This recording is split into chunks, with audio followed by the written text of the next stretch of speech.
Upon awakening, Muccio discovered that he had been reborn into a post-apocalyptic world, and his body, which had lain dormant for 2 years, had unconsciously evolved into a formidable corpse emperor endowed with the power of devouring.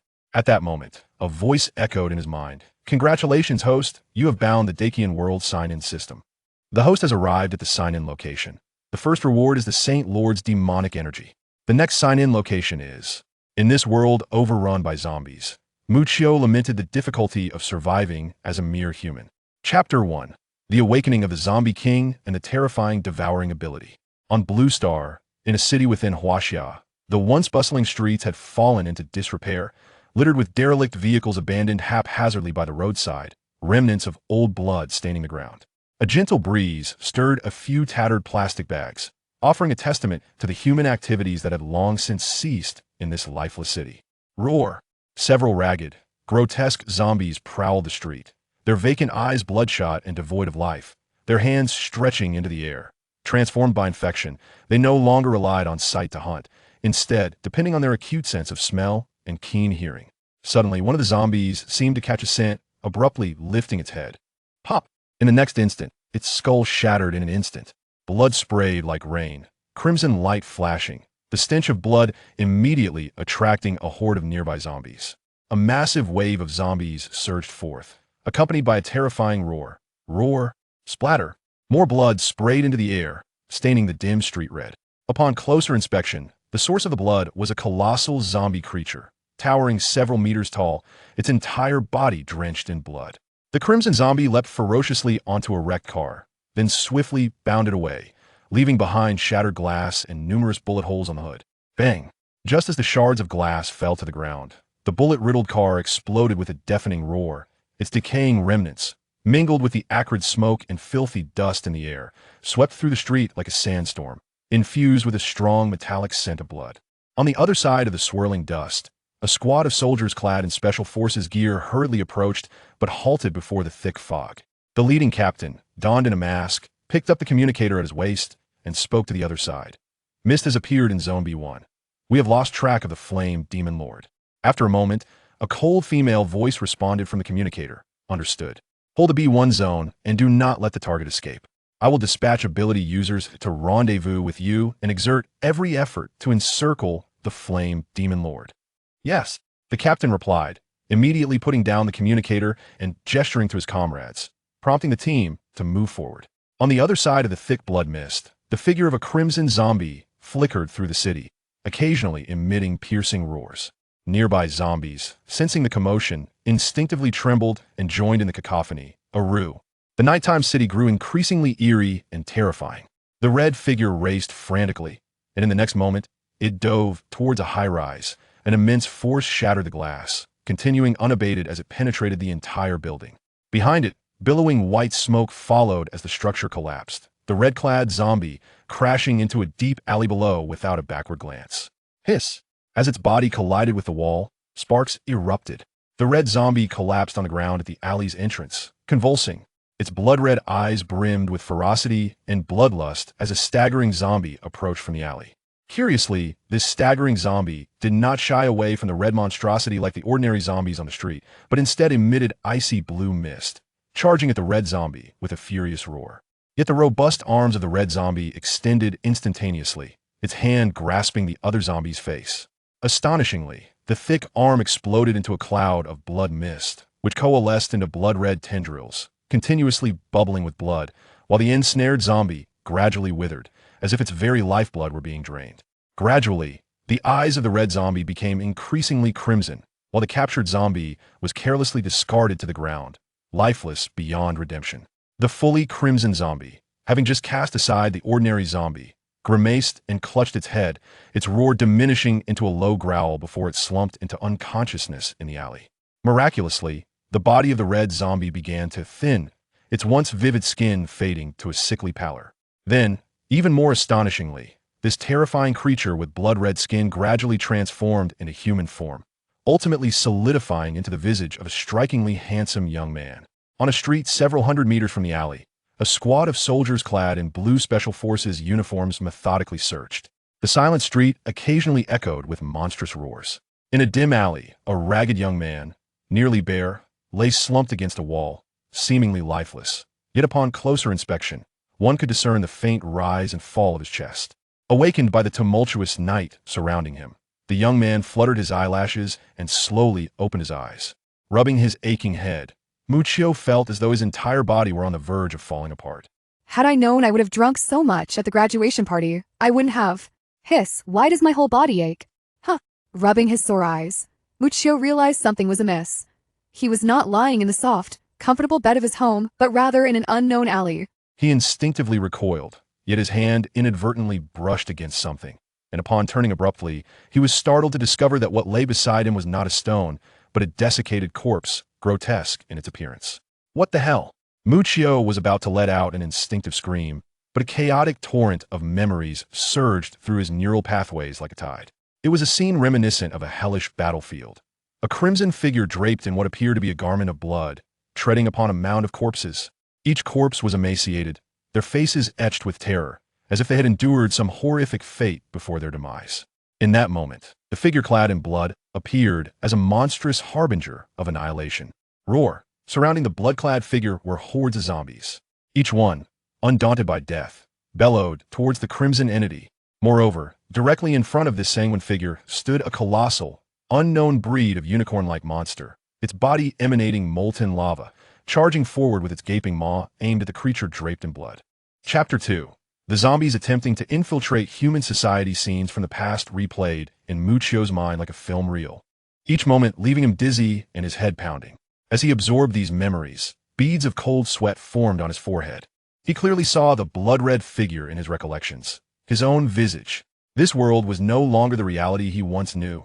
2 years prior, a zombie virus had erupted, overwhelming cities with an immense army of the undead, leaving countless individuals displaced and families shattered. He too had not escaped the calamity, astonishingly. He had transformed into a mutated zombie, evolving with the formidable ability to devour. His pyromantic powers had emerged after consuming the memory of a unicorn-like monster. With each act of consumption, he grew stronger, ultimately becoming the zombie emperor of this city. To his shock, the zombie he had just devoured was also a mutant, possessing the chilling ability of ice manipulation. Had he traversed into a parallel world, or was it something else? Muccio's expression shifted to one of terror, his brows furrowing as he fell silent. He dared not voice his other suspicion, that his 10 years of life had merely been a dream, and the true self had transformed into a flesh-eating zombie 2 years ago. Yet, he could ponder no longer, for he recalled that 2 months prior, he had been captured by a coalition of nearby survivor bases on his territory and subjected to inhumane torture and experimentation. Remarkably, he had escaped his bonds 3 days ago, healing from his injuries due to his formidable regenerative abilities, and after wreaking havoc in the base, he managed to flee back to his domain. It was during his escape that he had regained consciousness after losing consciousness on the way. Soldiers were still in pursuit behind him, no matter the circumstances. His situation was perilous. Muccio compelled himself to remain calm. A chilling wind howled around him. Yet, even as he had evolved into the Zombie King, a shiver ran down his spine. There was no time to organize his thoughts or to regard the desiccated corpses nearby. He hastily donned the blood-soaked clothing of a corpse. With a mere thought, flames manifested in his palm, incinerating the tattered remnants of his old clothes and the withered body to ash. Just as he staggered to his feet, he heard footsteps approaching from behind. Muccio smiled wryly, but did not flee. If the probability of humans possessing abilities was 1 in 1,000, then the existence of mutated zombies among the undead was a mere 1 in 10,000. Unlike ordinary zombies that merely underwent physical mutations, true mutated zombies possessed an array of bizarre and powerful abilities, each one formidable and unpredictable. Surrounded by foes, a direct confrontation was clearly not an option. With careful consideration, Muccio made a decisive choice to infiltrate human society. A zombie endeavors to infiltrate the human realm. This decision may seem rather chilling. However, despite Muccio having absorbed the entirety of the Zombie King's memories and combat expertise, it does not imply that he can instantly accept the grim reality of his transformation into a flesh-eating undead. Deep within his subconscious, he still harbors a desire to remain within human society. He swears that his intention to blend in among humans is not born out of fear of death. Yet, can he truly deceive them? A sudden sound from behind startled Muccio, prompting him to instinctively raise his hands and turn to face the soldiers before him, feigning astonishment and trepidation. A delightful giggle echoed from the ranks of the soldiers, and upon closer inspection, Muccio noticed a striking girl clad in blue amidst the crowd. Unlike the other soldiers, this girl was not donned in tactical combat attire and appeared to have taken no protective measures. A few others in the squad shared a similar lack of armor. This girl must be an evolved human, Muccio mused himself. Evolved humans, as the name suggests, are those who have undergone mutations due to the virus, becoming the apex fighters of humanity. Uncle, you're quite amusing, the girl remarked, covering her mouth with a laugh directed at the leader. Indeed, Muccio, now clad in the tattered garments of a corpse, bore a once pristine outfit now stained with blood, his handsome visage marred by dirt and grime, coupled with his fearful demeanor and the raised hands. He appeared exceedingly awkward and peculiar. The embarrassing situation was swiftly alleviated by the girl's words, as the leader, exasperated, turned to her, saying, "You little rascal." Being family. He understood her whims. This girl had always been spirited, and now, with the advent of the apocalypse and her awakening powers, no one could rein her in. A red monster just passed through here, incinerating a zombie into ashes. Muccio stammered, his eyes fixated on the soldiers' weapons glowing with blue light. In his memories, these firearms were advanced versions, wielding tremendous lethality against zombies. Have they resorted to wielding such rare weaponry to combat him?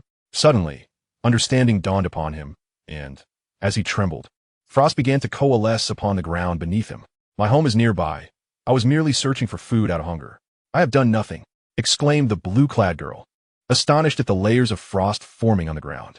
Such an ability, could it be that he is a rare elemental ability user? What a remarkable occurrence that even in such perilous zones, elemental users exist. This truly feels like a stroke of fortune. The crowd exchanged glances, their faces reflecting astonishment as they looked at Muccio. However, the captain remained silent, surveying the alley before him.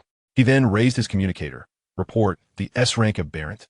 The Flame Demon Lord has fled to Zone A3. Additionally, we have discovered a survivor in an alley, suspected to possess elemental abilities. A cold female voice emanated from the communicator. Bring the survivor back to the base and instruct Team C in Zone A3 to prepare for confrontation. The other teams shall continue the pursuit, gathering an ambush to seize the target at any moment. Following the orders, the captain gestured and addressed the girl in blue. Escort the survivor back to the base for awakening tests. The A-team will continue the search with me. Yes. Huh? Why must I handle this again? The girl's complaint revealed that this was not her first encounter with a survivor. Muccio blinked innocently, choosing not to respond. As the team departed, only Muccio and the girl in blue remained in the narrow alley. The girl extended her hand with a sweet smile, introducing herself. Allow me to introduce myself. I am Wei Linger, a member of the Special Operations Team at Yuhai Base. Muccio hesitated briefly, but ultimately grasped her blood-stained hand, deliberately feigning nervousness as he replied. I am Muccio. Muccio, is it? I shall escort you back to the base now. Since we are at the edge of the red zone, we are unlikely to encounter any formidable monsters, so fear not. I can easily handle the ordinary zombies of the green zone with a single punch. As she spoke, the girl raised her slender, fair arm, which appeared devoid of any strength. The sun gradually descended below the horizon, yet the shadows of the two figures stretched long in the twilight. Chapter 3. Yuhai Base. The safe haven for survivors. Are you saying that this man named Muccio was found by you in an alley within the red zone? In a high-rise office within the safety zone known as Yuhai Base, a woman clad in military attire, her expression as frosty as her demeanor, sat at her desk reviewing a report. Standing before her was a man who, if Muccio were present, would undoubtedly recognize as the Special Forces captain from the alley. The military woman had a strong nose and striking features, and her elegantly arched eyebrows accentuated her commanding presence. The captain responded, "Yes, Commander." According to him, prior to the apocalypse, his family owned a supermarket. After the onset of the apocalypse, he survived on the supplies from the supermarket.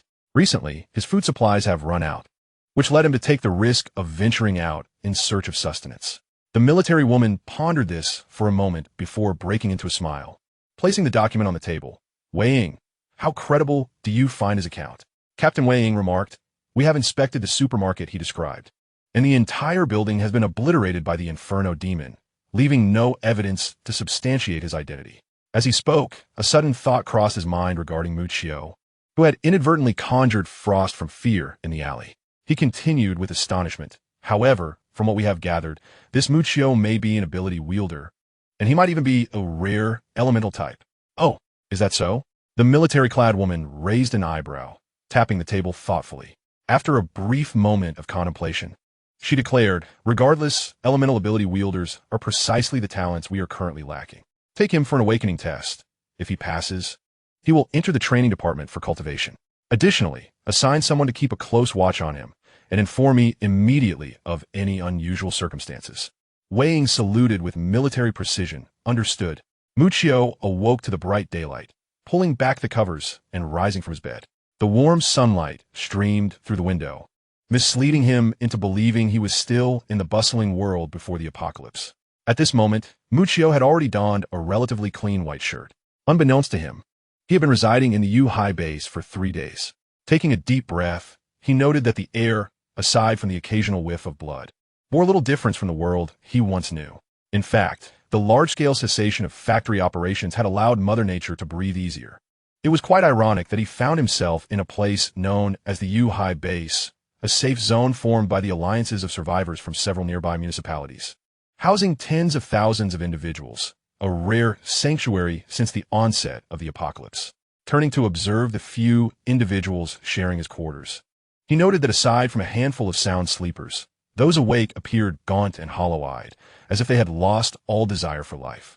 Like him, they were survivors rescued from disaster zones, most possessing latent abilities or showing signs of evolution, which had enabled them to be sheltered within this modest refuge. The conditions in such a temporary dwelling were considered quite favorable, at least guaranteeing warm meals.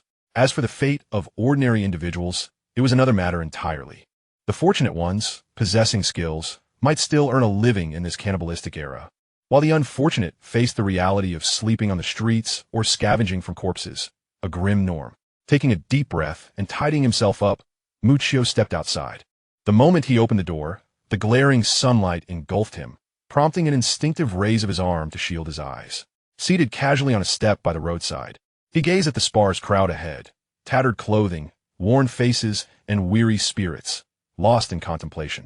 It was evident that he had infiltrated this survivor base, and, surprisingly, the medical personnel responsible for inspections had failed to notice his physical anomalies upon entry.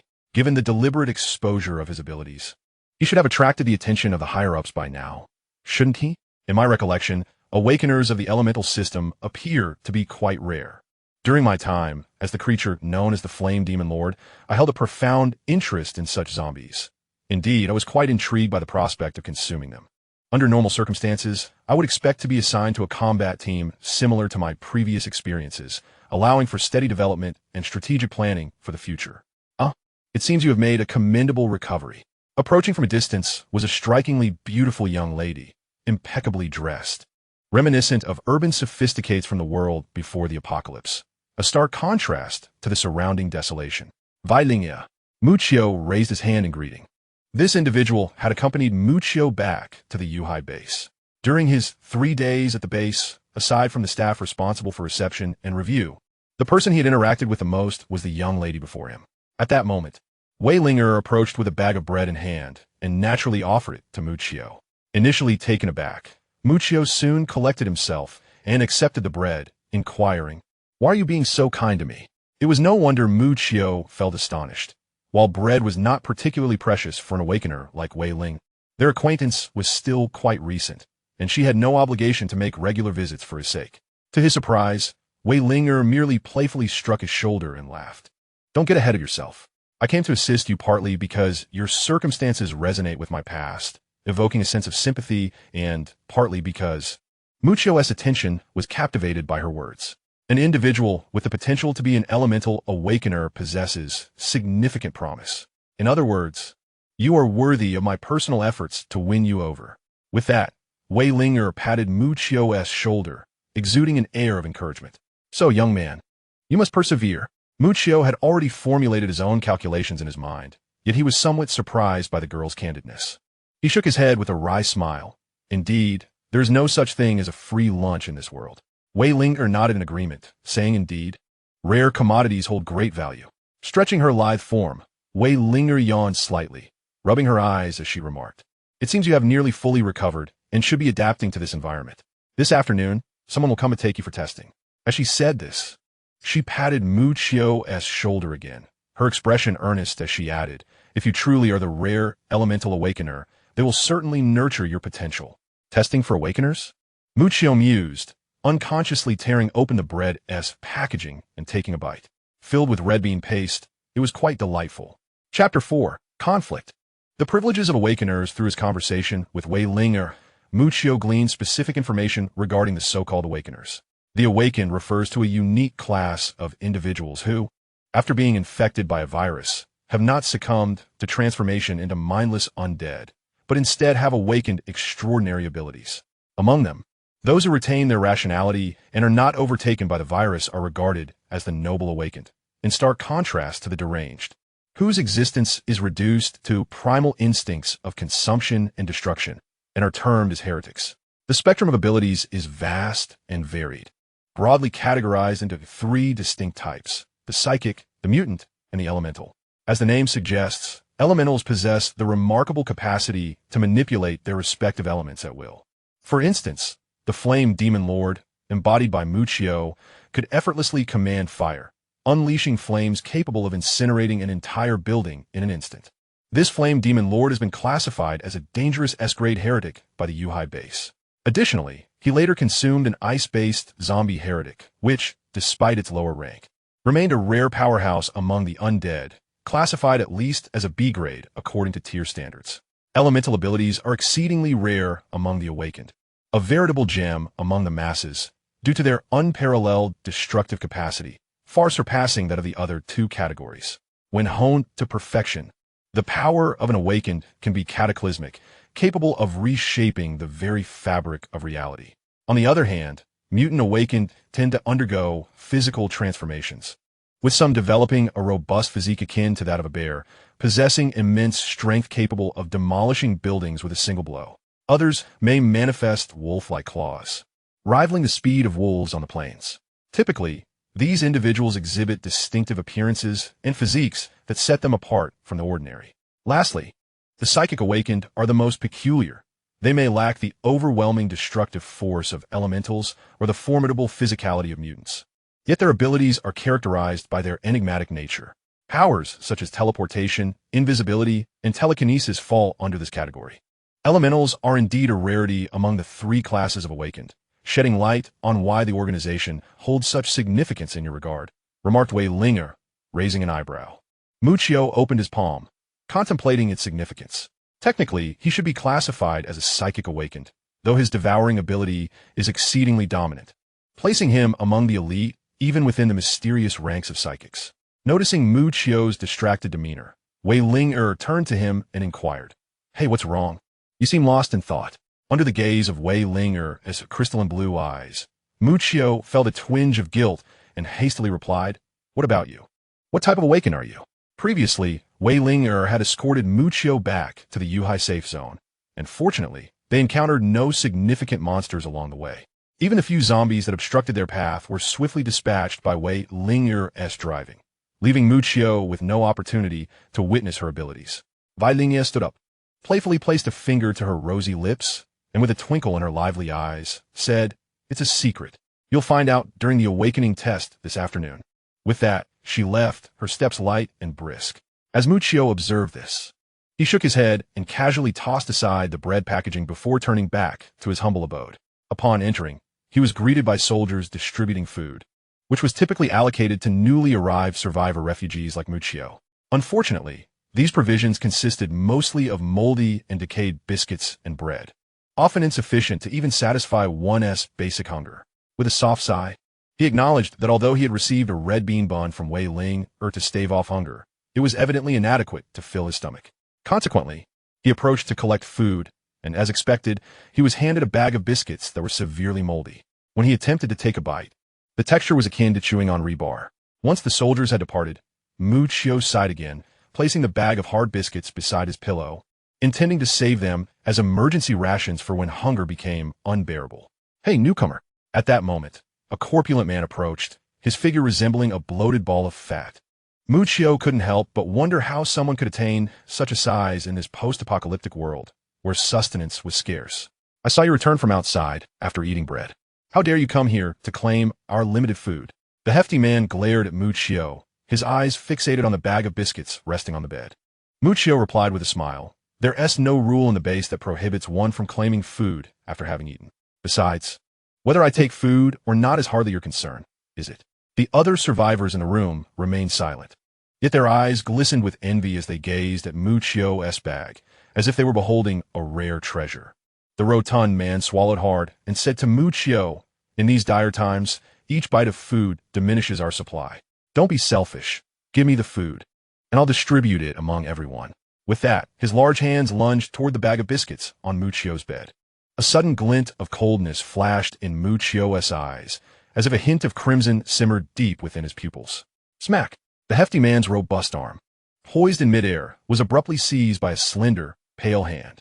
When he looked down, he was astonished to find Muccio had caught his arm, preventing him from advancing. The man intended to voice further objections, but seeing Muccio's lowered head obscuring his expression, he felt a flicker of discomfort. You let go of me. In the presence of such tempting food, the man had no intention of holding back anymore and swung his hefty palm toward Muccio. Yet in an instant, he sensed a chilling shift in the air around him, followed by a sharp pain shooting through his right arm. Before he could comprehend what was happening, he found his right arm was utterly numb. Lowering his gaze, he was met with a sight that left him utterly astounded. Only then did Muccio lower his gaze, his expression cold and devoid of emotion. Frost began to form on his pale hands, swiftly spreading the chill to the rotund man's arm. It was not until the entirety of the man's arm was encased in ice that he staggered to the ground, horrified, clutching his frozen limb and letting out a wail. Awakened? He isn't awakened. Some survivors in the room recognized Muccio's method and exclaimed in shock. Muccio raised his lowered head, his indifferent gaze sweeping over the survivors. Their eyes were filled with a tumult of emotions, fear, anxiety, envy, and reverence. Yet conspicuously absent was the earlier glint of greed seen when food was mentioned. This, indeed, was the advantage of power. Possessing it was a privilege reserved solely for the strong. Chapter 5. Activation. The Great World Check-in System upon learning of Muccio's identity as an awakened. The expressions of the survivors in the cramped room transformed into something peculiar. Envy, jealousy, admiration, and fear swirled within the confines of the modest 50-square-meter space. The rotund man was soon taken away by patrolling soldiers, his arms still encased in ice. Amidst the man's cries and the soldiers saw towards Muccio, an eerie silence enveloped the room. In subsequent days, no one among them ever saw that hefty figure again. Muccio shook his head. The man had been thoroughly frozen by the chill he had instigated, without special means or the assistance of an awakened to dispel the cold. The man was doomed, at best to lose an arm, at worst to be paralyzed for life, destined to spend his days bedridden. For the past few days, Muccio had been digesting the chaotic memories of his original self, the Lord of the Flame Demons. Most of those memories were steeped in endless slaughter, causing Muccio to inadvertently adopt a touch of ferocity. In a fleeting moment, he even contemplated incinerating the rotund man with flames. Ultimately, reason prevailed, allowing him to restrain himself, to commit murder openly in this survivor base, even as a noble awakened would not absolve him of blame. Muccio cast a glance around the room, yet no one dared to meet his gaze. He nodded in satisfaction, reclining on the bed and savoring a small piece of rebar. The strong could act without regard for others' feelings. This was the stark reality of the apocalypse. Ding! Congratulations, host. You have met the check-in conditions and bound to the Great World Check-in System. A cold voice echoed in Muccio's ears, startling him into an upright position. He scanned the area, only to find himself alone. For the first binding of the system, a reward of the Lord's demonic energy is bestowed. Please note, host, to accept it. Immediately, Muccio felt a surge of crimson light emanate from his mind, coursing into his body, filling him with an inexplicable sense of power. He was on the brink of transforming into the Lord of the Flame Demons. Yet with sheer will, he restrained himself. The next checkpoint is the Grand Universe Entertainment Club, where the reward of unlocking Nika's mask awaits. Muccio abruptly stood up, startling the surrounding survivors, who trembled in fear. A system, a golden finger. As a seasoned novel enthusiast in his previous life, he was no stranger to the concept of systems. Initially, he believed that his ability to devour was already a remarkable gift, yet he had not anticipated the presence of a system to assist him. He attempted to communicate with this so-called grand world sign-in system, but received no response. The demonic energy of the master, unperturbed by the lack of feedback from the system, Muccio began to murmur to himself. He momentarily stood in daze, only to be overwhelmed with excitement, nearly leaping into the air. Who was the master? He could be considered the overarching antagonist throughout Jackie Chan adventures, intricately linked with the 12 zodiac talismans and the 8 great demons. Just pondering the enigmatic 12 abilities, like the snake's invisibility, the chicken's levitation, the monkey's transformation, the horse's healing powers, and the dog's immortality, made one's mouth water. To think that he had acquired the master's demonic energy was tantamount to possessing all 12 talismans. Suppressing his exhilaration, Muccio departed from the survivors' quarters and ventured to a clearing in the woods on the hillside. In this apocalyptic world, the more secluded the location, the greater the danger, which deterred many from such areas. With no one around, Muccio gently closed his eyes and could even hear the whisper of the breeze. In the next instant, whoosh, whoosh, whoosh, Muccio abruptly opened his eyes, and beams of scorching lasers shot forth from his gaze. In a flash, the fiery beams pierced through a large tree before him. This was truly remarkable. Muccio distinctly recalled that the original Inferno Lord did not possess the ability of laser vision. He then proceeded to experiment with the chicken's levitation, the rabbit's speed, the flight of chicken and rabbit, the dragon's explosion, the sheep's soul projection, and the monkey's transformation. All these skills, once coveted as extraordinary powers in his previous life, were now realized. To be honest, the dragon talisman and the ox talisman seemed the least useful to him. Hovering in midair, Muccio couldn't help but critique the 12 abilities he had just acquired. His Inferno form already possessed fire control abilities and innate strength, rendering these 2 powers somewhat redundant. However, the horse talisman's universal healing and the dog's immortality were experiments he could not undertake just yet. After all, he couldn't merely collide with something to ascertain whether he would live or die. Surveying his surroundings and noting the eerie silence, Muccio's eyes gleamed with crimson light, and his body began to swell at an astonishing rate. With a roar, a colossal red creature abruptly manifested amidst the dense forest. Before him stood a monstrous creature, towering several meters high, with sharp fangs and claws, and eyes burning a fierce crimson. Its body was a mass of sinewy muscles, and a dragon-like tail swayed behind its colossal form. 2 demonic horns jutted from its head, exuding an aura of formidable power. Is this the Holy Lord? Muccio gazed at the creature, which dwarfed the original Infernal Lord by several folds, scrutinizing his own body for any abnormalities.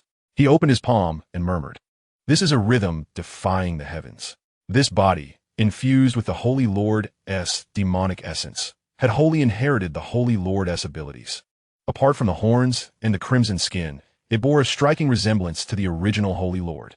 As he looked upon the tranquil survivor city before him, Muccio, now transformed into the Infernal Lord, narrowed his crimson eyes slightly, a surge of murderous intent flashing within them.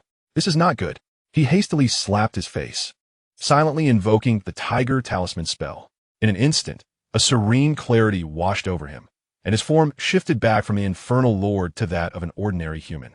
Fortunately, in that fleeting moment, he had managed to suppress the overwhelming urge to descend upon the city and wreak havoc. The sudden surge of power not only exhilarated Muccio, but also awakened a ferocious aspect of the Infernal Lord within him. Thus, he quickly employed the Tiger Talisman as yin-yang harmonizing ability to seal away the violent emotions festering deep within, replacing them with a tranquil state. He was not foolish enough to completely suppress his malevolent side in this cannibalistic apocalypse, for retaining only the virtuous aspect would indeed be a folly. Chapter 6.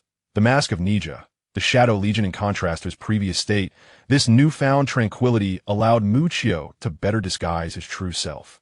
Remaining unperturbed was precisely the state he required at this moment. Having traversed from a mundane existence of an ordinary person into this brutal world, and abruptly assimilated the memories and powers of the Infernal Lord, he had also recently acquired the sign-in system and absorbed the Holy Lord's demonic essence. Within a mere 3 days, he had experienced what an ordinary person would never encounter in a lifetime. It was a miracle he had not gone mad with excitement. Now, with a calm mind, he found it considerably easier to stabilize his emotions. The vast world sign-in system. Muccio muttered to himself, recalling the voice that had echoed in his mind moments ago. Unfortunately, he received no response. It seemed that the system would only manifest upon reaching its designated check-in location. He had not forgotten the last words uttered before the system vanished. The Mask of Nija. Even in his serene state, a flicker of excitement stirred within him. It appeared the system intended for him to inherit all the legacies of the Holy Lord. The Mask of Nija was one of the 9 masks belonging to the Ghost General from Jackie Chan Adventures, possessing the ability to summon the Shadow Legion. Should he obtain this mask, it would signify the possession of an entire legion of unwavering ninjas, loyal and tireless, who neither consumed food nor betrayed their master. Muccio admitted he was indeed tempted. However, for now, Muccio's profound gaze shifted backward, sensing something, and his body suddenly levitated, propelling him directly towards the survivor camp ahead. Shortly after Muccio departed, a rustling sound emerged from the forest behind him. A well-equipped squad of soldiers, armed with heavy weaponry, materialized at the hillside where Muccio had just been. The leader of the group was none other than Wei Ying, who had tracked down Muccio after pursuing the Infernal Lord. Wei Ying surveyed the desolate jungle, now reduced to ruins, his expression grave. There was no doubt. The energy fluctuations detected earlier emanated from the S-class aberrant Infernal Lord that had escaped from the laboratory days prior. A white-haired man, donned in a suit and sporting black-rimmed glasses, approached the site ravaged by the Infernal Lord, examining the area before nonchalantly joining Wei Ying. It could be confirmed. The source of that peculiar energy originates from here, he stated, his expression inscrutable. Wei Ying sighed. He has grown even stronger. The white-haired man gazed towards the city beyond the mountains, which had already descended into chaos due to the zombie uprising. Before the impending culmination of the plan, he would have no further opportunities for evolution. Upon descending from the mountains, Muccio immediately activated the concealment ability of the Serpent Talisman. He found himself in an awkward predicament.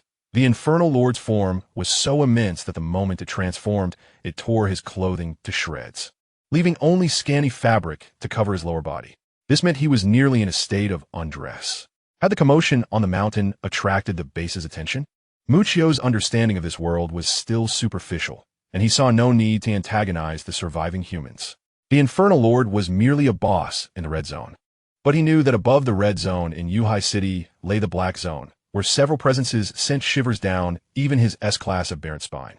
Having evolved after devouring the Lord's demonic essence, the Infernal Lord should be formidable enough to stand against the powerful monsters of the Black Zone. With that thought, Muccio swiftly darted to an abandoned mall at the foot of the mountain. The thick, winter clothing in these forsaken shops had long been plundered. But after a brief search, Muccio found a complete shirt to wear. He then sought out a black trench coat to drape over it. Looking in the mirror, he admired how the ensemble complemented his handsome features, a marked improvement from his previous disheveled appearance. Now, he bore a semblance of a villainous boss. Muccio stroked his chin, quite pleased with his new image. He then shifted back to his corporeal form and returned to the nearby shelter designated for survivors. Survivors like Muccio, who excavated amidst the ruins, were sent to safety zones only after undergoing rigorous infection screenings. They were assigned to living quarters at the foot of the mountain, just a stone's throw from the chaotic remnants of the city. Once the zombie outbreak ensues, the first to be affected are the survivors residing in the periphery of the base. Countless individuals flock to seize resources, vying for the opportunity to secure a position closer to the central safe zone of the base, a place characterized by its comfortable environment and stringent security, far more secure than the fringes of the survivor quarters. Upon returning to his room, Muccio lay back on his bed, shutting his eyes. Seemingly in a state of light slumber, he secretly activated the power of the sheep talisman, allowing his soul to transcend. He felt an ethereal lightness enveloping him, and soon, he found himself levitating above the bed. Upon opening his eyes, he realized that his physical body remained on the bed while his spiritual form floated freely, unnoticed by the surrounding survivors. Sensing a mysterious connection between his soul and body, Muccio attempted to merge his spirit back into his corporeal form. With another blink, his soul returned, and he regained control of his body. Relieved, Muccio once again employed his soul-exiting ability, this time drifting in midair. Without hesitation, he propelled his spiritual form through the walls and emerged outside. In this silent, formless state, he gazed down upon the base, absorbing the stark reality of the entire Yuhai safe zone. The outskirts of the Yuhai base lay desolate, with only a few scattered soldiers patrolling with their weapons drawn. Venturing deeper, He glimpsed some repaired intersections where ragged wanderers could be seen. Women and children were notably scarce, while the few well-dressed pedestrians traversing the streets bore an unmistakable air of fatigue. Muccio could vaguely discern the energy fluctuations of awakened beings. He noted that as he ventured further into the heart of the base, the number of awakened individuals increased significantly, often appearing in groups, their energy formidable. Chapter 7. The Intimidation of the Search Party. The tiger roars in the mountains contemplating. Muccio's spirit hovered in the air. He realized that his soul-exiting ability was not as boundless as portrayed in the original narrative. Beyond several hundred miles, approaching the boundaries of the Yuhai base, he felt the connection between his soul and body growing increasingly tenuous. Aware of this limitation, he refrained from probing deeper, instead choosing to observe from a position close to the base's center. Suddenly, Muccio sensed an unusual energy fluctuation. Intrigued, his spirit approached a tower situated in the southeast of the safe zone. Inside the tower, a group of mysterious individuals clad in purple robes gathered, encircling a blood-dyed hexagram pattern emblazoned on the carpet beneath them. This peculiar assembly seemed to be engaged in some arcane ritual. The leading figure in the purple robe bowed his head slightly, murmuring incomprehensible phrases, while the surrounding robed figures maintained a profound silence. Muccio felt an odd sensation and immediately urged his spirit to advance, intending to eavesdrop on what the figure in the purple robe was saying. Just then, the head of the leader in the purple robe abruptly lifted, revealing a gaunt, withered visage, the face of a man nearing his end, right before Muccio's eyes. Who is this? The old man suddenly cast his gaze in Muccio's direction. In that instant, a glimmer of sharp awareness flickered in the old man's eyes, and an invisible wave of mental energy surged towards Muccio's spirit like a bolt of lightning. Muccio's heart raced. He had an inexplicable feeling that this assault could harm his soul, prompting him to hastily maneuver his spirit through the wall to evade it. With a resounding crash, the sturdy, thick wall of the tower was breached, leaving a massive, gaping hole. In a flurry, Muccio returned to his body, and, at the moment his soul re-entered, a lingering fear was evident on his face. At that moment, the talisman activated, restoring balance to his frantic mind. What truly astonished him was that the old man in the purple robe could perceive the existence of his spirit. Whether that mental attack could inflict harm upon him remained uncertain. It seemed he could not underestimate the awakened beings residing within the base. As Muccio calmed himself, he meticulously analyzed the situation. The mysterious figures in purple robes conducting their ritual had no bearing on him at present. As long as they did not seek him out, Muccio would not meddle in their affairs.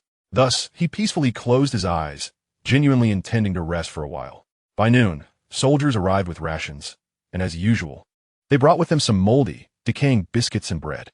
Strangely, one soldier handed Muccio not the spoiled biscuits, but a sealed bag of purple rice bread and a sausage. Unlike the morning, no survivors came to snatch the food, despite the fact that what Muccio held was far superior to what the others received. Soon, amidst the sounds of the survivors swallowing their saliva, Muccio finished the bread and sausage.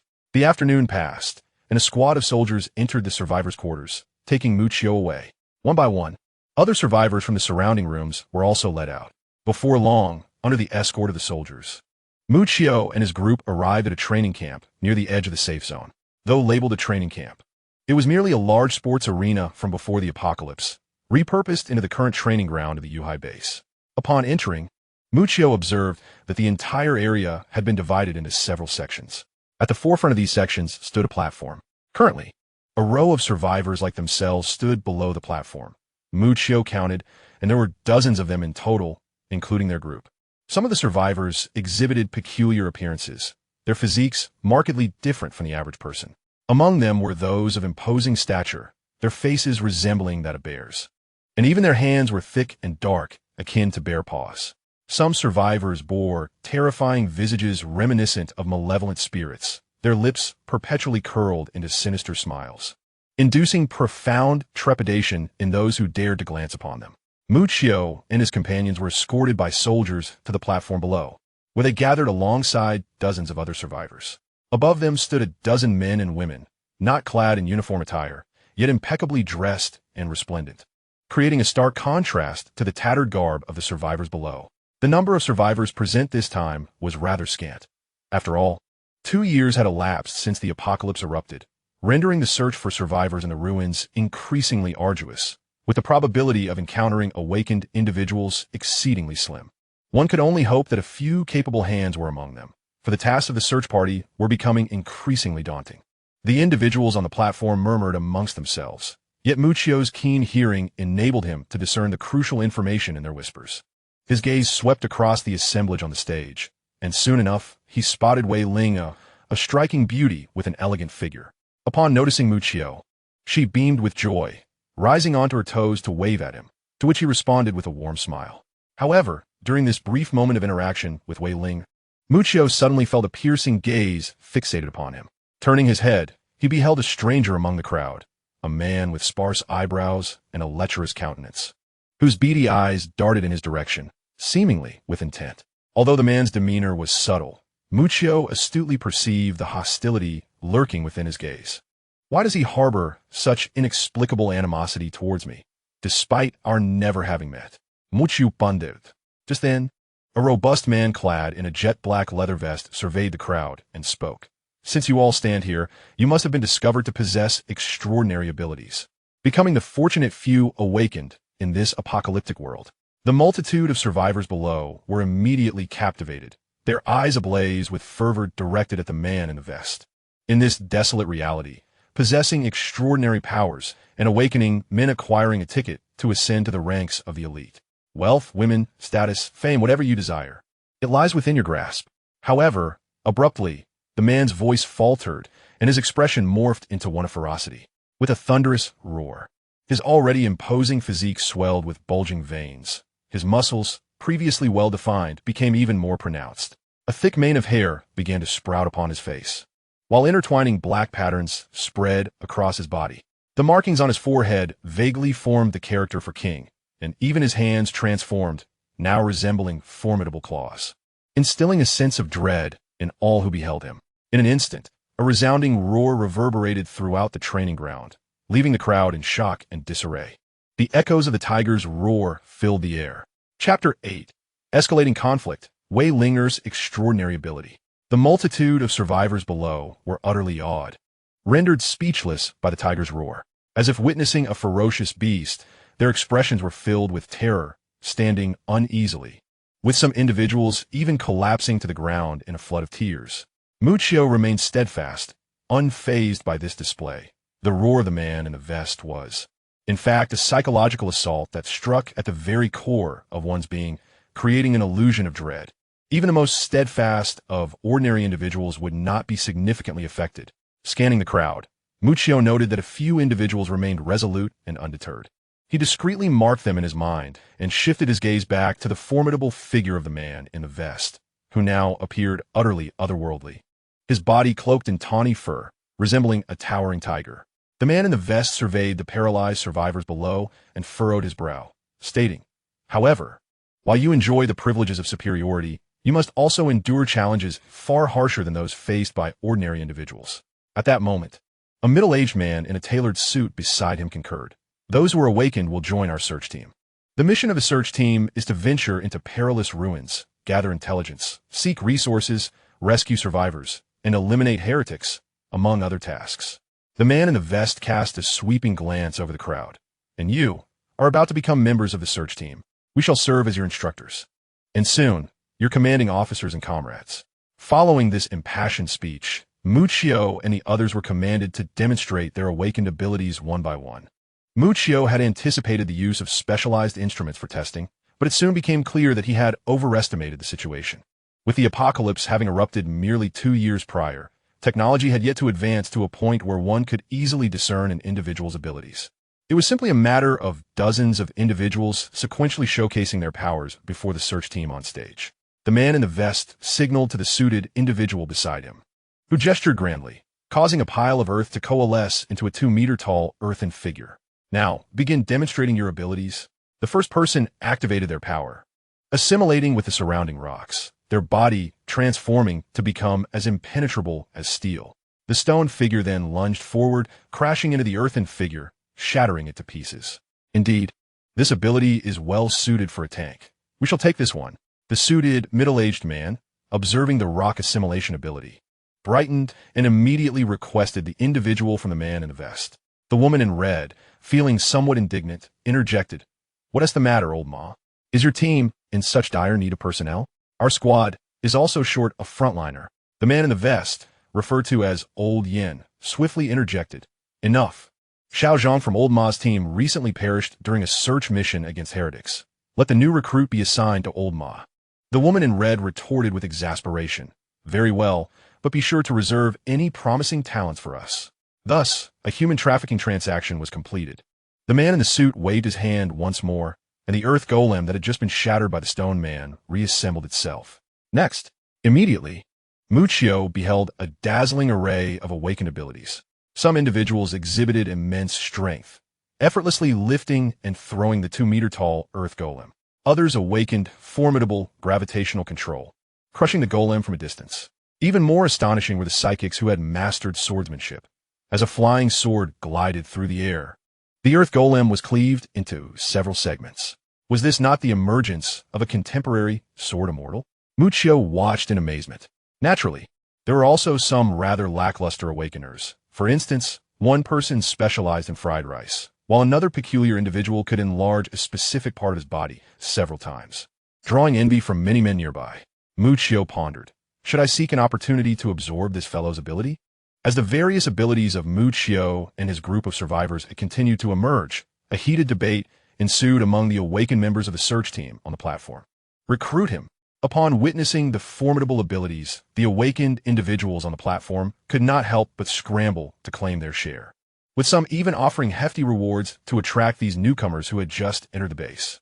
Soon, the individuals before began to showcase their awakened powers. And it was nearly Muccio's turn. He stepped forward, observing the earth golem slowly coalescing. Just then, a sharp voice pierced through the air from the platform. Muccio looked up to see the owner of the voice, the shifty-eyed, lecherous man he had observed earlier. "I'll be the one to test him." Without waiting for others to agree, the man leaped down and harshly addressed Muccio. "You brat, you're the one who crippled my brother, right?" Confused, Muccio listened as the lecherous man continued. "I searched for my brother in this wasteland for 2 long years, only to find that you've left him in a state of ruin. I intend to settle this score with you today." The man's eyes gleamed ominously, his cheekbones protruding, a chilling, killing intent flickering in his gaze. It then dawned on Muccio that this man's brother was the corpulent fool who had attempted to seize his food earlier that day and had been incapacitated by him. "So, you've come seeking revenge?" Muccio asked the lecherous man, his gaze shifting toward the platform. The overseer, Old Yin, had initially intended to say something, but upon hearing of the grudge between Muccio and the lecherous man, he fell silent, narrowing his tiger-like eyes and feigning ignorance. The other awakened members of the search team seemed equally reticent to intervene, for the choice between a fledgling awakener and an experienced one with extensive connections and formidable strength was glaringly apparent. Suddenly, a delicate voice, like a yellow aureole emerging from the valley, rang out among the members of the search team.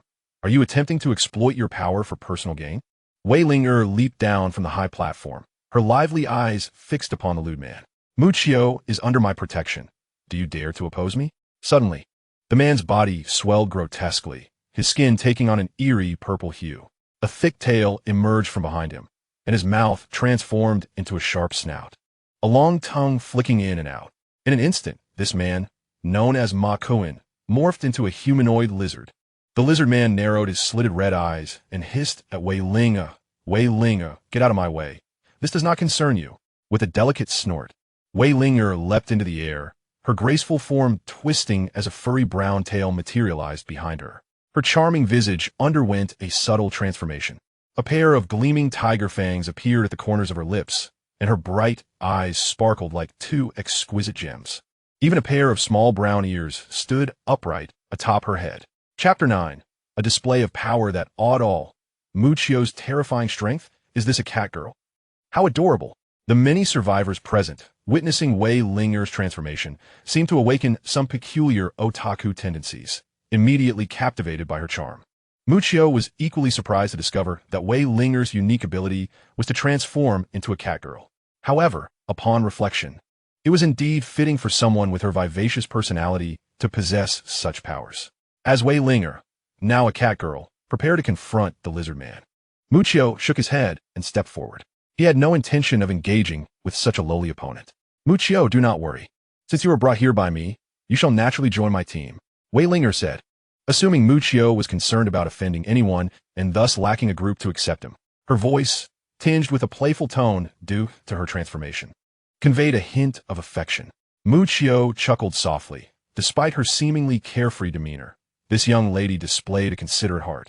Turning his gaze to the towering lizard man, Muccio calmly stated, "It was your brother who attempted to seize my food, prompting my mild reprimand. Now, do you seek revenge for your sibling?" The lizard man flicked his tongue and rasped, "Stop wasting words. Let me tell you, in this apocalyptic world, strength is the only truth." Before he finished speaking, the lizard man abruptly swung his thick tail, akin to a venomous whip, aimed directly at Muccio. A resounding crack echoed as the force of the attack sent tremors through the air. The sudden assault caught the awakened individuals, including Wei Linger, off guard. They could only watch, wide-eyed, as this devastating strike descended upon Muccio's flesh. Boom! The powerful blow struck down, obliterating the wall behind Muccio into rubble. Dust swirling and smoke billowing. Several unfortunate survivors, unable to evade in time, were caught in the debris and suffered grievous injuries, collateral damage in this chaotic scene. One can hardly fathom the scene that would unfold as this whip, akin to a colossal python, struck the flesh of Muccio, surely painting a picture of carnage. Yet, in the next heartbeat, as the dust settled, an astonishing spectacle emerged, defying all expectations. The wall behind Muccio crumbled, yet he remained utterly unmoved. With a raised arm, he grasped firmly the massive tail of the lizard man, resembling an elephant's trunk. The newly awakened individual had, astonishingly, caught the lizardman's tail with his bare hands. What a jest this is! The woman in red beside the imposing figure of old Yen stared wide-eyed, her disbelief palpable as she beheld Muccio's effortless grip on the lizardman's tail. Observing his calm demeanor, devoid of any sign of exertion, one could not help but glance at the contorted face of Ma Kuan, whose veins bulged as he evidently exerted his utmost strength.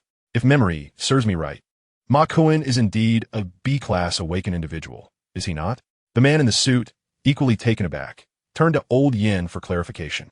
A grave expression crossed Old Yen's face as he regarded Muccio's composed visage, slowly nodding in acknowledgement. This young man does not resemble an ordinary awakened individual lacking professional training. Wei Linger, with her keen feline eyes, was equally perplexed. When had Muccio become so formidable? Did I not recall him being an elemental awakened individual? The surrounding awakened ones buzzed with conversation, utterly astounded by Muccio's display of strength. Yet what followed next left them utterly speechless.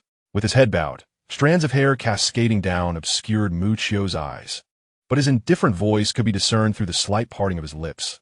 "You were right about one thing, whether in the apocalypse or in days gone by. The fist is always the ultimate truth." What transpired next was nothing short of breathtaking. Muccio's palm began to crystallize with frost, and as he spoke, this icy layer extended from his hand to the lizardman's tail, swiftly enveloping the entire creature in a frigid embrace, solidifying instantaneously into ice. Frozen. The lizard man was transformed into a frozen statue in the blink of an eye. The onlookers were rendered speechless, yet they beheld Ma Kuan's face twisted in rage, his eyes still reflecting the terror of being encased in ice moments before. A gulp resonated in the silence, the atmosphere momentarily suspended. At last, someone in the crowd exclaimed, "Elemental system. He is an elemental awakened individual." With this proclamation, the multitude of awakened ones finally grasped the reality, casting astonished glances at Muccio below. Old Yen, the formidable tiger man, was equally taken aback, exclaiming, "We have stumbled upon a rare treasure in this elemental awakened individual." Indeed, the man in the suit concurred. Given his ability to freeze Ma Kuan with a mere gesture, he must now be at least a B-class awakened individual, if not an A-class. Wei Linger stood by wide-eyed, unable to fathom that the survivor she had salvaged from the ruins possessed such formidable prowess. Wei Linger gracefully leaped to Muccio's side, her lively eyes surveying him with an enchanting sparkle. "I never imagined you could be so formidable." In response to Wei Linger's scrutiny, Muccio offered a calm smile and explained, "I have been somewhat isolated in the supermarket, unaware of the circumstances outside." The implication was clear. He had been engrossed in solitary training, oblivious to the weakness of those in the outside world. "You're Muccio, right?" Just then a sultry voice, distinct from Wei Ling's, pierced the air. Muccio turned to find a woman clad in a red cheapao, who had approached without him noticing. The dress accentuated her long, fair legs, and her figure was voluptuous in all the right places, even more so than Wei Ling. Her features were stunningly alluring, her smile reminiscent of a blooming rose, enhanced by a beauty mark beneath her eye that added to her allure.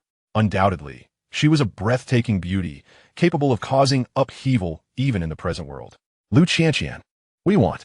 The arrival of the enchanting woman sounded an alarm for Wei Ling, who swiftly positioned herself in front of Muccio, her gaze warily fixed on the alluring figure ahead. Her expression resembled that of a protective mother cat, ready to pounce at any moment. "Do not be so tense, Linger. I merely wish to inquire if this young gentleman, Muccio, would be interested in joining my team." The captivating woman, identified as Lu Qianqian by Wei Ling, sashayed toward Muccio, but was intercepted by Wei Ling. "Dream on." "Muccio was brought back to the base by me, and he has long since joined my team," Wei Linger retorted fiercely, then turned to Muccio, tilting her head and demanding, "Isn't that right, Muccio?"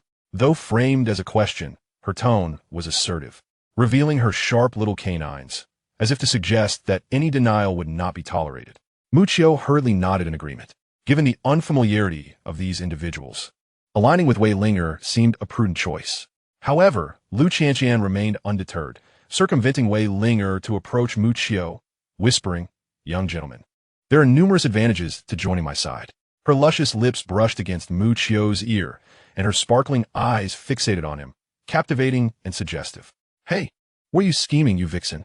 Wei Linger immediately bristled, brandishing her sharp claws as she prepared to confront Lu Qianqian. "Inuk, Lingia," Lao Yan interjected, halting Wei Linger. Subsequently, other awakened individuals descended from the stage, their gazes toward Muccio filled with avarice. Indeed, Muccio was not mistaken. The seeker's eyes were rife with desires of greed. What would it mean if an elemental awakened one were to be cultivated? Even the most rudimentary elemental awakener possesses a formidable destructive power, surpassing that of ordinary mutation and psychic abilities by several magnitudes. Should a potent elemental awakener accompany a team, it would undoubtedly provide immense survival assurance for all the awakened members within a group. "Greetings, young brother. I am Wang Minglang from the Survival Squad, and I extend a sincere invitation for you to join our team, with the details of remuneration open for discussion." The impeccably dressed middle-aged man had, astonishingly, presented Muccio with a business card, subsequently extending an olive branch to him. Soon after, Muccio was inundated with a plethora of invitations. Some offered substantial monetary rewards. Others promised the allure of beautiful companions, while a few guaranteed a property within a safe zone upon his joining. Muccio, similarly, my Battle Wolf squad warmly welcomes your involvement. The formidable old Yin expressed his desire to recruit Muccio as well. However, the ultimate choice remains resolutely in your hands. The other survivors, who had awakened alongside Muccio, exchanged glances, left to feel neglected in the shadows. Witnessing Muccio basking in such attention, they could not help but resent their own lack of elemental abilities. Surrounded by a multitude of awakened individuals, each extolling the myriad benefits of their offers, Muccio ultimately shook his head, saying, "I truly appreciate your kindness, but I shall join Wei Linger's team." The crowd could only depart in disappointment. Yet, the enchanting woman in a Chong Sam, Lu Qianqian, persisted, coiling around Muccio like a water snake, her voice a sultry whisper. "Are you truly not reconsidering? I can speak with you privately." As she twirled a lock of her hair, her bewitching gaze locked onto Muccio. In that fleeting moment of eye contact, he found himself irresistibly drawn, almost inclined to acquiesce.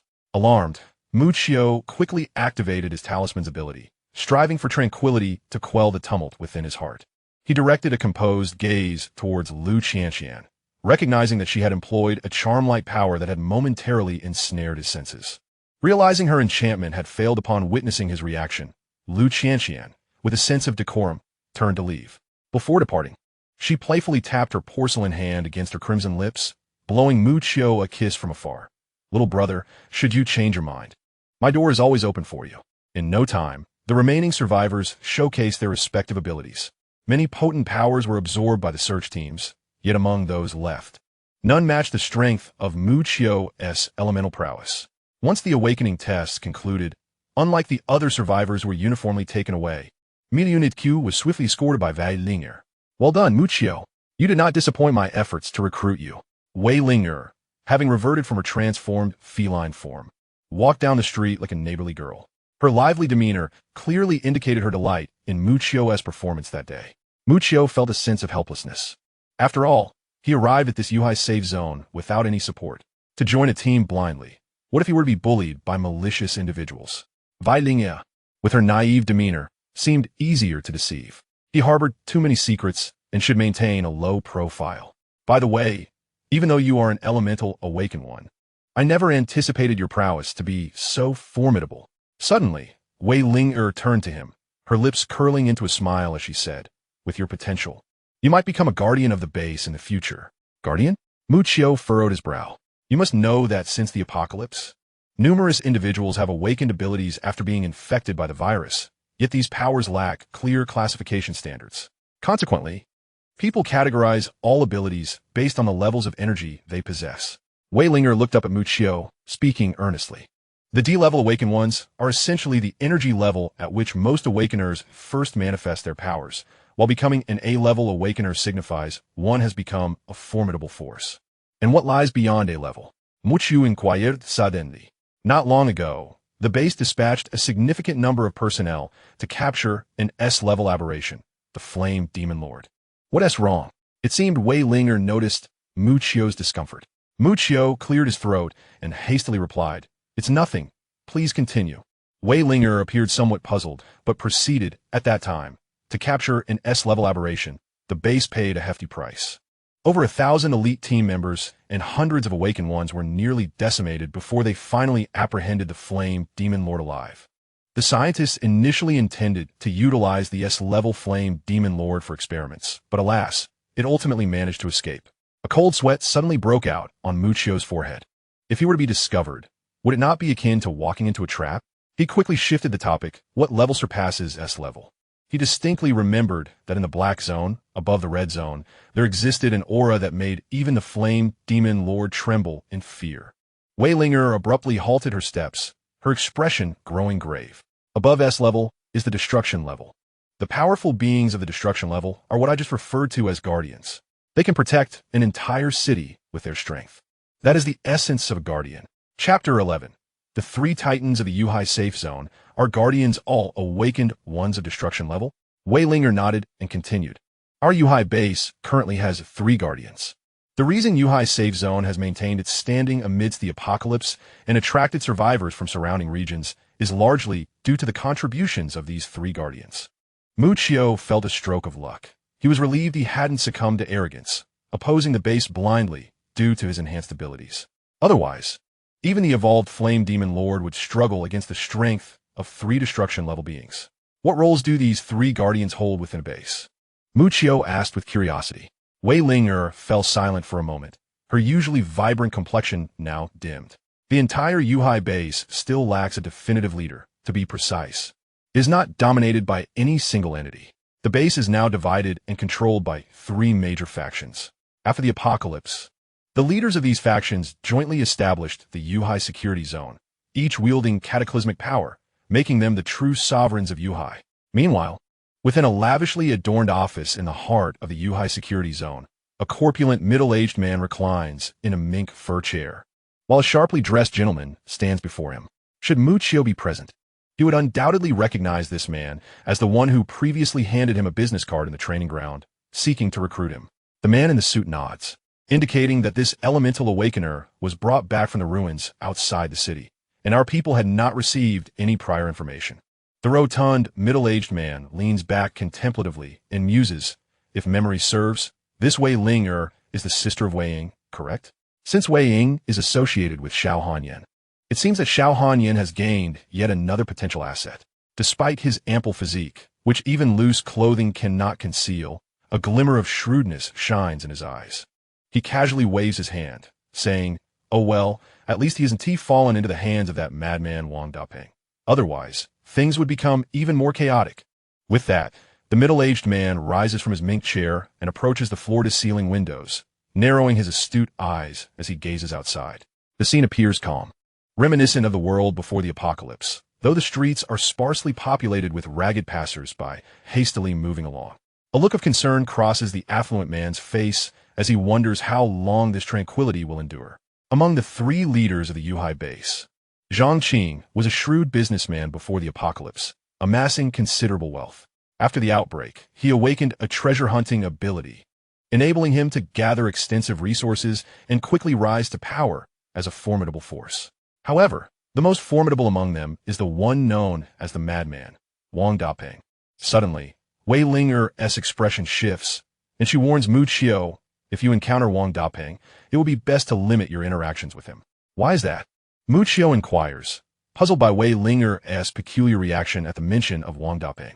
Wei Linger glances around before discreetly rising on her toes to whisper to Mu Qiu, before the apocalypse, Wang Dapeng was merely an uneducated ruffian.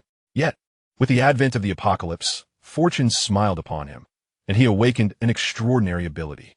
With his ruthless nature, he quickly established himself in this chaotic world, gathering a band of thugs around him, and rapidly ascended to become one of the three titans of Yuhai. The individual you are currently at odds with, Ma Cohen, is one of Wang Dapeng's subordinates. He is a brutal and deranged individual, exhibiting bloodthirsty methods towards both humans and zombies.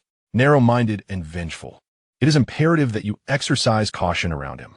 Mu Qiu nodded, recognizing that if Wang Dapeng did not provoke him, he would not initiate trouble unprovoked. And what about the last one? Upon mentioning the final leader, Wei Linger's tone noticeably brightened as she cheerfully remarked, the last leader of the Yuhai safe zone is Sister Han Yan, previously hailing from a military family. She took charge of the surviving soldiers to rescue the survivors once the apocalypse began, subsequently recruiting and expanding the troops among the survivors. The comprehensive standard equipment that the warriors of the Yuhai base possess now is largely due to Sister Han Yan's assistance. Which you understood. So, the three leaders each have distinct roles within the base, collaboratively establishing a sanctuary for survivors. Wei Linger nodded, explaining that Sister Han Yan organizes personnel and trains soldiers, while our team of awakened individuals is tasked with exploring the ruins and eliminating heretics. As they conversed while walking, Mu Qiu quickly observed that the closer they approached the heart of a Yuhai safe zone, the more survivors lined the roadside. Most were clad in tattered garments, with some having fashioned makeshift tents from ragged cloth. These tents were riddled with holes, clearly inadequate for even the most basic shelter against wind and rain. Yet these individuals still resided within them contentedly. As mealtime approached, Mu Qiu spotted a stall ahead, where a line of survivors had formed, bowls filled with a porridge-like substance. Noticing Mu Qiu's gaze, Wei Linger explained, these people are survivors who escaped from other urban areas, having no fixed abode and thus residing in the safe zone, exposed to the elements. Pausing for a moment, she continued, but at least it is considerably safer here than in the makeshift camps at the edge, isn't it? Mu Qiu remained silent, for upon witnessing the throngs of humanity, the brutal consciousness of the infernal lord within him began to stir once more. Blood, feasting on blood, devouring flesh, swallow, swallow, consume them all. The savage thoughts echoed incessantly in his mind, and he could almost visualize the scene of blood and flesh splattering before him. A crimson light flashed in Mu Qiu's eyes as he desperately activated the tiger talisman to suppress the rising malevolence within. Seeing him frozen in place, staring blankly at the multitude of refugees with beads of sweat forming on his forehead, Wei Linger assumed he was moved by compassion at the sight. To ease the tension, she smiled and said, don't be anxious. Perhaps once you become a formidable force at the level of destruction, you'll be able to cleanse the surrounding heretics, allowing these survivors to live better lives. Just as Mu Qiu emerged from his violent reverie, he was taken aback by the sheer strength of the evolved infernal lord's consciousness. The tiger talisman merely managed to barely suppress the darkness lurking within. Upon hearing Wei Linger's words of persuasion, Mu Qiu smiled faintly, neither affirming nor denying her statement. I've already exercised considerable restraint in not consuming their offerings, you know? Wei Ling suddenly chuckled, exclaiming, I feel as though I am akin to an NPC in a novice village. Mu Qiu paused in surprise and retorted with a smile. Then I must be the fledgling newcomer just arriving in this novice village, correct? However, I firmly believe you possess the potential to evolve into a formidable master. Wei Ling'er playfully winked at Muchio and led him forward. As Muchio gazed at Wei Ling'er's graceful silhouette, he couldn't help but recall the rampaging infernal lord, murmuring, "I fear I might be the ultimate boss."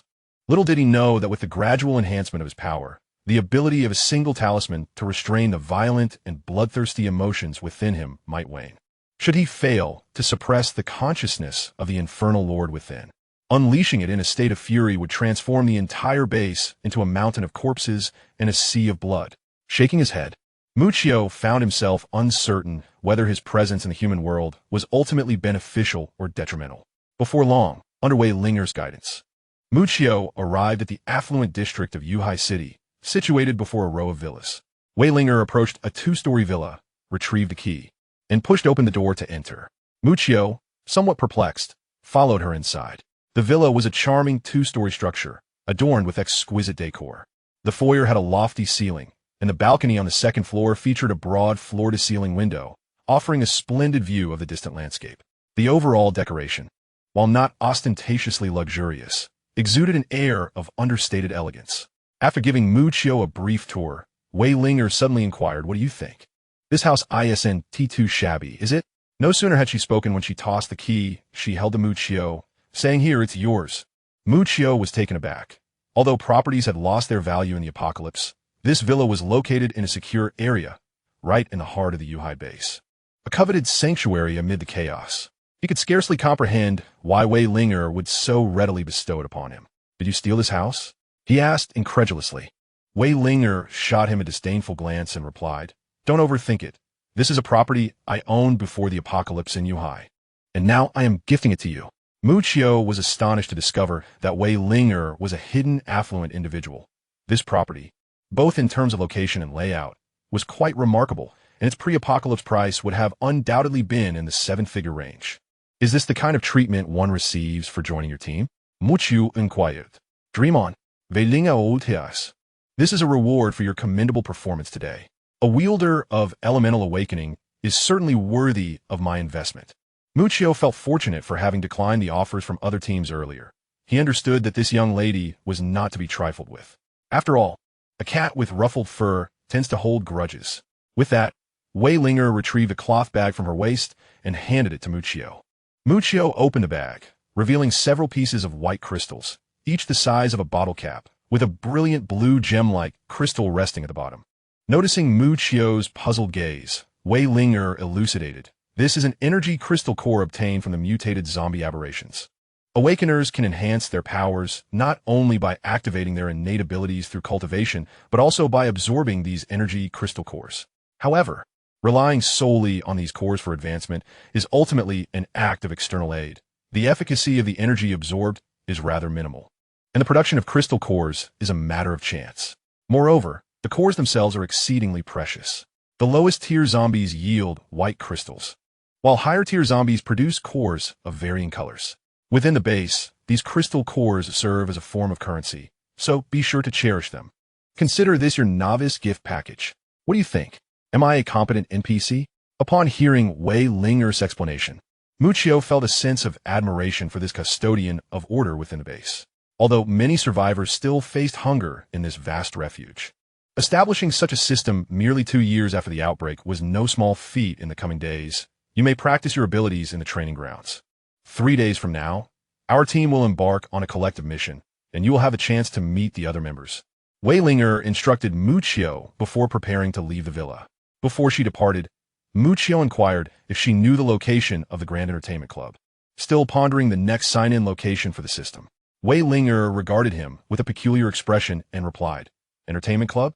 Seeing her confusion, Muchio hastily waved his hand to dismiss the topic, yet her expression remained oddly inquisitive. Once Wei Ling'er left, Muchio turned his attention to the bag of energy crystal cores in his hand. He picked up a white crystal core, opting not to employ his devouring ability, but instead to draw upon the energy within. Soon, he sensed a faint flow of energy emanating from the core, coursing through his palm and into his body. However, the energy was minimal, offering negligible enhancement. As he had suspected, the energy derived from absorbing the crystal cores was far inferior to that gained through direct consumption. although the cores were the source of the aberration's powers. The energy contained within had already been utilized to transform their bodies. What remained was merely a fraction of the potential still latent within. It was akin to experience points. Directly devouring the essence of flesh and blood might yield dozens of points, while converting it into a crystal core for absorption would leave only a few. Given that the crystal cores offered little in terms of power enhancement, it seemed wiser to retain them for trade. Muccio stowed the bag and began to survey his quaint villa. In a two-story building, the solitude of a single occupant rendered the space somewhat desolate. Muccio ascended the staircase to the balcony, standing before the expansive floor-to-ceiling windows. He gazed into the distance, witnessing the sun gradually descending, with the horizon faintly visible, and wisps of smoke drifting from afar. Below, clusters of disaster survivors were gathered, receiving relief supplies. Muccio could vaguely sense several pairs of eyes peering toward the villa. Yet he paid no heed to these lurking observers. It was time to stretch his limbs. With that thought, Muccio stretched lazily, discreetly invoking the power of the monkey talisman. Suddenly, a radiant aura flickered in front of the window, gradually enveloping him. In the blink of an eye, the aura dissipated, revealing a bird soaring forth from the luminescence, while Muccio's figure vanished from sight. Chapter 13. The S-Class Anomaly Hunting Zombies. Lord of Flames at the Yuhai base. Within a towering edifice, a striking woman clad in military attire was scrutinizing several photographs in her hands. She casually remarked to her companion, "Wei Ying, so, the elemental awakener, named Muccio, has now joined Ling Air's team?" Wei Ying's expression showed a hint of excitement as he replied, "Indeed. We had kept this information well concealed. This awakener possesses formidable strength. Today he defeated the B-class awakener Ma Kuan in the training grounds. Such potential could even lead to a catastrophic level in the future. After all, Muccio was the first to be discovered by him and brought back to the base by his sister, making him feel a sense of pride in contributing a seed-level awakener to the base." Upon hearing this news, the military-clad woman did not display any signs of joy, but instead fell into contemplation, casting her gaze toward a white-haired man nearby. "Is there any issue with him?" The white-haired man adjusted his black-framed glasses and replied, "Based on our observations over the past few days, he appears to be quite honest. After being escorted to his residence by Wei Ling Air today, he has not emerged again. He does not carry any communication devices, and I do not believe any faction would send such a promising awakener to act as a spy."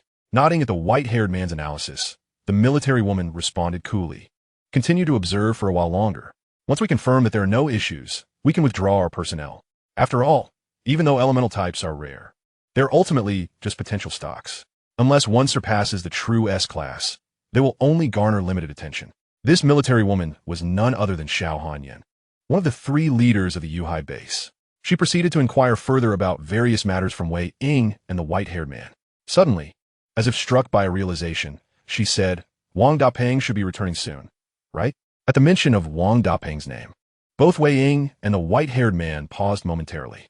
The white-haired man replied reluctantly, "Captain Wang has been searching the ruins for half a month now. Indeed, by counting the days, he should be back soon." That madman. With a resounding thud, the usually composed Wei Ying slammed his palm on the table, exclaiming, "Colonel, we can no longer tolerate this madman allowing his subordinates to disrupt the order of Yuhai. Since the establishment of the Yuhai safe zone, countless survivors have been oppressed and bullied by Wang Dapeng's subordinates. Every time our people attempt to intervene, they are met with Wang Dapeng's brutal tyranny. The presence of this scourge in the Yuhai base is, in fact, far more perilous than the zombies and aberrations lurking outside." Wei Ying vented his frustrations before Xiao Hanyan. Yet she remained remarkably composed, her elegant brows knitting together slightly. After a moment of contemplation, Xiao Hanyan shook her head and sighed. "The Yuhai safe zone has only just stabilized. Now is not the time to confront Wang Dapeng. Zhang Daowei, ever the opportunistic merchant, may not side with us when the time comes." This wretched world, clearly reluctant to delve deeper into this subject, Xiao Hanyan shifted the conversation. "How has Miao Miao been faring these days?"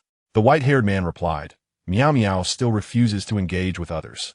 We attempted to connect her with peers, but the results have been far from ideal."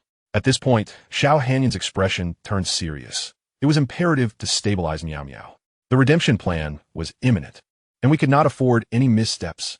As dusk descended, the sun's silhouette gradually sank below the horizon. In the dimming sky, a bird soared gracefully, It was only now that Muccio could survey the entirety of the Yuhai safe zone. The Yuhai safe zone, based on the original Yuhai base, had expanded its territory within a certain radius, utilizing the mountains as a natural barrier. In front, Awakens had erected thick, towering walls several meters high with their extraordinary abilities. It resembled the walls from a certain giant tail, albeit significantly lower, barely capable of repelling an assault from ordinary hordes of zombies. The bird, transformed from Muccio, took flight high above, weaving through the towering structures, ultimately landing in the ruins of a city several hundred kilometers away from the Yuhai safe zone. The bird alighted on the rooftop of a building, and a flash of light revealed Muccio, cloaked in black, standing on the eaves of the terrace, gazing down at the parched earth below, marred and scarred. The streets, long reduced to ruins, were teeming with zombies, howling in a frenzy driven by hunger. Their vacant, soulless eyes and gaping mouths, dislocated in their desperate attempts to grasp their insatiable craving for flesh, conveyed an unending thirst for blood. Their grotesque faces, contorted limbs, and clothing stained with old blood perpetually evoked a profound terror deep within the hearts of onlookers. As nightfall approached, it was during these dark hours that these aberrations became most active, far more so than under the searing sun of the day. Observing the horde of zombies, which resembled wild beasts roaring on the ground, Muccio shook his head. He had no intention of joining these grotesque, lifeless creatures. Humanity was, indeed, his true sanctuary. A gentle breeze swept through, stirring the black cloak that billowed around him, as Muccio stood calmly on the eaves, seemingly unfazed by the terrifying zombies below that would send ordinary souls into a frenzy of fear. Suddenly, Muccio bent down and leapt into the air, his figure transforming into a fleeting shadow, akin to a dark wraith plummeting from a towering building. The black robe billowed as the indistinct silhouette descended, while Muccio's form expanded midair. In an instant, a grotesque creature emerged, boasting crimson skin, sinewy muscles, and the head of a dragon upon a human body. The dragon-headed monster roared, its thunderous bellow reverberating like a cataclysm, before crashing down to the earth like a bolt of lightning. With a series of resounding booms, reminiscent of a storm's fury, the once solid asphalt was instantly transformed into a massive crater. Countless zombies on the street were drawn to the thunderous roar and the explosive sound, rushing towards the gaping abyss in a frenzied swarm. Yet, moments later, a towering pillar of fire erupted from the depths of the chasm, as if a roaring fire dragon had risen from the earth, devouring all in its wake. Those zombies near the crater were incinerated into charred remnants by the searing flames. Roar! The deep, resonant roar once again shook the heavens and the earth, as the fiery column dissipated. A colossal creature with crimson skin and a dragon's head let out a fierce howl, standing defiantly amidst the encircling horde of corpses. This terrifying behemoth, towering several meters high, was none other than Muccio transformed into the Lord of Flame. Chapter 14. A hunt solely for one roar. A thunderous roar echoed like a clap of thunder as the Lord of Flame unfurled its massive claws, seizing a zombie by the roadside. With a sudden surge of strength, the Lord of Flame clenched its grip, instantly crushing the zombie, blood erupting in a gory mist.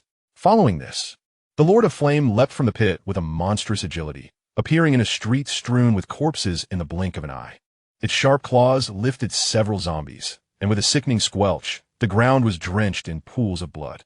Seemingly invigorated by the blood, the Lord of Flame's eyes glowed a fierce crimson. It opened its gaping maw, revealing its fearsome fangs, and a deep red flame erupted forth. Like the dawn breaking, a towering column of scarlet fire consumed everything visible ahead, illuminating the darkened street as if it were a solitary beacon in the night. As far as the eye could see, the street lay in ruins, the air thick with the pungent scent of blood. Strangely, an eerie silence enveloped the scene, save for the Lord of Flame's heavy breathing, as the atmosphere was saturated with the acrid smell of burnt flesh and blood. The setting sun on the horizon cast a dusky glow over the street, as the crimson rays mingled with the gruesome sight of scattered corpses, together painting a vivid tapestry of slaughter uniquely belonging to Muccio. Amidst the blood-red haze, the blood-soaked figure of the Lord of Flame was reflected, surrounded by shattered bodies and charred bones.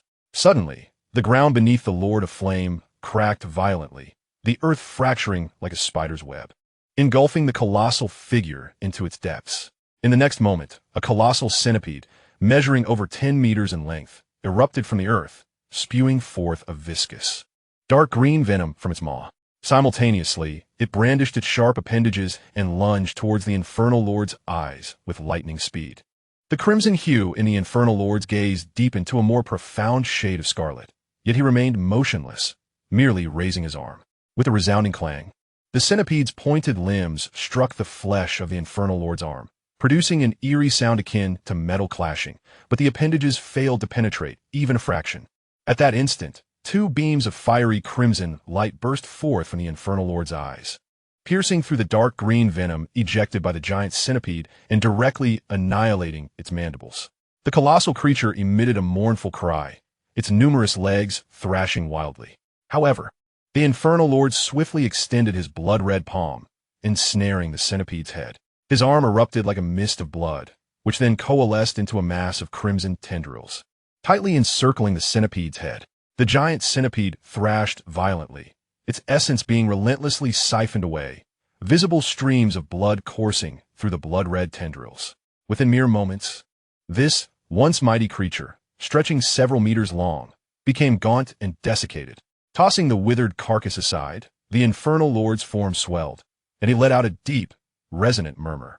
At that moment, the nearby zombies, the few survivors of this cataclysm, sensed the terrifying aura emanating from the Infernal Lord. What was once their fearless demeanor now turned to tremors of fear, and they involuntarily emitted howls of despair. In an apartment within the Jade Sea Safe Zone, a man with a lecherous visage, sporting a handlebar mustache, flushed with rage, smashed a glass on the table with a single blow. Well, Makoun, today's events have certainly made you infamous among the search party. Getting schooled by a newcomer. How impressive, remarked a flamboyantly dressed man leaning against the wall, a dagger in hand, a smirk of derision gracing his features. This man was none other than Makoun, the lizard man who had been frozen by Muccio's ice abilities earlier that day. You know nothing. That Muccio is no ordinary character. He is far from a novice. Makoun's forehead throbbed with tension, his expression contorted with rage. In that fleeting moment of being frozen, I could sense the murderous intent in his gaze. I nearly believed I was done for. This is not the demeanor of an average survivor from the ruins. Enough already. Muccio has already aligned himself with that woman.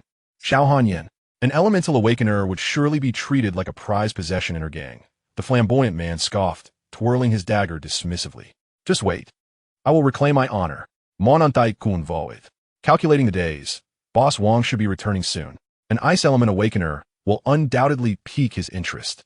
Makoun suddenly burst into laughter, extending his tongue to lick around his lips, a glimmer of brilliance surfacing in his eyes. In the dead of night, the gentle breeze swept through the desolate ruins of the city, the night sky adorned with countless twinkling stars, shimmering with silver light. A crescent moon hung high above, casting a hazy glow upon Muccio, who sat atop a row of towering buildings. At this moment, Muccio had reverted to his human form, his upper garments having burst during the transformation. He sat on the rooftop of a building several stories high, his legs dangling freely, draped in a black trench coat, his bare torso subtly revealing well-defined abs. After wiping the blood from another yellow crystal core, he casually tossed it into a nearby bag already brimming with crystal cores. Turning his gaze toward the dense throng of zombies below, the lowly zombies, devoid of reason, roamed the night like ravenous beasts, instinctively searching for prey.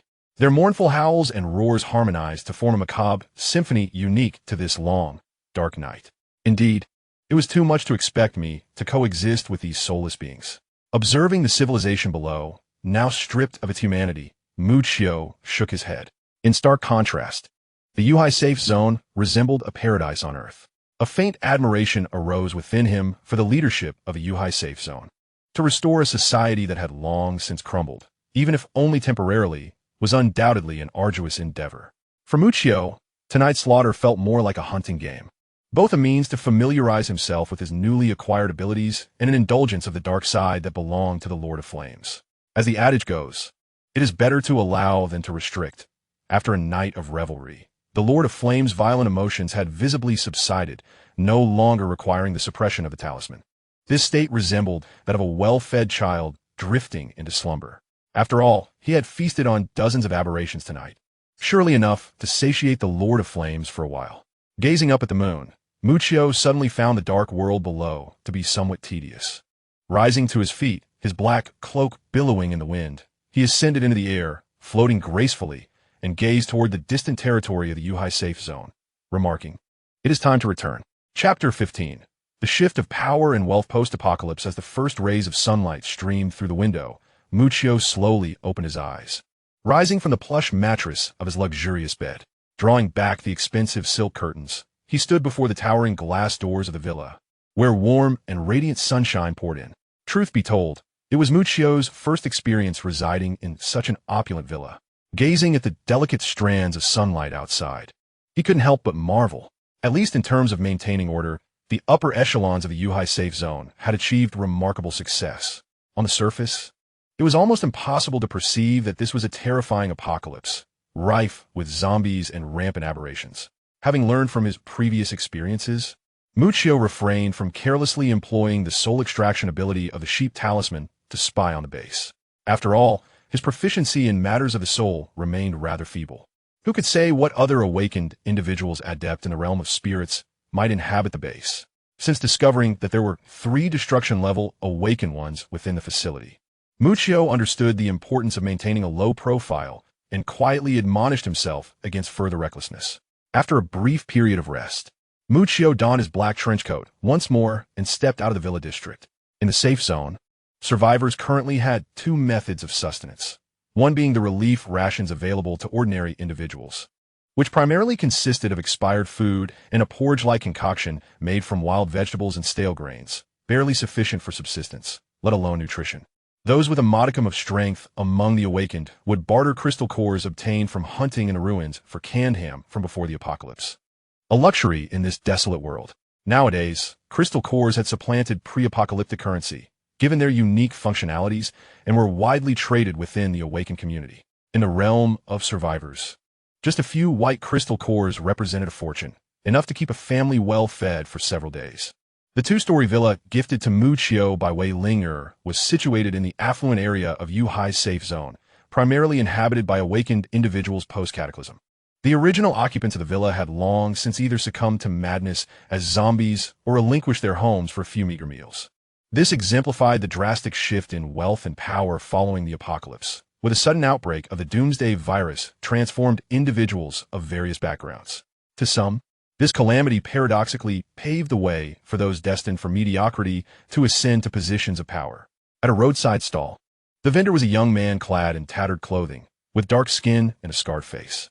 Despite his rugged appearance, he seemed robust, with a well-defined physique, clearly an awakened individual in possession of special abilities.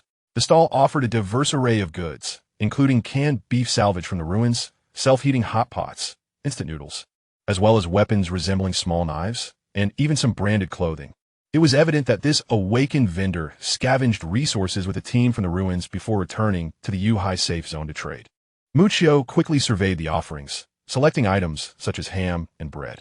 Seemingly casual, he inquired, "Do you have a map of the Yuhai city area? Ideally one with detail markings." The vendor looked at Muccio with a puzzled expression and replied, "Hey there, what era are you living in? Who still uses paper maps these days? Just tell me where you want to go. I'm a local from Yuhai, and I remember all the major malls and supermarkets like the back of my hand." After a moment, he rubbed his fingers together, glancing at Muccio, of course. "This information isn't free. How about 1 white crystal?" Muccio nodded slightly, choosing not to dwell on such trivial matters. He casually tossed a few white crystal nuclei and inquired, "Do you know where the Grand Heaven Entertainment Club is located?" The man, delighted by Muccio's generosity, accepted the crystal nuclei with a beaming smile. Upon hearing Muccio's question, he furrowed his brow in thought. "The Grand Heaven Entertainment Club?" After a moment, he shook his head and replied, "My friend, before the apocalypse, we were just ordinary folk. How could we afford such a place? However, I know a few spots designed for us awakened ones to unwind. The women there used to be white-collar models just a few years ago, splendid in both appearance and figure. Back in the old days, we couldn't even dream of encountering them. But now these once noble goddesses have become mere playthings for us awakened ones." As he spoke, a nostalgic expression washed over the vendor's face, and it seemed that vivid images danced in his mind. Clearing his throat, Muccio brought the vendor back to the present. The vendor then grinned mischievously at Muccio, asking, "What do you say, brother? Wanted to take you there for some fun? It would be far more entertaining than searching for any entertainment club. Without hesitation, Muccio shook his head in refusal. He harbored a certain fastidiousness regarding his preferences in women. Moments latte. The young vendor's eyes sparkled as he fixated on the handful of white crystal nuclei in his possession, while Muccio's figure had already receded into the distance. It appears that he would need to stockpile more white crystal nuclei for the next hunt. Walking along the street, Muccio glanced at his empty wallet, feeling a sense of helplessness wash over him. He had made a grave error by only collecting B-grade and above aberrant nuclei during his hunts in the ruins, neglecting the ordinary white crystals entirely. Yet, the most common currency within the safe zone was indeed the white crystal, as low-tier zombie aberrants were relatively easy to deal with. Even a somewhat stronger survivor could slay a few ordinary zombies with a weapon, making the acquisition of white crystals considerably convenient. White crystals were produced by C and D-grade ordinary aberrants, while the more precious blue crystals, reminiscent of sapphires, were found among C-grade and above aberrants, and their emergence remained probabilistic. Recalling the bag of crystals that Wei Linger had entrusted to him, he noted that it contained a blue crystal, indicating her significant investment in Muccio. Having a fortune, yet feeling unable to utilize it, Muccio now truly understood this sentiment. He chuckled bitterly. Though he possessed a considerable number of high-grade crystal nuclei, revealing such wealth would undoubtedly stir a considerable uproar. If questioned about the origins of these nuclei, it would pose yet another challenging dilemma, for his goal was to survive within human society. Should his true capabilities be exposed, he would inevitably be thrust into perilous frontline tasks. In this apocalyptic world, countless hidden dangers lurk, and he is reluctant to recklessly expose himself as cannon fodder. Despite possessing some strength, as Muccio pondered, the streets began to fill with hurried pedestrians, primarily emaciated survivors. They labored to exchange their toil for meager sustenance. Their work largely consisted of backbreaking tasks, such as repairing buildings and transporting goods, yielding scant rewards at the end of the day. Consequently, many able-bodied individuals flocked to join the ranks of the guards in the safe zone. The guards' daily responsibilities included maintaining order at the Yuhai base, transporting resources collected by search teams, and expelling the low-level zombies and aberrations in the vicinity. However, the number of recruits for the guard was limited to just a few thousand, a mere fraction compared to the tens of thousands of inhabitants within a base. Yet the compensation was exceedingly generous. The remuneration for a single guard was sufficient to ensure a family of 3 could stave off hunger, and the risk of casualties was significantly lower than that faced by the search teams exploring the ruins, making it an enviable position in this desolate world. The pedestrians on the street appeared weary, yet not a single soul laughed. Instead, an eerie silence enveloped the atmosphere, with each individual's expression etched with sorrow and uncertainty about the future. Witnessing this scene, Muccio couldn't help but feel a pang of melancholy. The principle of class disparity remains unchanged across eras, and the current measure of worth has merely transitioned from wealth and power to the strength of an awakener's abilities. Just as Muccio lamented the hardships of life, a survivor brushed past him. In that fleeting moment, the survivor abruptly collided with his shoulder. Instinctively, Muccio swung his arm, striking the individual, who was instantly propelled away. With astounding speed, the survivor crashed into a nearby abandoned utility pole. Bystanders were left in shock. Yet soon the fallen individual began to wail agonizingly on the ground, his body trembling uncontrollably. An awakener has struck someone. A voice suddenly pierced the crowd, followed by a chorus of similar exclamations. This person had blatantly violated the regulations of the safe zone, resorting to violence in public due to their status as an awakener. Such lawlessness. Where's the enforcement team of Yuhai? The onlookers exchanged glances, their expressions a complex mixture of anger, fear, envy, and a hint of pity directed at Muccio. It is crucial to recognize that the Yuhai safe zone is among the few bastions of order amidst the apocalypse, with a dedicated enforcement team to uphold the law. Among the many regulations, the most stringent prohibits awakeners from inflicting harm upon ordinary individuals lacking abilities. There have even been instances where awakeners faced expulsion from the base for assaulting commoners. The crowd cast sympathetic glances towards the fallen survivor, yet none dared to inquire about the situation. Instead, many were drawn towards Muccio, their curiosity piqued like spectators at a show. When the enforcement team arrived, it was certain the awakened individual would face dire consequences. Among the throng, Ma Kun, sporting a mustache and a somewhat lecherous appearance, watched the scene unfold with a sinister smile. Everything was meticulously orchestrated by him, including the injured survivor and the raucous crowd, who were merely his pawns. Originally, his plan was to instigate a conflict between his subordinate and Muchio. Should Muchio show any signs of weakness, this cowardly awakened one would be easily dealt with in this apocalyptic world. Ma Kun had devised a scheme to tarnish Muchio's reputation by the next day, rendering him unable to survive within the safety zone. Even the formidable Xiao Hanyin would be powerless to protect him then. However, to his astonishment, before his subordinate could even confront Muchio, he was sent flying several meters by a single slap, a reaction that caught Ma Kun completely off guard. How astonishingly quick was this lad? This could work in his favor. The escalation of the situation would be intriguing to observe. Ma Kun's eyes gleamed with malice as he remained inconspicuous among the crowd. Meanwhile, Muchio, the center of attention, remained unperturbed, reflecting on his instinctive reaction during the collision. Something felt amiss as he glanced at the moaning survivor on the ground, who was clearly struggling for breath. Was he being set up? A few names raced through Muchio's mind, but the one he had offended the most since entering the Yuhai base was undoubtedly the lizard-like Ma Kun. Not only had he rendered Ma Kun's brother a lifelong cripple, but he had also dealt Ma Kun a significant blow during training, leaving this seasoned awakened individual utterly humiliated. According to Wei Linger, both Ma Kun and his superior, Wang Sampeng, were notorious for their vengeful natures, and Muchio had not anticipated that retaliation would come so swiftly. Thus, Muchio chose to disregard the gasping survivor and the gaze of those surrounding him, scanning the crowd with keen eyes. Before long, he spotted the distinctly featured Ma Kun. Upon sensing Muchio's indifferent stare, Ma Kun was momentarily taken aback. However, he swiftly regained his composure, meeting Muchio's gaze with fearless mockery, eager to witness the unfolding drama. Before Muchio could make any move, a sudden commotion erupted from outside the crowd, and a path formed through the throng surrounding the survivor.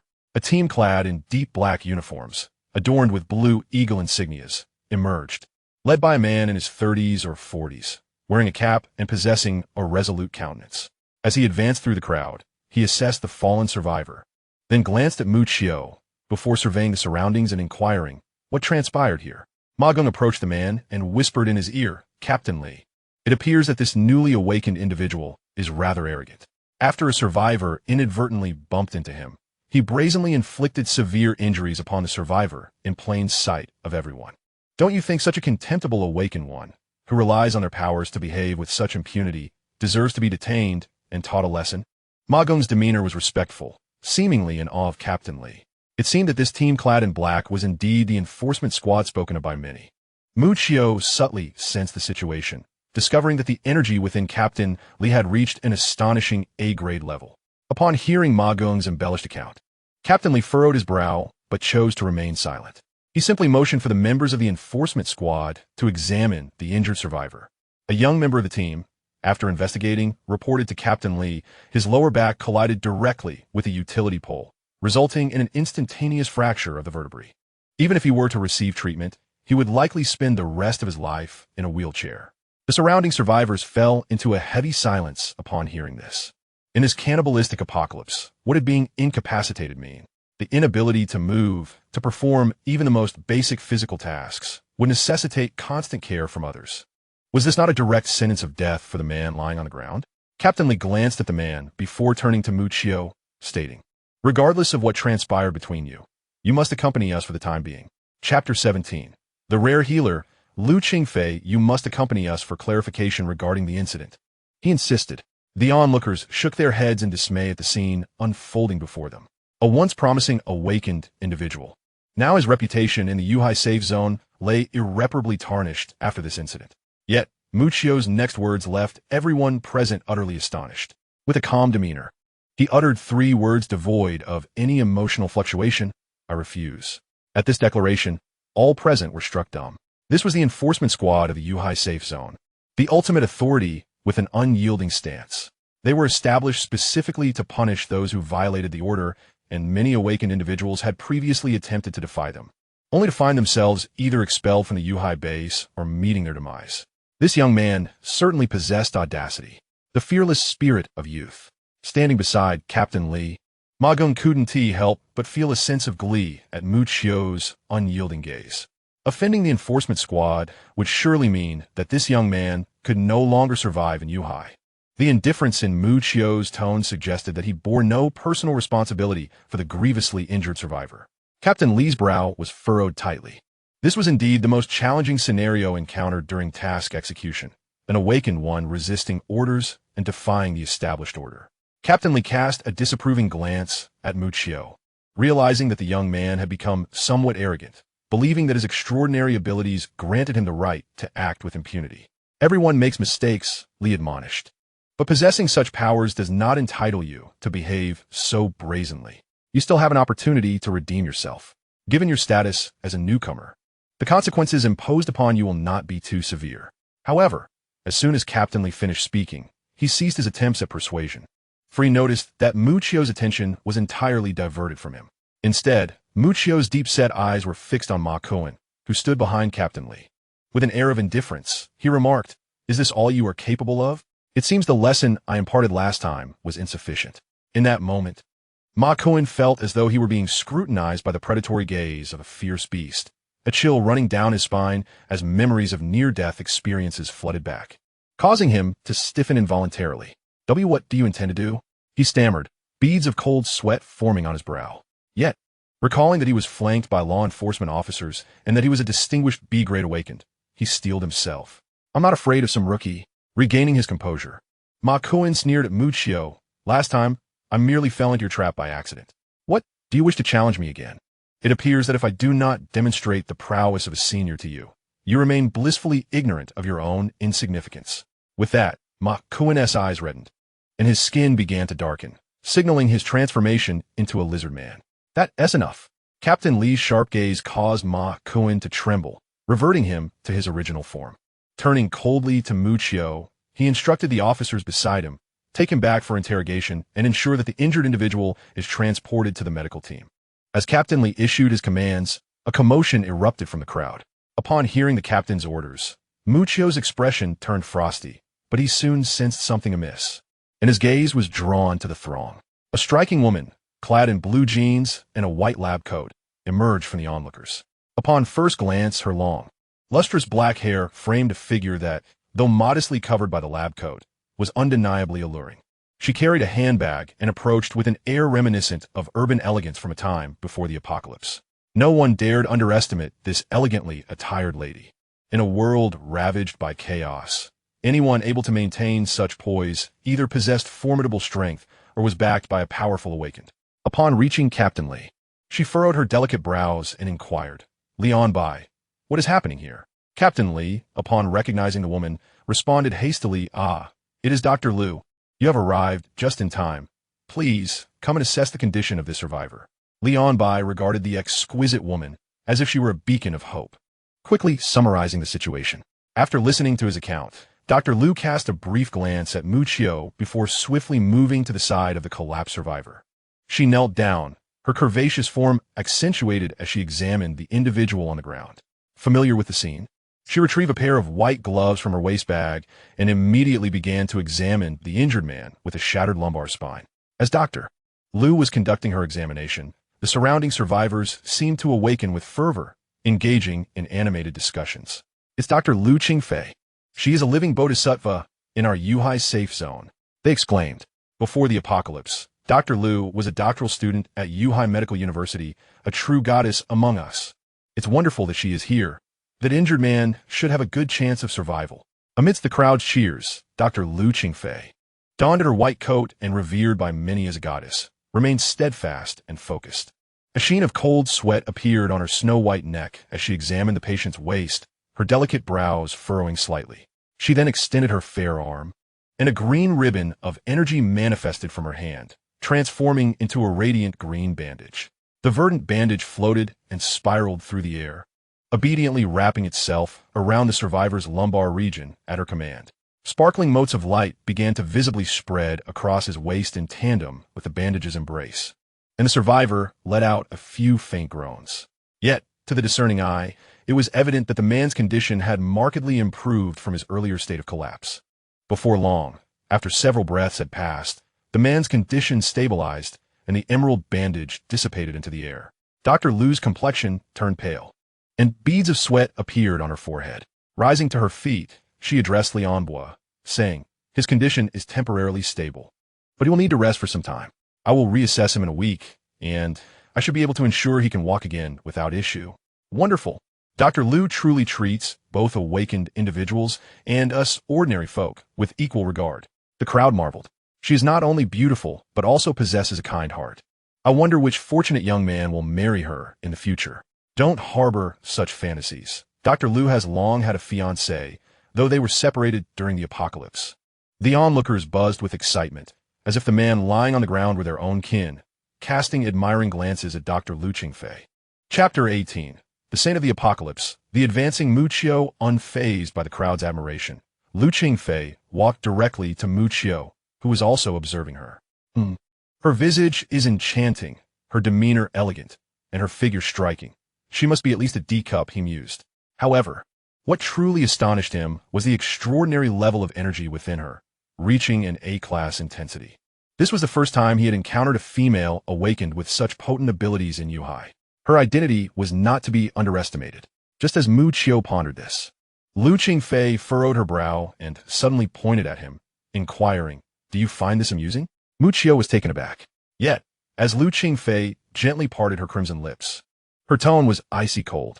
As an awakened individual endowed with extraordinary abilities, one should not only strive to champion the cause of the people and eradicate heresy, aspiring to become a paragon of heroism, but at the very least, one must be true to their own skills and conscience. You possess remarkable talents, yet you choose to wield them against those of your own kind, merely because they are weaker than you? Individuals like you're all too common in this apocalyptic world, selfish, indifferent, taking pride in bullying the vulnerable, and when faced with peril, fleeing with unparalleled speed. Those of your ilk are utterly unworthy of the powers you possess. Lu Qingfei's resonant admonition reverberated throughout the assembly. In an instant, silence enveloped the crowd. Aubrey, well said.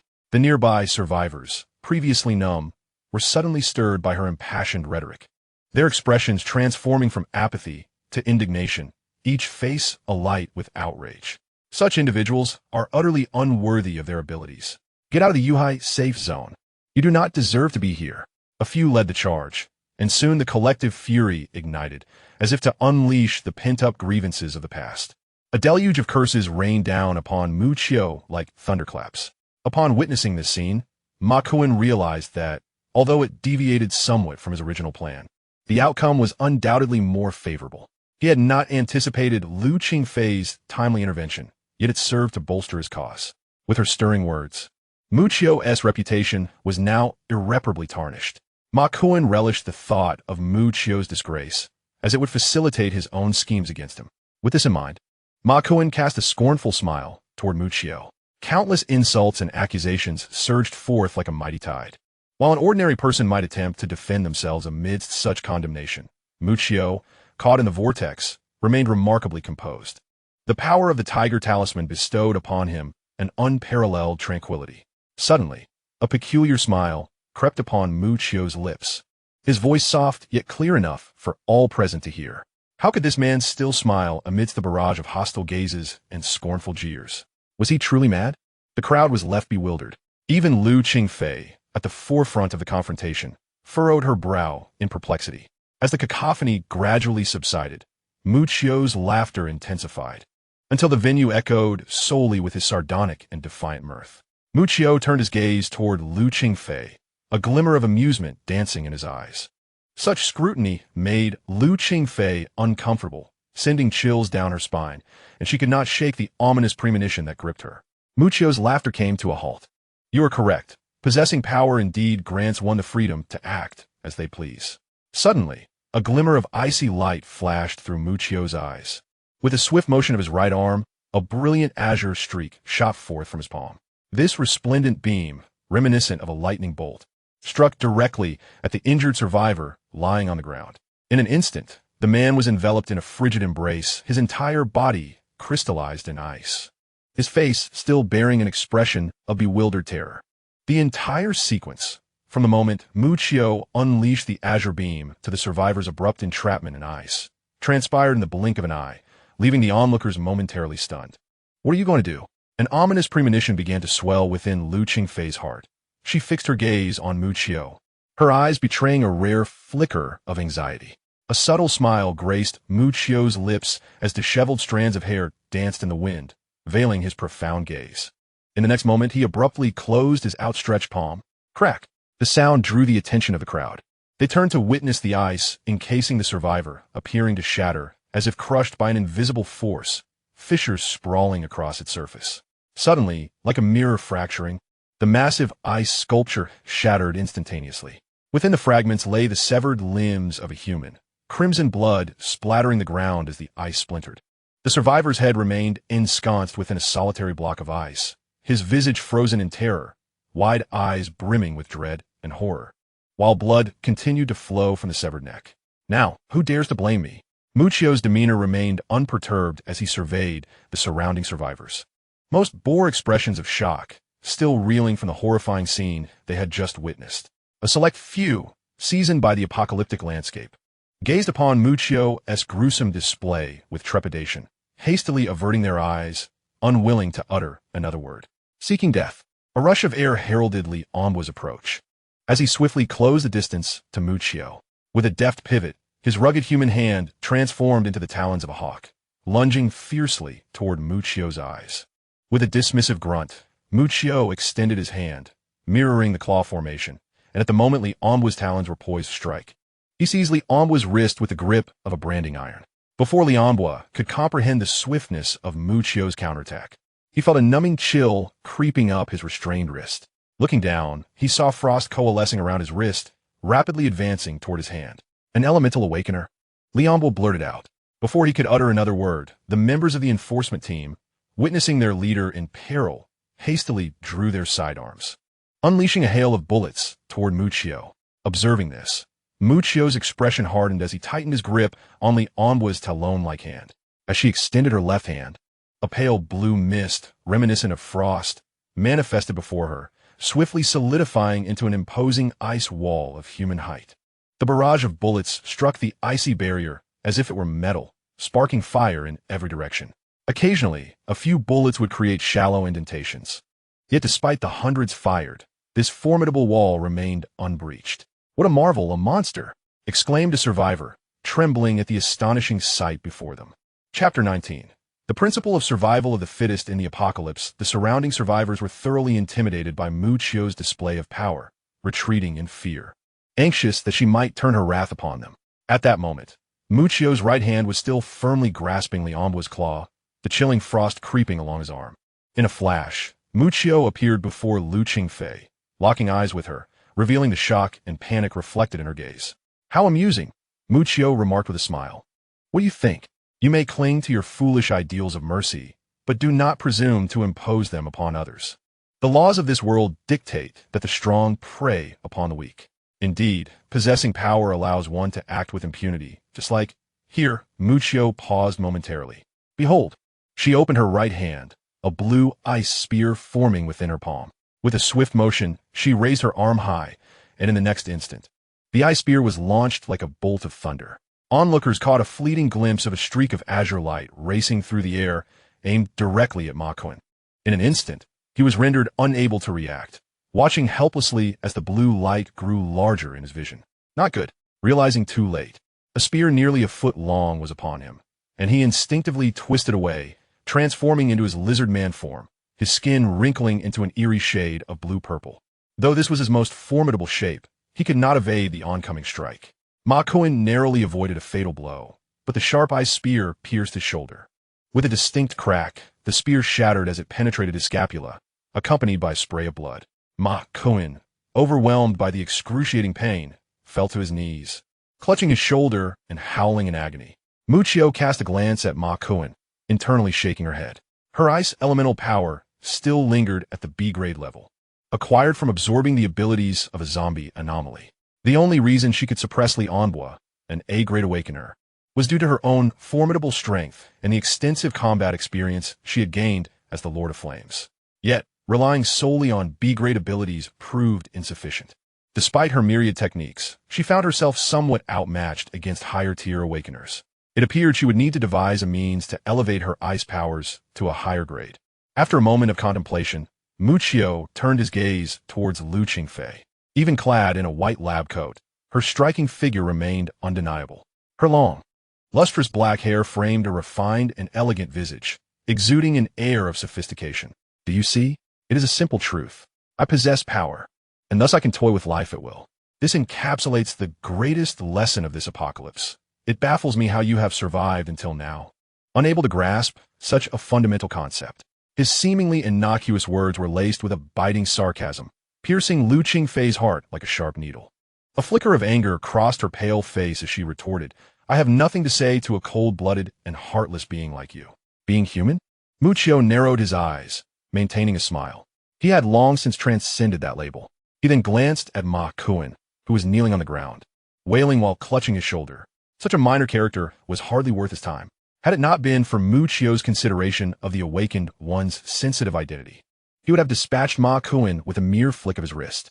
Muccio surveyed the onlookers, the survivors who were drawn in by the unfolding spectacle. His recent display of brutality had already frightened away a portion of the crowd, leaving those who remained to recoil at the sight of his subtly smiling face. Although his features were handsome and his smile reminiscent of a gentle spring breeze, to the onlookers, he appeared as a malevolent specter risen from the depths of hell, evoking a primal urge to flee. Farewell, my dear Holy Mother. Muccio's voice was infused with a cheerful mirth as he turned away, hands clasped behind his back, striding into the distance. Behind him lay the dismembered corpses of the survivors, shattered like ice. Lu Qingfei's charming face paled in fury. Yet she found herself powerless against Muccio. Her abilities were of a healing nature, lacking any offensive prowess. The members of the enforcement team, however, were not inclined to let him escape so easily. As one prepared to intervene, he was halted by a grip akin to an eagle's talon. It was Liambwa, Captain. He, a member of the enforcement team, unable to tolerate Muccio's arrogance, expressed confusion at Liambwa's actions. He had never witnessed an awakened individual display such hubris before the enforcement team. Yet, Liambwa stared intently at Muccio's retreating figure, his voice cold. This young man is not simple. Report to the higher-ups. An elemental awakened one holds considerable value for the base, provided he can adhere to our commands. With a sigh, Liambwa glanced at the scattered remains beneath a nearby utility pole, feeling a wave of exasperation wash over him. To the enforcement team members beside him, he ordered, clear away the bodies. The incident of the elemental awakened one's brazen murder swiftly engulfed the entire Yuhai safety zone like a tide. As the event unfolded, it incited a wave of anxiety among the ordinary survivors, who remained uncertain about how long the order within the safety zone could be maintained.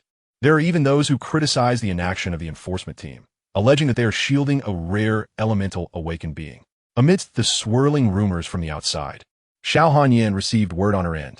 A bespectacled man clad in white entered the office and addressed Xiao Hanyan, stating, "We have clarified the situation.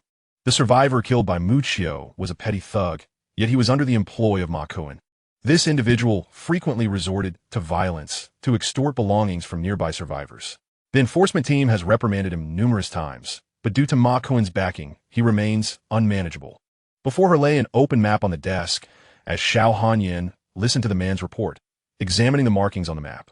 Upon hearing this, she raised her gaze and remarked, "So, this incident was indeed orchestrated by Ma Kuan behind the scenes?" The bespectacled man nodded, revealing that it was Muccio who had defeated Ma Kuan in the training ground. A flicker of emotion crossed Xiao Hanyan's frosty visage as she exclaimed, "At such a critical juncture, he is still instigating internal strife for his selfish desires. Does he truly wish to obliterate human society and join forces with those undead beasts?" Chapter 20. Xiao Hanyan's reaction. Zhang Qingwei's treasure-hunting ability. Major, should we instruct the enforcement team to teach Ma Kuan a lesson? The bespectacled man suggested. However, Xiao Hanyan shook her head. Wang Dapeng is returning soon. If we act against him now, we cannot predict how he will retaliate. Moreover, Muccio has indeed gone too far, openly disregarding the order of the base and committing murder, which cannot be overlooked. After a moment of contemplation, Xiao Hanyan, with her decisive demeanor, promptly issued commands. Increase the enforcement team's patrols. We absolutely cannot allow a second incident involving an awakened one harming others. We must do everything in our power to contain the spread of this news. As for Ma Kuan, Let it be warned, though the base lacks personnel, it certainly does not lack an A-grade awakened being. Xiao Hanyan's expression remained inscrutable, though her eyes flashed with a glimmer of cold intensity. Whether he chooses to continue living comfortably within the base or to survive in the outside world of Apocalypse is entirely his choice. And regarding Muchio, since he is one of Ling Heir's subordinates, let Ling Heir ensure he behaves. Furthermore, reinforce the surveillance on him, should he commit any further violations of order. Even a highly potential elemental awakened being will find no refuge within the Yuhai base. Xiao Hanyan's series of commands were delivered with unwavering resolve, reflecting her customary style. The bespectacled man, accustomed to her demeanor, nodded in affirmation. Meanwhile, in an office within the central high-rise of the Yuhai safe zone, a middle-aged man of considerable girth, exuding an air of prosperity, sat in a mink chair, listening to the rumors brought by his subordinates. This man was none other than Zhang Qingwei, another leader within the Yuhai base, endowed with the ability to unearth treasures. Zhang Qingwei, upon hearing Muchio's actions, was not angered. Instead, he chuckled lightly, remarking, "It seems this young brother possesses quite the spirited temperament. How intriguing. I wonder how Wang Dapeng will react upon discovering that his subordinates have been bullied. After all, he is a cataclysmic elemental awakener." At that moment, one of his subordinates presented him with a map. "Chairman, this map has been delivered by Major Xiao as people. The next search team is about to set out. Please indicate the locations of the resources." Zhang Qingwei remained silent, accepting the map and closing his eyes. Suddenly, his arm lifted, and he dipped his index finger into some ink nearby. A golden halo appeared on his broad forehead, and an invisible aura began to swirl around his robust form, captivating his subordinates with awe. This was the formidable ability that Zhang Qingwei had established as his foundation in the Apocalypse, the supernatural treasure-hunting ability. The true strength of this power lay not in its destructive capability, but in its astonishing auxiliary functions. Zhang Qingwei could swiftly discern the location of the sought-after resources, even pinpointing them to specific coordinates on the map. More alarmingly, this ability not only located food and treasures, but also the coordinates of zombies and aberrant creatures. Naturally, the higher the level of the target, the greater the energy consumption required. It was evident that S-rank beings were beyond Zhang Qingwei's current perceptive reach. Thanks to this ability, he had amassed countless resources since the onset of the Apocalypse, and his subordinates had repeatedly avoided danger through his guidance. With his eyes closed, Zhang Qingwei seemed to perceive something beyond sight. His ink-dipped finger was drawn by an invisible force, marking several points on the map with dark ink. Minutes later, he paused as his finger hovered over the map. Abruptly, he opened his eyes and withdrew his finger. Handing the map back to his subordinate, he stated, "The locations of the discovered A-rank aberrants have been marked on the map, but we cannot rule out the possibility of these creatures being active in the coming days." His subordinate nodded and suggested, "Given the unrest caused by the elemental awakeners, should we deploy our personnel to stabilize the situation?" However, Zhang Qingwei waved his hand dismissively. "Xiao Hanyan is more than capable of handling this situation. I prefer not to entangle myself further. Let that lass and that madman Wang Dapeng contend with one another." After receiving his orders, the subordinate added, "Chairman, we have also located several surviving female students near Yuhai University. What are your thoughts?" Coughing lightly, Zhang Qingwei maintained a serious demeanor. "Have them sent here tonight. I will assign them their duties within the base." Muchio was jolted awake by a series of urgent knocks on the door. His room was situated on the second floor of the villa, and the force of the knocking from the first floor was sufficient to rouse him from his slumber. Rubbing his sleepy eyes, Muchio slowly opened the door. Before him stood Wei Ling, her hands planted firmly on her hips, her delicate face adorned with an expression of indignation, reminiscent of a disgruntled kitten. Muchio was taken aback. If memory served him correctly, the search team's mission was scheduled for tomorrow. Upon seeing Muchio open the door, Wei Ling stormed in, revealing a pair of sharp little canines as she pointed at him and exclaimed, "Do you have any idea of the chaos you've caused?" Realizing Muchio was still groggy and half asleep, she added, "You still have the leisure to sleep here?" Confused, Muchio stifled a yawn and inquired, "What has happened?" Though he had already begun to suspect the reason for her ire. Sure enough, Wei Linger retorted angrily, "Your blatant act of killing a survivor today has stirred a tremendous uproar among the residents of the safe zone. It has been ages since any awakened individual dared to openly defy the order within the base. There are even many who suggest expelling you from the base." This incident has given Sister Han Yin quite a headache. Do you know how much effort it takes to suppress this matter? As your team leader, I now bear an undeniable share of the responsibility. How could you repay my efforts in bringing you into Yuhai like this? Stunned by the barrage of reproaches from the young lady, Muchio pondered if this was an inquiry for retribution. In the next moment, with an exasperated pout, she exclaimed, "If you must kill someone, at least find a secluded spot to discreetly do it. Killing someone so brazenly is simply inviting trouble." Muchio couldn't help but chuckle. It turned out Wei Linger was upset about this. Displaying her sharp canines in a frustrated grimace, she continued, "Now look what you've done. Sister Qingfei has specifically reported your situation to the higher-ups. To think you would provoke someone like her, truly reckless." Qingfei? Muchu wondered, sensing that this saintly figure held considerable influence, as even the members of the enforcement team showed her great respect, and Wei Linger seemed to recognize her. Noticing the confusion in Muchio's eyes, Wei Linger clarified, "Sister Qingfei is the leader of the medical team at the base. Before the apocalypse, she was a doctoral student in medicine at Yuhai University.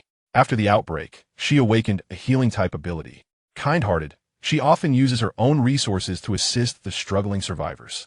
Throughout the apocalypse, she has treated countless injured awakened individuals and innocent survivors, and many regard her as an angelic figure within the base. Is that so? She truly sounds like a remarkable savior."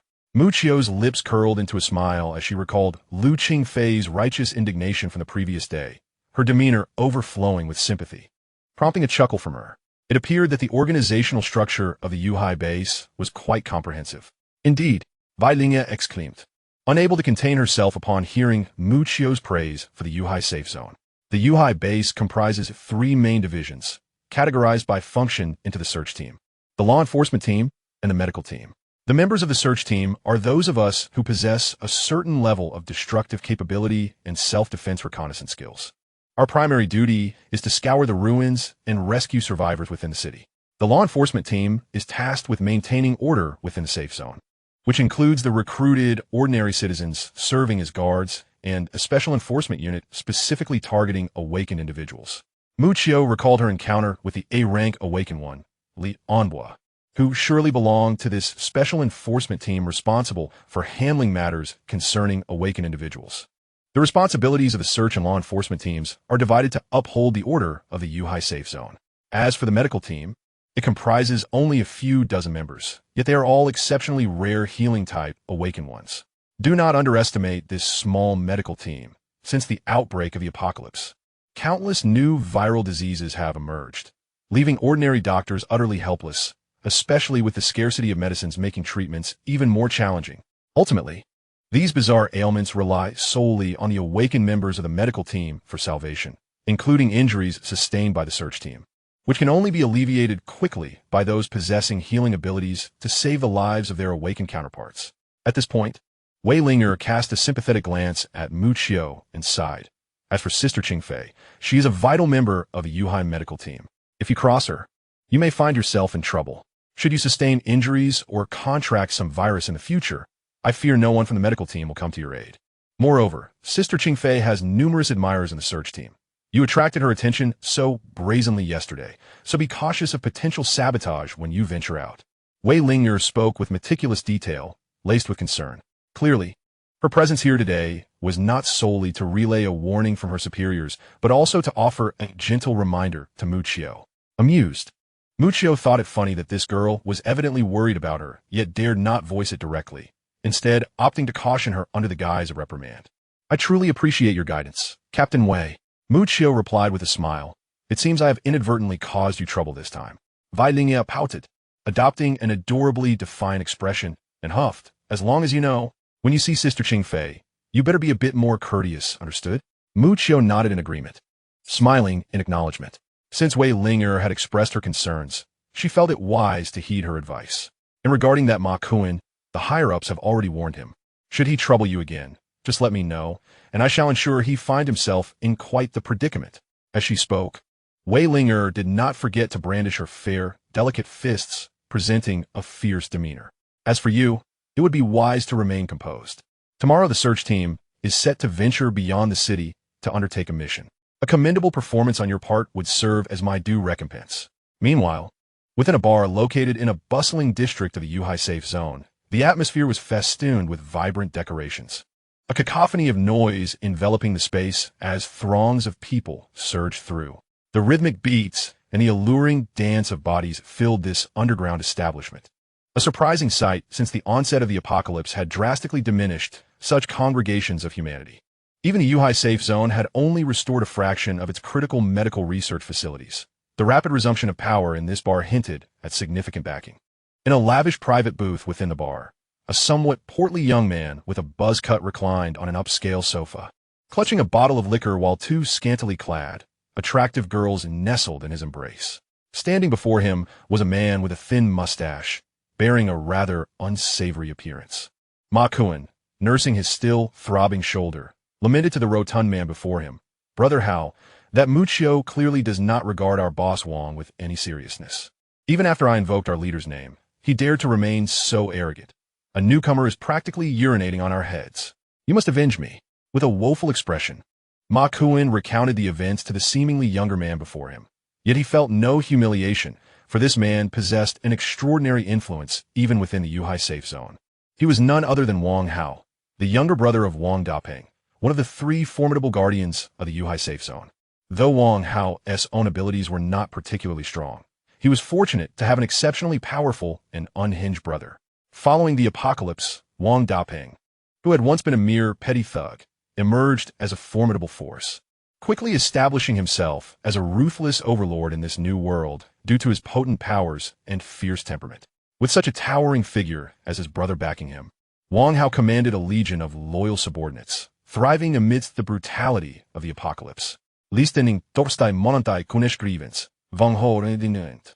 Finishing the last bottle of baijiu in one gulp before tossing it aside. He then began to indulge in playful antics with the two beauties in his arms, who responded with giggles of delight. After a period of revelry, he reclined back on the sofa, lighting a cigarette, and casually remarked, "Xiaohan's side has already sent word to warn you. They said if you continue to misbehave, you'll be expelled from the base." Ma Kuan's mind conjured an image of Muchio, and he retorted fiercely, "So we are to let this matter rest?" "Of course not." Wang Hao slammed his hand on the table, shaking off the ash from his cigarette with a stern voice. "Anyone who dares to touch our people is challenging my brother's authority. If we allow him to carry on unscathed, what becomes of the prestige of our Shenlong society?" Chapter 22. The Resurgence of Conspiracy and the Enhancement of Ice Powers. The Rising Dragon Society, an organization founded by Wang Dapeng prior to its merger with the Yuhai base, was notorious for its formidable reputation. Before the establishment of the Yuhai base, merely mentioning its name could instill fear among the many awakened beings in the Yuhai territory, compelling them to submit in trepidation. Ma Geng had long anticipated Wang Hao's response. His earlier lamentations were merely a performance. During the heyday of the Rising Dragon Society, Wang Dapeng's renown was absolute. Who would dare to provoke his subordinates? Nowadays, even to challenge them was a perilous endeavor. Although he was merely an ordinary thug associated with the outer circle, he still bore the society's affiliation.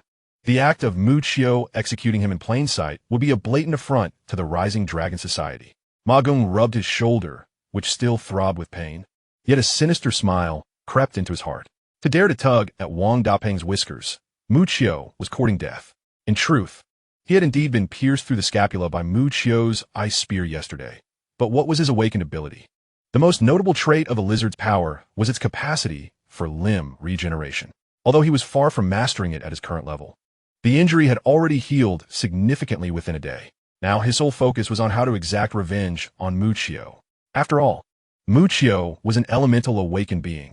Ma Geng deliberately reminded him. Wang Hao spat dismissively, his expression one of disdain. What of an elemental awakened being? Dare to provoke the Rising Dragon Society, and I shall ensure his obliteration. Following this, he coldly remarked that the search team would be exploring the ruins, and Wei Linger's team would also join the expedition. At that time, I will arrange for you to have the opportunity to deal with Muchio. Just remember to be discreet. Ma Geng beamed with delight. He had been awaiting this very statement. It was common for several to perish during the search team's exploratory missions. By the way, if the chance arises, be sure to bring that little girl Wei Linger to me. Wang Hao's eyes gleamed with desire. Licking his lips as he spoke, I've had my eye on that girl for quite some time. Her figure is simply tantalizing. As he spoke, he tightened his embrace around the two beauties in his arms, provoking playful protests from the lovely women beside him. Ma Geng inwardly scoffed but maintained an agreeable facade, nodding eagerly. As he exited the bar and walked through the alley, a cold glint flickered in his eyes. Muqiu, this time I shall ensure you have no place to rest in death. As night fell, beneath the chandelier of the two-story villa, Muqiu sat gracefully on the mattress, holding an ice-blue crystal core in each hand. The bright chandelier illuminated Muqiu's handsome features. After the establishment of the Yuhai base, the higher-ups swiftly restored the power supply to several critical areas, including the upscale villa district where Muqiu resided. With his eyes closed, Muqiu held a deep blue crystal core in each palm. The cores radiated a stunning light blue aura, creating ripples that shimmered under the chandelier's glow. At first, the halo lingered around Muqiu's hand, but soon it seemed to be drawn away by some unseen force, gradually merging into Muqiu's body. As these luminescent auras entered him, the temperature of his skin began to drop, causing the surrounding air to chill significantly. The entire villa felt as though it had been besieged by a cold front. The air conditioning had yet to be activated, yet a strange coolness wafted through the space. The water vapor within the room began to condense into transparent droplets, trickling down the walls. In a fleeting moment, Muqiu suddenly opened his eyes, revealing a pair of deep pupils that flashed with an icy blue light. Indeed, the energy within the crystal cores was far less satisfying than the act of direct consumption. Muqiu glanced at the pile of depleted crystal cores beside his bed, now dim and lifeless, and let out a soft sigh. Absorbing all the energy from these cores had only barely elevated his ice ability to the peak of B grade. After all, the ice-type zombies he had initially absorbed were only at the early stages of B grade.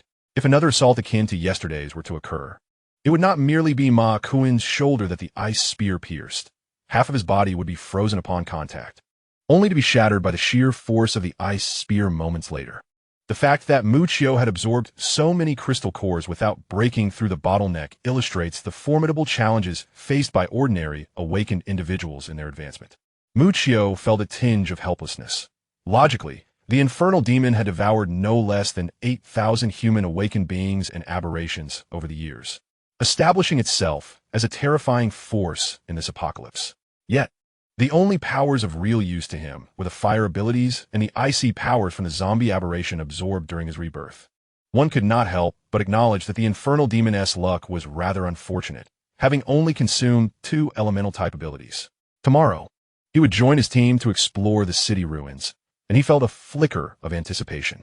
Rising from his seat, Muqiu stretched, gazing through the expansive floor-to-ceiling windows at the round moon outside. A joint hunt between a zombie king and humans awaited. Early the next morning, Muqiu arrived at the abandoned cafe in the western part of the city, as agreed upon with Wei Linger. The cafe was surrounded by an expanse of emptiness, and Muqiu could keenly observe that even the flower bed at the entrance was thick with dust. Calculating the time, he deemed that he had arrived just in time and promptly pushed the door open. Upon entering the cafe, he found the surroundings eerily silent. Only a solitary square table in front of the desolate counter was occupied by a few individuals. Observing their appearances, Muqiu realized that this small team was indeed comprised of remarkable talents. At the far right of the table sat an ordinary-looking middle-aged man in work attire, the sort of person one would not spare a glance while walking down the street. Next to him was a seemingly jovial young man in his 20s, munching on sunflower seeds and engaging in conversation with those nearby, a smile adorning his face. Seated on the opposite side was a young girl, appearing no older than 13 or 14, with a charming visage. Dressed in a floral sundress, her hair was styled in playful twin ponytails, giving her an endearing and innocent look akin to that of a neighborly girl. Perched upon her shoulder was a small squirrel, seemingly unbothered by the presence of strangers, peacefully dozing off. However, when Muqiu directed her gaze towards the individual sitting beside the girl, she paused slightly, astonishment gleaming in her eyes. What was this person doing here? Due to the ongoing conversation among the group, and their backs turned to Muqiu, they evidently did not notice her arrival at first. Upon encountering a familiar face, Muqiu found herself momentarily entranced. How could she be here? Chapter 23. An unexpected team member. This familiar visage belonged to none other than Lu Qingfei, the medical team member Muqiu had mockingly referred to as a saint just the day prior. "Oh, Muqiu, you've arrived." As Muqiu pondered, a cheerful, melodious voice rang out from ahead. Turning her head, she spotted Wei Ling at the counter, stirring a cup of coffee with a spoon. Upon hearing Wei Ling's voice, the individuals engaged in conversation halted, their gazes shifting towards the newly entered Mucio. The middle-aged man and the stout fellow regarded Mucio with curiosity, evidently aware of her recent notoriety that had stirred quite a commotion at the base. The little girl, after sneaking a glance at Mucio, hastily lowered her head. As for Lu Qingfei, she cast a sidelong glance at Mucio, frowned, and chose to remain silent. "Huh, a newcomer keeps us waiting for so long. You certainly have quite the audacity." A slightly sarcastic voice interjected, drawing Mucio's attention to a short-haired man in a vest leaning against the wall. A coffee cup in hand, his expression displaying some displeasure directed at Mucio. Frowning slightly, Mucio sensed a palpable malice emanating from him for reasons unknown. "If I recall correctly, the designated assembly time has not yet arrived. Has it?" Mucio retorted, prompting a flash of anger to flicker in the man's eyes as he fixed his piercing gaze upon her. Undaunted, Mucio met his stare with calm defiance. This must be the infamous Mucio, the little brother who has garnered quite a reputation in Yuhai of late. Just as the tension thickened, the middle-aged man seated at the table stood up and approached Mucio, offering a hearty smile. "A rare elemental ability. Even at my age, I find myself envious." Mucio shifted her gaze towards him and replied with a serene smile, "Not at all. I am merely fortunate." At this moment, Wei Ling approached with a cup of coffee, first casting a glare at the short-haired man, then handing the coffee to Mucio while whispering in her ear. "This man's name is Song Tsonghua. He is an awakened individual of the mutation type. Previously, Sister Qingfei saved his life, and he is one of her admirers." Mucio suddenly realized why the short-haired man had been so antagonistic towards him. He was evidently defending the saintly Lu Qingfei. Following this, Wei Ling began to introduce the members of their small team. This middle-aged man is Chen Weigua, whose ability is to create barrier walls. He serves as our team's dependable defensive support. "Oh, come now," Chen Weigua said modestly, scratching the back of his head and wiping his hands on his trousers. "Don't listen to Linger's fanciful words. Before the apocalypse, I was merely a construction worker. I joined the search team just to scrape by in this wretched world." Mucio shook his hand, smiling and nodding in acknowledgement. Chen Weigua sighed with relief, thinking that this newcomer was not as difficult to get along with as the rumors suggested. Wei Ling then pointed to the plump young man lounging on the sofa. "This is Zhu Feng. You could just call him Fatty. His ability is..." Suddenly, the young man grinned widely, leaping from the sofa. In a flash, he moved with such speed that he blurred into a shadow, reappearing right in front of Mucio. "My power is super speed movement. How about that, brother? Pretty impressive, right?" "Indeed, quite remarkable." Mucio was taken aback by the agility of this seemingly hefty individual. His slightly corpulent physique did not hinder his wind-like swiftness. A brief assessment revealed that he was also a B-rank awakener, and his speed would likely make him suitable for reconnaissance within the team. Of course, this velocity paled in comparison to his own rabbit talisman. Mucio then turned his gaze to the girl with twin ponytails, who was shyly nestled in Lu Qingfei's embrace. She seemed to sense his scrutiny, raising her head for a fleeting moment before hastily bowing it again. Wei Ling approached and affectionately ruffled the girl's hair, laughing. "This is our little sister Su-Wen. She is a bit introverted around strangers, but you'll get along splendidly once you become familiar. Hello."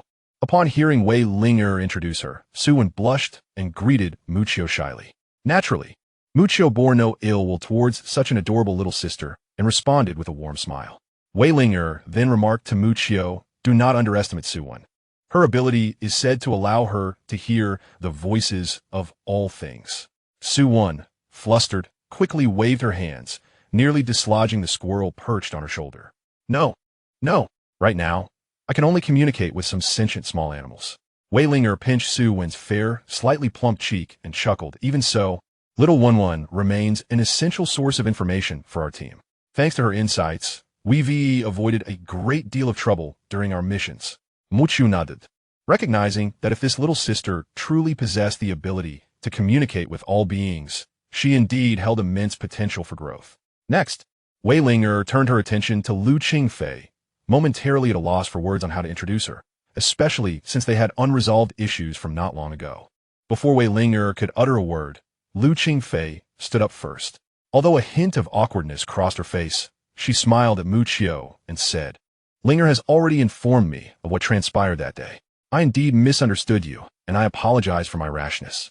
However, I still cannot condone your actions. After all, a life is at stake, and one should not so easily decide their fate. Muccio surveyed Lu Qingfei, who was wearing deep blue jeans today. The absence of her white lab coat allowed her perfect and graceful figure to be accentuated, with just a touch of makeup. Her striking beauty was a rare sight in this apocalyptic world. Her long hair was elegantly tied into a ponytail, adding a touch of vitality to her mature and graceful demeanor. Upon hearing Lu Qingfei's remarks, Muccio turned to glance at Wei Linger. Noticing the latter's bared teeth and threatening expression, a smile broke across Muccio's handsome face. I accept your apology. However, I shall not abandon my principles. Those who dare to provoke me will find themselves in a grave predicament. After uttering the last phrase, Muccio maintained the serene smile of a gentle spring breeze, as if he were merely discussing a trivial matter. Such bravado. Song Tsonghua approached with a displeased countenance, his tone icy as he addressed Muccio. I hope certain individuals do not become paralyzed with fear upon encountering the zombies and aberrations in the urban ruins. Muccio was unfazed by this, a smile curling at the corners of his lips. Then let us wait and see. Would you feel angered if an ant crawled by your feet? If it irks you, simply find an opportunity to crush it. Muccio's placid response left Song Tsonghua feeling as though he had struck cotton with his fist. To him, Muccio's calm smile seemed more like a mocking jest, and he ground his teeth in frustration before stepping aside. However, Muccio keenly sensed that Song Tsonghua's abilities had also reached the peak of B grade, with the strongest energy levels within the entire team.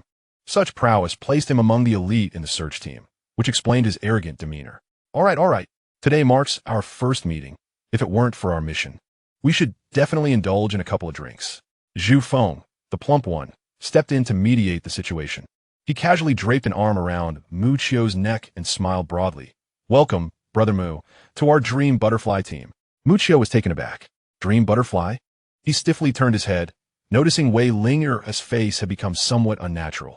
His lips twitched. You didn't come up with this name, did you? Wei Linger let out a soft huff, lifting her chin like a proud swan. What do you think? This name was crafted by yours truly. Isn't it quite melodious? Muccio's lips twitched again, caught between laughter and exasperation. It certainly has character. My dear leader, I once suggested that our team be named the Avengers, which would have exuded both power and a touch of tenderness, reflecting the depth of our group. It appears that the portly fellow harbors some reservations about the team's name. I personally find the name God of War Squad quite appealing, which aligns with the aesthetic sensibilities of our middle-aged companion, Chen Weigua. Do you have any objections to the name I have chosen for myself? Wei Linger brandished her delicate fists, revealing her sharp canines, appearing quite ready to erupt. Not at all. Muccio silently sipped his coffee.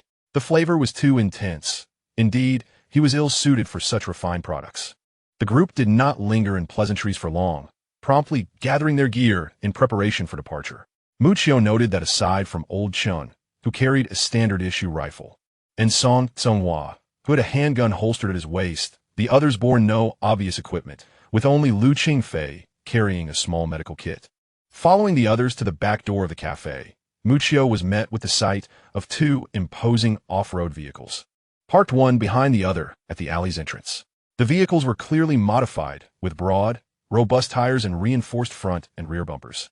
Resembling the fearsome fangs of a beast, from a distance, they appeared as two steel predators lying in wait. Observing that these were the only vehicles present, Muccio couldn't help but ask, "Are we departing alone?" Song Tsonghua scoffed. Indeed, a true novice, unaware of such a crucial rule. The workmanlike Chen Weigua explained, It's perfectly normal for young Mu, having just arrived and being new to the base, to be unfamiliar with the protocols of search teams. Generally, each search team has its own designated gathering area, and they do not embark on missions together. Suddenly, Chen Weigua turned to Muccio with a serious demeanor. Moreover, even if search teams emerge from the same base, trust is not guaranteed once you step outside into the ruins. He squinted towards the distant skyline beyond the city. A hint of weariness etched upon his face. In those vast urban ruins, the inhabitants are truly lawless, capable of unspeakable acts. The only ones you can rely on are your teammates and your own abilities. We have witnessed far too many instances of teams clashing over grievances, leading to violence. It can truly be said that no one can assure their safe return from search mission. As he spoke, Muccio noticed the grave expressions on everyone's faces. Even the young girl, named Sue, when appeared pale, trembling as if haunted by some dreadful thought. Enough, old Chun. There's no need to frighten everyone. The portly fellow, sensing the heavy atmosphere, quickly interjected against Chenhuegua. What caliber are our team members? Each one is a formidable warrior. The mere monsters of the Yellow Zone pose no threat to us. Besides, we have Dr. Liu, a healer among us, and Muchio, whose destructive elemental powers are truly remarkable. Even a mere A-class heretic could be eradicated by this lineup, making the task seem as effortless as playing through a dungeon. Zhu Feng, the plump fellow, appeared quite unfazed, harboring no apprehensions about unexpected developments in their mission. Nevertheless, it was imperative for them to remain vigilant, as the abilities of external heretics were bewilderingly diverse and unpredictable, posing the risk of unforeseen complications at any moment. At this juncture, Wei Ling'er offered a candid assessment. Muchio nodded, recognizing that this small team possessed considerable experience in executing tasks outside. The team was divided into two groups: Muchio, Zhu Feng, Wei Ling'er, and the little girl Sue when occupied the front vehicle, with Zhu Feng at the wheel. The other vehicle was manned by Lu Qingfei, the short-haired man Song Songhua, and the middle-aged gentleman Chenhuegua. Inside the vehicle, Muchio noticed the spacious trunk was filled with provisions and water, while the remaining space housed weaponry and a few tools. The two iron beasts roared to life amidst a cacophony of exhaust. Muchio sat in the passenger seat, with Wei Ling'er and Sue when seated behind. The young girl, seemingly fatigued, soon leaned her head and fell into a deep slumber, her furry companion, a cute, fuzzy squirrel, unperturbed, gnawing on a nut. Turning to Wei Ling'er, Muchio asked with genuine curiosity, "I had not heard that Lu Qingfei would be accompanying us on this mission." Wei Ling'er blinked and feigned modesty while gazing out the window. "Did I? Haha, perhaps I simply forgot to mention it." Muchio maintained his smile, observing her intently. Feeling somewhat uneasy under his gaze, Wei Ling'er shook her head and conceded, all right, you win. I didn't know all along that Qingfei would be joining us. Why would she choose to accompany us?" Muchio inquired. Wei Ling'er elaborated. Qingfei entrusted her fiancé's phone to the tech department, from which they deciphered the last known location of her husband. Consequently, she requested to join the search team to locate him, unable to rest easy without being present. I suggested she join our little squad. She added, in addition to searching for resources, our mission also entails assisting Qingfei in finding her fiancé. Oh, Muchio was not particularly surprised. He was well aware of this compassionate figure's deep sense of loyalty. With news of her husband, it would be uncharacteristic for her to remain idle. Where did her husband last disappear? He asked. Wei Ling'er erschrocken, expressing her helplessness. It seems to be a place called the Great Heaven Entertainment Club, located precisely at the boundary between the Yellow Zone and the Red Zone. This indicated that their mission might traverse the entirety of the Yellow Zone, presenting a certain level of peril even for their capable group. Chapter 25. Departing from Yuhai Base. The team sets sail the Great Heaven Entertainment Club. Muchio's eyes widened in astonishment, his demeanor no longer as composed as before. He had never forgotten that the next check-in location designated by the system was indeed this very establishment. Initially, he perused the nearby map but failed to locate the place. Little did he expect that it would come to him so effortlessly. Wei Ling'er, observing Muchio's demeanor, suddenly recalled something, exclaiming, I remember now. You had previously inquired about this location. How did you come to know of it? It dawned on her that she had heard this grand entertainment venue mentioned by Lu Qingfei before, yet she struggled to recall the specifics. However, Muchio's behavior triggered her memory, bringing to mind the very first time she had heard of this place, which was indeed from him. Wei Ling'er cast a dubious glance at Muchio, who now appeared somewhat sheepish, and hastily explained, a relative of mine happens to work there, and I wanted to see if he is still alive. Wei Ling'er frowned, retorting, that entertainment venue is located in the Lannan district adjacent to Yuhai City. Do you really have a relative working there? The astute Wei Ling'er clearly did not fully believe Muchio's words, yet she sensed his reluctance to elaborate, so she refrained from pressing further. At that moment, the chubby driver interjected, Oh, come on. What relative? I bet it's your goddess from before the apocalypse. Isn't it? You're worried about her safety, so after being rescued to a safe zone, the first thing on your mind is to save her from peril. The driver's whimsical imagination conjured a dramatic tale of an infatuated underdog yearning for his goddess. In the back seat, Wei Ling'er promptly delivered a playful smack to the driver's head, then turned apologetically to Muchio. You don't hold it against me for mentioning Qingfei, do you? Muccio shook his head with a smile, saying, "So your visit to me yesterday to admonish me was merely to prepare for today?" He had not forgotten Wei Ling's warning to maintain a cordial demeanor upon encountering Lu Qingfei, clearly anticipating such an encounter. Wei Ling stuck out her tongue. "I was just concerned about the potential awkwardness between you two." Muccio reassured her that he was unfazed, directing his gaze out the car window with a hint of a smile. "Of course not. Besides, I believe that with Lu Qingfei, our journey will not be too dull." The corners of Muccio's mouth turned upward, as if he could already envision something amusing unfolding. Although he had brushed aside her words from that day, it did not imply he endorsed Lu Qingfei's ideals. Throughout this journey, he eagerly anticipated the saintly figure's performance. Indeed, what seemed to be a perilous mission amongst the squad members appeared to Muccio merely as a leisurely return home. Who would feel fear upon returning to their hometown? Two formidable, armored beasts thundered through the deserted streets, their engines echoing against the surrounding storefronts. Shortly thereafter, the two modified jeeps bearing the 7-member crew arrived at a sturdy wall, constructed from robust rocks, resembling a fortress of steel. At last, Muccio was able to observe up close this towering barrier that safeguarded thousands of survivors. The appearance and function of this wall resemble the formidable barriers found in tales of giants, designed to safeguard the survivors within the city.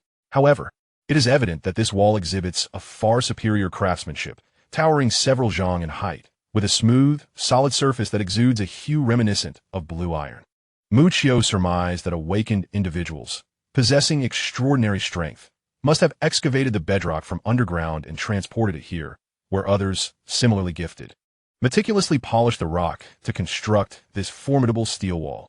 Unsurprisingly, a dedicated law enforcement patrol was stationed at the perimeter conducting inspections. After a thorough examination, 2 off-road vehicles passed through the iron gates of the wall, venturing into one of the few remaining sanctuaries for humanity amidst the apocalypse. Even beyond the confines of the wall, the expansive highway lay before them, eerily silent. Not a single undead creature was in sight, nor even the flutter of a bird. However, the scorching sun had baked the asphalt to a cracked expanse, revealing large patches of desiccated bloodstains. Muccio inferred that this area had long been cleared by the awakened individuals from the base. The blinding sunlight streamed through the car windows, piercing their eyes, while a gentle summer breeze offered a fleeting respite, were it not for the crimson stains on the ground. One might mistake this scene for a mundane group outing before the world fell into chaos. 2 jeeps, fierce and wild like steel beasts, roared down the deserted highway. Along the way, they encountered several abandoned vehicles, weathered by the elements, which they crushed without hesitation. The 2 off-road vehicles sped down the road, swiftly covering a distance of several dozen kilometers from Yuhai. Inside, wild music blared, and the hefty driver, in rhythm with the melody, pressed the accelerator with fervor. Nearby, a ragged, bloodied zombie ambled along the roadside, and upon hearing the roar of the engine, lunged at Muccio's vehicle like a lion pouncing on its prey. Undeterred, the driver swayed to the music, flooring the pedal and barreling straight toward the zombie. In an instant, blood splattered across the front bumper, and the windshield bore a gruesome sight. Unfazed, the driver activated the windshield wipers to clear the glass, while the passenger in the back, Wei Ling, yawned with a look of utter boredom, as if such occurrences were commonplace. Truly, she was a seasoned member of the search team. Muccio nodded in approval, acknowledging her resilience. "Your mental fortitude must be exceptional, Muccio. What you will witness in the future will be far more terrifying." The driver, noticing Muccio's entranced gaze at the blurred scene outside, assumed he was startled by the violence and offered words of reassurance. Muccio chuckled, saying, "In that case, I shall rely on you, Fatty, to protect us." The driver confidently thumped his chest, giving a thumbs up. "Rest assured, with Zhu Feng around, there will be no unexpected surprises."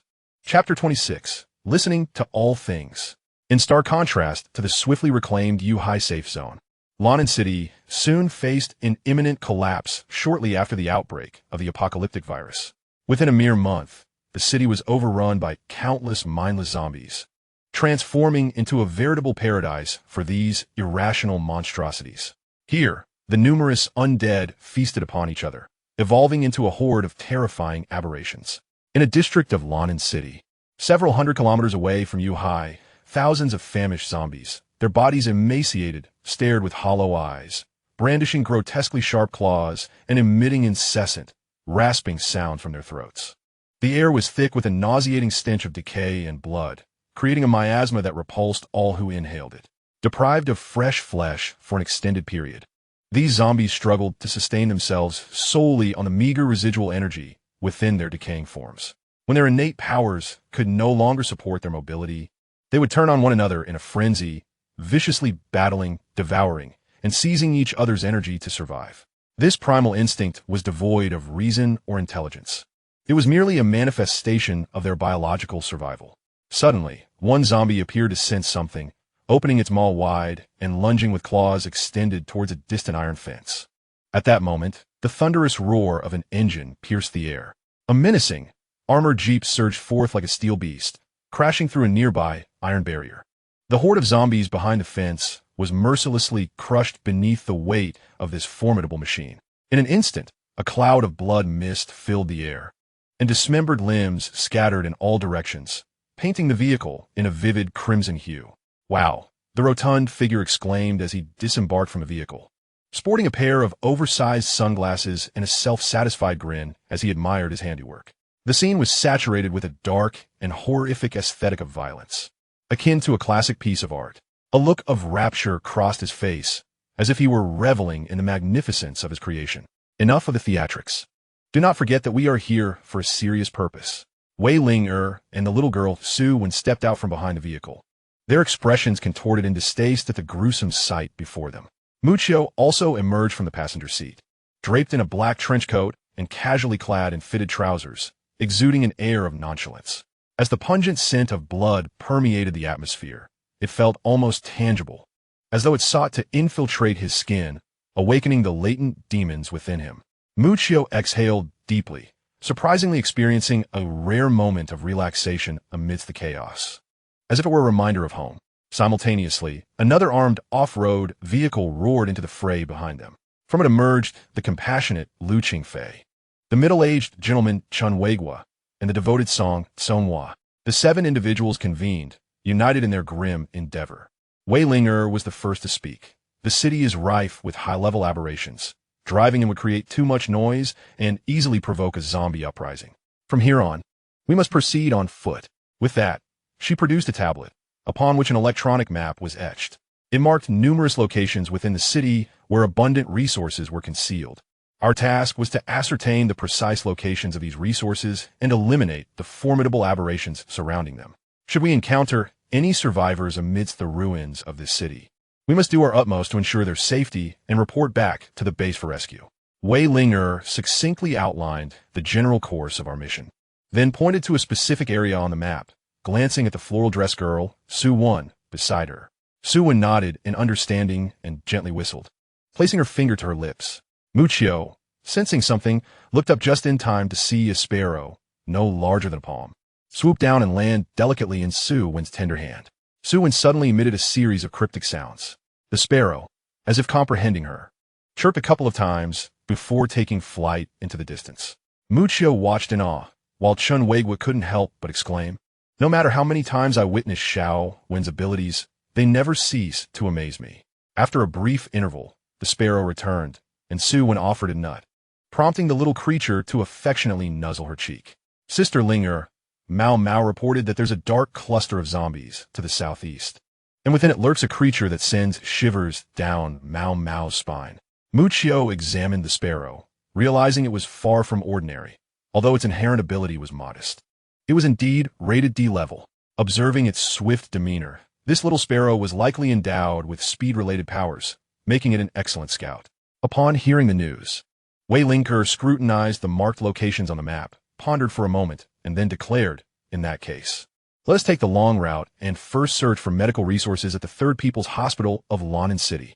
Wen, instruct Mao Mao to scout from a distance and report back immediately should any changes arise." The others evidently had no objections. Thus, our party of 7 set forth toward the eastern expanse of the city. The plump fellow nudged Muccio with his elbow, grinning. "What do you think? Wen's ability is quite convenient, isn't it? Thanks to these little creatures, we've avoided considerable casualties." Chun Weigua also chuckled heartily.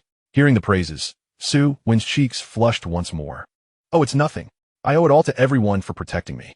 Amidst their banter, a sudden surge of zombies erupted from the shadows at the street corner, their gaping maws ravenous as they charged toward the group. Anticipating this, Muccio remained still, while the first to react among them was Old Chun. Crossing his arms, he summoned his power, and a large, formidable barrier materialized before the group. A glimmer of murderous intent flashed in Song Tsonghua's eyes as he let out a thunderous roar. His physique transformed. A layer of deep blue fur began to emerge across his body, cascading down to his face. The muscles in his arms swelled visibly, while his chest expanded and prominent veins bulged on the back of his hands, revealing two sharp, elongated spikes. Song Tsonghua was undeniably a wolf-like, awakened being of the mutation type. With his tendons taut, he sprang forward like an arrow, delivering a powerful punch to a nearby zombie, the spikes on his knuckles piercing through its skull. He then seized another zombie, his fist crashing down upon its chest with the force of a hammer, brutally tearing it asunder into two halves. Chapter 27. Lu Qingfei under attack. Muccio's lethal strike murderous fervor surged in Song Tsonghua's eyes, his battle spirit escalating as he single-handedly charged into the horde of zombies, engaging in a fierce melee with dozens of the undead that had arrived at the sound of the commotion. He resembled a ferocious beast of the jungle, plunging into the throng of zombies as a tiger would into a pack of wolves, his arms quickly drenched in blood. The surrounding zombies met a grisly fate, their bodies sprawled upon the ground, eviscerated and bloodied, the scene a grotesque tableau of violence that was almost unbearable to behold. The members of his team watched Song Tsonghua's solitary struggle, yet none ventured forth to assist him. Suddenly, a tremendous roar echoed from afar, drawing their attention. Two wild dogs, their eyes glinting with ferocity, howled madly as they charged toward the barrier erected by Chun Weigua, their gaping maws stained with blood. Though described as wild dogs, their size rivaled that of fully grown tigers, their massive bodies cloaked in a bizarre grayish-white fur, and their protruding fangs dripped with gore. These formidable beasts crashed against Chun Weigua's barrier, which merely trembled before sending the two creatures flying. The sheer force of the impact caused the giant dogs to roll several times on the ground, shaking their heads and licking their fur before letting out another roar, directed at Muccio and the others with malice. "Hey, B-class mutated dogs. Perfect for me to hone my skills." The rotund man, experienced and savvy, instantly recognized the tier of the two mutated canines. With a grin, he retrieved two steel claws from his waist and dashed forward. Muccio nodded. The two mutated dogs were merely at the initial B-class level, their internal energy unstable. The fat man's extraordinary speed was ideally suited for confronting such troublesome aberrations. Indeed, the fat man moved like the wind, his speed so swift that it was barely perceptible to the naked eye, covering dozens of meters in the blink of an eye. Before the two giant dogs could react, he had already positioned himself before one of the ferocious canines. With a grin, the fat man swung his clawed fist at the dog's head, and the mutated beast howled in agony, sent flying several meters away.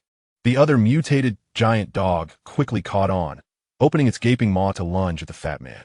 The portly man, undaunted in the face of danger, unleashed his fists upon the colossal hound, sending it retreating as if it were but a mere sack. This rotund fellow possesses quite the prowess. Muccio discerned that the man was not merely flailing about. His strikes were ruthless and decisive, targeting vital points with precision, revealing him to be a true practitioner of martial arts. Wei Ling elucidated, "Do not be misled by his usual antics prior to the apocalypse. He was a professional fitness instructor. While others have grown gaunt from hunger, he has managed to transform his muscular physique into a mass of excess flesh." Muccio chuckled incredulously. While everyone else is thinning out, how has he managed to defy nature? He indulges in pleasures. Wei Ling rolled her eyes in exasperation, remarking, "Every time we return from mission, he gorges himself, and once satiated, he seeks the company of women. His gluttony and debauchery are boundless. If he isn't overweight, who is?" In that moment, Wei Ling recalled Muccio's earlier inquiry regarding the entertainment establishments, casting a suspicious glance in his direction. "You're not akin to him in your sordid pursuits, are you?" Muccio hastily waved his hand. "How could that possibly be? He remains a virgin, after all. A paragon of virtue, such as him, would never engage in such activities." Turning his gaze towards the distant battlefield, he beheld Song Tsonghua, drenched in blood, appearing even more ghastly than the zombies themselves. The surrounding undead lay scattered and dismembered, remnants of limbs strewn about. with only a few remaining zombies still launching their fierce assaults. Meanwhile, the portly man had dispatched one zombie dog, leaving it lifeless on the ground, while another, blinded in one eye and covered in wounds, was clearly nearing its end. As the conflict drew to a close, the group's vigilance began to wane. Yet, at that very moment, an unexpected turn of events transpired. A diminutive yellow figure erupted from the roadside foliage, akin to an arrow released from a bow, lunging towards the unsuspecting Lu Qingfei. Just as the others grasped the gravity of the situation, the glimmering figure was but an inch away from the tender, fair cheek of Lu Qingfei. With a sharp sound, a beam of icy light intercepted the assailant. The chill brushed against Lu Qingfei's face, separating in an instant to strike the yellow figure. A pale blue ice spear, swift as lightning, struck the figure's calf, and in an instant, a wave of frost surged forth, encasing the figure in ice. Lu Qingfei was all too familiar with this azure ice spear.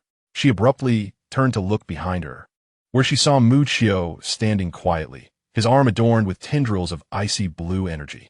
Mu Qiu's eyes narrowed into crescent moons as he smiled at Lu Qingfei. One must remain vigilant at all times, for danger lurks, my dear saintly maiden. Initially relieved by the averted peril, Lu Qingfei felt her taut nerves gradually relax. However, upon hearing Mu Qiu's teasing remark, she frowned slightly once more.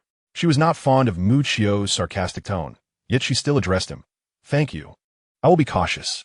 After saying this, Lu Qingfei turned her gaze towards the diminutive yellow figure encased in ice on the ground. To her astonishment, it was merely a small, dark yellow cat, no larger than a human head. However, this feline was evidently highly mutated. One side of its face was decayed, revealing writhing maggots within, its features twisted and grotesque, with two protruding, crooked milk teeth and a pair of front paws adorned with claws that glinted with an eerie cold light. Impressive, Mu Qiu. Your reflexes are unparalleled. At that moment, the stout man, having just dispatched two mutated giant dogs, caught sight of Mu Qiu conjuring ice spikes to vanquish the mutated cat and approached to commend him. "Little brother Mu, as an elemental awakener, your prowess is truly humbling." Chen Wei chuckled. "Mu Qiu, you've saved Sister Qingfei. I shall commend you for this." Wei Linger patted her petite chest, feeling a twinge of anxiety. Lu Qingfei was a rare member of the medical team, and should anything have gone awry, they would all share the repercussions. Moreover, witnessing the easing of tension between Mu Qiu and Lu Qingfei brought her joy. Song Tsonghua, drenched in blood, stepped forward with concern, asking, "Qingfei, are you all right?" Lu Qingfei shook her head, remaining silent. Then, Song Tsonghua's gaze shifted to the frozen mutated cat, a flicker of surprise crossing his eyes. Though the creature was not particularly strong, appearing to be of C rank, its speed was remarkably swift. At first, no one but Mu Qiu had reacted in time. Yet, Mu Qiu not only responded promptly, but also dispatched it with a single blow, a feat that even he, a peak rank awakener, could not achieve. Humph, an elemental awakener? This lad is quite fortunate. Noticing Lu Qingfei's unusual demeanor, a hint of jealousy flickered in Song Tsonghua's eyes as he regarded Mu Qiu.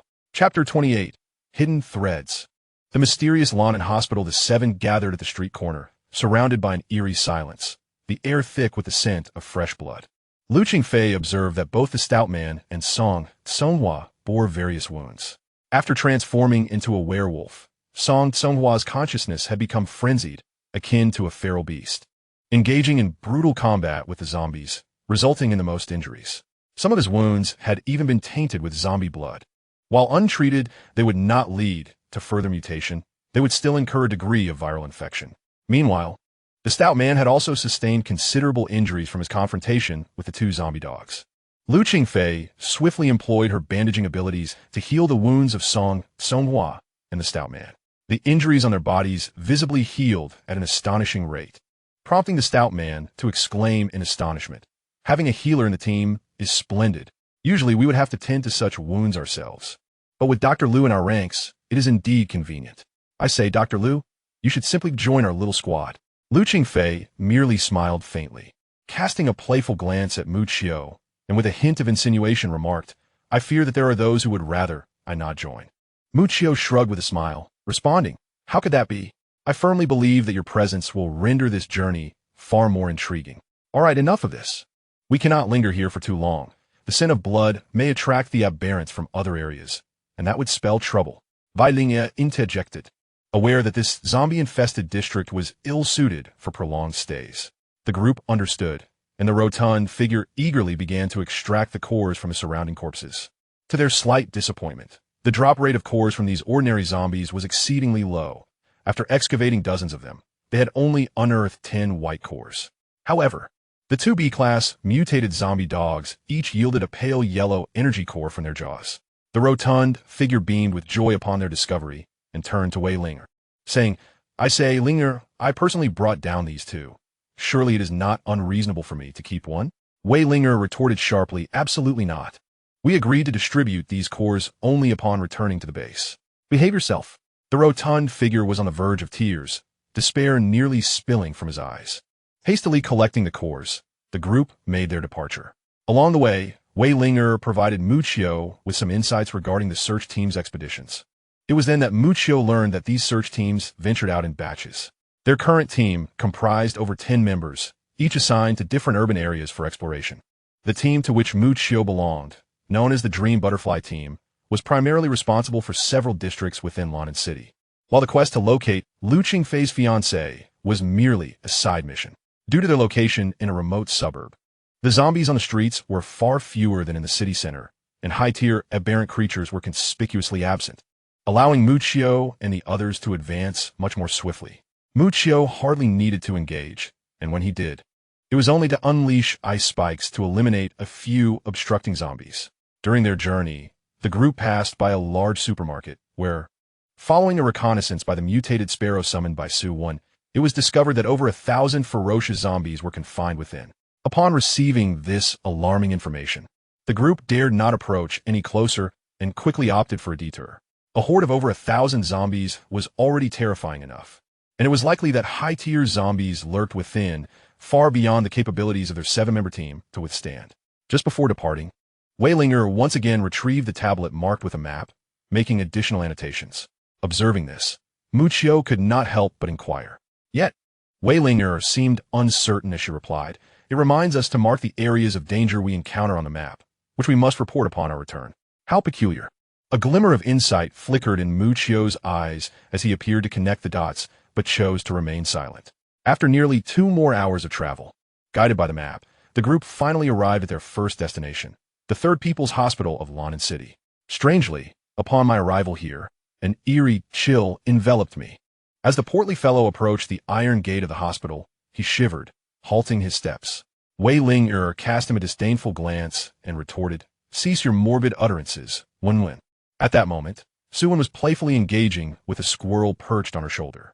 Upon hearing Wei Linger's call, Su-1 promptly understood and whistled, summoning a mutated sparrow named Mau Mau. The little bird, obeying the command, vanished from sight above the hospital. Moments later, the sparrow returned, alighting on Su-1's shoulder and chirping excitedly. After soothing the creature, Su-1 remarked, "The information Mau Mau relayed is quite peculiar. The hospital appears eerily silent, devoid of any sound. See, I told you there must be something amiss. Perhaps we should reconsider entering." The portly fellow began to waver. "Fear not, coward. It's possible all the zombies inside have fled." Song Tsonghua countered, evidently dismissive of the lurking dangers within the hospital. A rare look of indecision crossed Wei Linger's delicate features.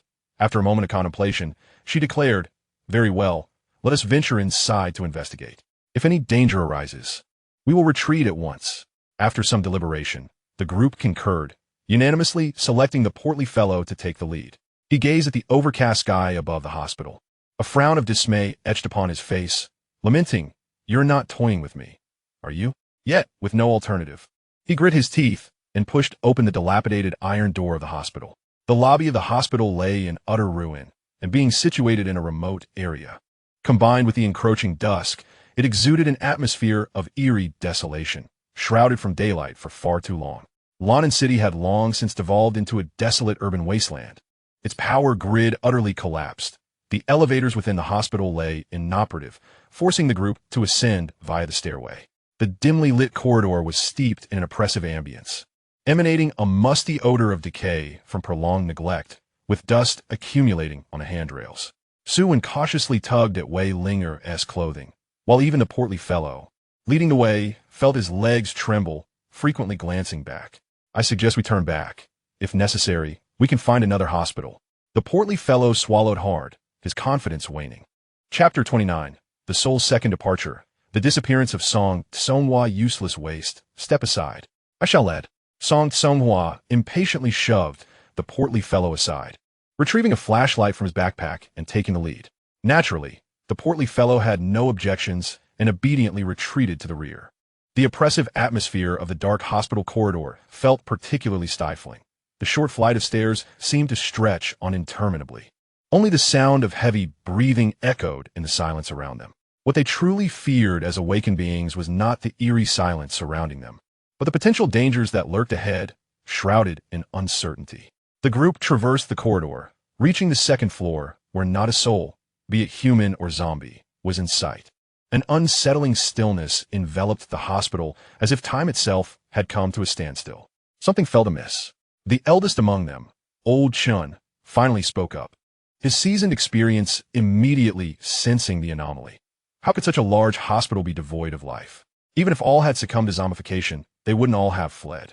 Yet, Song Tsonghua was unwilling to abandon their pursuit at this juncture, exclaiming with indignation, "We've come this far. Those who wish to leave may do so, but I shall not." With that, he boldly began to search the adjacent patient rooms.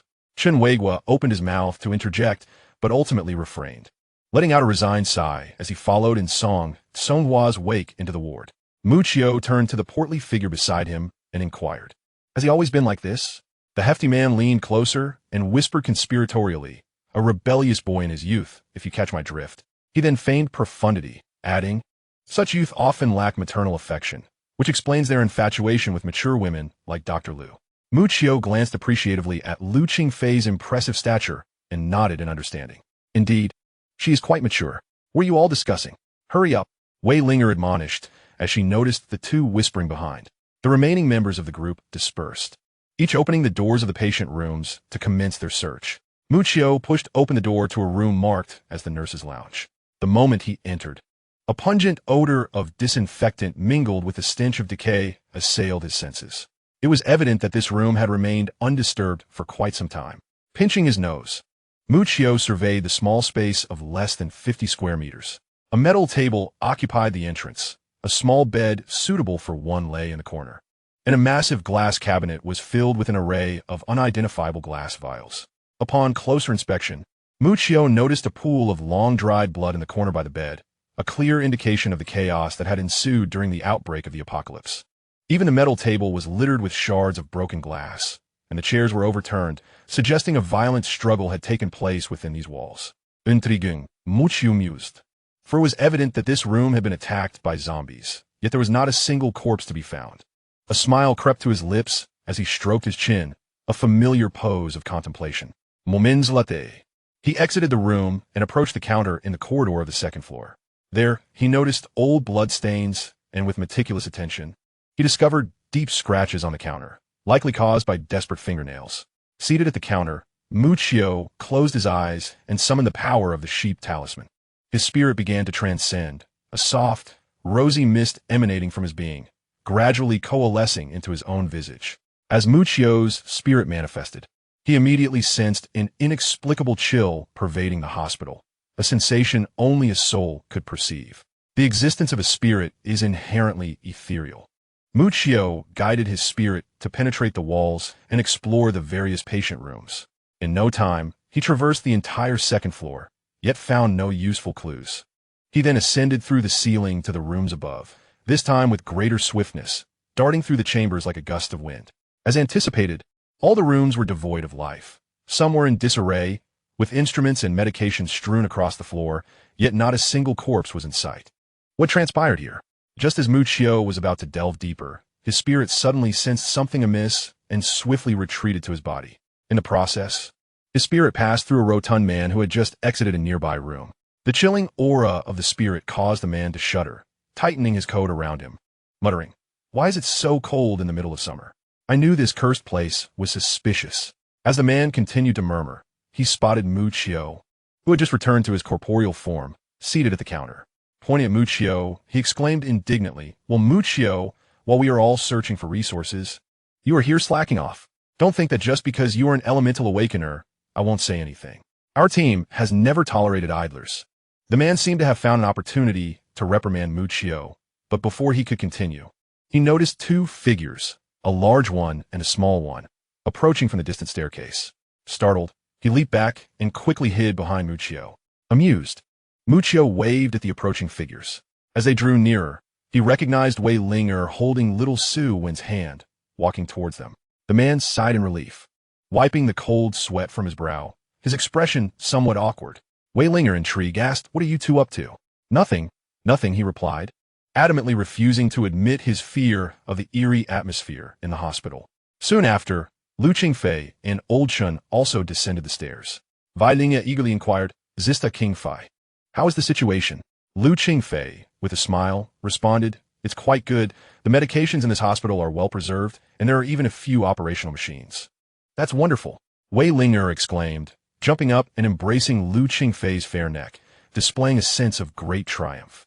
These medical instruments are rare and expensive at the Yuhai base, and should the search team return with them, they could exchange them for a considerable amount of high-level crystal cores. Just then, Old Chun stepped forward, his expression grave. "Has anyone seen Songhua?" the rotund man inquired. "Old Chun, weren't you with him just now?" Old Chun shook his head, his countenance filled with regret. "Together, we conducted a cursory search of the upper rooms, finding no clues. He suggested going alone to the morgue on the basement level. I was unable to dissuade him." Chapter 30. The strange infant in the morgue song. Songhua ventured into the morgue below. The crowd gasped. The very mention of the morgue evoked dread. A place deemed a human taboo before the apocalypse. Within this eerie and sinister hospital, the mere thought of it sent shivers down one's spine. It all makes sense. Muccio seemed to have an epiphany, and the attention of the group was instantly drawn to him. With a soft sigh, Muccio remarked, "I believe the source of this hospital's peculiarities lies within the morgue." His perception of souls never misled him, and since Muccio, in a state of spiritual detachment, could distinctly sense the chilling aura, it was certain that the hospital harbored something strange. On the surface, every room appeared unremarkable. Thus, the greatest anomaly must emanate from the morgue, the location with the most oppressive atmosphere. In that case, let's venture there. Wei Linger, her youthful face now adorned with a hint of seriousness, suggested. She too had begun to sense the hospital's oddities, but as the captain of the group, she could not easily abandon Songhua. "Are we truly going?" the rotund companion stammered, his legs trembling slightly. Yet, seeing the others had already departed, he steeled himself against his fears and followed suit. "Hey, wait for me." By now, night had fallen, and the dimly lit corridor offered no glimmer of light. The echoing footsteps of the group reverberated through the desolate hospital. In every patient room, it felt as though invisible eyes peered through the windows, fixated on Muccio and the others. Ahead, the corridor stretched into an abyssal darkness, a gaping maw threatening to swallow them whole. "You can never know what stares back at you from the abyss," Muccio suddenly spoke, causing the stout fellow behind him to startle. "What are you doing?" he retorted, flustered. Muccio chuckled. "Why do you possess less courage than a girl? You fear zombies and monsters daily, yet a vacant hospital terrifies you. Could it be that you harbor a guilty conscience?" His words elicited laughter from Wei Linger, Lu Qingfei, and Su Wen, who stifled their giggles. The stout one swallowed hard but persisted. "I merely have a cold. I'm not feeling well." This light-hearted banter alleviated the previously somber atmosphere. Old Chun led the way, carefully switching on his flashlight as they descended the staircase, the others closely following. Upon opening the door to the basement, a foul stench assaulted their senses, causing several girls to pinch their noses in disgust. The morgue of the Third People's Hospital of London City was the largest in the vicinity, sprawling over the size of half a parking lot. Here, bodies that succumbed to various fates were stored prior to cremation. After Old Chun elucidated his understanding to the group, he retrieved a device the size of a remote control from his bag, its screen still flickering with a red dot. I had previously entrusted him with a locator due to my concerns about Songhua's whereabouts, and now it proved to be of great utility. Following the guidance of the locator, the group arrived at the entrance of the morgue marked as Room 1. The heavy door stood ajar, revealing signs that someone had recently entered. As Muccio approached the room, a peculiar chill intensified in the air. At that moment, Old Chun extended his arm, a curved protective barrier materializing before them. His gaze turned to Wei Linger, and upon her nod, he solemnly cautioned, "Everyone, be careful." With that, he forcefully pushed open the heavy iron door of the morgue. Songhua. Upon entering, they beheld Songhua lying on the ground, drenched in blood. At this moment, he had transformed into a werewolf, yet lay weakly on the floor, covered in wounds and blood, his hands outstretched, devoid of any vitality. The stout man hurried over to assist Songhua, while Lu Qingfei swiftly conjured healing bandages to tend to his injuries. As he was lifted, Songhua abruptly opened his eyes, pointing in a direction and shouting, "Quick, get out of here!" The group turned to follow the direction of his finger, and Old Chun shone the flashlight there. A chilling grinding noise echoed from the far end of the spacious room, revealing a row of several-meter-high storage cabinets for corpses. In front of these cabinets sat an enormous creature, over a meter tall, pulling open a cabinet door and voraciously gnawing on a corpse, bones and flesh alike. "What kind of monster is this?" the stout man stammered. As the flashlight beam illuminated the creature, it was drawn to the light, halting its feasting and turning to face the group. Only then did they discern the true appearance of this grotesque behemoth. It was a towering mass of fat, its body so obscured by layers of flesh that its neck was nearly indistinguishable, with only the faintest outline of its limbs visible at the joints. Most disturbingly, its head resembled that of an infant, yet was proportionately immense, with hollow, deep-set eyes and a mouth stretched into an unnaturally childish grin. This innocent smile, juxtaposed with such a colossal form, struck an unsettling chord. The unchanging, eerie smile, coupled with a vacant gaze, rendered the dimly lit morgue exceedingly sinister. As the creature was illuminated, it caught sight of Mu Qiu and the others. Like a predator sensing fresh prey, it reached for a corpse from the cabinet, its mouth widening to an unimaginable degree, revealing sharp teeth, and it voraciously swallowed the body whole. A chilling sound echoed through the room. Blood flowed from its closed mouth like a delectable sauce, as the grotesque infant approached with its short, shuffling steps, incessantly chewing and producing a chilling, crunching sound. Sensing the powerful wave of anomalous energy emanating from the creature, Wei Linger bit her silver teeth, instantly discerning the terrifying level of this abomination. "Take Songhua and prepare to retreat." Without a moment's hesitation, she issued the command. The stout man and Old Chun nodded in agreement. One hoisted Songhua onto his shoulder and led the remaining individuals to flee, while the other established a barrier to protect the others during their escape. As the group retreated to the edge of the iron gate, Songhua cautioned, "Beware of its abilities." Just as the others pondered the meaning behind his words, the enormous infant swung its short arms, and with a resounding thud, the heavy iron gate slammed shut. It was a psychic anomaly, at least at the A level, and dealing with it would prove far more challenging than an ordinary A-class entity. Having partially recovered through treatment, Songhua began to explain the infant's capabilities. Chapter 31. The Grotesque Infant's Food, Mu Qiu's Food. What? Upon hearing Songhua's analysis, the group was struck with horror. Even Mu Qiu's eyes sparkled with excitement as he gazed at the massive, mountain-like creature, filled with fervor. Specializing in soul manipulation, psychic abilities had always been his weakness. And now he encountered a psychic aberration. This ability could compensate for his shortcomings regarding the soul, making it irresistibly tempting. It must be devoured. As Mu Qiu contemplated how to consume this psychic anomaly without revealing his true identity, the grotesque infant displayed its blood-stained, pearly teeth, regarding the crowd with the stare of a child fixated on a plate of delicacies. Suddenly, an invisible mental assault tore through the air and struck Old Zhang's conjure barrier shield. The seemingly indestructible light blue shield dimmed in an instant, shattering without hesitation.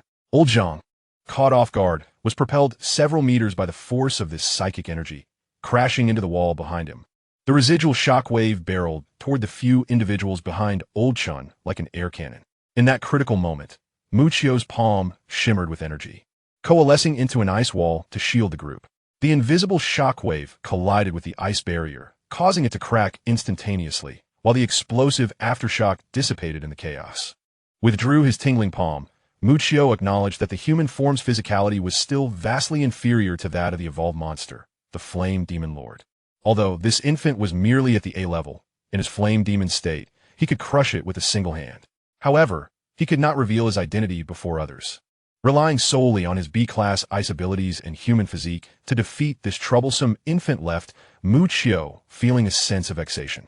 At that moment, a figure darted past Mu Qiu like a gust of wind. Upon closer inspection, Mu Qiu realized that the figure was none other than Wei Ling, transformed into her spirit cat form.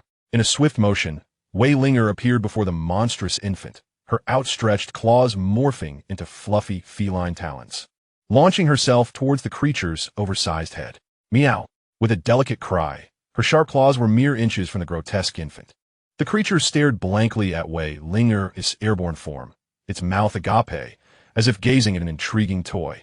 Yet in the next instant, Wei Linger's claws seemed to collide with an invisible barrier, producing a resonant clang of metal against metal. Her agile paws struck fiercely against the ethereal shield in the air, creating vibrant sparks, yet they could not breach the barrier formed of psychic energy in the slightest. Suddenly, the monstrous infant erupted into a hollow, ominous laughter, its dark, vacant eyes locking onto Wei Linger as a small, pudgy hand reached out towards the struggling cat maiden. Alarmed, Wei Linger hastily dodged, causing the creature to grasp at thin air. A look of irritation crossed its face as it dropped to the ground, crawling towards Wei Linger on all fours. From a distance, Su Wen observed Wei Linger in peril. Though terror gripped her, she stifled her fear. Gently, she patted the squirrel perched on her shoulder, murmuring something before placing on the ground. To her astonishment, this unassuming squirrel, smaller than a human hand, rapidly expanded upon touching the earth, growing to a size comparable to that of a wild beast. As the squirrel transformed, its eyes turned a fiery crimson, its fur bristled, and its demeanor became ferocious, charging directly at the monstrous infant with a furious bite. Fatty, hurry and assist Ling, Lu Qingfei urged the hesitant Fatty, who swallowed hard at the sight of the terrifying creature, taking a deep breath before suddenly vanishing from his spot. Meanwhile, Song Tsonghua, witnessing Lu Qingfei calling for Fatty's aid, clenched his teeth and, with a powerful tremor, his deep blue mane cascading over his face, revealed his gleaming white fangs as he transformed into his werewolf form once more. With a mighty roar, he followed closely behind Fatty into the fray.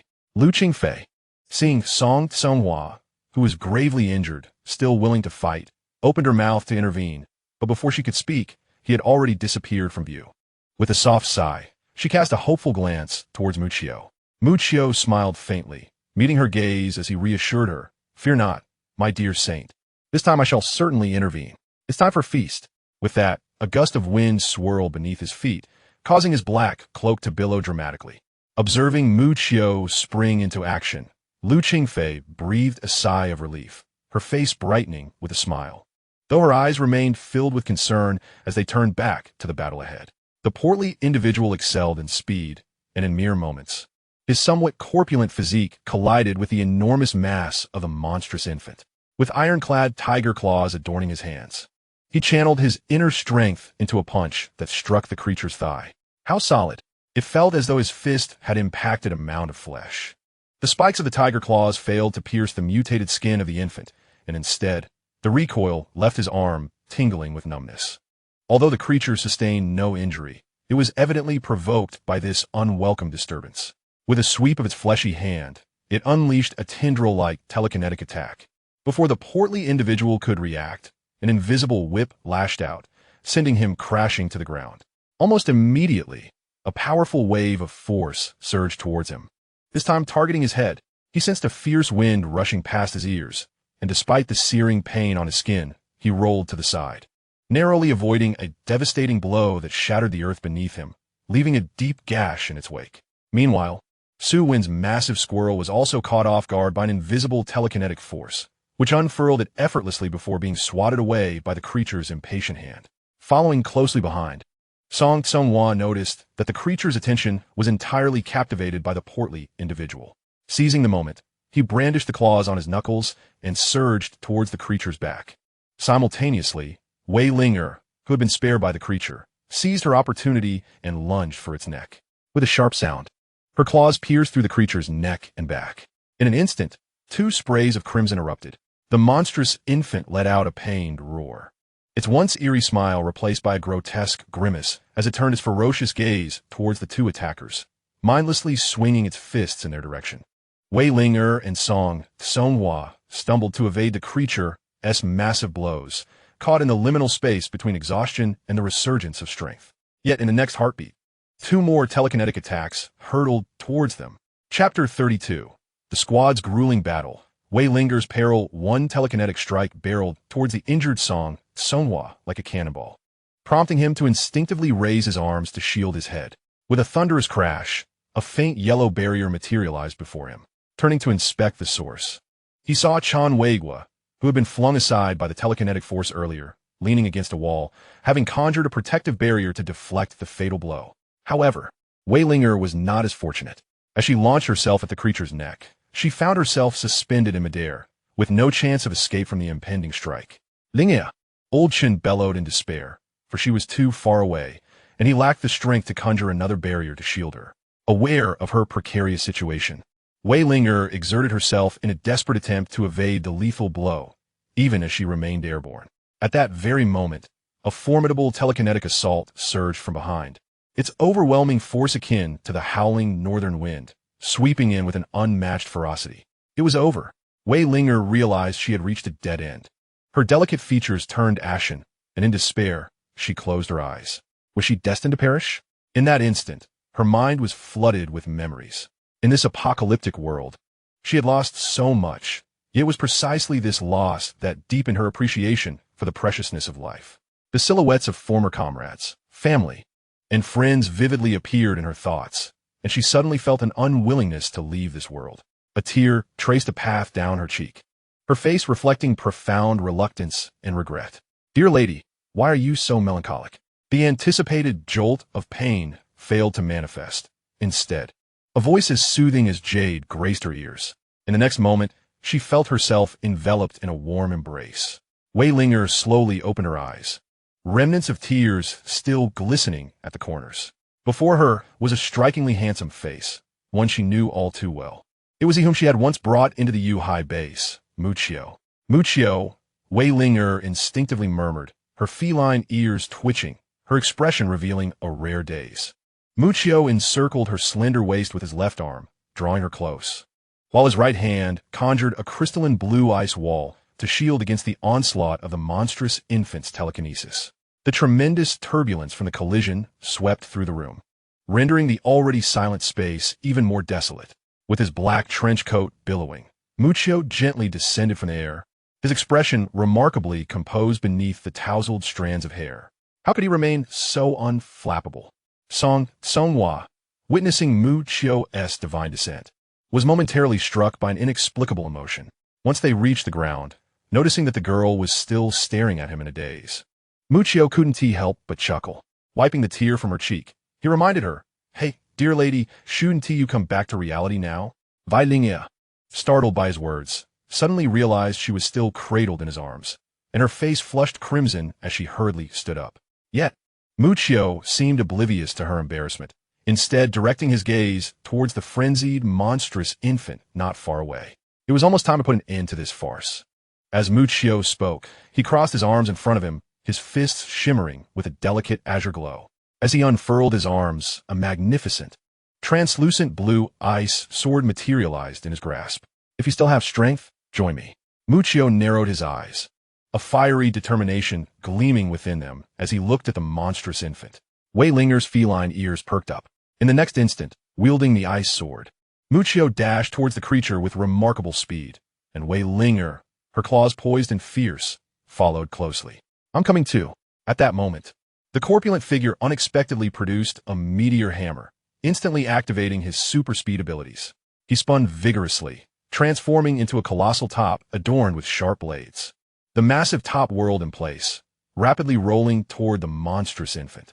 At this juncture, Song Songhua, unwilling to be outdone, paused momentarily before launching himself with extended claws once more.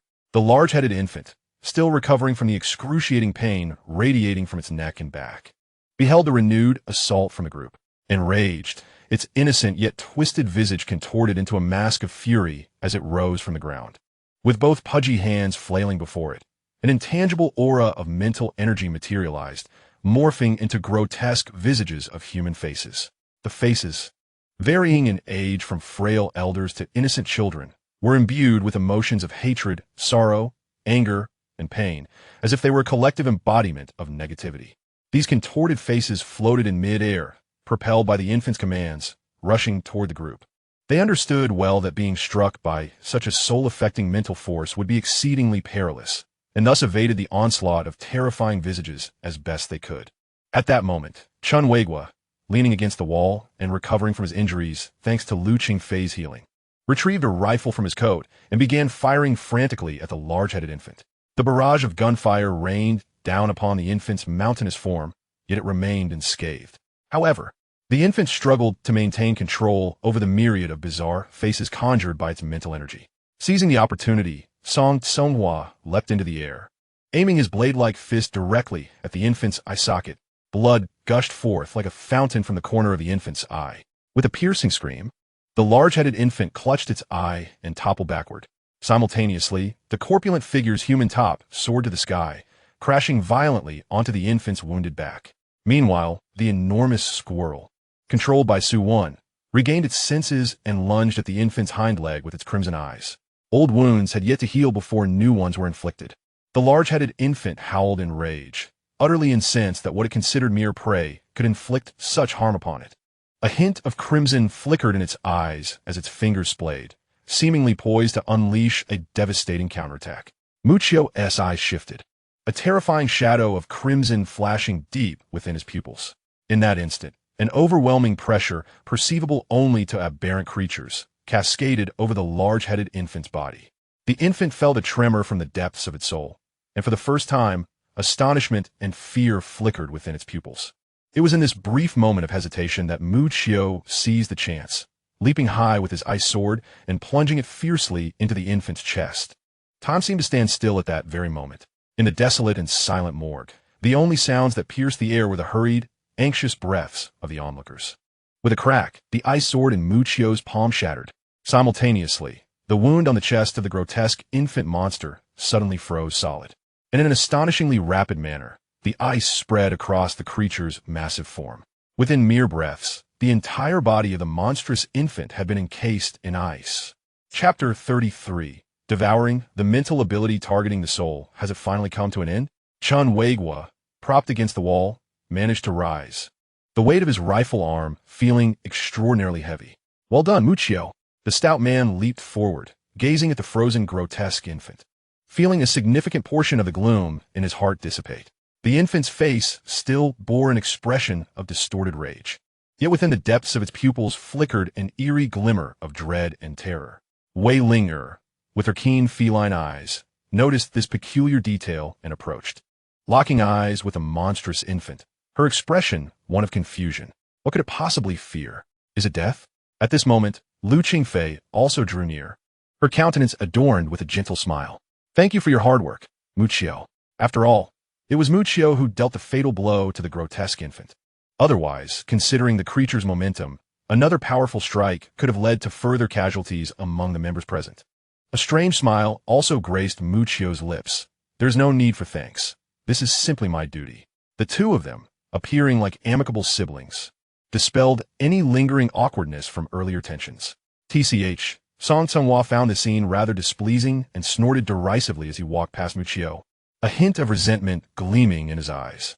Clearly, he had been the one to inflict the initial severe blow to the creature. Yet all the credit was being attributed to this newcomer, Muccio. Nevertheless, as he brushed past Muccio, Song Tsonghua skillfully retrieved a dagger from his pocket, preparing to extract the crystal core from the grotesque infant's body. I advise you against that. Muccio's indifferent voice resonated from behind. Annoyed, Song Tsonghua turned to face her, only to encounter her cold, impassive expression. Muccio regarded Song Tsonghua, fully aware of the resentment reflected in his eyes, yet such trivial matters were beneath her consideration. This aberration is merely frozen for the time being, but this state is far from lethal. It could break free at any moment. What? Upon hearing this, all present were struck with shock. Shouldn't we flee at once? The stout man suddenly found his strength, realizing that continuing to battle such a creature would undoubtedly cost him his life. Had it not been for the presence of others, he would have long since turned and fled without a backward glance. The group exchanged glances, ultimately deciding to vacate this perilous location post-haste. Before departing, the last member of the team, Muccio, cast one last glance at the frozen behemoth of a headless infant, a cryptic smile playing upon his lips. Shortly after the team had left, an uncanny scene unfolded. The ice mountain that encapsulated the massive form of the grotesque infant began to melt gradually. However, as the ice dissolved, the infant's body revealed an eerie dark purple hue that spread from its head to engulf its entire form. This unnatural shade deepened ominously, transforming into a darkness as profound as a black hole. A piercing scream erupted from the infant, but before the sound could ripple through the air, the encroaching darkness consumed its entire being. The infant's body began to wither visibly, shrinking at an astonishing rate, as if it were a plant deprived of nutrients. Its once mighty frame now emaciated and frail. In mere moments, the headless infant had been reduced to a desiccated husk. At that moment, Muccio, who had already exited the hospital with the team, took a deep breath of relief, a flush of exhilaration coloring his cheeks. Psychic abilities. He had finally acquired some powers that could counter spiritual anomalies. Even more delightful was the fact that after vanquishing the headless infant, his ice manipulation abilities had ascended to an A-grade level. Night had fallen, and even outside the hospital, darkness enveloped the surroundings. We must find shelter quickly. The zombie horde becomes particularly active at night, Chen Weiguo remarked, assisted by the portly companion, his injuries from Lu Qingfei's healing still not fully mended. The group swiftly located an apartment adjacent to the hospital, clearing out the zombies within before settling into a few relatively clean rooms for rest. During this time, Lu Qingfei tirelessly employed her abilities to heal everyone, her brow slick with sweat and her complexion pale, yet she showed no signs of fatigue. Among the team, Lu Qingfei and Wei Linger had sustained the least injuries, followed by the portly member who, despite his size, had endured only minor bumps. In contrast, Chen Weiguo and Song Songhua bore the brunt of the injuries. Chen, already in his middle age, had found his physical resilience lacking compared to the younger members. He had shielded the group from the infant's initial attack and had been sent flying against the wall. Despite Chen Weiguo's defensive prowess, his physical strength, even enhanced by energy, remained within human limits. Meanwhile, Song Songhua had been severely wounded before the team's arrival, and after Lu Qingfei's rudimentary treatment, he was pushing through to fight again. Though he was a formidable mutant awakening with exceptional physicality, he too felt the toll of such immense exertion. As Muccio's team rested and recuperated, a faint wisp of smoke began to rise from the street corner of a neighboring district. Shrouded in the gloom of the night, before a towering hotel, a grill blazed with flames, skewers of meat sizzling over the glowing coals. Several oddly dressed men squatted by the grill, intermittently reaching for the skewers to indulge in their savory delights. In a city teeming with the undead, such a bonfire would be an unimaginable sight for ordinary folk. Among them was a man with prominent cheekbones and a lecherous countenance, sporting a distinctive mustache, none other than the lizardman Ma Kuan, who was intent on thwarting Muccio. Beside him, another man played with a throwing knife, exhaling a puff of breath as he inquired, "So, Ma Kuan, since Brother Hao has dispatched us to assist you against Muccio, do you have any plans in mind?" Ma Kuan remained silent, but a diminutive man, gnawing on a skewer, chuckled casually, "You seem overly alarmed. We are more than capable of dealing with Wei Linger and her B-rank squad, especially with Brother Xiong also in our ranks."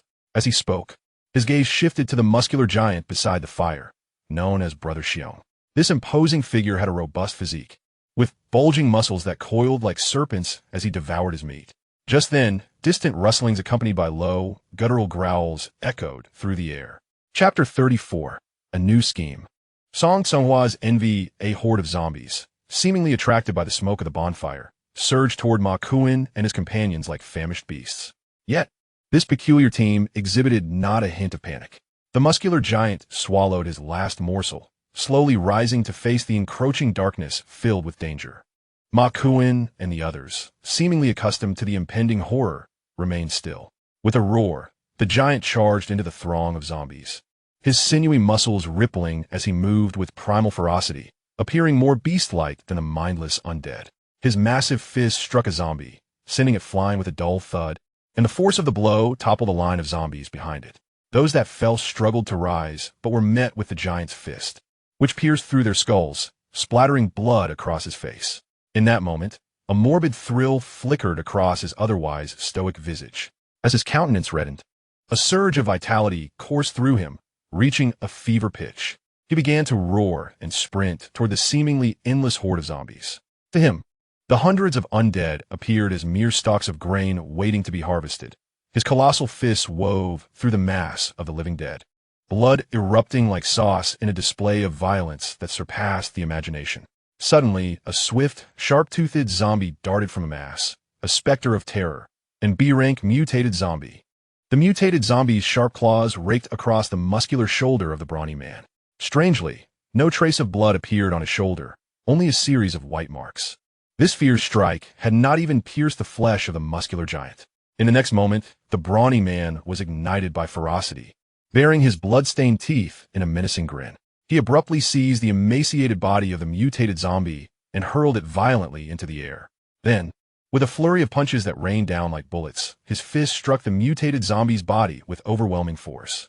The powerful barrage echoed in the ears of Ma Kuan and the others, producing a resonant hum.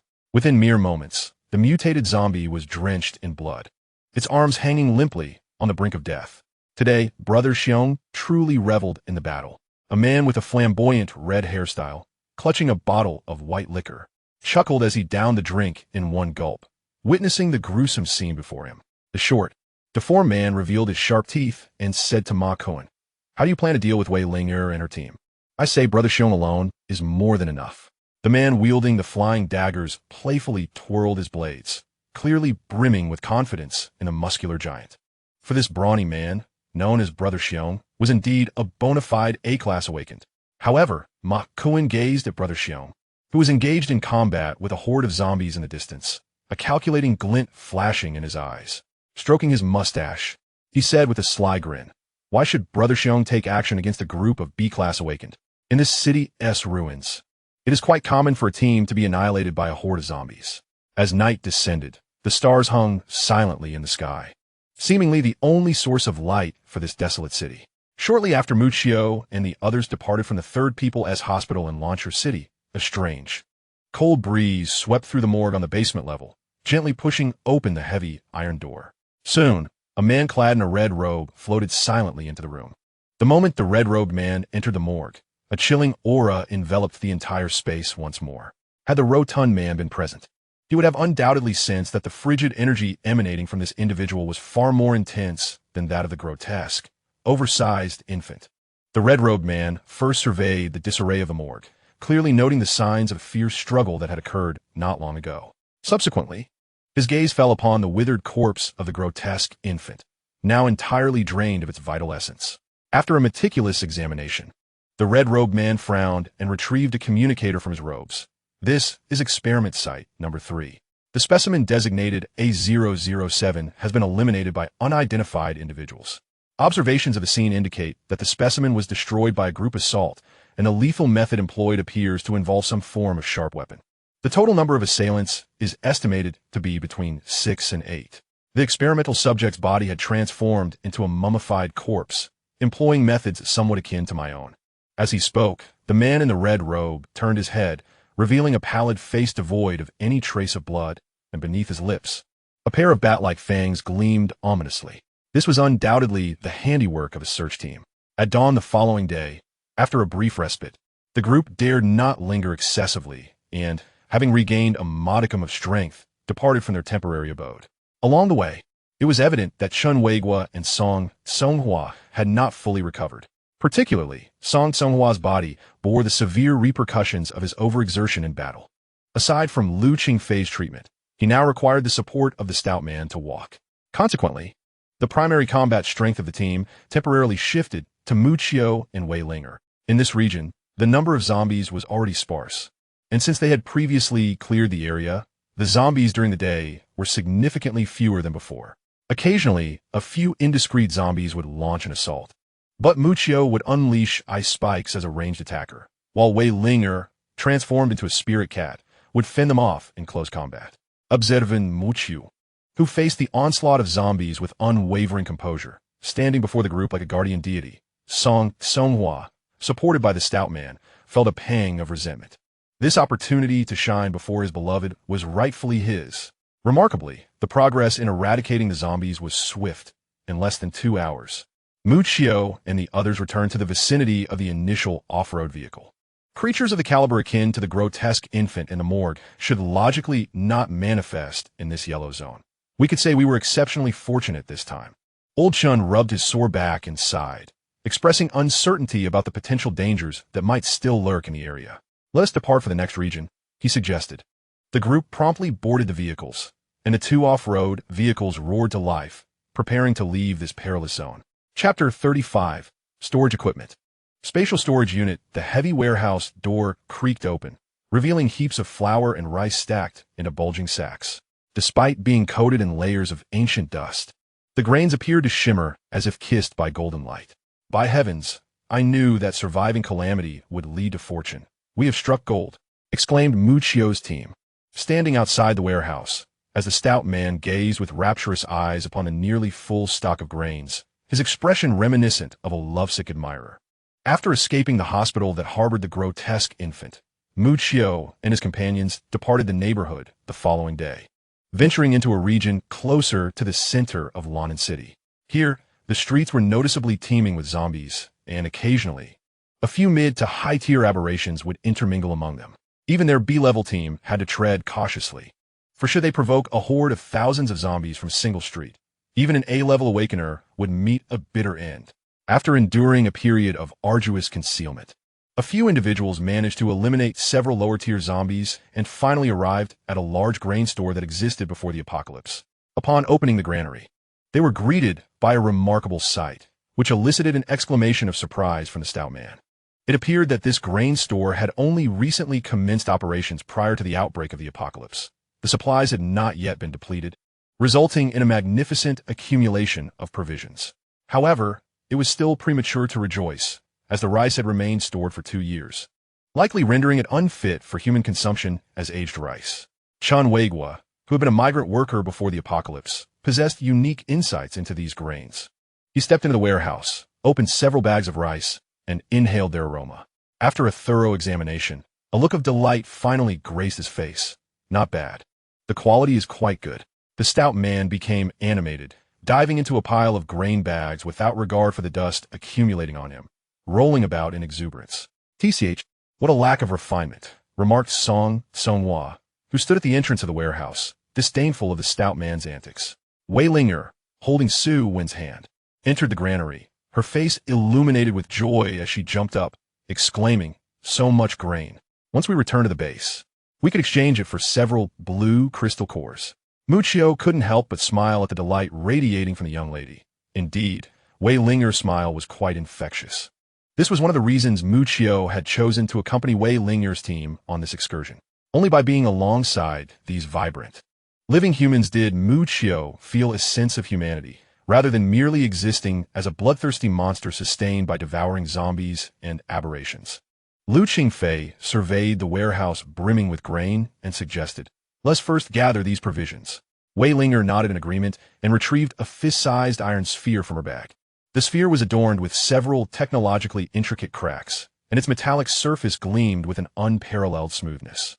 While Muccio pondered the nature of this sphere, he observed Wei Linger aiming it at a grain bag and gently pressing a button atop it.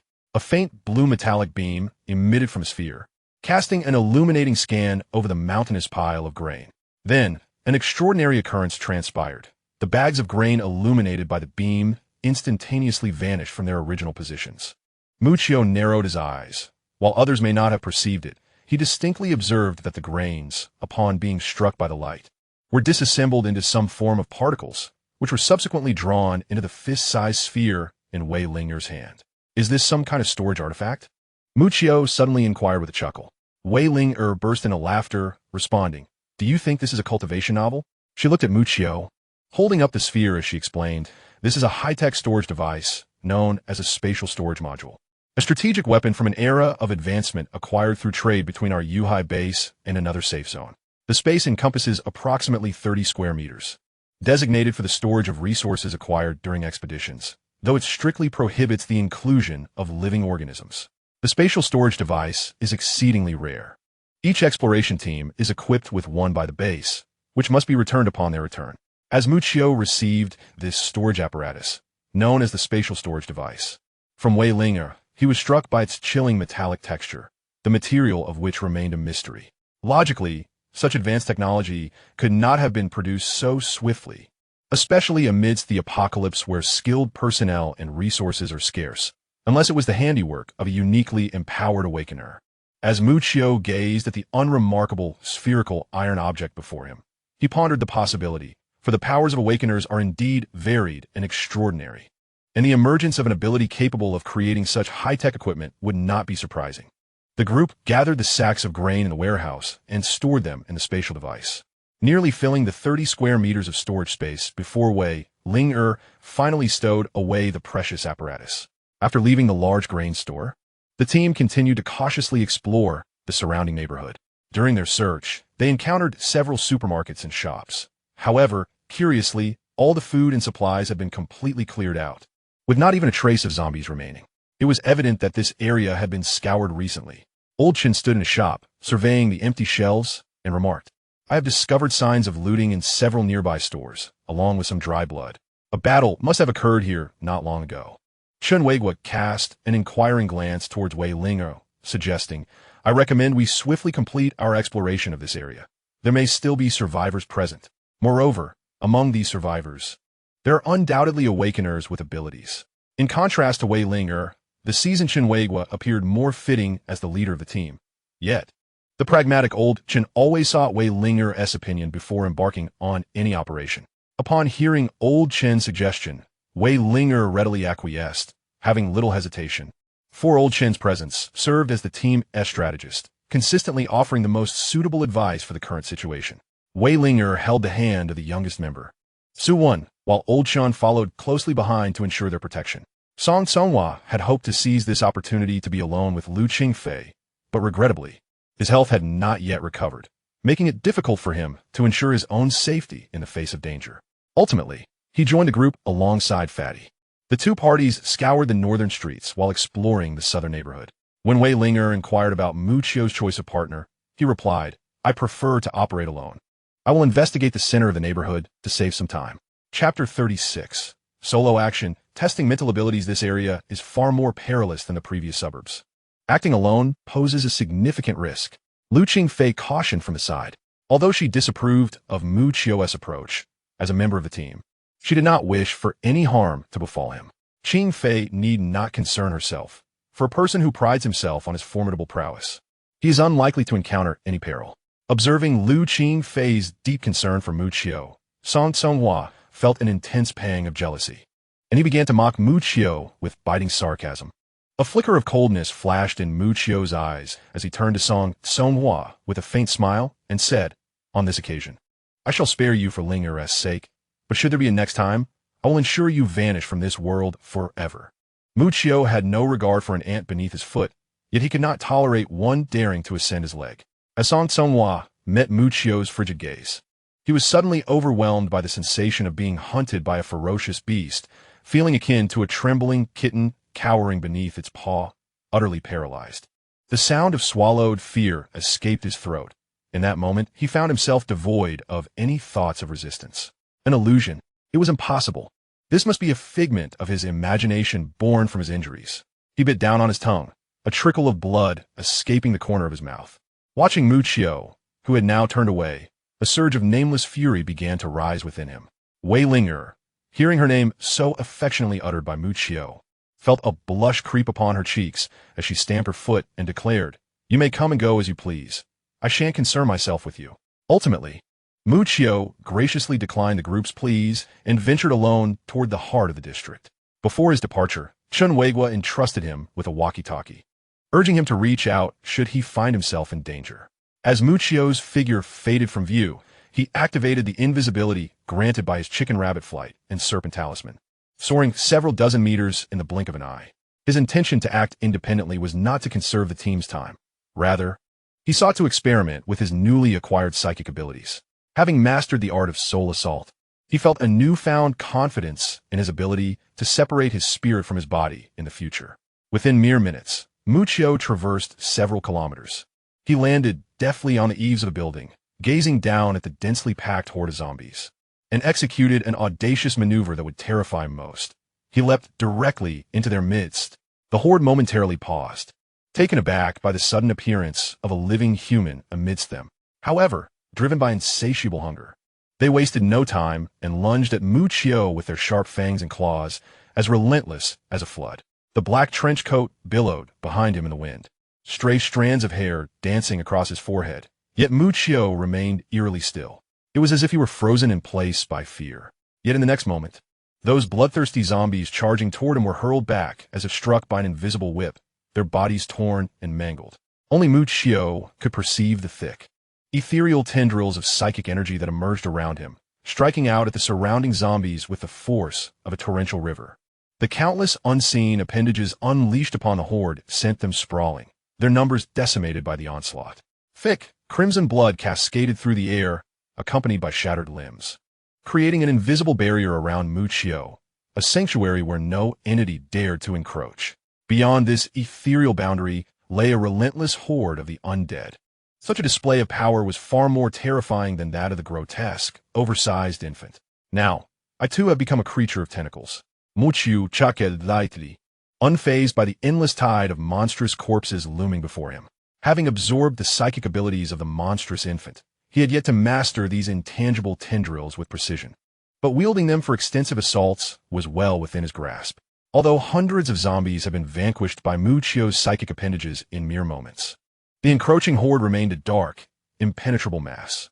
With his objective achieved, it was time to attend to more pressing matters. Murmuring to himself, Muchio levitated gracefully into the air, hands tucked into his pockets. As if traversing an invisible staircase, he slowly advanced into the distance. Mere meters beneath him lurked terrifying zombies, their faces ashen, eyes bulging, and bodies stained with old blood, their pupils glowing with a lust for carnage. They frantically extended their arms, yearning to seize Muchio for a feast, yet their impotence rendered them merely capable of roaring in frustration. Upon departing the throng of corpses, Muchio conducted a brief survey of the nearby shops. Evidence of looting was apparent, primarily among food markets, alongside a few clothing stores. Curiously, he discovered that an adult novelty vending machine had also been raided. Interesting. Muchio stroked his chin, ideas forming in his mind. A quarter of an hour later, he entered a large toy supermarket. Roar! As soon as he stepped inside, a massive mutated zombie lunged at him with a gaping maw. Muchio strolled forward, seemingly oblivious to the presence of this C-grade aberration, a serene smile gracing his face. However, the moment the corpulent zombie drew near, Muchio halted, raising his arm to grasp the creature's grotesque visage. In the next instant, the power of devouring activated. An irresistible force of consumption emanated from his palm, causing the mutated zombie to convulse violently. A thunderous roar erupted from its throat, as its once massive form visibly withered at an alarming rate. Its bluish-gray skin grew increasingly dull and lifeless, the roar dwindling into a feeble whimper. Within mere seconds, the zombie was reduced to a mere husk. Muchio flicked his wrist, noting the scarcely fluctuating experience bar within him, and chuckled softly, shaking his head. This was a physical store specializing in figurines. Upon entering, Muchio immediately beheld an array of familiar anime characters displayed prominently on the shelves. Muchio, filled with curiosity, playfully handled the expensive collectibles he had long desired before finally setting his mind to move forward. At the center of the shop, a large glass display case prominently featured a life-sized figurine. The figure depicted a beautiful girl, her loose, light pink twin tails gathered at the back, adorned with a red hairpin. Her exquisite features resembled that of a porcelain doll, evoking admiration for the delicate artistry that could create such an angelic visage. Her innocent and adorable expression added a touch of earthly charm to her ethereal beauty. The orange-red hem of her dress seemed to nestle her among a bouquet of flowers, simultaneously revealing her alluring and graceful figure. Sensual, pure, charming, and refined, this girl embodied all the splendor that the world could offer. Yuzuki Iku. Muchio gazed at the girl-like figurine and softly whispered her name. Chapter 37. Transforming Stillness into Motion. The Mouse Talisman, resurrecting Yuzuki Iku. The figurine before him was none other than the protagonist of the anime Guilty Crown, Yuzuki Iku. As Muchio peered through the glass display, he felt an inexplicable sorrow emanating from the girl's delicate face. She was a pitiable girl, with a tragic background and a sorrowful fate. It seemed that heaven had shown her no mercy, despite her angelic beauty. Suddenly, the corners of Mucio's mouth lifted slightly as an intriguing thought crossed his mind. He placed his hand on the glass display, a searing flame igniting in his palm, and in an instant, the glass melted away. His slender fingers reached into the display, making contact with the figurine's cold brow. Following this, Muccio activated the ability of the mouse talisman within him, transforming stillness into motion. Before long, Muccio sensed that one of the 12 powers that resided within him had been siphoned away, replaced by an unknown vitality that slowly flowed from his fingertips into the figurine before him. Simultaneously, a wondrous connection, akin to a pact, was forged within Muccio's heart. Gradually, the sensation at his fingertips transformed from the coldness of a branch to the soft texture of real flesh. To his astonishment, the PVC figurine was visibly becoming real. The girl's deep crimson eyes, once vacant and dull, sparkled with life, while her pink hair danced and swayed. The revived girl tumbled from the display, and Muccio gently caught her by the waist, locking eyes with her vibrant red gaze. "Where's this place?" she asked in a calm, unassuming tone as she stood before him. With her naturally naive demeanor, she felt no anxiety about being in an unfamiliar location. Instead, she surveyed her surroundings before finally resting her gaze on Muccio. For some inexplicable reason, she felt an unaccountable sense of reliance on this unfamiliar man. Muccio, feeling the softness in his arms, too sensed a peculiar bond tying him to the girl. Was it the power of the mouse talisman? Yuzuki Iku. Muccio wore a faint smile as he explained, "I understand that this may be difficult for you to accept at first, but you are no longer in your previous world." He then succinctly informed her that this world was set in a post-apocalyptic scenario, and that Yuzuki Kono was merely a character he had summoned from an anime. "I trust you can comprehend my words," he remarked, observing the girl's innocent and untainted gaze, accompanied by a wry smile. Ordinary individuals, when faced with such circumstances, would likely feel a sense of anxiety or disbelief, if not immediate despair. Yet, Yuzuki Kono met Muccio's eyes with her pure and unblemished expression, calmly stating, "I believe you." "Why?" Muccio found himself perplexed at her unwavering faith. The lost Christmas, Muccio furrowed his brow, and, as he grappled with this mystery, he noticed the girl raise her hand and continue, "Here, I cannot sense its presence." A realization dawned upon Muccio. In Yuzuki Kono's original world, there existed a catastrophic virus known as the Lost Christmas, which, intriguingly, did not manifest in this realm. He instinctively removed his trench coat and draped it over Yuzuki Kono's somewhat revealing attire, subconsciously wishing to shield her alluring skin from prying eyes.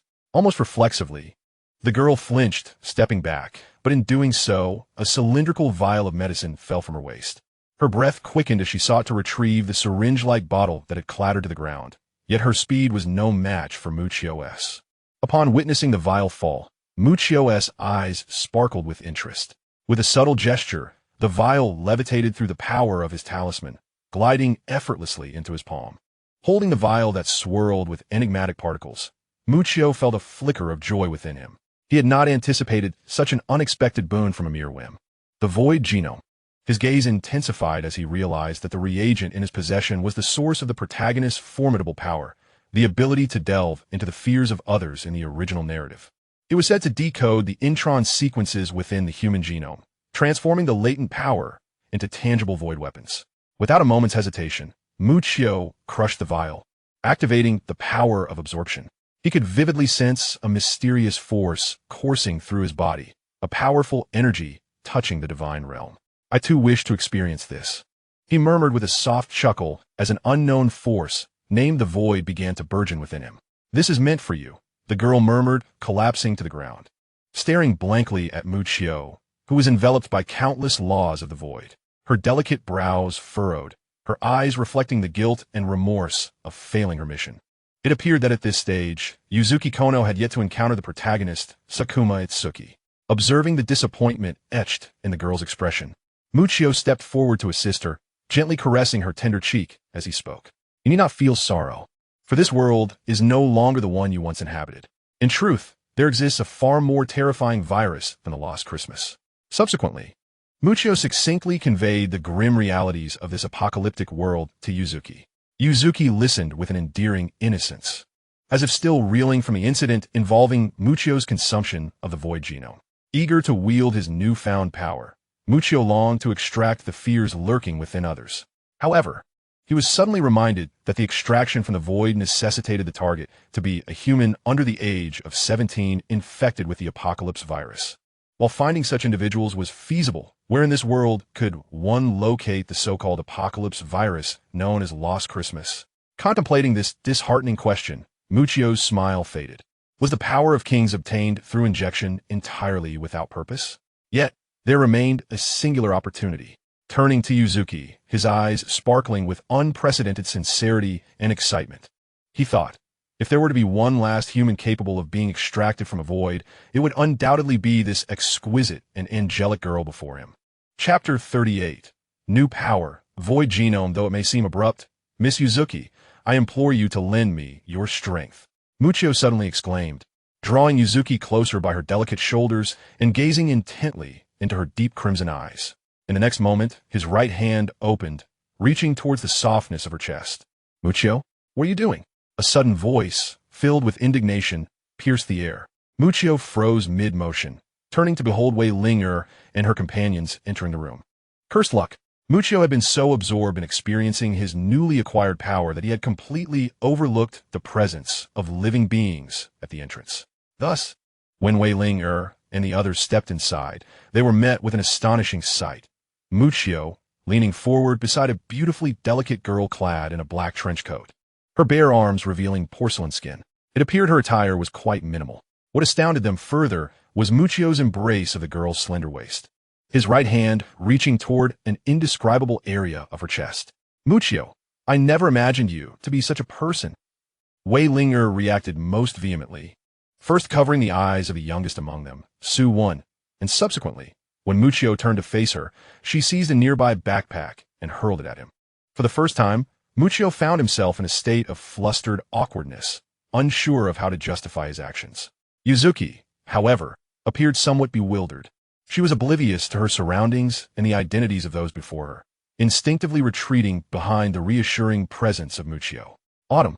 At this moment, Wei Ling finally discerned the girl's features, momentarily taken aback by her appearance. Yuzuki? It appears that Wei Ling was quite the homebody before the apocalypse. Muccio anxiously explained. Before the world fell into chaos, she was a cosplayer at conventions. I stumbled upon her while searching through the ruins. Her companions perished one after another after the cataclysm. And now she is all alone. I found her plight pitiable and decided to take her with me. Oh, Wei Ling scrutinized Muccio and the adorable Yuki, her gaze filled with skepticism. What were you doing just now? A cold sweat formed on Muccio's forehead, leaving him momentarily speechless. Fortunately, Wei Ling's attention was quickly diverted. She stared in astonishment at Yuki's appearance and exclaimed, Wow, is the fidelity of modern cosplayers really this high? She pinched Yuki's delicate cheek, her curiosity palpable. What is your name? Yuki, the girl in the red goldfish costume replied, her lips parting to utter surprisingly simple words in a flat tone. Huh? Wei Ling regarded Yuki with a puzzled expression before glancing back at Muccio, nodding towards her head and whispering, Is something wrong with her? Muccio merely raised an eyebrow in response. At that moment, Chen Wei stepped forward to mediate the situation. After the apocalypse, I have encountered many individuals who, having endured profound suffering, chose to abandon their past and assume new identities. I believe this young lady finds herself in a similar predicament. Seizing the opportunity, Muccio nodded in agreement. She was like this when I found her. The poor girl has indeed suffered. Both Wei Ling and Chen Wei displayed expressions of sympathy, lamenting how the harshness of the world had driven a girl to such a state. Meanwhile, Yuki, still unaware of the situation, tilted her head in confusion, not comprehending the discourse around her. Suddenly, she felt a tug at the hem of her skirt. Looking down, she saw the youngest among them, Su Wen, gently pulling at her dress, a piece of candy held aloft in her small hand. A smile blossomed on Yuki's porcelain-like face as she accepted the candy, unwrapped it, and placed it in her mouth. By the way, how did you all end up in the city center? Muccio inquired of Wei Ling and the others. Logically, they should have been searching the outer regions to the north. What had prompted their return? Chen Wei chuckled as he explained. We conducted a preliminary search, but found no useful leads. Linger was concerned for your safety, Mu Xiaoge, and decided to bring us back. Wei Ling's face flushed crimson as she exclaimed, Who cares about that scoundrel? Muccio awkwardly scratched his cheek, unsure of how to clarify the earlier incident, and shifted the topic. Speaking of which, why haven't we heard from Fatty and the others? Chun Weigwa shook his head. Since we parted ways, there's been no word from them. Just then, the radio at Chun Weigwa's waist crackled to life with a call. He quickly retrieved the device to respond, and a familiar voice emerged. Fatty Zhu phone was on the line. Old Chun, are you there? Upon hearing the unmistakable voice of the hefty individual, Chun Weigwa visibly exhaled in relief and raised his walkie-talkie, inquiring, "It's me. How are you faring, Fatty?" The voice of Fatty resonated from the other end. "You wouldn't believe it, but we've indeed stumbled upon something significant. We've discovered a group of survivors in a posh hotel on South Street, led by a few awakened individuals. Strangely enough, they seem to be living quite comfortably. Far better than we are at the base, to be honest. It makes me want to join them." Muccio and the others were still in a state of confusion when they heard Fatty's voice on the walkie-talkie gradually diminish, as if he were conversing with someone else, enjoying a hot spring. "Wait for me, hold on." Curiously, a woman's voice could be faintly heard on the other end. "Hey, Old Chun, I'm sending you the coordinates now. You should come over. It's really quite delightful here, far more comfortable than at the base." Following that, there was a series of beeping sounds as Fatty had already hung up. Chun Weigwa, puzzled, scratched his head as he exchanged glances with the others. It was Muccio who broke the silence, suggesting, "In that case, let us head over to see what's happening with Fatty and the others." Chun Weigwa and Wei Linger nodded in agreement and turned to the side where Yuyuki Chi stood. At that moment, she was amusing herself with Su Wen's pet squirrel, her delicate fingers gently poking the furry cheeks of the creature, her innocent gaze tinged with curiosity. Little Su Wen was beside her, stifling giggles at the sight. Chapter 39. The Survivor Hotel. Amidst the ruins of the city, a brown shadow streaked across the cerulean sky. A diminutive brown sparrow swooped down from a towering building, its swift silhouette barely visible amidst the steel jungle of the urban ruins as it danced with the breeze. Shortly thereafter, the brown feathered sparrow circled around the nearby buildings, descending gracefully into the palm of a delicate little hand. After conversing briefly with the sparrow, Su Wen turned to Muccio and the others, standing beneath a colossal tree, and reported, "Mao Mao says there are no zombies in the vicinity, but for some reason, it seems a bit frightened and doesn't dare to enter the hotel." Chun Weigwa, holding the locator in his hand where a red dot flickered, gazed at the luxurious hotel not far from them and remarked, "It must be right.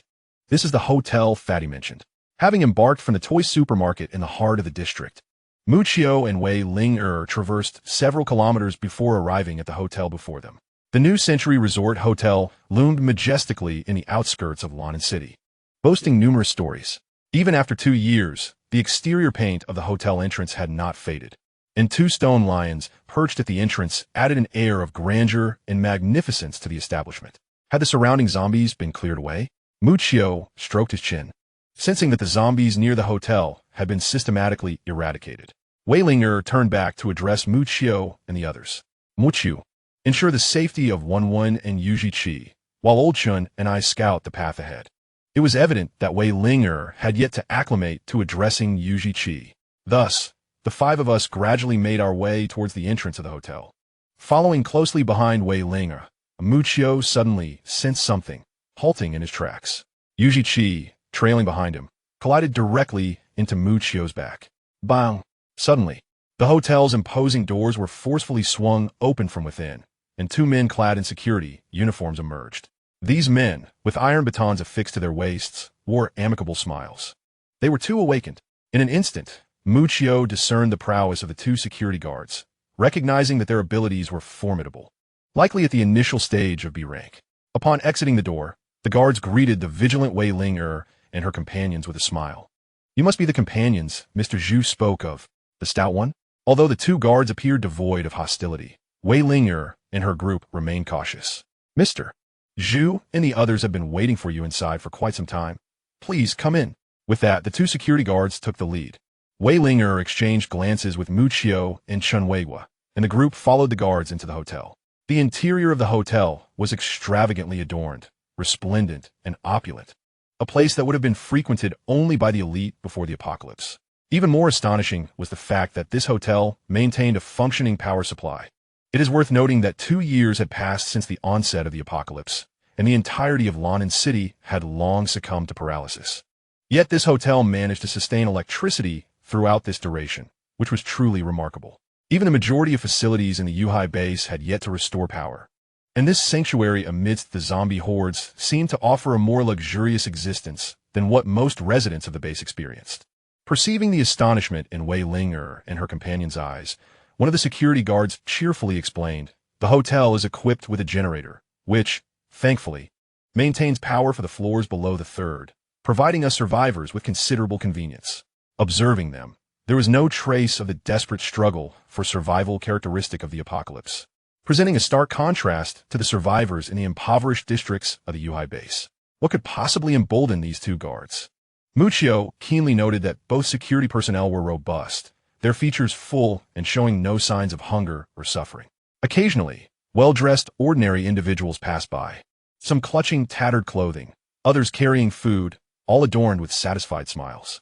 As they walked past the two guards, these survivors even took a moment to greet them, to which the guards responded with polite smiles. In this cannibalistic world, could those endowed with absolute power truly content themselves with serving as mere security for ordinary people? Moreover, the apocalypse has been raging for a full 2 years, and humanity is the most fragile when faced with trials. Even the most virtuous individuals can harbor malevolent thoughts when confronted with the allure of resources and benefits. Yet between these awakened beings and ordinary people, there appears to be no discernible class divide. Muccio's curiosity regarding the rulers of this hotel deepened. What could possibly foster such a harmonious coexistence and equitable distribution of resources among the awakened and the common folk? As Muccio pondered, 2 security guards escorted several individuals to a bar on the first floor of the hotel. The bartender promptly offered a selection of red wine, seemingly oblivious to the identities of Muccio and his companions. Not far from the bar, a row of figures sat, among whom were the very individuals who had been searching the southern district. The portly man, Lu Qingfei, and Song Tsonghua. The portly man, with a flushed face, leaned over the bar, flirting with a female server. Upon spotting Wei Linger and Muccio, he immediately jumped from his seat, belched, and exclaimed, "Boss, you finally made it. The service here is exceptionally attentive." His breath reeked of alcohol, indicating he had indulged quite a bit, and his tone suggested he held the hotel owner in high regard. Lu Qingfei had also consumed some wine, her cheeks slightly flushed, yet she retained her composure. Upon seeing Muccio and the others approach, a faint smile grazed her rosy face. "You've arrived. Qingfei, what is going on?" Wei Linger inquired, glancing at Song Kongo, who was engaged in conversation with another youth of similar age, her expression one of confusion. Lu Qingfei replied, "While we were searching the southern district, we unexpectedly stumbled upon this hotel. It turns out that it has become a refuge for the survivors of this area since the onset of the apocalypse, all taken in by the hotel's owner. Additionally, several other awakened individuals within the hotel have joined the effort to shelter survivors. They coexist peacefully, assisting one another, creating this sanctuary amidst the chaos of the apocalypse." A look of satisfaction illuminated Lu Qingfei's flushed visage as she downed her glass of red wine. It seems there are still benevolent souls in this world, having witnessed too much darkness and depravity in the apocalypse. Lu Qingfei felt a deep sense of empathy for such acts of kindness. Beside the counter, a female server echoed this sentiment. "Thanks to our manager, we still have a place to call home in this desolate world." The server, under the impression that Muccio and his companions were also recently rescued survivors, incessantly praised the hotel owner's kindness and wisdom, attempting to elevate his status in their eyes. However, Muccio sensed something peculiar, though he could not articulate it. Every person here radiated vitality, their eyes seemingly filled with hope and aspirations for the future. What were they yearning for? At that moment, the inebriated portly man finally noticed a girl named Yu Qi, eyes wide with disbelief. "Yu Qi, goodness, this fellow is quite the homebody." It seemed that his drunken stupor had momentarily lifted, replaced by a look of incredulity. Lu Qingfei also noticed the exquisitely beautiful Yu Qi, draped in a black trench coat, who appeared to have arrived alongside Muccio and the others. Curiously, she inquired, "Who is this girl?" Wei Linger, observing the plump man's exuberant reaction, promptly informed the group that Yu Qi was a cosplayer who had immersed herself so deeply into the character that she could hardly extricate herself from it. Song Tsonghua, who had been engaged in conversation with another man nearby, was drawn over by the commotion. Upon catching sight of Yu Qi, a flicker of astonishment crossed his eyes. After hearing Yuji Chi's story, Lu Qingfei's gaze toward her softened with compassion, and she sighed, remarking that the girl must have endured considerable hardship. Meanwhile, the plump man, quite inebriated, rubbed his eyes in disbelief, exclaiming, "The resemblance is uncanny. She looks even more lifelike than the real person." Yuji Chi scanned the crowd, feeling slightly uncomfortable under their scrutiny, her red eyes reflecting innocence. Noticing her tugging at his clothing, Muchio cleared his throat and redirected his attention to the man who had walked over with Song Tsonghua, asking, "Who might this be?" Before Song Tsonghua could respond, the plump man introduced, he is Lao Song's childhood friend. Wei Linger turned her gaze to Song Tsonghua, who then displayed a rare expression of joy as he embraced the man beside him, saying, "Adong is my brother from childhood. I haven't seen him since the apocalypse began. I never imagined I would encounter him here." Adong appeared to be a shy boy, lowering his head bashfully under the gaze of so many beautiful women, softly greeting, "Hello, everyone." It was then that they noticed Adong's left sleeve hung empty. He had lost an arm. Aware of the stares, Adong explained, "I lost it while escaping 2 years ago, but my dominant hand is my right. Living without one arm is far better than losing one's life." Amid their conversation, a security guard approached, informing them, "I apologize for the wait. I will now escort a few of you to meet the manager." As they followed the guard, Adong suddenly grasped Song Tsonghua's arm. Turning back, Song Tsonghua saw Adong's face filled with a conflicted expression. After a brief pause, as if having made a monumental decision, Adong sighed and said to Song Tsonghua, "Tsonghua, I'm doing well here. You all should leave as soon as you can." Muchio, trailing behind, caught Adong's words, a flicker of insight flashing in his eyes, though his expression remained unchanged as he continued forward. The hotel's decor resembled a western castle, vast and opulent. Along the way, they passed numerous survivors, all wearing smiles and eyes filled with hope, as if they had forgotten the sorrows of the apocalypse that surrounded them.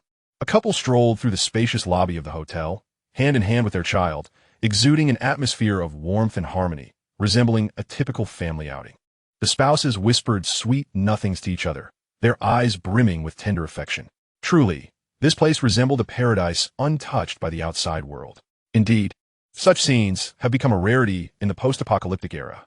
At that moment, emboldened by drink, a portly man exclaimed, "Why not let us also take residence in this hotel? Returning to the base would only subject us to the precarious existence we dread." However, his words were swiftly silenced by Wei Linger's piercing gaze. Before long, the security personnel escorted the group to a room deep on the second floor, where a golden plaque prominently displayed the words "Manager's Office." As the security guard opened the door, they beheld an office furnished with a desk, behind which sat a middle-aged man clad in a black suit, balding, and of short stature. Beside him was an elderly gentleman with notably large earlobes. Strikingly, the old man's earlobes almost reached his shoulders, adorned with a white headscarf and a benevolent smile. A faint aroma of sandalwood wafted through the air, emanating from an incense burner nearby. The security guard introduced, "This is Mr. Sun Yu, the general manager of our New Century Resort Hotel. Next to him is our hotel consultant, Mr. Hong." Upon noticing the women in the group, Sun Yu's eyes sparkled with astonishment, evidently surprised by the presence of such beauty within an awakened team. He waved his hand dismissively, signaling for the security guard to leave. Once the door was closed, Sun Yu smiled warmly and said, "Welcome, esteemed guests, to our New Century Resort Hotel. I am Sun Yu, the hotel manager. I apologize for not being able to greet you at the entrance." Wei Linger stepped forward, saying, "Manager Sun, you are too kind. We are a search team from the Yuhai base here because we discovered signs of looting in some shops while exploring the ruins of the city, leading us to suspect the existence of a survivor camp nearby. We initially intended to offer our assistance, but..." Her voice faltered, a hint of shyness creeping in. Who would have thought that such a small hotel could stand so resilient in these tumultuous times, and that its inhabitants are so united? Sun Yu remarked with a smile. Wei Linger stuck out her tongue in response, not contesting his observation. Sun Yu, appearing nonchalant, continued, "This is all thanks to my special ability." "Special ability?" the others inquired. Curiosity piqued. Sun Yu raised his hand, and a gentle beam of light radiated towards them. Chun Weigua, startled, instinctively raised a barrier to shield himself, but was halted by Song Tsonghua's voice. "Wait, I sense no hostility from him." In an instant, a beam of light illuminated several individuals. who immediately felt a wave of relaxation wash over them. Even their previously taut nerves began to ease. The stout man, in particular, trembled, his inebriation dissipating significantly. Sun Yu retracted his hand and remarked, "This is my extraordinary ability, mental soothing." Chapter 41. Settling into the hotel, Song Songhwa's decision. My power can assist in calming the mind and evoking the inherent kindness and resilience within people. Amidst the swirling mist, Sun Yu's solemn and earnest visage was illuminated. Following the apocalypse, this hotel soon fell into the throes of a zombie crisis. However, our expansive resort provided us ample time to purge the mutated undead. Indeed, some unpleasant incidents had occurred during this time, but with the aid of my abilities, both the awakened and ordinary individuals within the hotel could coexist equitably, united in survival. Sun Yu earnestly recounted the tales that unfolded within the hotel over the past 2 years, painting a picture of a sanctuary amidst the apocalypse. Only Muchio, with his narrowed eyes, deduced the true strength of the hotel owner in that moment of illumination, a peak B-class, awakened being, possessing power yet devoid of greed. He instead utilized his abilities to rescue survivors. Even the leaders of Yuhai Base were known to exploit survivors for their own gains. Was this Sun Yu truly selflessly devoted? Could such a great sage exist in this world? Presently, over 100 survivors remained in the hotel, most of whom had been rescued by us during these 2 years, quickly becoming a part of our community, with other awakened individuals also drawn to join us. As he spoke, Sun Yu turned to Wei Ling and others, smiling warmly. The current situation in the hotel is thus. Although life is not as blissful as before the apocalypse, at least we can manage to get by together. Of course, if any of you are interested in the hotel, we would welcome your addition. Upon uttering these words, Sun Yu cast a hopeful glance at the members of the team. After all, if this squad were to join the hotel, it would undoubtedly enhance the overall strength of the establishment. This proposal caught the entire team off guard. They had always been the ones rescuing survivors from the ruins, or persuading or aiding them to return to the base. It was their first time being invited by a survivor team to join them.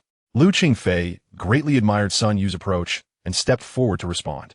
"We truly appreciate your kindness, Mr. Sun, but our team has tasks to attend to and cannot linger here for long.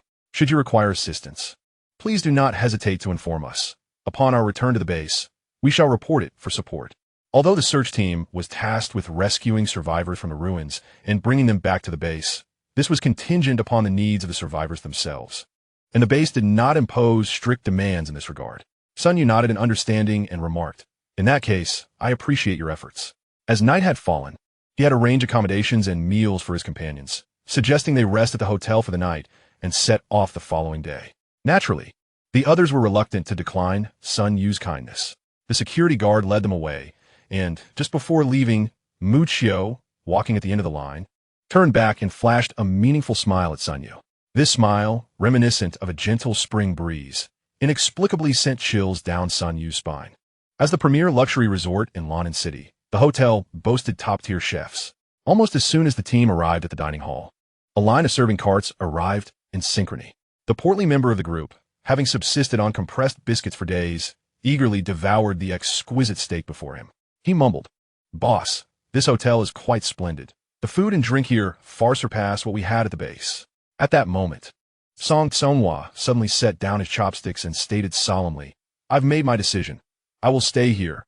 This proclamation drew the attention of the others, while only the oblivious Yuzuki Chi continued to sip soup cautiously with a spoon. The portly man quickly waved his hands. "Hey, old Song, I was just joking. Don't take it seriously." The group looked at Song Songhua with puzzled expressions. However, Chun Weigua seemed to grasp the situation and inquired, "Is it because of your brother?" Song Songhua nodded and replied, "I grew up alongside a dong. He once saved my life, and I owe him too much. I cannot simply abandon him here. Besides, I am truly weary of life at the base. When we return, you can inform the higher-ups that I perished in battle against the heretics." The atmosphere during the meal grew somewhat oppressive, not only due to Song Songhua's intention to leave the team, but also because of the anxiety concerning the potential dangers they might face without a strong ally. Only Muchio and Yuzuki Chi earnestly finished their meals. Throughout, Muchio maintained a smile, indifferent to Song Songhua's decision. He was only concerned about any intriguing events that might unfold. As for Yuzuki Chi, she remained blissfully unaware of the situation, simply feeling hungry. With nightfall, The city ruins just a few kilometers from the hotel were teeming with terrifying zombies and formidable heretics. Embarking on a journey at this hour would be ill-advised. After some discussion, the group decided to accept the hotel owner's hospitality and rest for the night before departing. After dinner, Song Songhwa's brother, Adong, led the team to a row of rooms on the third floor. The dim lights flickered ominously as Adong stood in the corridor, extending his remaining arm and welcoming them to the New Century Resort Hotel. Muchio sensed that Adong was also an awakened, albeit with only a sea-level ability. He withdrew his gaze, finding such a caliber of awakened beneath his notice. When the time came to check into their room, the original plan was for the robust fellow and Muchio to share accommodations. However, Yuki was resolutely clutching the hem of Muchio's garment, her face adorned with an innocent and adorable expression. "Chio," she murmured. In this unfamiliar realm, Yuki felt an instinctual sense of dependence on Muchio due to the mouse curse. With a resigned smile, Muchio addressed the others, saying, "Very well, I shall share a room with Yuki." The robust fellow, envious to the point of grinding his teeth, thought to himself, what a scandalous arrangement for a man and woman to be alone together. Yet he couldn't help but ponder how Muchio had stumbled upon such good fortune, discovering a stunning beauty during their expedition. He lamented why such serendipity had eluded him. Wei Linger, her face flushed with indignation, yearned to voice her objections, but realized that such matters were best left to the parties involved. As an outsider, she had no say. She could only stomp her foot in frustration, exclaiming, "Yuki has suffered psychological trauma. Do not take advantage of her vulnerability." Chapter 42. The first glimmers of conspiracy in the hotel afterwards. Wei Linger raised her fair arm in warning towards Muchio. "Muchio chakeldraidi." Recognizing that this young lady was indeed not to be trifled with, he gently tousled Yuki's pink hair, assuring her, "Do not worry. I shall ensure this child does not endure any further distress." It must be said that this hotel truly lived up to its reputation as the pinnacle of luxury in London City, boasting not only complete bathing facilities but also lavishly decorated rooms that exuded opulence, making one feel as though they had stepped into a modern palace. As Muchio entered the room, he found Yuki already donned in a white nightgown. She was kneeling on the floor, her exquisitely beautiful face betraying no emotions as she stared blankly at the shimmering spherical chandelier above, lost in thought. It was only when Muchio approached that Yuki turned her head, her crimson eyes seemingly filled with a radiant galaxy. Her voice, akin to a celestial melody, reached him. "Chio." "Yes?" he replied. "Is it true that we cannot return?" Muchio moved closer, gently ruffling the girl's hair as he whispered, "Do not fear. I am here with you." He understood that Yuki was still contemplating a return to her own world, one ravaged by the apocalypse virus. Yet, this was a question he could not answer. He was uncertain whether Yuki's original world even existed, and he did not know if, when he removed the power of the mouse curse, she would revert to that cold, lifeless figurine. Muchio was acutely aware that his initial decision to resurrect Yuki using the curse was a fleeting whim. However, upon acquiring the power bestowed upon him by the void genome, he found himself unwilling to relinquish the power of the mouse curse. To do so would mean Yuki would revert to a mere figurine, and it would signify the disappearance of the last void weapon in existence. He needed Yuki's strength. Muchio believed that she would become the sharpest blade in his arsenal. After soothing Yuki, Muchio slowly reclined on the bed and closed his eyes. His soul departed from his body.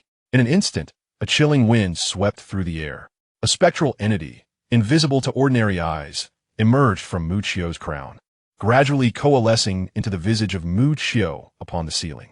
The spirit observed as Yuchi climbed onto Muchio's bed. The fabric of Muchio's attire was lifted, revealing the king's mark upon his chest, glimmering faintly. Yuchi, perched upon Muchio's breast, gently caressed the king's mark with her delicate jade-like hands, her gaze shimmering with intrigue. After a moment, she descended from the bed and slowly made her way to the adjacent bathroom. As the bathroom door closed, Muchio's spirit simultaneously passed through the floor, departing. He harbored no concerns that Yuchi might act recklessly towards his corporeal form. After all, the body of an S-class zombie king was not easily harmed by mere mortals. Traversing through the hotel room, Muchio's spirit ventured into the quarters of other survivors, inspecting each one in turn. The hour was merely 10 o'clock in the evening, yet peculiarly, all the survivors within their chambers lay in slumber, their eyes shut, appearing as if in deep repose. It was curious to witness such a commitment to rest in this hotel. Was it due to the absence of entertainment in the post-apocalyptic world? Recalling the laughter and merriment that once filled the hotel, it now resembled a ghostly domain, a silent forest of the dead. The corridor lights had long dimmed, and not a sound emanated from the rooms flanking either side. With an intangible breeze lingering in the air, the survivors' quarters were enveloped in an eerie silence, so profound that even the sound of breathing seemed to have vanished. Muccio sensed that the souls of the survivors here had been tampered with in some manner. As he passed by one particular room, he stumbled upon a chilling revelation. The occupant lay in deep slumber, while on the adjacent table rested a plate of unfinished food. Strikingly, the meal was not the exquisite steak Muccio had dined upon, but rather a putrid, maggot-ridden, purple bun, long past its prime. The room's occupant, however, lay blissfully on the bed, a tender smile gracing their lips, remnants of the repulsive meal clinging to the corners of their mouth, as if they had savored a delicacy of the earthly realm, while foul insects crawled over the scraps. Was this the sustenance provided to the survivors by the hotel? How intriguing. Pondering this, Muccio's spirit drifted to a room on the second floor of the hotel. Inside, several beautiful women lay listlessly upon the floor, their faces pale and vacant. On the bed sat two men, both portly. One, a short and stout figure, with a cigarette dangling from his lips, was none other than the hotel manager, Sun Yu. Beside him was an elderly man, frail and wrinkled, with large earlobes drooping to his shoulders, the hotel consultant known as Mr. Hong. Sun Yu, ignoring the women sprawled on the ground, wiped the sweat from his brow, which had gathered from exertion, and addressed Mr. Hong, inquiring whether the search team from Yuhai was behaving appropriately. Consultant Hong replied in a voice laden with age, "I have not heard any commotion from their room. It appears to be quite tranquil. After all, our hotel is not without its defenses. However, today that rascal A Dong tried to play a trick and nearly divulged our secrets to them." Sun Yu spoke in a low tone. "Humph. If he dares to leak our affairs, he will meet his own demise. Has he not partaken in all the misdeeds that transpired within this hotel? The fellow surnamed Song has already resolved to stay. Initially, he intended to persuade the other members of that small team to remain as well.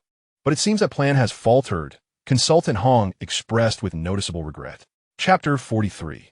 Sun Yu's terrifying abilities. The manipulated survivor puppets, the others may be inconsequential, but those three young women must remain. The corpulent Sun Yu suddenly licked his parched lips, a lascivious expression crossing his face. Those three are truly exquisite. Even before the apocalypse, such treasures were rare. Consultant Hong, with his prominent earlobes, cautioned, "This team is not to be trifled with. They consist mostly of B-grade experts." Sun Yu scoffed, "I'm well aware of that. Have we ensured they ate dinner?" Consultant Hong nodded. Though their portions were small, each one has had a meal. Sun Yu nodded in satisfaction, casually pulling a woman from the ground as his hands began to roam. Those three young women appeared to be innocent. How tender they are, indeed. I must savor this delicacy when the time comes. Sun Yu certainly possesses a refined taste. How delightfully he indulges. At that moment, a melodious and vibrant voice echoed from above. "Who goes there?" Sun Yu and Consultant Hong were abruptly jolted from their revelry, with Sun Yu leaping from the bed. He surveyed the surroundings, suddenly closing his eyes. Upon reopening them, an invisible wave of mental energy erupted from the center of his brow, radiating outward. Simultaneously, Consultant Hong awoke, his large ears fluttering as the ambient sounds transformed into waves that reached his ears. The mental wave emitted by Sun Yu reverberated throughout the room, causing the vases and objects upon the table to tremble, while the women who had been sprawled on the ground clutched their ears in agony, rolling and wailing. Yet, as this extensive mental shock reached a certain point by the wall, an even more formidable force of psychic energy manifested as invisible tendrils, colliding violently with Sun Yu's mental wave. A look of horror surged in Sun Yu's eyes before he could react. The residual force of the two powerful mental impacts struck his face. He swiftly conjured a protective aura, but still he was forced back several steps, his bare form collapsing onto the bed. To his astonishment, despite his corpulence, Sun Yu proved to be quite agile, flipping off the bed. However, upon sensing the area, he discovered the wielder of that psychic force had vanished into thin air. The individual was nowhere to be seen. Consultant Hong suddenly opened his eyes, his earlobes quivering as he reached a conclusion. Sun Yu's gaze turned fierce. "It must be that search team from Yuhai. It appears they have begun to harbor suspicions about us. and Consultant Hong's expression reflects concern. Sun Yu turned to Consultant Hong and remarked, I was initially planning to act after they departed the hotel to clear our names, but it seems they are intent on courting their own demise.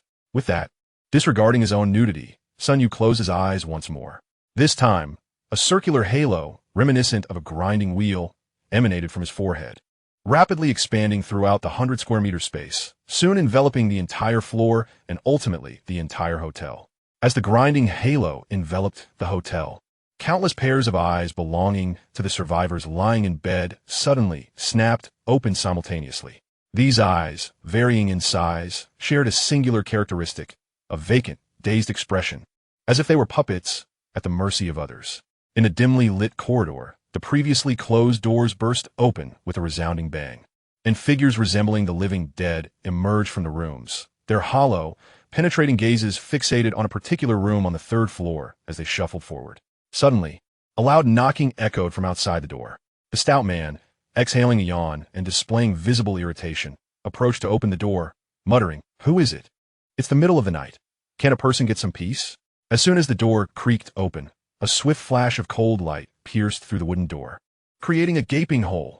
The stout man was taken aback, realizing that the object that had penetrated the door was nothing less than a butcher's knife. To hell with this, the stout man exclaimed, kicking the door down while shouting, Old Chun, old Song, wake up. Something is amiss with this hotel. Chun Weigua and Song Tsonghua, seasoned veterans themselves, were jolted awake by the stout man's frantic call. They turned to find a scene that left them utterly astonished. They witnessed a procession of figures, each dressed differently, entering through the broken door. These individuals were none other than the survivors residing in the hotel. They moved slowly, their expressions blank, their gazes devoid of life. And apart from their relatively tidy clothing, they bore an uncanny resemblance to the mindless zombies outside, armed with butcher knives and hammers, their tools glinting coldly in the darkness. They drooled and staggered toward the stout man and his companions. Run!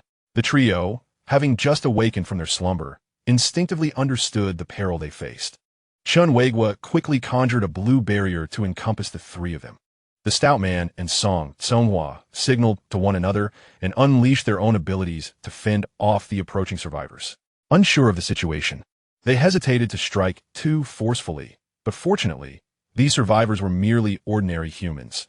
After considerable effort, they managed to drive them out of the room. Upon bursting into the dim corridor, the trio soon discovered that just ahead, clusters of ice encasing the survivors stood before the doors. Mu Qiu and Wei Ling, having encountered their own frenzied survivors, had just repelled a wave of attackers when they spotted the stout man and his companions bursting through the door. In the distance, more survivors armed with weapons continued to approach them. The small team exchanged knowing glances, instinctively gathering together as they charged towards the hall below. What on earth is happening? The stout man exclaimed. They are clearly being controlled. Do not use lethal force. A compassionate soul discerned the situation and called out to halt the aggression. Chichio, still bewildered by the circumstances, clung to Mu Qiu's garment, nestled within the protective circle of her teammates. Thus, the team overcame a throng of obstructing survivors and finally arrived at the vast, shadowy hotel lobby. At that moment, the lights in the hall suddenly illuminated, casting a stark brightness over the hotel, which appeared ominously deep in the night. Clap, clap, clap. Indeed, they were a formidable squad emerging from the Yuhai safe zone. Such trivial tactics were no match for them. Sun Yu stepped out from the corner of the hall, applauding, accompanied by a dozen awakened beings endowed with extraordinary abilities. Did you orchestrate all of this? Wei Ling inquired, her voice laced with accusation. Sun Yu, clad in a tailored suit, retained his semblance of a domineering figure, though the previous solemnity had vanished, replaced by a sinister grin. Indeed, it was I. After enduring countless hardships to establish such a vast enterprise in this apocalyptic world, how could I allow you to destroy it so easily? I had intended to let you live for a while longer. But since you have chosen to seek your own demise, do not blame anyone else. What is the meaning of this? The stout man questioned, perplexed. At that moment, Mu Qiu stepped forward and addressed Sun Yu. If I am not mistaken, this hotel is not your property. Sun Yu, who had worn a confident facade, was momentarily taken aback by Mu Qiu's words. Moreover, your ability is not merely a calming influence. It must be a form of mental hypnosis, correct? Chapter 44, Soul-Eating Caterpillar. Healing Talismans. And those survivors do not lead fulfilling lives. They are merely trapped in illusions you have induced through hypnosis, nothing more than puppets under your dominion. Muccio's eyes narrowed, her expression serene and composed. Sun Yu gazed at her, a flicker of shock evident in his pupils. He had not anticipated that this young man could analyze the truth with such clarity. However, his demeanor quickly reverted to normal as he chuckled. Indeed. This hotel was never mine, but what of it? Its original owner has long since departed to the underworld. Now, both this hotel and its inhabitants are mine. A deranged ecstasy darkened Sun Yu's countenance as he suddenly turned his gaze toward Wei Ling and the others. Of course, that now includes you as well. After the apocalypse, many survivors foolishly attempted to rebel against me, but none have succeeded. They all perished. This hotel remains firmly under my control. Madman, he has truly lost his mind. The stout man exclaimed, casting an incredulous look at the frenzied Sun Yu. The other members of the team shared glances, gradually grasping the unfolding events. Lu Qingfei let out a soft sigh, unable to fathom that the hotelier she once admired was, in fact, a cruel demon enslaving survivors from the shadows. The remaining few were equally astonished, yet they did not find themselves engulfed in the terror of life and death. Although the number of awakened individuals behind Sun Yu was considerable, most emanated C and D level powers. Only the 2 security guards who had escorted them barely reached B level. Yet they paled in comparison to seasoned veterans who thrived in the B level ranks. Among them, Sun Yu, as the hotel owner, posed a slightly greater challenge. But he remained well within their capacity to handle. However, Song Songhua trembled slightly. His gaze filled with an inexplicable intensity as he recognized a familiar one-armed figure among the awakened behind Sun Yu. Dong. What gives you the audacity to confront us? Old man? The hefty man, upon observing that his opponents were merely a group of frail and weak individuals, felt a surge of confidence.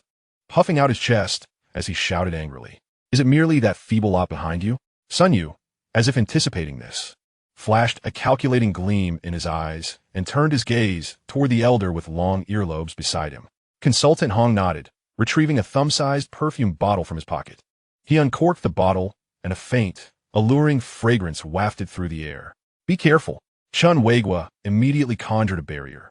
Yet that intoxicating aroma inexplicably penetrated through it in an instant.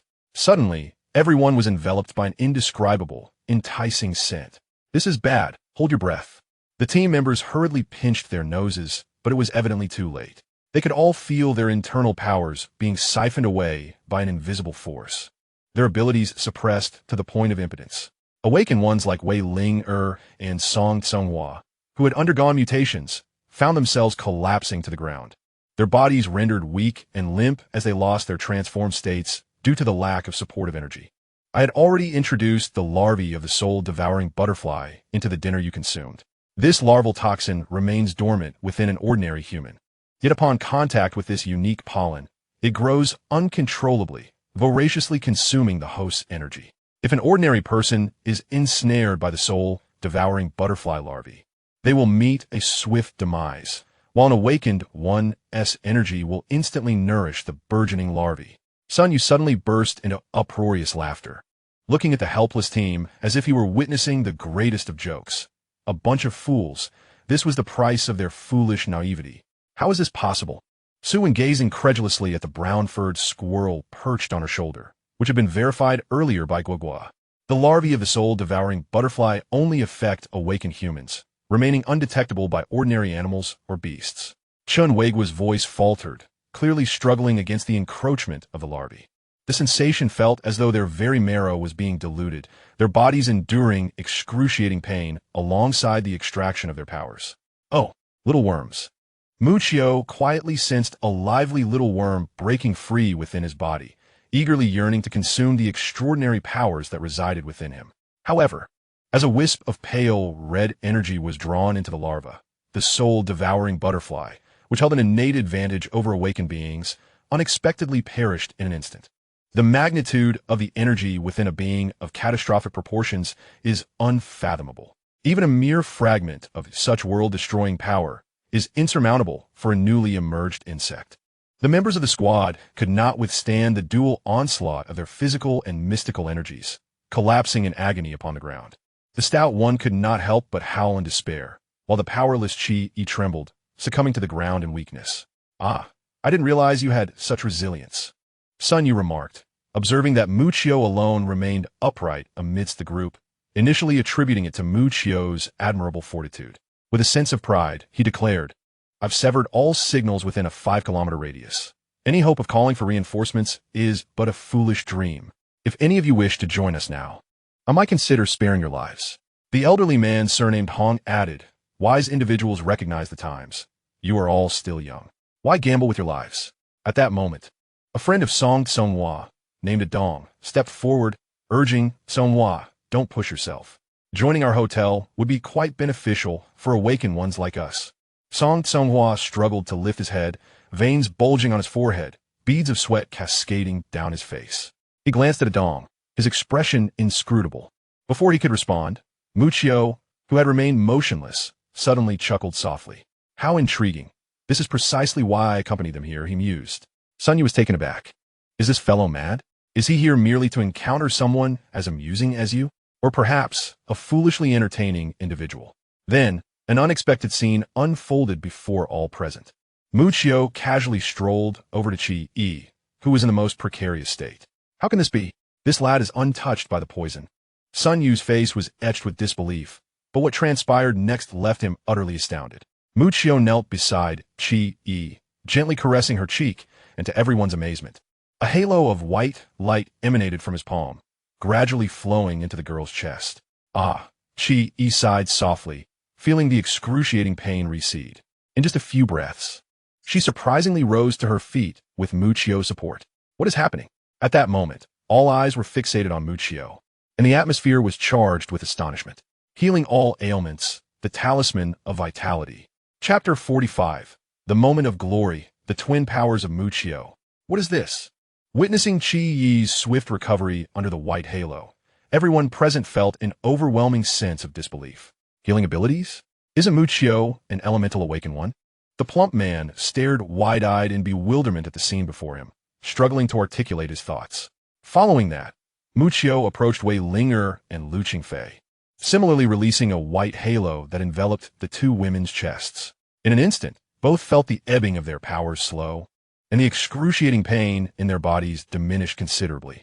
"It seems that young brother Mu has concealed a great deal from us." At that moment, Chun Wei would discern the truth and remarked with astonishment, "Who would have thought that young brother Mu is an awakened one with dual abilities? A dual ability wielder." As soon as these words escaped his lips, the gazes of everyone present shifted towards Muchio. As the name implies, a dual ability wielder is a prodigious awakened one endowed with two extraordinary powers. If the chances of an awakened one appearing among ordinary people is akin to 1 in 1,000, then the emergence of a dual ability wielder is a rarity that may only surface among hundreds of thousands or even millions. Hurry, stop him.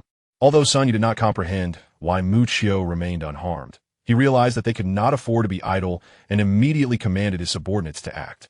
Swiftly, several of Sun Yu's lackeys drew their handguns from their waists, and with a resounding bang, bullets rained down towards Muchio, standing before the two women. Muchio released his halo, seemingly indifferent to the bullets hurtling towards him, just as a multitude of glimmering bullets was about to strike him. A colossal ice wall surged upward, deflecting the bullets that struck its surface and sending sparks flying. Yet not a single bullet found its mark on Muchio. "Damn it! Everyone charge!" Witnessing the ineffectiveness of the gunfire against Muchio, Sun Yu promptly commanded his fellow awakened ones to advance towards him. Under Muchio's healing, Lu Qingfei quickly regained her footing, while Wei Linger still appeared utterly exhausted, clearly devoid of combat capability. Lu Qingfei gazed at Muchio in astonishment, to which he replied with a calm smile, "With your abilities, you should be able to heal others, right, my dear saint? As for these individuals..." Muchio turned to face the peculiar survivors advancing towards him, a smirk gracing his lips. "Let me entertain them," with his hands in his pockets. Muchio strolled leisurely towards the throng of figures, followed closely by the members of the search team incapacitated by poisonous insects. To all appearances, it seemed as though he was merely embarking on a post-dinner stroll. No one anticipated that, in this critical moment, it would be the fledgling team member, Muchio, who stepped forward to protect their group. A grotesque humanoid creature with a deformed face and two horns charged directly at Muchio. Muchio squinted slightly, a smile dancing at the corners of his eyes, as wisps of disheveled hair fluttered softly across his forehead.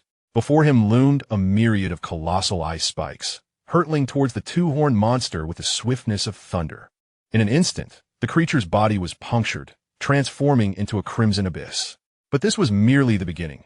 Dozens of ice spikes, while piercing the two-horned beast, rained down upon several awakened individuals lurking behind it, annihilating them like a storm of falling petals. As Muccio advanced with measured steps, he extended his arms, palms colliding to unfurl an ethereal, ice-blue spear that materialized in his grasp amidst swirling frost. At that moment, two B-class awaken guards, charging towards him, underwent a dramatic transformation. Their forms grotesquely expanded, their clothing tearing as they morphed into ferocious, fanged humanoid hounds and a massive black bear. With a flourish of his ice spear, a dazzling array of azure blossoms erupted within a 3-foot radius, deflecting a barrage of bullets aimed at him, while the black bear lunged forward. The beast was swiftly pierced by the spear's brilliance, sustaining grievous wounds that stained its fur with gory streaks. In a flash, a crystalline blue light arced through the air, and before the bear could retaliate, Muccio's spear pierced directly through its skull. The enormous body collapsed, crimson blood splattering across the space, dyeing the chandelier above in an instant. Under the glow, the entire hall was cast in a hue of deep red. At that moment, the humanoid hound had already unleashed its claws towards Muccio's back. Without a glance, he plunged the spear into the ground, causing the earth beneath him to crack like a spider's web. As the fissures spread towards the hound, a towering ice column erupted from the ground, encasing the beast in a frigid prison. Without so much as a glance, Muccio flicked his spear backward, shattering the colossal ice structure into fragments, scattering the remnants of the hound. Meanwhile, another awakened individual sprouted a pair of wings from his back, brandishing a rifle and unleashing a frenzied barrage towards Muccio. This awakened one believed he had deciphered Muccio's tactics, soaring to the apex of the banquet hall's ceiling, confident that even the scattered ice spikes would be evaded from such a height. "You cannot touch me from here," he scoffed, launching an aggressive assault. Yet, the very next instant, the winged awakened one found himself at a loss. Muccio, with an air of calm, conjured an ice wall to deflect the initial wave of bullets. Then, with a graceful lift of his foot, an ice surface materialized beneath him, barely supporting his weight. Nevertheless, as he stepped onto the ice, another layer formed above, creating an ethereal staircase of ice in the air. With remarkable speed, Muccio ascended this splendid azure staircase, racing towards the winged adversary. In mere breaths, he had reached the apex, leaving the birdman in a state of shock, flapping his wings desperately in an attempt to retreat. Muccio, however, would never grant him such an opportunity. With a firm grip on his lance, he hurled it with fervor, and in the blink of an eye, it pierced the shoulder of the birdman, the sheer force driving the creature firmly against the thick pillar at the center of the hall. The birdman's eyes were filled with horror and disbelief. He could hardly fathom the terror embodied by this man. Muccio slowly approached the birdman, his expression as indifferent as ever. Then, he extended a finger, attempting to utter a plea for mercy. Yet before he could finish, a slender ice needle swiftly penetrated his brow. Chapter 46. The Fatal Strike. Muccio's Astonishing Talent Gulp. The rotund man observed Muccio, who remained composed while facing 10 adversaries. He swallowed hard. Is Muccio truly this formidable? Chunwagwa, watching Muccio dominate effortlessly, wore a grave expression. This level of supernatural energy surpasses the B rank A rank. I suspect Muccio has already attained the A rank. What? The revelation shocked everyone present. A dual ability wielder, an A rank awakener, elemental powers, healing abilities. How many secrets does Muccio conceal? The rotund man scratched his head in defeat. For the first time, he felt utterly outmatched in front of this newcomer. Compared to Muccio, they seemed like mere ephemeral creatures in a sewer. Sansonwa was equally dumbfounded. Recalling his earlier disdain and ridicule towards Muccio before setting out, even the perpetually proud Song felt a prick of embarrassment. Chunwagwa gazed at Muccio's imposing figure and solemnly remarked that if this continued, Muccio might truly grow to become a god of thunder. The fourth guardian of our Yuhai base. Thunder God. The mere mention of this title weighed heavily on everyone's hearts. This referred to the guardian of another survivor base, a formidable figure who single-handedly shielded a city. The survivors revered and worshipped him. and countless adherents were subdued by his overwhelming prowess, fearing his very name. He was indeed an awakener of dual abilities. At that moment, Lu Qingfei had successfully expelled the soul-devouring butterfly larvae from Song Tsonghua. Consequently, all members of the squad had been healed. However, due to the larvae's extensive erosion of their supernatural energy, their true combat potential had been severely diminished. Muchio gradually withdrew his gaze from the Birdman's lifeless body, redirecting it toward the figure not far away. The figure, a one-armed youth named Dong, trembled as he brandished a dagger towards Muchio. "If you don't come any closer," he stammered. Song Tsonghua, anxiously from a distance, shouted, "Muchio, spare Dong's life."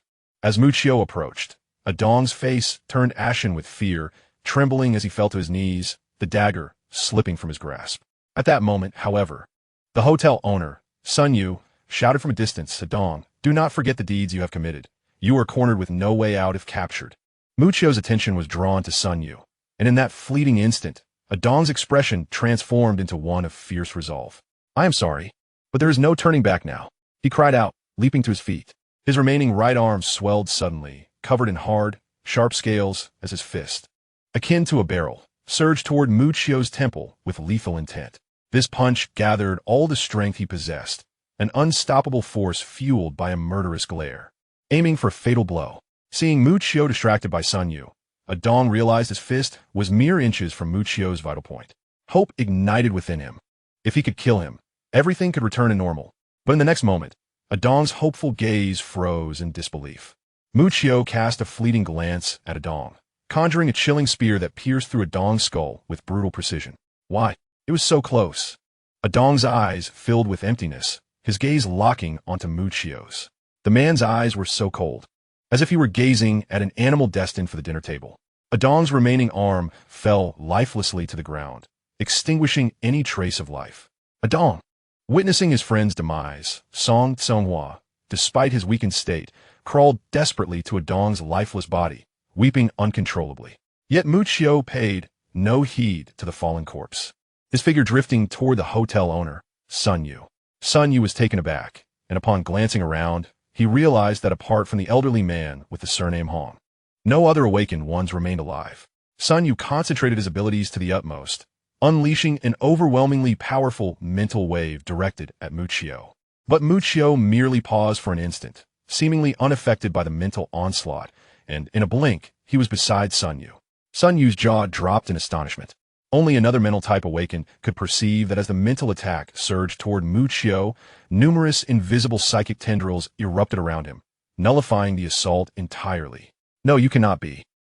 Before Sun Yu could utter another word, a sinister smile adorned Muchio's lips as he materialized before him. Then, a chilling sensation pierced his chest. With a sickening sound, a torrent of blood gushed forth from his chest, and Sun Yu's corpulent frame collapsed to the ground, blood oozing from his mouth in a relentless stream. Sun Yu trembled as he attempted to extract the icy spear embedded in his chest, only to find his body growing increasingly feeble. More terrifyingly, he sensed that his vital essence and extraordinary energy were uncontrollably flowing through the cold spear into the body of the young man before him. In an instant, Sun Yu's form shriveled, yet beneath his voluminous garments, he appeared inconspicuous. Until the very end, he could only helplessly perceive the waning of his vitality and supernatural energy, while the corners of Muchio's mouth curled upwards in a growing smile, as if he had attained some form of satisfaction. Isudanir, I beseech you to spare me. My abilities allow me to eavesdrop on any sound within several kilometers. Not even the rustling of the wind escapes my ears. If you spare me, I can assist you in uncovering vital intelligence. Beside him, Advisor Hong, witnessing Sun Yu collapse under Muchio's frigid lance, realized that at his advanced age, he was no match for them. He immediately knelt on the ground, pleading for mercy. His abilities were of immense value in intelligence gathering, and he was certain that no faction would turn away such an informed informant. However, Muchio's actions thwarted his plans once again. As Muchio absorbed the spiritual energy flowing into him, he couldn't help but chuckle softly, soon noticing Advisor Hong kneeling and bowing his head in supplication. With a swift motion, Muchio withdrew the icy spear and pierced the old man's heart. He uttered words that left Advisor Hong utterly baffled. "I'm not yet interested in such abilities. After all, the unknown journey ahead is the adventure I seek." In the early morning, the first rays of sunlight filtered through the hotel's glass windows, illuminating the lobby. The once empty hall was now filled with a throng of people, numbering over 100.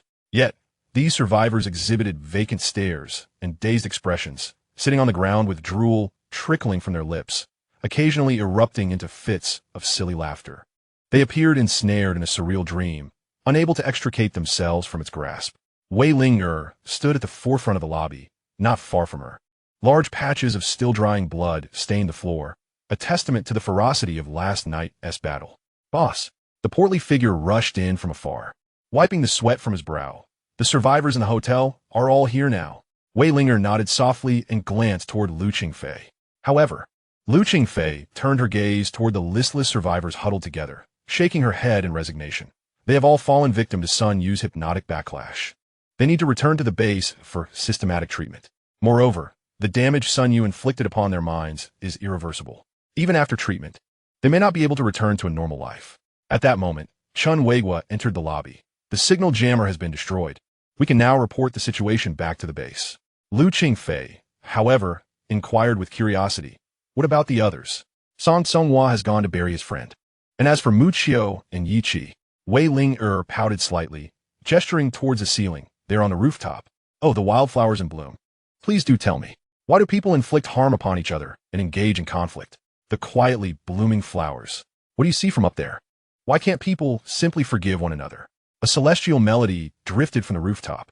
The ethereal and melodious voice, accompanied by a captivating tune, led one to ponder whether this was a sound of redemption from the heavens. Dressed in an orange goldfish costume, Yu Qi sat upon the rooftop, her delicate hands propping up her chin, her exquisite face devoid of emotion, as her light pink eyes gazed vacantly towards the dawn horizon. Yet, the song that flowed from her lips was as enchanting as the music of the spheres. "To prove I once existed, I sang aloud. For an unnamed friend." Mu Qiu reclined on the eaves, gazing at the sky, quietly listening to the captivating song sung by Yu Qi. In that moment, even the tumult within him was calmed by her heavenly voice, his body and soul relaxing into an unprecedented state of tranquility. "Autumn." At that moment, Yu Qi suddenly mentioned Mu Qiu. Mu Qiu turned his head towards Yu Qi, a gentle smile gracing his lips. "Why didn't you use my power last night?" The girl's voice remained as melodious and ethereal as ever, devoid of emotional fluctuations. Upon hearing this, Mu Qiu chuckled softly, rising to his feet, his tall figure illuminated by the morning sunlight against the eaves. Stretching lazily, he stepped forward and embraced Yu Qi, the fragrant scent of the girl enveloping him. He whispered in her ear, "Sometimes, I too wish to stretch my muscles and release some pent-up energy, especially since they are not worthy of me utilizing your powers."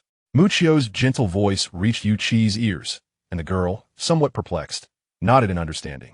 She did not grasp the full meaning of Mu Qiu's words, but she knew that whenever he needed her, she would be ready to stand by his side. This was the only thing Yu Qi could do for her creator, Mu Qiu. Just then, the sound of the door leading to the rooftop creaked open, and Lu Qingfei ascended the staircase. Mu Qiu. As Lu Qingfei approached, she caught sight of Mu Qiu holding Yu Qi in his arms, causing her brow to furrow. Memories of the awakened ones at the base, who wielded their powers to bully women, flooded her mind. Lu Qingfei addressed Mu Qiu.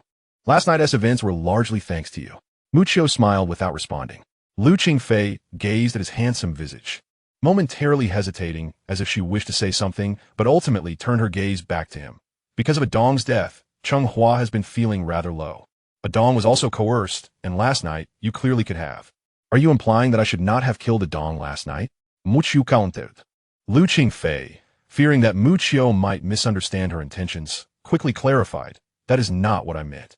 I was suggesting that we could consider alternative methods to punish Adong, rather than resorting to ending his life directly." Mu Qiu suddenly smiled at Lu Qingfei with a profound expression. "My dear saint, have you perhaps misconstrued something?" He leaned closer to her, their faces mere inches apart, and stated, "The reason I took his life was solely because he threatened me with a dagger. Anyone wielding a weapon against me becomes my adversary, and my adversaries are never afforded mercy. That is all there is to it." Caught off guard by Mu Qiu's smiling demeanor, Lu Qingfei found herself momentarily at a loss for words. Suddenly, with a loud crash, Wei Ling burst through the door, rushing towards the rooftop. Her eyes alight with excitement as she inquired, "Was that song just now the voice of Chi-E?" As the others remained perplexed, Wei Ling continued, "Those survivors, upon hearing Chi-Yi's song, seemed to be regaining their senses." Wei Ling gazed up at the girl clad in an orange-red fish costume atop the roof, her eyes brimming with wonder and eagerness. An awakened one, without a doubt. Chi-E was also an awakened one possessing extraordinary abilities. Leading her companions to the hotel lobby, they observed that the previously dazed survivors were gradually regaining focus. Some robust young individuals had even fully awakened, now kneeling before the hefty man and expressing their gratitude profusely. Muccio, too, was astonished, intrigued by Chi-Yi's presence. Had she awakened extraordinary powers after arriving in this world? Reflecting on how her angelic voice had roused the survivors from their stupor, it seemed her ability was indeed connected to the mind. Under the gaze of the astonished onlookers, Chi-E clutched her chest, adorably shaking her head, as she expressed that a peculiar sensation had vanished following her singing. The crowd suddenly realized that the strange feeling Chi-E spoke of was the unique energy characteristic of a novice awakened one. Judging by the survivors' reactions, Chi-Yi's ability appeared to be akin to soothing the spirit and dispelling negative influences, a type of mental power that was exceedingly rare, even within the confines of the Yuhai base.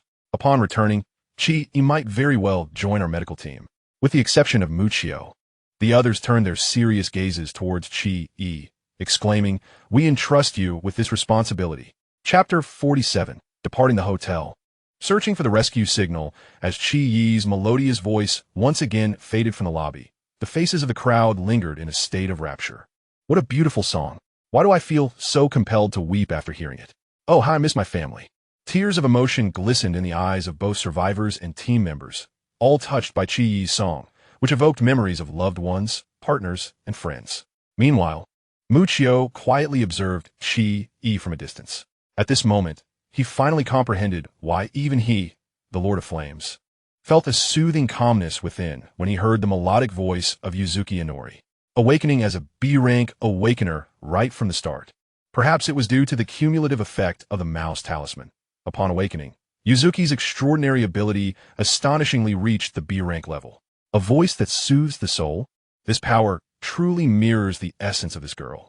Yuzuki's singing seemed to bestow upon everyone a purifying buff, capable of warding off and dispelling the negative mental effects that plagued them.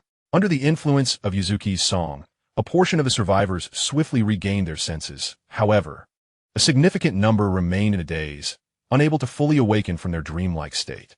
In his hand, Chun Weigwa held a palm-sized communicator and addressed the group. "I have briefed the base on the general situation here, and soon a team of guards will arrive to rescue them." Wei Linger nodded, her face a portrait of composure.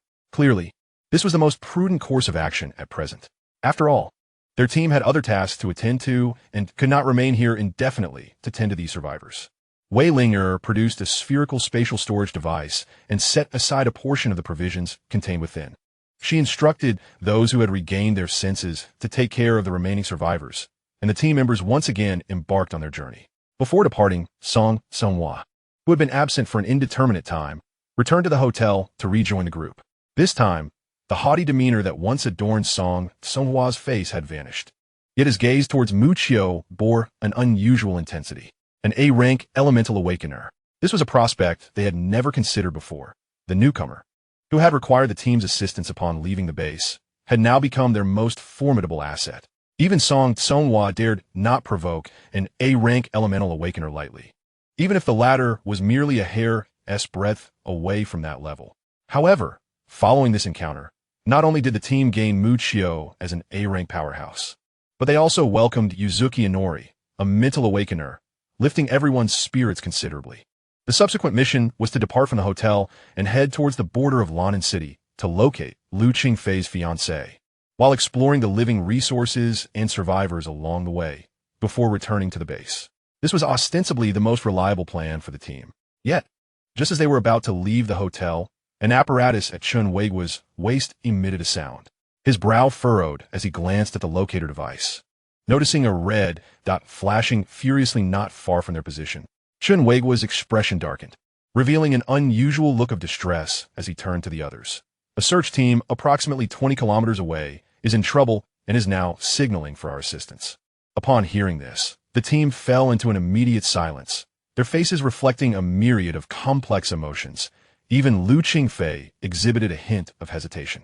The reason is simple. In this city, fraught with hidden perils, the dangers are manifold, and one can never anticipate what monstrous entity might emerge from the shadows in the next moment. Even a search team would find such a presence exceedingly daunting. They remain uncertain whether their intervention would lead to salvation or merely result in unnecessary sacrifices. Moreover, the searchers amidst the ruins are not entirely trustworthy. They have witnessed too many instances of treachery, where one team deceives another to eliminate them and seize their resources, instilling a deep reluctance to extend assistance. There is no need for us to meddle unnecessarily. It is far better to leave this place promptly and complete our mission so we can return to the Yuhai base sooner rather than later. This was Song Sonhua's response, as he found this mission rife with discomforting elements, and all he wished for was to return to the Yuhai base swiftly. However, Lu Qingfei, after a moment of contemplation, sighed softly. If we can help, we should do our utmost to extend a hand. After all, the number of awakened ones in Yuhai is dwindling. As she spoke, her gaze shifted towards Mu Qiu, the only A-rank awakener in the team. As the squad's most formidable force, his opinion held considerable weight. Noticing Lu Qingfei's attention, Mu Qiu turned nonchalantly. I am amenable, you all decide. For Mu Qiu, the unknown path ahead represented the most exhilarating adventure, and he eagerly anticipated encountering challenges that would test his limits. Lu Qingfei then cast a hopeful glance at Wei Linger, the team leader. Wei Linger clenched her teeth and conceded. All right. Since Sister Qingfei has said so, we shall go and take a look. If we encounter any danger, we can always flee. The rotund member of the team, exuding an air of carefree confidence, reassured them.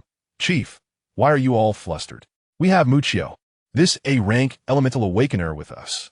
Any zombies or aberrations shall fall before us. Upon returning to Yuhai, they could apply to become an A-rank search team, and the benefits would be significantly greater than those of a B rank, which explained the rotund member's exuberance. At that moment, Su Wen, cradling a tiny hamster in her arms, timidly expressed her opinion. I will follow Sister Linger. Yiqi tilted her head in a daze, adopting a similarly indifferent demeanor as Mu Qiu. Seeing that the team members had reached a consensus, Chen Weiwen nodded. In that case, let us return and drive the vehicle to reconnoiter the situation. If anything seems amiss, we shall retreat immediately. We must avoid engaging in futile conflicts. Compared to Wei Linger, Chen Weiwen resembled a more organized leader, always composed and capable of proposing the most prudent course of action in a crisis, a quality that Mu Qiu greatly admired. A few hours later, two heavily fortified four-wheeled steel behemoths roared from the heart of the district, racing towards an uncertain destination. Chapter 48. The Trap of Ma Kuan and the Betrayal of Song Sonhua, two off-road vehicles sped across the desolate wilderness under the scorching sun. This was a long-abandoned, remote mine, littered with heaps of ore and accumulated sand. Fortunately, its isolation had led to a sparse human presence, resulting in a scarcity of zombies and monsters following the outbreak of the apocalypse. As the tires of the vehicles rolled over the ground, dust billowed into the air, resembling a miniature sandstorm. How could that team come to such a desolate place? This is no spot for sensible people, the stout driver exclaimed, gazing at the hazy smoke and sand through the windshield. The team had spent most of the morning darting through the ruins of the city, dealing with numerous mid to high-level aberrations along the way, barely arriving at the mine just around noon. The voice of Chen Weiwen crackled through the communicator inside the vehicle. The mine not far ahead is the designated location indicated by the tracker. With no other choice, the group steeled themselves to traverse the swirling dust around them. Under the blazing sun, the two armed off-road vehicles raced across the sandy hills of the mine. Eventually, they came to a halt at an empty pit, where several excavators and mining vehicles could be seen in the distance. The stout man disembarked, letting out an exasperated sigh as he surveyed the barren mining area. What is going on? Where is everyone? At that moment, Chen Weiwen, standing behind him, retrieved the tracker from his waist and meticulously compared it to the blinking red dot. He then approached one of the excavators and finally found a similarly sized transmitter on the seat. Upon seeing the device, Chen Weiwen's expression shifted to one of distress, and he quickly turned to the group, exclaiming, "This is likely a trap." Before his words could fully resonate, the ground beneath them trembled violently. A massive steel thorny barrier rose from the earth, encircling the two vehicles and, fortuitously, trapping the entire team within. As panic gripped the group, a sinister laughter echoed from the nearby mine. Muccio, it seems you fared well these past few days. To think you survived the ruins, what a pity.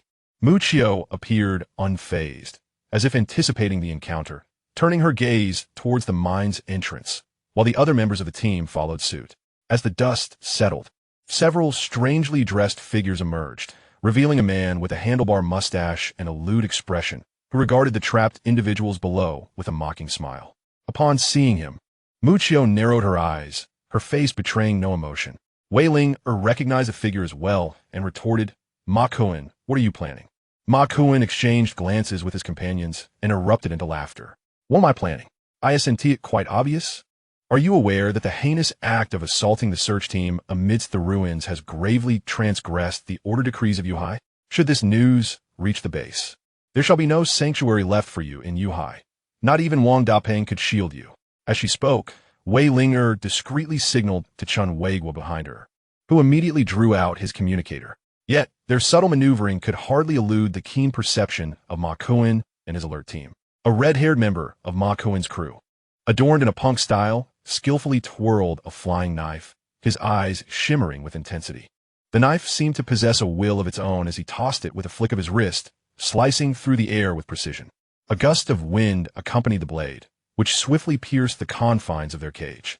Chun Weiguo felt a sudden lightness at his waist, and as the sound of the dagger clattering to the ground reached his ears, he glanced down to discover that his communicator had shattered upon impact. Such astonishing speed! Chun Weiguo had to concede that had that blade been aimed at a vital spot, he would surely have met his demise.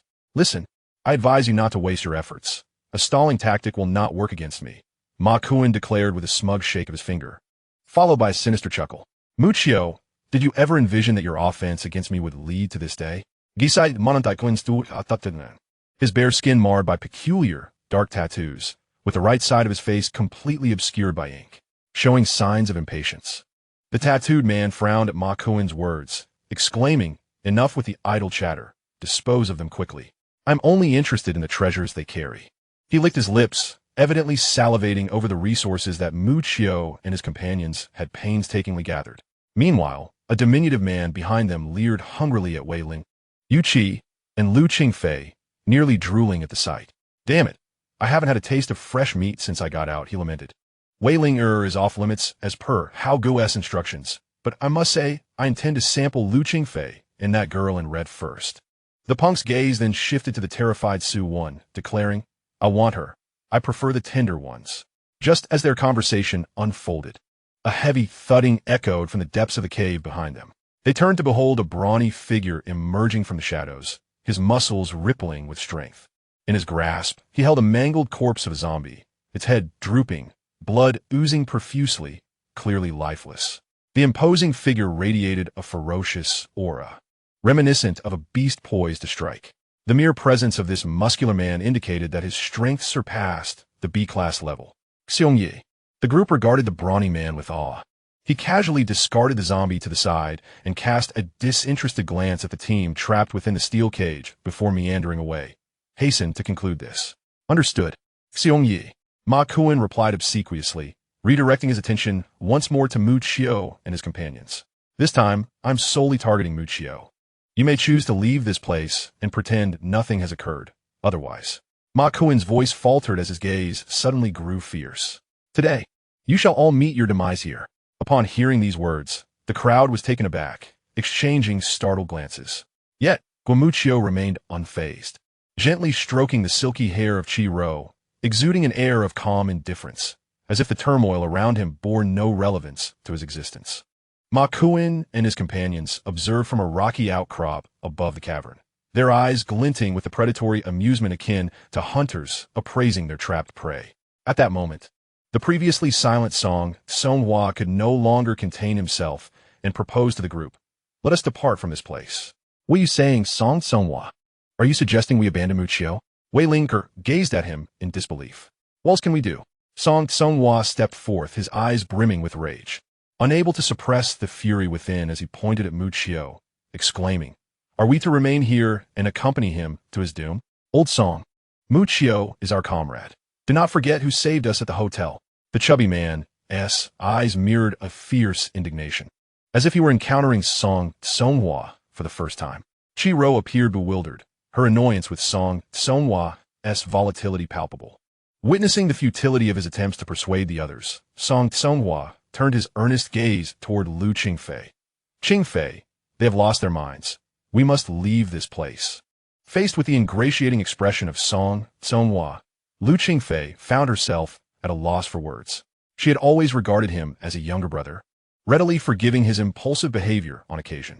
Yet this time, Lu Qingfei resolutely shook her head, disappointment mingling in her gaze as she looked at Song Tsonghua. We are a team. How can we forsake a companion in peril? Such actions would be no different from those flesh-eating zombies outside. I shall remain to assist Muchio. Lu Qingfei's righteous declaration pierced Song Tsonghua's heart like a dagger.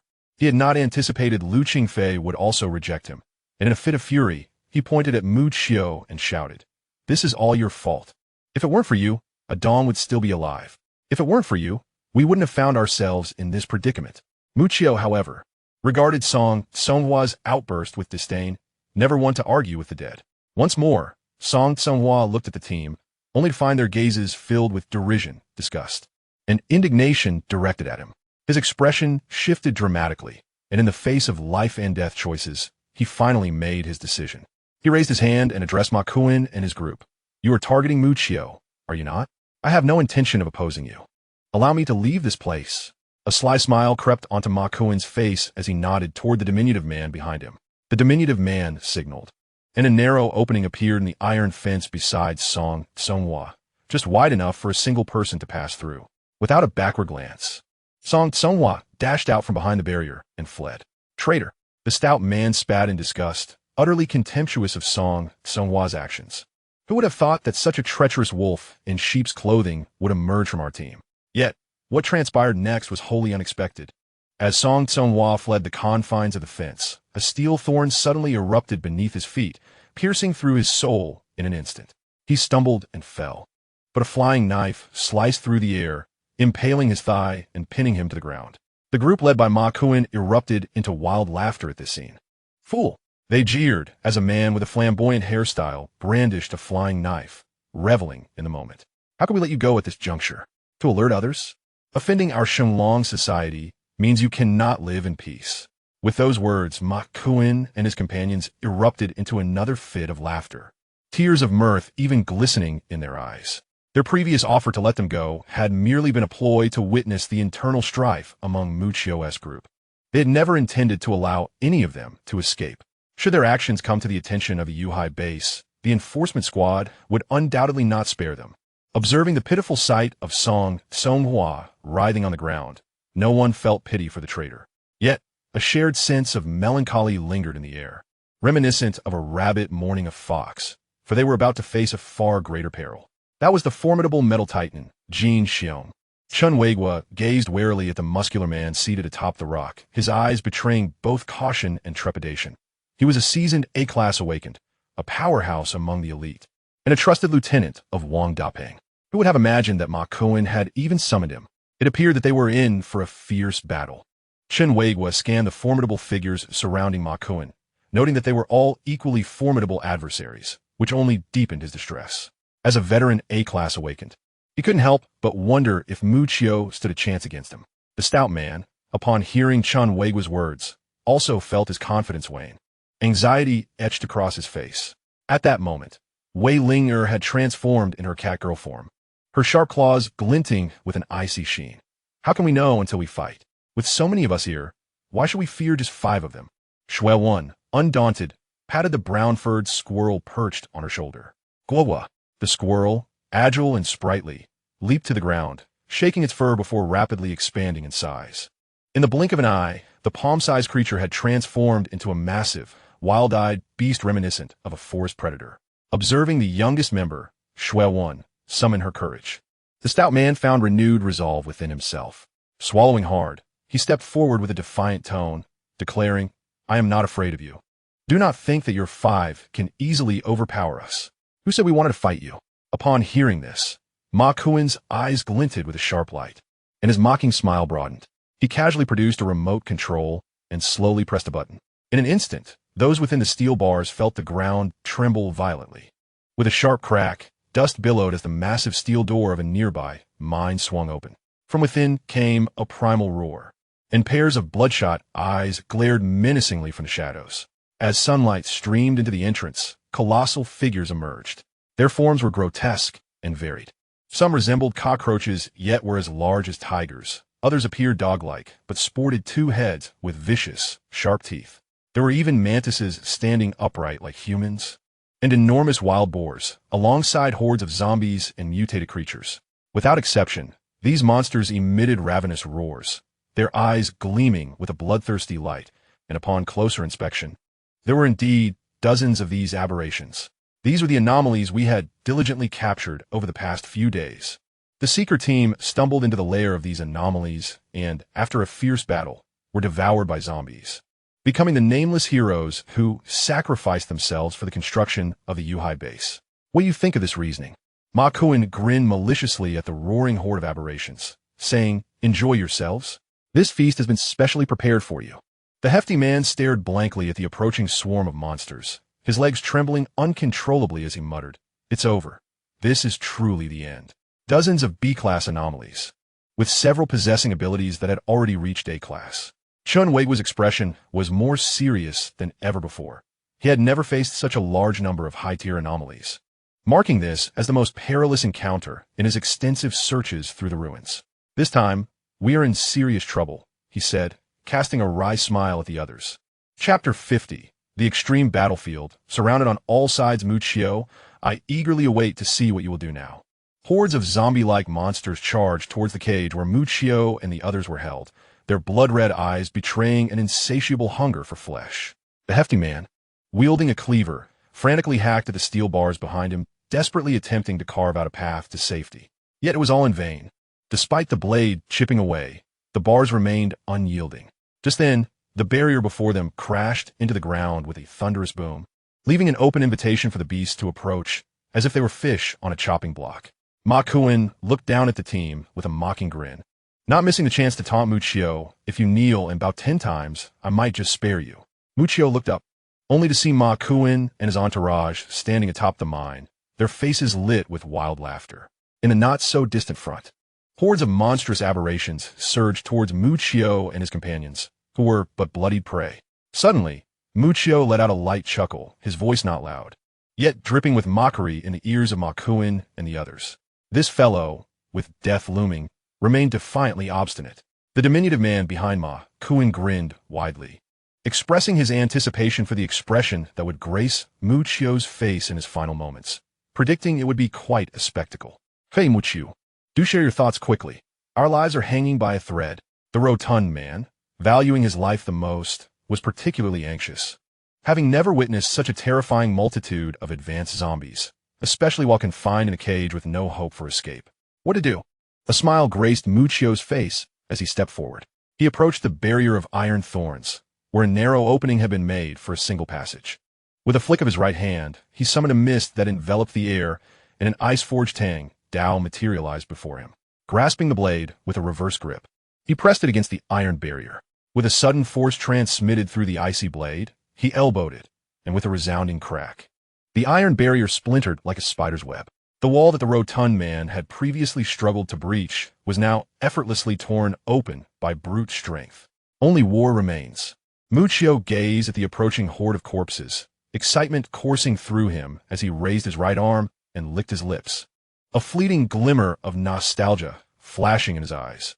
Once, he had been the infernal demon lord, instilling fear across a vast domain, commanding a band of followers through the ruins, with countless zombies bowing in submission and all aberrations yielding in his presence. Goodness! The rotund man leapt up in shock. Why didn't he use this power to escape earlier?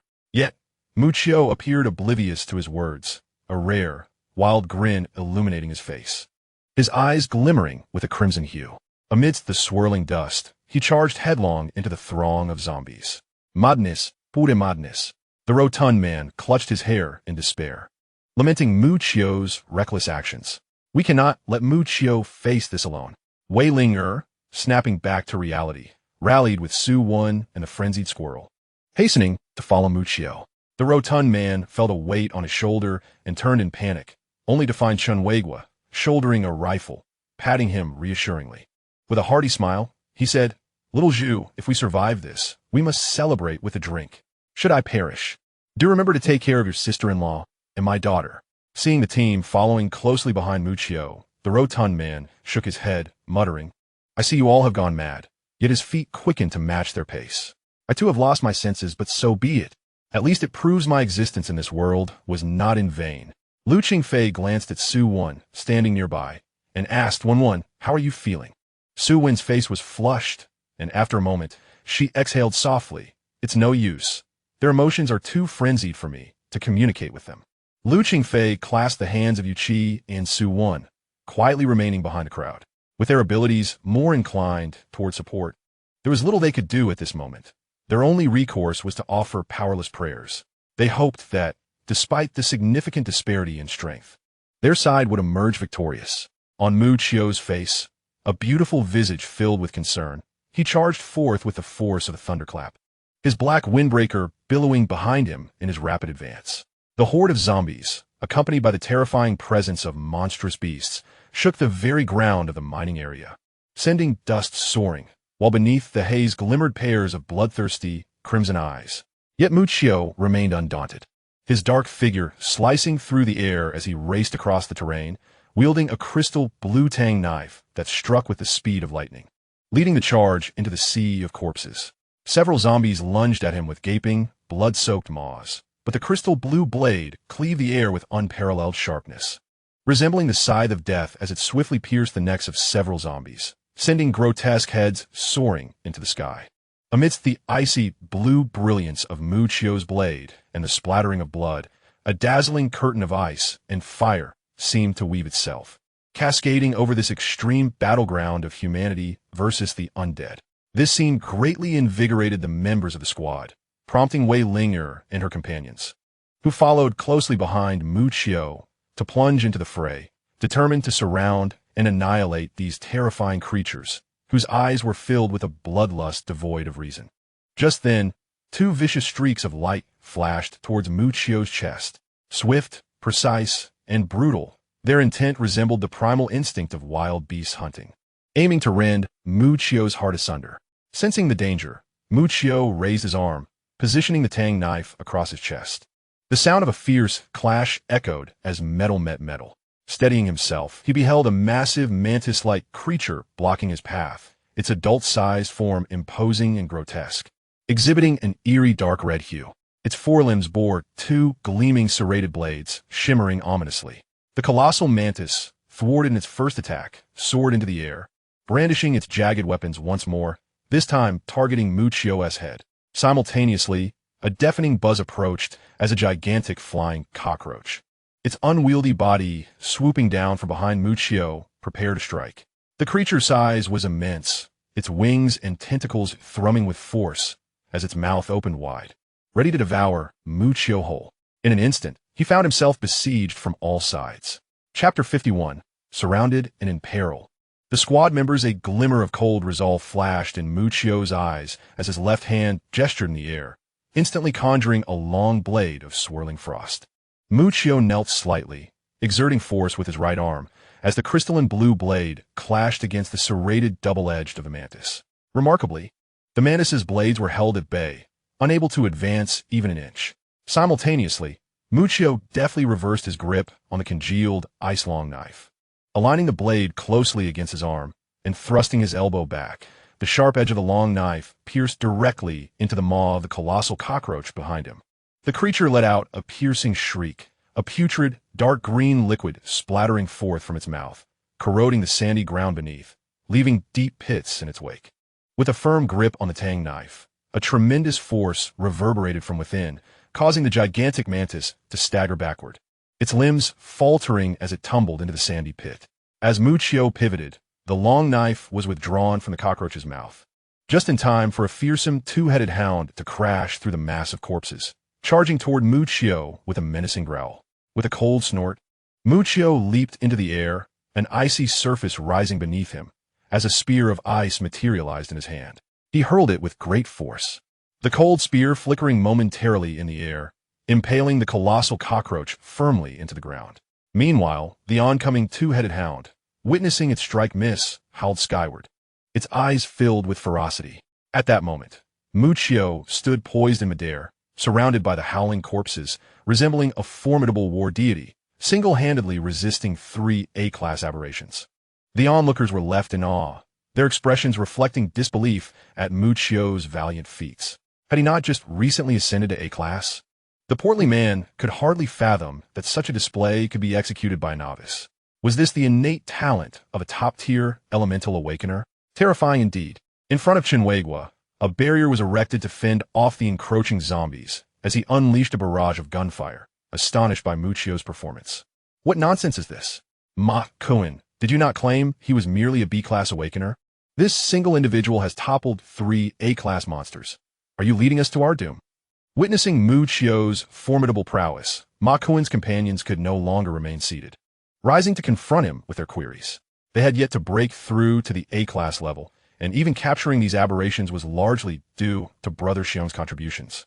How could this be possible? Ma Cohen clenched his fists, his eyes wide in disbelief, grappling with the realization that the astonishingly powerful Muccio before him was the very adversary he had long sought to eliminate. This lad is quite intriguing. Initially seated upon a rock, observing the spectacle, Jin Xiong's eyes sparkled upon witnessing Muccio's extraordinary strength, finally revealing a keen interest. He rose slowly, his muscular form undulating like a serpent. Without waiting for Ma Kuan and the others to react, Jin Xiong leaped directly toward the sandy pit. Ma Kuan and his companions exchanged glances, the tattooed man turning to Ma Kuan and inquiring, "What shall we do now?" Ma Gong surveyed the beleaguered members of his team below, gritting his teeth in frustration. "What else can we do? We must first eliminate that boy's accomplices, and then we shall deal with Muccio together. I possess the pollen of the hidden insect. Apply it liberally, and for the next quarter of an hour, those zombie aberrations shall remain oblivious to our presence." "Damn it, Ma Gong, you are truly putting everything on the line this time," Ma Gong retorted through clenched teeth. "Enough of your nonsense. Once we dispatch them, the majority of the resources shall be mine." Thus, after a brief discussion, they dove toward Muccio and his companions. At this moment, Muccio was embroiled in battle with several terrifying Class A aberrations. Smoke filled the air, and blood stained the ground. The lower-tier zombies, intimidated by the oppressive aura of the formidable powers, dared not approach and instead scuttled toward Wei Linger and the others. Suddenly, a massive figure emerged from a mist, delivering a powerful punch. Muccio severed one of the mutated cockroach's tentacles with a swift stroke of his blade, then nimbly sidestepped. With a resounding crash, the ground beneath him was violently shattered, creating a sizable crater. Jin Xiong emerged from the pit, his shirt removed, revealing a physique brimming with muscle and scars, a testament to his fierce prowess even before the apocalypse. He flashed a grin at Muccio, his fists clashing together, eyes glinting with arrogant defiance. "Come on, kid. I wish to see the extent of your abilities. My greatest pleasure lies in snuffing out talents like yours in their infancy." Meanwhile, the members of the squad found themselves ensnared in peril. The corpulent member engaged first with a knife-throwing adversary.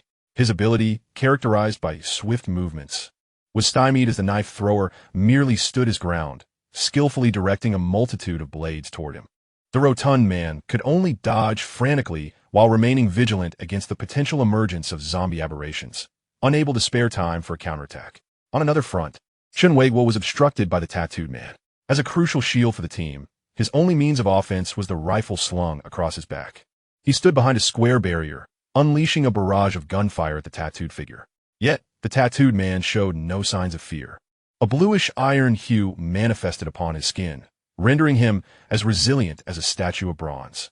The bullets ricocheted off him, and with a sinister grin, he advanced toward Chinwagwa. The pressure on Wei Linger and the frenzied squirrel was even more pronounced. Ma Gong's transformation into a lizard man endowed him with remarkable speed and formidable strength, coupled with an astonishing regenerative ability. The diminutive adversary seemed to inherit some reptilian genetic mutation, displaying incredible agility and formidable leaping prowess, his steel-like teeth proving utterly unyielding. Fortunately, the frenzied squirrel's body remained resilient. Despite sustaining multiple injuries, it did not succumb. while Wei Linger continuously attacked the duo with her nimble maneuvers. The Lizard Man, transformed by Kamikun, possesses formidable defensive capabilities, coupled with an extraordinary self-healing ability. The agility displayed by the short man during his leaps rivals that of Wei Linger, perhaps even surpassing it, as she narrowly escapes several potentially fatal counterattacks. After several rounds of this exhausting exchange, Wei Linger finds herself on the brink of collapse, while the giant squirrel lies battered and bruised nearby, no longer able to serve as a shield. The rapid movements of the stout man have become a source of mockery for the tattooed individual, who taunts. My throwing knives are coated with lethal snake venom. Do be careful not to graze against them. Agile little chub. Cursed be it. The stout man silently curses as his evasive maneuvers grow increasingly awkward. Meanwhile, Chun Weiguo raises a heavy shield, straining to withstand the relentless attacks from the tattooed man, completely oblivious to the plight of his comrades. At this juncture, all team members, save for Muchio, are embroiled in a desperate struggle, on the verge of collapse and imminent defeat. Chapter 52. The Awakening of the King's Power. The true abilities of Yao Qi, a massive boulder beside Muchio, is shattered by a powerful punch. The muscular Jin Xiong, bare-chested and emanating an aura of frenzied combativeness, emerges from the swirling dust. My ability is quite simple, yet incredibly practical, Jin Xiong declares, as billowing white smoke begins to emanate from his body, a sign that his vitality has reached its zenith. His fists are immense, visibly calloused from years of exertion. With a mighty swing, he hurls a punch toward Muchio, the force of which creates a deafening whoosh in the air.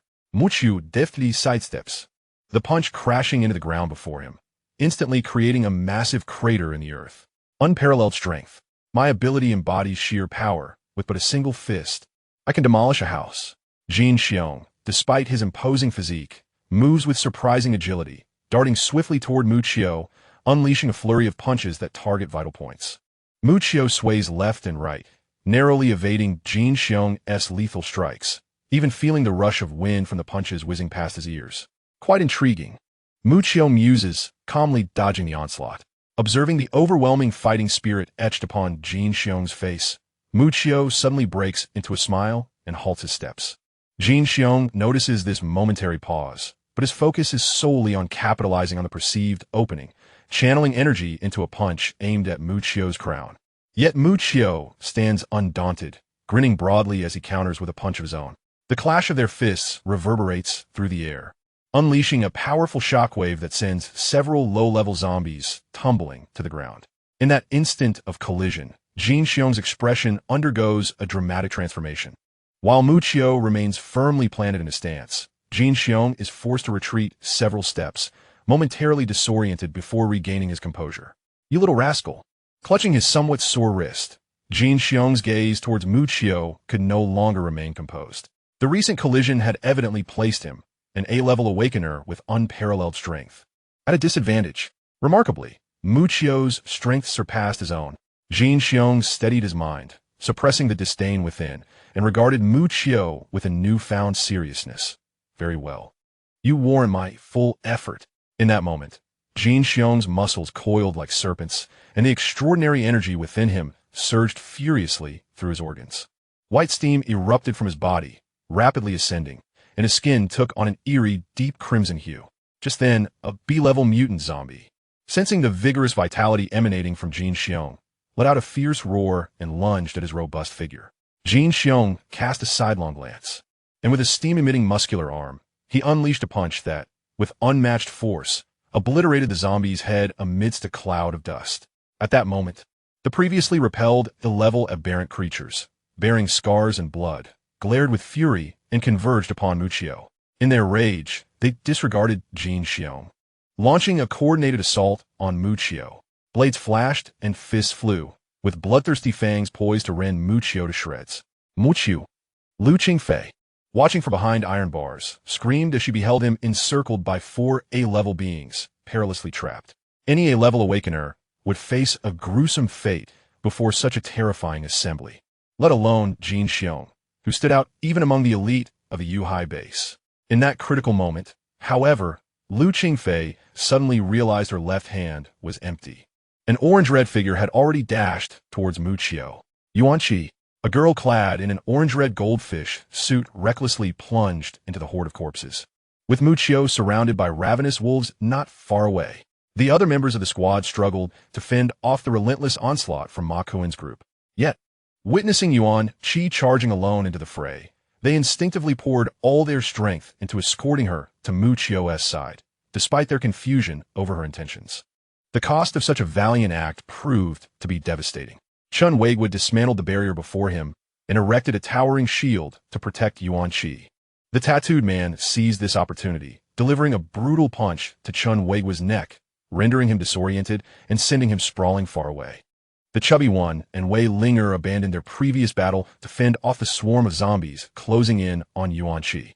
But this diversion only afforded Ma Kuen's group an opening. The chubby one was struck by several flying daggers, their blades coated in potent toxins, causing him excruciating pain as he collapsed to the ground. Meanwhile, Wei Linger was sent flying by Ma Kuen's massive lizard-like tail. Utterly exhausted, she reverted from her cat form, while her companion squirrel fell victim to a small man's leap, losing a substantial portion of its thigh to a savage bite, bleeding profusely before fainting beside Wei Linger. At this juncture, all members of the team, save for Muccio, had succumbed to defeat. Ma Kuen gazed at Wei Linger and the others sprawled on the ground, vulnerable to their fate, and addressed his companions behind him. Let's first deal with Muccio, and then we shall attend to these individuals. Meanwhile, Muccio found himself encircled by a multitude of A-class monsters, feeling a sense of unease. Although his ice abilities were formidable and possessed numerous applications, the sheer number of A-class aberrations posed a considerable challenge. Just as he pondered whether to unleash a portion of the Infernal Lord's power, a figure clad in orange-red rushed toward him from behind. A colossal cockroach, with its mandibles spewing forth a green corrosive fluid, lunged at Yuyuki. Mutantbeasts, conjuring a crystal blue dagger of eyes that he plunged fiercely into the creature's carapace. The massive insect let out a roar and toppled backward, while Muccio swiftly caught the girl in his embrace. Yuyuki, lifting her exquisitely angelic face, cradled Muccio's handsome visage in her delicate hands, their eyes meeting as she softly implored, "Chio, I entrust myself to you. Use me." A smile graced Muccio's lips as he tenderly stroked her silky pink hair, whispering in her ear, "Very well." Almost simultaneously with Muccio's response, an intangible energy began to swirl around them. The King's mark, born from the devouring of the void genome, began to shimmer with an enigmatic radiance upon Muccio's chest.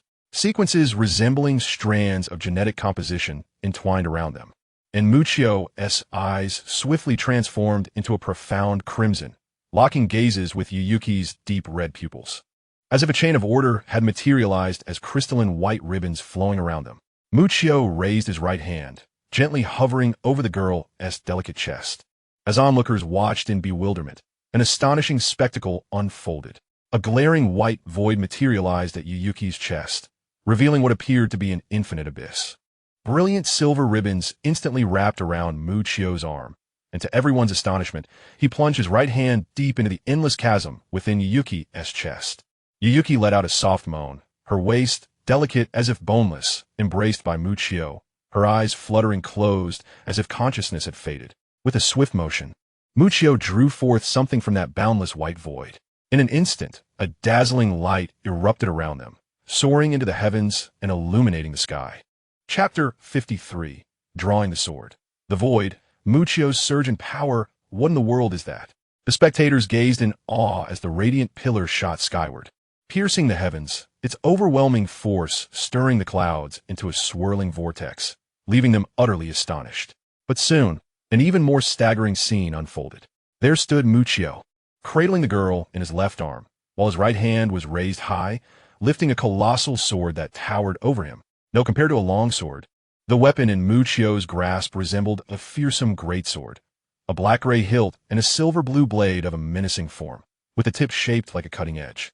Its appearance exuded a sense of dominance, intertwined with a dissonant beauty, measuring an impressive 2 meters in length. The giant sword shimmered with a silvery radiance, its smooth and sharp blade emanating a terrifying aura of destruction. Could that be the void greatsword of Yuji-Chi? Even Wei Linger and her companions were struck by the overwhelming presence. As they witnessed Muccio thrust his hand into the white void at Yuji-Chi's chest and draw forth this grotesquely formidable longsword. This was bad. It was likely his ultimate trump card. Jin Xiong's eyes narrowed, a flicker of horror lurking in his pupils. From that colossal sword, he sensed a dreadful aura of annihilation that even filled him with trepidation. Ma Kuan was the first to react, urging everyone to charge together, determined not to allow him a moment to respond. He refused to believe that, with so many of them combined, they couldn't vanquish a single foe. Ma Kuan and the others rushed towards Muccio, while the surviving aberrant creatures recklessly surged forth to confront him. In that moment, it was as if a stampede of 1,000 horses shook the very ground of the mining site. The alliance of awakeners and aberrants focused solely on the figure cloaked in black beneath the towering light. Was this the power of the void? Muccio observed the towering void greatsword in his hand with an impassive expression. This was the power hidden within Yuji-Chi, known as the void. It was the embodiment of his inner thoughts, extracted and materialized, forming the crown of sin crafted from the essence of the human heart. Glancing down at the girl in his arms, he realized that Yuji-Chi had lost consciousness, fainting within his embrace. He gently kissed her forehead and whispered, "Rest well. I shall take care of everything from here."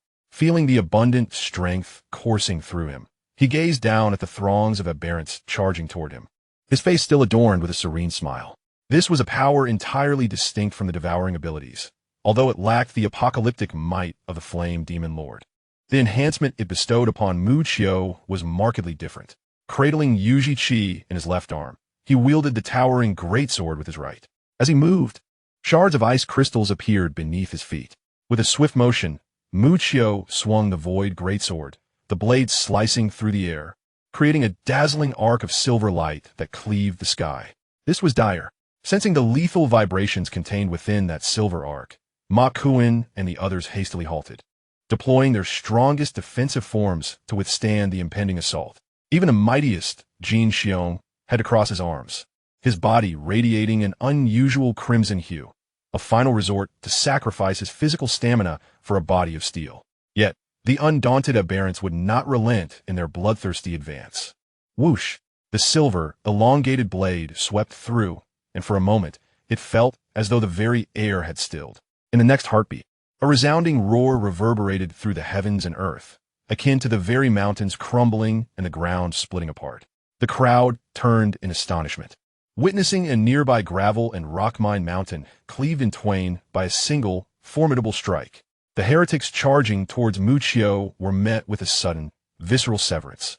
Bloodlines manifested across their bodies, followed by a grotesque rending as they were brutally torn asunder. The torrent of crimson gushed forth from the hundreds of monstrous beings, transforming the pit into a veritable river of blood, saturating the air with a pungent metallic scent. Only a handful of Class A heretics managed to withstand this terrifying assault, yet they bore injuries, their eyes reflecting a mixture of dread and terror. The might of that single strike rendered 100 aberrant creatures lifeless upon the ground. What jest! How could such power possibly belong to an A-class awakened? The stout figure lay prone on the ground, staring blankly at Muccio, who appeared as if descended from the heavens, disbelief etched across his face. He then whispered to his companion, "Surely, we shall not perish here, right?" Wei Ling'er's eyes sparkled with a glimmer of hope, and she nodded firmly. "With Muccio here, we shall be safe." Ma Kuan and the others were evidently in dire straits as well. Jin Xiong bore a conspicuous gash upon his arms, blood continuously oozing forth. Ma Kuan had lost an arm to the blade, and though the lizard man possessed remarkable regenerative abilities, it was evident that he could not restore his severed limb in the immediate moment. The knife thrower, in a desperate bid, summoned a flurry of throwing knives to shield himself. Yet against the lethal edge capable of dispatching B-class heretics, he was utterly defenseless, swiftly meeting his demise as the colossal sword claimed his head, blood painting the air. The lecherous, diminutive man, though nimble in form, was no match for the swiftness of Muccio's blade. He could only watch in helpless horror as the dazzling silver arc expanded before him. In an instant, his body was cleaved in half. The sole survivor among them, a tattooed man who could harden his flesh like iron, barely withstood the cataclysmic blow, panting heavily as he gazed at Muccio, his eyes filled with awe and terror. Dumniti, monantai kung. Today, You shall be the cause of my demise. The tattooed man turned to Ma Kuan, cursing vehemently. Had he known Mucio's prowess was so formidable, he would never have ventured into this perilous encounter. Silence. Jin Xiong interjected with an uncommon fierceness, his gaze wary as he regarded Mucio. This energy surpasses the A-class threshold by a considerable margin, teetering on the brink of S-class. Although we cannot discern where he acquired this colossal sword, it is implausible that he can sustain this state indefinitely. He must have expended tremendous effort to unleash that strike. Ma Kuan, quick-witted as ever, immediately grasped Jin Xiong's implication. Once he has exhausted his strength, we shall seize him and interrogate him regarding the origins of that immense sword. And awakened on the verge of S-class. The profound shock resonating within the hearts of the onlookers was unparalleled. What kind of power could endow Mucio? A newly awakened A-level individual, with abilities rivaling those of an S-class? However, in the next moment, Jin Xiong's plan evidently fell apart. Mucio, standing upon a crystalline surface, moved with the swiftness of the wind, and in the blink of an eye, found himself before the colossal cockroach. The grotesque greatsword, accompanied by a silvery chain of order, descended upon the creature's head, cleaving it in two. The dark green blood erupted like a fountain. With a single stroke, a formidable A-level aberration was effortlessly severed in half. Chapter 54. The disdainful gaze, the massive carcass of the cockroach crashed to the ground, the sound reverberating throughout the arena. A creature of such terrifying strength, an A-level aberration, was torn asunder by Mucio's great sword in less than a single exchange. A gust of wind surged from behind.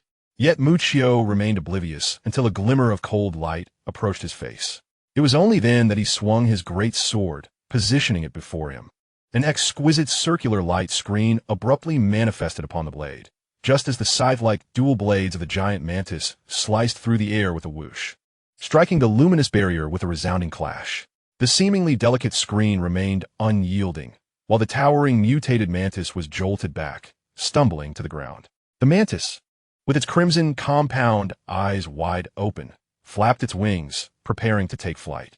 However, Mucio would not grant it such an opportunity. A blue sword light, accompanied by a silvery arc, severed the mantis's wings with precision. The vicious blade soared through the air like a dragon, shattering the mantis's dual serrated blades into fragments. Following this, Mucio leapt forward, delivering a lethal strike that beheaded the creature. Not far behind, the two-headed hound sensed the overwhelming vortex of energy emanating from Mucio and, glancing at the fallen corpse of the colossal cockroach, lowered its head and emitted a mournful cry, attempting to flee. A cold glint flashed in Mucio's eyes as he subtly moved his left arm, which cradled the unconscious Yuchi. A burst of icy mist erupted from his palm, striking the hound's hind leg like a water balloon, instantly freezing it in place. In that fleeting moment of hesitation, Mucio had already stepped onto the crystalline surface, appearing before the two-headed hound, and with a single stroke, it was transformed into a headless corpse, a bloodied blue crystal core dropping to the ground. Ma Gung, witnessing this scene, was struck with terror. Observing Mucio wielding the menacing great sword with an air of dominance, it was evident that he bore no signs of exhaustion or impending collapse. Mucio then swiftly approached the tattooed man whose skin bore the hue of iron. The tattooed man, no longer exuding his earlier bravado, found himself gravely wounded and lacking the capacity for retaliation. As he staggered to the ground, he desperately exclaimed, "Don't come any closer. I am a member of the Rising Dragon Society." Before his words could fully escape his lips, a head plummeted from above. Blood gushed from the neck of the headless corpse, transforming the ground into a river of crimson. The clamor was deafening. Mucio's face revealed a trace of disdain as he leisurely approached the last survivors of the group, Ma Kuan and Jin Xiong.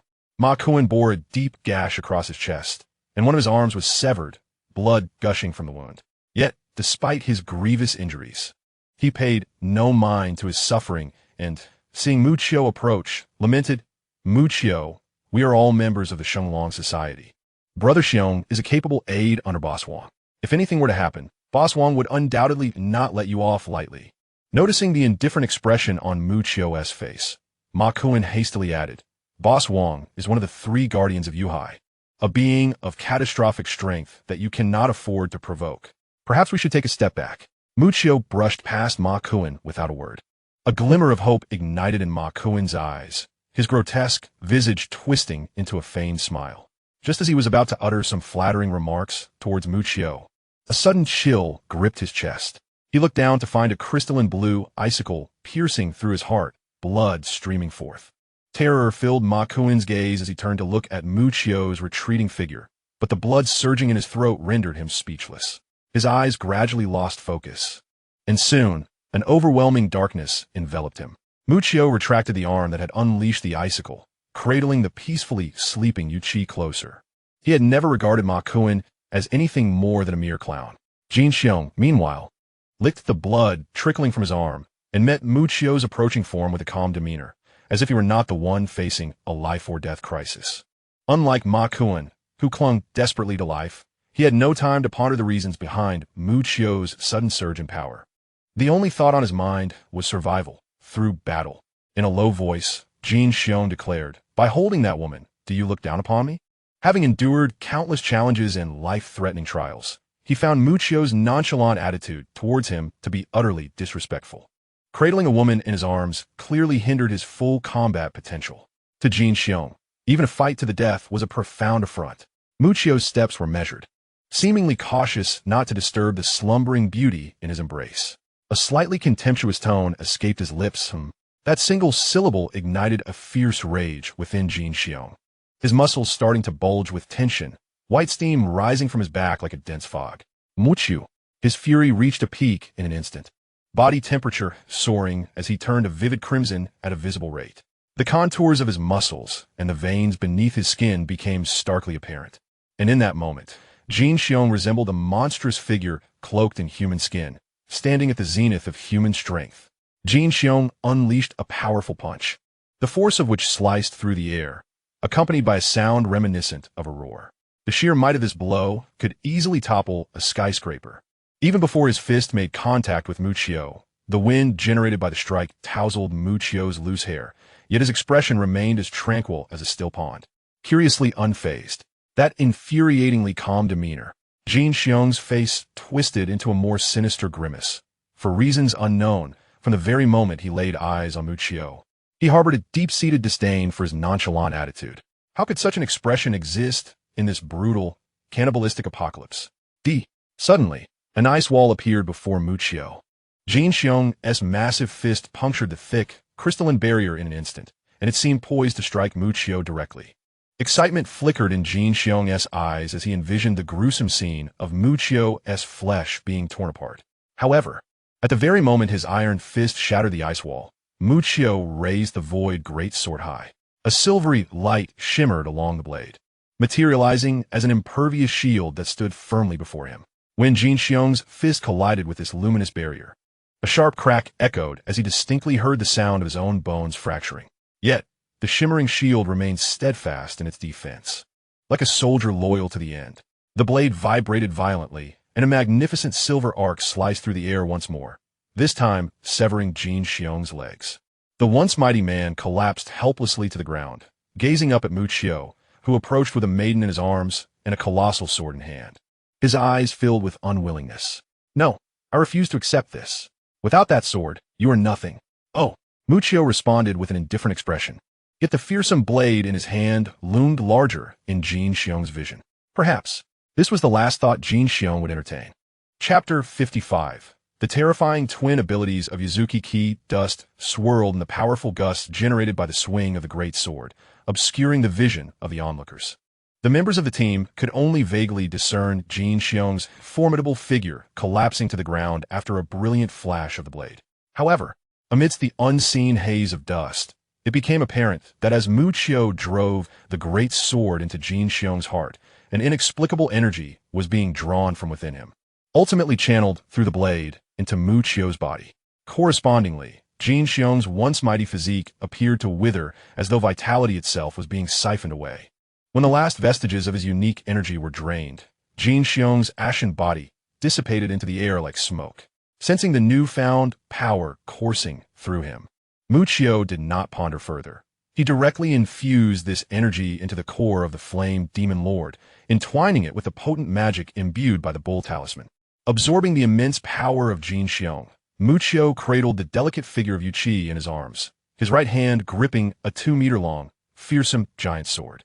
He turned to survey his surroundings. At that moment, it felt as though the very sounds of the universe had been muted, leaving only the heavy breaths of his comrades nearby. The once barren sandy land was now a gruesome tableau of corpses and blood, resembling a carpet woven from the very essence of life itself. The pools of blood had yet to congeal, surrounded by shattered bodies and ghastly heads. As Muccio's foot stirred, the blood beneath him instantaneously crystallized into ice, forming a narrow path suitable for a single person to traverse. While moving along this icy route, the void sword in his grasp transformed into ethereal silver ribbons, all converging into the white void that appeared on Yuchi's chest. The pink-haired maiden in his arms stirred slightly, her eyelashes fluttering as if still ensconced in dreams. Upon stepping off the icy path, the onlookers beheld the imposing void sword gradually dissipating into a cascade of light, while Muccio, still holding Yuchi, walked forth with a serene smile. Muccio. The team members gazed in astonishment at Muccio, who emerged from the sea of corpses and blood with an air of tranquility, leaving them momentarily speechless. A whirlwind of emotions, joy, shock, awe, admiration, and confusion, flashed across their faces like a roller coaster. They were burdened with countless questions, yet were at a loss as to where to begin. Why had Muccio's strength surged so dramatically? What was the origin of that fearsome giant sword? And why had it been extracted from Yuchi's body? Exchanging glances, even the heavily poisoned, portly member of the team was too preoccupied with the spectacle to tend to his own wounds. Muki approached Wei Lingya, entrusting Yuchi to her care before advancing toward the portly man. He conjured a halo of white light in his palm and directed it into the man's body. Instantly, the excruciating pain of poison began to fade, and his complexion shifted from an eerie bluish-black to normalcy. Meanwhile, Lu Qingfei, who had been hiding behind a barricade, arrived with Su, went to assist in treating the others. Strangely, the portly man's first instinct upon recovery was not to question Muccio, but, disregarding his injuries and the blood-drenched ground, he lunged toward the nearby pile of corpses, eyes gleaming with excitement, exclaiming, "Woohoo! We struck gold." At that moment, Chen Weigua, dragging his battered body, approached Muccio and cautiously inquired, "Muccio, what is going on?" The others turned their gazes toward Muccio as well, for he had astonished them time and again throughout their journey. It could be said that without Muccio's presence, their survival on this perilous expedition would have been a matter of mere speculation. Muccio, already prepared with an explanation for their inquiries, glanced at the girl in Wei Lingya's arms and proclaimed, "It is Yuchi." "What?" The crowd hurriedly shifted their gaze to the sleeping figure of Yuchi. Could it be that Muccio's sudden surge in power was attributed to this seemingly delicate and fragile maiden? Yet, was her ability not related to the realm of the mind? With a gentle smile, Muccio caressed the soft pink locks of the girl, his eyes radiating warmth. In truth, Yuchi was also an awakened dual ability user, her other power being the summoning of a colossal sword known as the Void. This magnificent sword could significantly elevate the wielder's strength, and it was precisely through the power of the Void that I was able to annihilate Jin Xiong and his companions. As Muccio recounted this, he crafted Yuchi into a formidable support-type awakened being, thereby concealing the true reason behind his enhanced prowess. Undoubtedly, this was indeed the case. Another dual ability user. Could one truly elevate an awakened being's rank by nearly an entire tier? Such wondrous abilities existed in this world. The gazes directed at Yuchi resembled those reserved for a rare treasure. If the Void Sword could elevate an A-rank awakened user like Muccio to a level so close to S-rank, one could only imagine the extent of power an S-rank, or even a cataclysmic awakened being, would achieve wielding that colossal blade. Noticing the awe in the eyes of the crowd, Muccio smiled ruefully, stating, "Regrettably, Yuchi's ability requires a contract to be formed before it can be activated, and this contract can only bind to a single individual." As he spoke, Muccio opened his shirt, revealing a robust chest adorned with a dimly glowing royal sigil.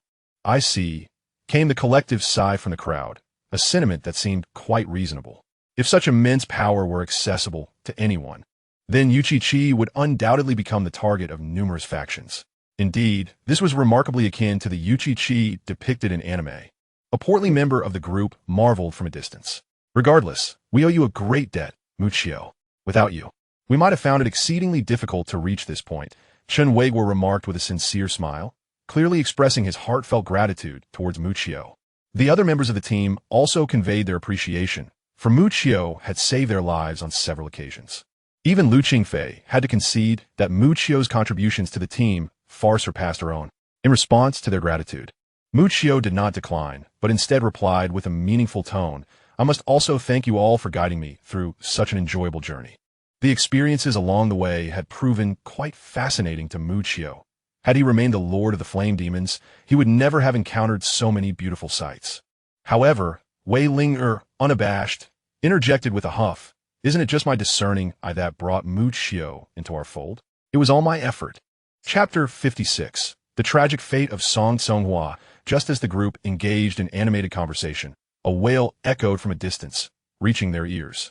As the crowd turned towards the source of the sound, they were met with the sight of Song Songhua, who had betrayed them and fled only to be pinned to the ground by the knife thrower. At this moment, Song Songhua was in dire straits. A flying dagger had pierced through his thigh, coated with a potent poison that rapidly coursed through his body, inflicting unbearable pain. Due to his position against the far side of the railing, he had initially evaded the onslaught of the corpses.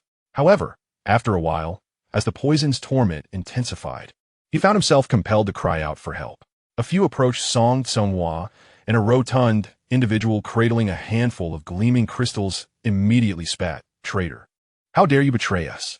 Wei Ling, in this moment of crisis, held no sympathy for such a cowardly and self-serving individual, letting out a cold huff before turning away. Mu Qiu, with an indifferent expression, slowly materialized a crystal blue dagger in his hand and advanced towards Song Songhua. As Song Songhua beheld Mu Qiu approaching with the dagger, a wave of terror washed over his face. Accompanied by the surging agony of the poison, he felt for the first time the imminent threat of death looming ever closer. In a panic, he turned to Lu Qingfei beside Mu Qiu, pleading, "Qingfei, please save me." Witnessing Song Songhua's pitiful demeanor, disappointment filled Lu Qingfei's eyes, unmasked. With a soft sigh, she positioned herself in front of Mu Qiu. Upon seeing Lu Qingfei blocking his path, Mu Qiu's expression revealed no surprise. Instead, he remarked with a hint of amusement, "Are you truly going to stop me this time, my benevolent lady?" Lu Qingfei's heart was a tumult of emotions upon hearing Mu Qiu's mocking tone. She replied, "Mu Qiu, regardless of his faults, he is still a member of our team. Moreover, the number of awakened ones in the Yuhai base is dwindling. Though he has erred, we can allow him the chance to atone for his mistakes." At that moment, Chen Weigua could not help but interject, "Mu Qiu, perhaps we should give Songhua another opportunity." They were acutely aware that, with Mu Qiu's current prowess, no one present could halt him, so they sought to appeal to his emotions in hopes of sparing Song Songhua's life.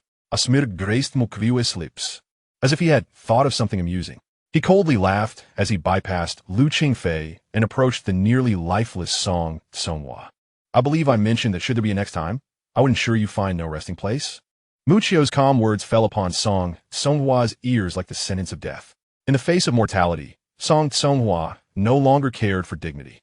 Ignoring his grievous wounds, he gritted his teeth against the pain and knelt before Mu Qiu, repeatedly bowing his head. "I was ignorant and foolish, offending you, Boss Mu. For the sake of our past cooperation, I implore you to spare my life. From this moment forth, I, Song Songhua, will follow your lead."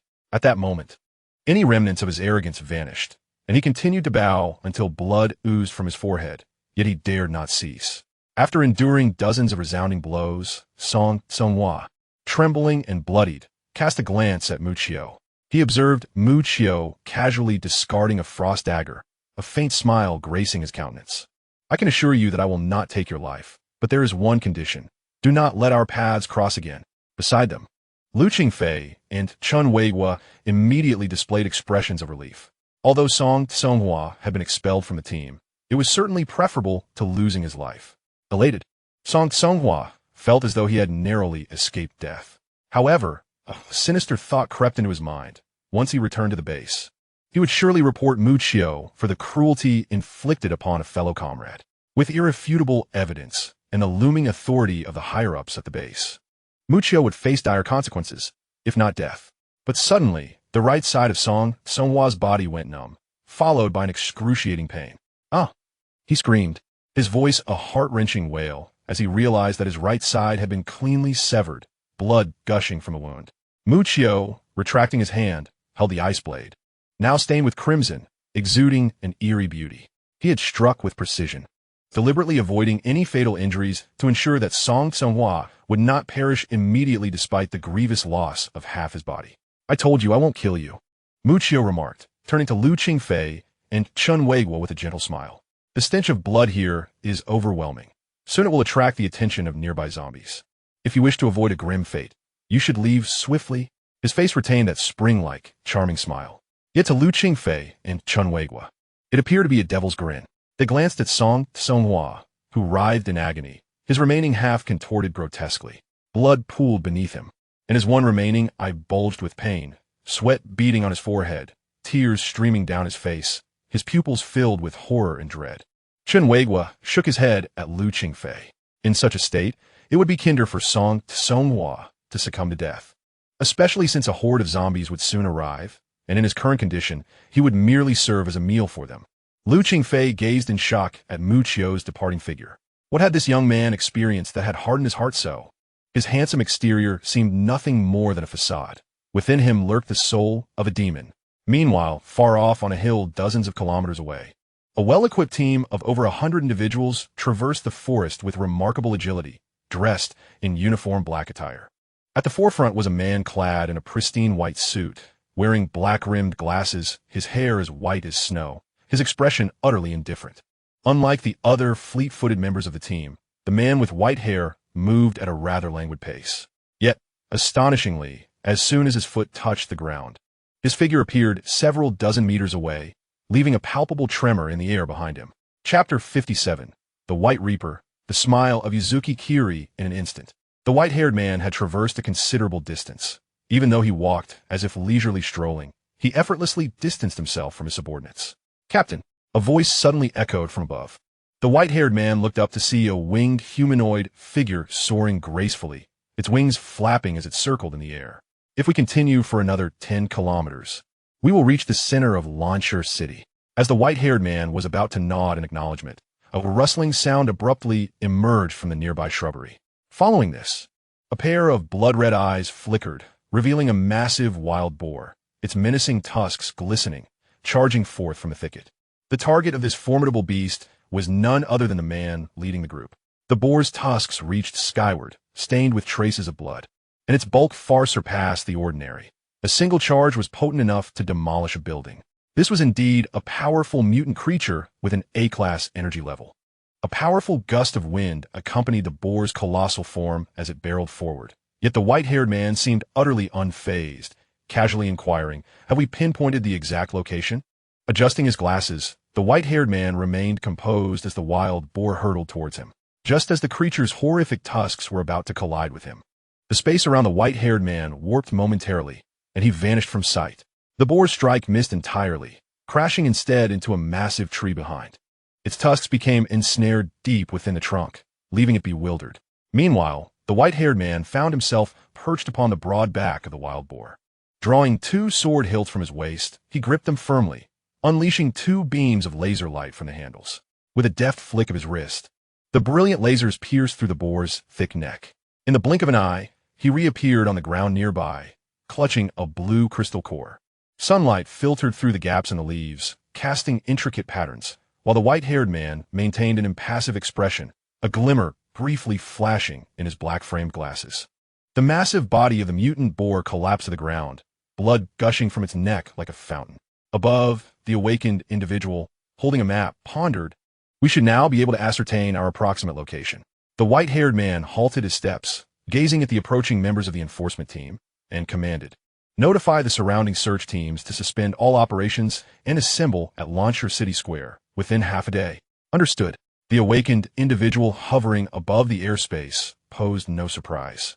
He was confident that the surrounding search teams would not defy this command.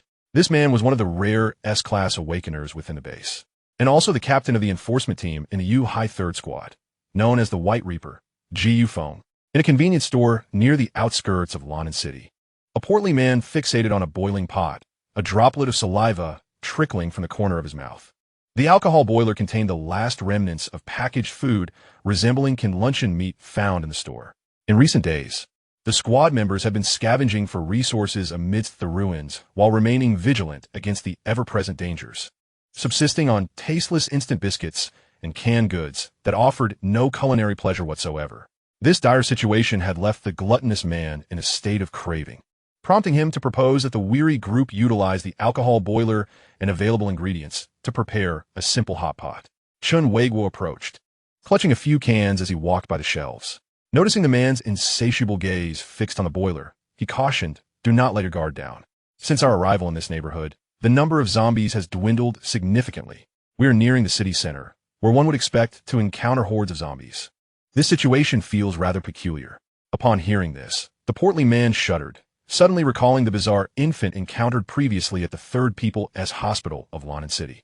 Although subsequent crises proved far more terrifying, the horrifying atmosphere of that night in the hospital lingered in his memory. At that moment, Wei Linger, Lu Qingfei, and Su would emerge from another section of the store. Unlike the men, the three women had changed in a fresh attire, their arms laden with branded clothing and luxurious cosmetics. Clearly, luck was on their side, for this convenience store appeared untouched by scavengers. Joy radiated from their faces, showing no sign of fatigue.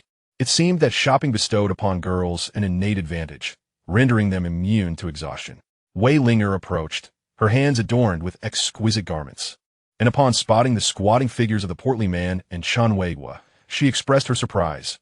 "Where are Mu Qiu and Yu Qi?" The portly man, with envy etched upon his face, replied with a tone laced in sarcasm. "Where else could they be? Naturally, they have retreated to their own little world." In another section of the store, Mu Qiu walked ahead with his hands behind his back, observing his surroundings, while Yu Qi closely followed by his side. Despite having grown familiar with Wei Linger and the other women over the past few days, the bond created by the rat talisman compelled her to instinctively stay near Mu Qiu. He in turn did not mind, for Yu Qi's very existence was a manifestation of his own creation. She was not merely a weapon in his arsenal, but a unique source of power that he would never relinquish under any circumstances. As Mu Qiu immersed herself in the splendid array of goods displayed at the exhibition, Yu Qi unexpectedly halted before a particular counter. Upon Mu Qiu's gaze landing there, she discovered that the centerpiece was a charming pink rabbit plush. Approaching the stand, she extended her palm towards the glass, and a crimson glow emanated from her hand, swiftly dissolving a circular hole in the glass. Mu Qiu retrieved the rabbit plush and placed it gently in the girl's embrace, leaving Yu Qi in a daze as she clutched the pink toy, her eyes filled with an inexplicable emotion. A smile graced Mu Qiu's face as she affectionately tousled the girl's delicate, cherry blossom-like, pastel pink hair. Stretching her limbs, Mu Qiu resolved to return and see what mischief the chubby one was up to. Just as Mu Qiu took a few steps, a melodious and ethereal voice floated to her ears from behind. Turning around, she beheld Yu Qi cradling the pink doll, her hands forming a pattern with the red string that adorned her chest, and to Mu Qiu's surprise, a rare smile graced the girl's lips. In that moment, it was as if cherry blossoms had burst into bloom. Chapter 58. The call to assemble at the Grand Entertainment Club before Yu Qi stood a bridge woven from red floral strings. The golden rays of the setting sun streamed through the windows, illuminating the girl's flawless visage, her lips curling upwards in a vibrant and captivating smile. It was undeniable. In this moment, Yu Qi was breathtakingly beautiful. At that instant, however, Mu Qiu narrowed her eyes, directing her gaze toward another direction, and with a flick of her wrist, launched a slender ice needle that sliced through the air with lightning speed, striking a disc-shaped object perched by the distant window. With a mere thought, she summoned an invisible force that drew the disc closer. Was it a surveillance device? Observing the circular craft before her, she noted that the central camera had been obliterated by her ice needle, while a series of mechanical suction tentacles, possessing immense adhesive strength, had been responsible for holding the disc outside the window. Once more, Mu Qiu turned her gaze toward the window, only to find it utterly devoid of any presence. Frowning slightly, she led Yu Qi back to the entrance of the supermarket. This was likely a surveillance apparatus modified from a drone. Inside the foyer, Chun Wei-guo dismantled the disc-S device into fragments, yet failed to glean any useful information. Admittedly, Chun Wei-guo had merely been a laborer before the apocalypse. Despite gaining some knowledge and experience over the past 2 years, he remained baffled when confronted with such high technology. After a prolonged examination, he could only utter, "It seems we are being monitored. It is unwise to linger here." Hearing his words was akin to a profound revelation. Muchio nodded, shifting her gaze to others. Wei Ling also nodded, acknowledging that regardless of the other party's motives, vigilance was paramount at this juncture. The chubby one, holding a bowl of unfinished hot pot, lamented, "I haven't even fill my belly, and now we must hit the road again." As a few individuals were engaged in discussion, a communicator nestled in Wei Linger's arms suddenly rang. With a slight arch of her elegant brows, she recognized that the device was a direct line to the base, typically used by search teams to request assistance from Yuhai, and it was rare for them to receive calls from the other end. Upon connecting, a muffled voice emerged, interspersed with sporadic electrical sounds. Only Muchio managed to discern the conversation clearly, and upon hearing a familiar term, a glint of intelligence flashed in his eyes. After a brief exchange, Wei Linger set down the communicator and sighed to her team, "It seems we have more work ahead of us." The message from above ordered all teams currently executing search missions in London City to converge at the city square within half a day, indicating that this task would be of considerable magnitude. Upon hearing this, the members of the team were filled with astonishment. "Why? We nearly faced total annihilation during this outing. What sort of nonsense is this from above?" The portly member reacted most vehemently, given that this search mission had been a genuine brush with death. From the initial encounter with the hospital's monstrous infant to the harrowing experience at the Survivor Hotel, and the subsequent ambush in the mines, each event had been unprecedented, far beyond what a B-level team like theirs should encounter. Having barely escaped unscathed, the portly individual yearned for a chance to rest and return to the Yuhai base to enjoy a carefree existence. The urban ruins were fraught with peril, rendering them uninhabitable. Were it not for the unfinished task assigned to the team by Lu Qingfei, they would have likely retreated from the treacherous confines of London City by now. The prospect of so many teams being mobilized for this mission clearly signified an exceedingly dangerous endeavor. Whoever wishes to undertake this task may do so. I, for one, shall not return, he declared. Should inquiries arise, he would simply claim to be too injured to continue. With a dismissive wave, he intended to abandon the mission. Wei Ling, anticipating his reaction, sighed and remarked, "The one issuing this summons is Ji Yufeng from the enforcement team." Yofeng? That specter in white. How could he leave Yuhai for Lonan? The portly man cried out in despair, realizing that escape was no longer an option. Upon hearing Ji Yofeng's name, the others were suddenly struck with shock, their voices laced with a hint of fear. Noticing their unusual reactions, Muchio turned his questioning gaze towards Wei Linger. She promptly elucidated. Ji Yufeng is the captain of the enforcement team among the 3 teams in the Yuhai safe zone. His ruthless methods and impartiality toward awakened individuals have been pivotal in maintaining harmony between ordinary citizens and awakened ones of the Yuhai base. One could say that Ji Yufeng is the cornerstone of order within the Yuhai establishment. Upon hearing Wei Linger's explanation, Muchio nodded thoughtfully, yet he remained perplexed as to why the mere mention of Ji Yufeng instilled such dread in others, even causing the saintess Lu Qingfei to exhibit signs of aversion. Wei Linger continued, elucidating that it was precisely due to Ji Yofeng's ruthless methods. Should any awakened individuals infringe upon the order of Yuhai, they would immediately face his extreme retribution. It was reported that no fewer than 10 awakened beings had been executed by Ji Yufeng for breaching the Yuhai base's regulations. Indifferent to survivors and doubly merciless toward the awakened, coupled with his formidable and terrifying abilities, he had earned the moniker of the White Reaper. Wherever he roamed, carnage ensued, akin to the scythe of death harvesting lives. Through Wei Linger's discourse, Muchio began to comprehend the palpable fear that Fatty and his companions harbored towards Ji Yufeng. Given Ji Yufeng's brutal disposition, should he grasp even the slightest incriminating evidence, it would be as if a rabid dog were to tear one apart. Fatty interjected, "I've heard that Ji Yofeng's family was slaughtered by awakened beings with abilities which stoked his profound hatred for all awakened. Ironically, not long after, he himself awakened to powers." Fatty appeared to harbor no fondness for Ji Yufeng and proposed, "Why don't we refrain from going? We can simply claim we were beset by a horde of zombies on the way." Wei Linger replied with resignation, "The orders just came from above, directing us to assemble at the central square of London City, where we are to ultimately execute the mission." An exhilarating stir surged within Muchio's pupils. It was referred to as the Grand Earth Entertainment Club. Chapter 59. The assembly of the London City search team within a street of London City's center. 2 fully armed SUVs sped past. The streets were littered with abandoned vehicles, and the walls of the towering buildings were rusted and exuded a decaying aura. The asphalt was charred black, interspersed with mottled stains of blood. Fatty, seated in the driver's seat, turned to address Muccio and the others in the back. It's quite strange. The further we go, the fewer of those bizarre creatures there seem to be. The bizarre creatures he referred to were the high-level aberrations, distinct from ordinary zombies. Although the number of zombies along their route remained substantial, they had yet to encounter a single B-class or higher-level zombie. Just then, a few ragged zombies lunged out from a corner, roaring. However, Fatty, wielding the massive SUV with confidence, pressed the accelerator and crushed them without hesitation. The ordinary zombies could not withstand such a fierce onslaught, their bodies bursting upon impact. The two SUVs raced onward, swiftly arriving at their destination, the central square of London City. The square appeared remarkably desolate, resonating only with the powerful hum of the engines. Upon reaching the center of the square, the team finally spotted a regimented assembly of over 100 individuals stationed there. It was the enforcement team. Upon encountering the formidable troop, the corpulent man remarked, "No wonder the nearby streets are devoid of those high-level zombies. They must have been eradicated by these ruthless beings." A dozen military green tents were pitched upon the ground, and not far off, several bonfires flickered into life. A horde of humans, numbering in the hundreds, had audaciously established their camp in this expansive, open square.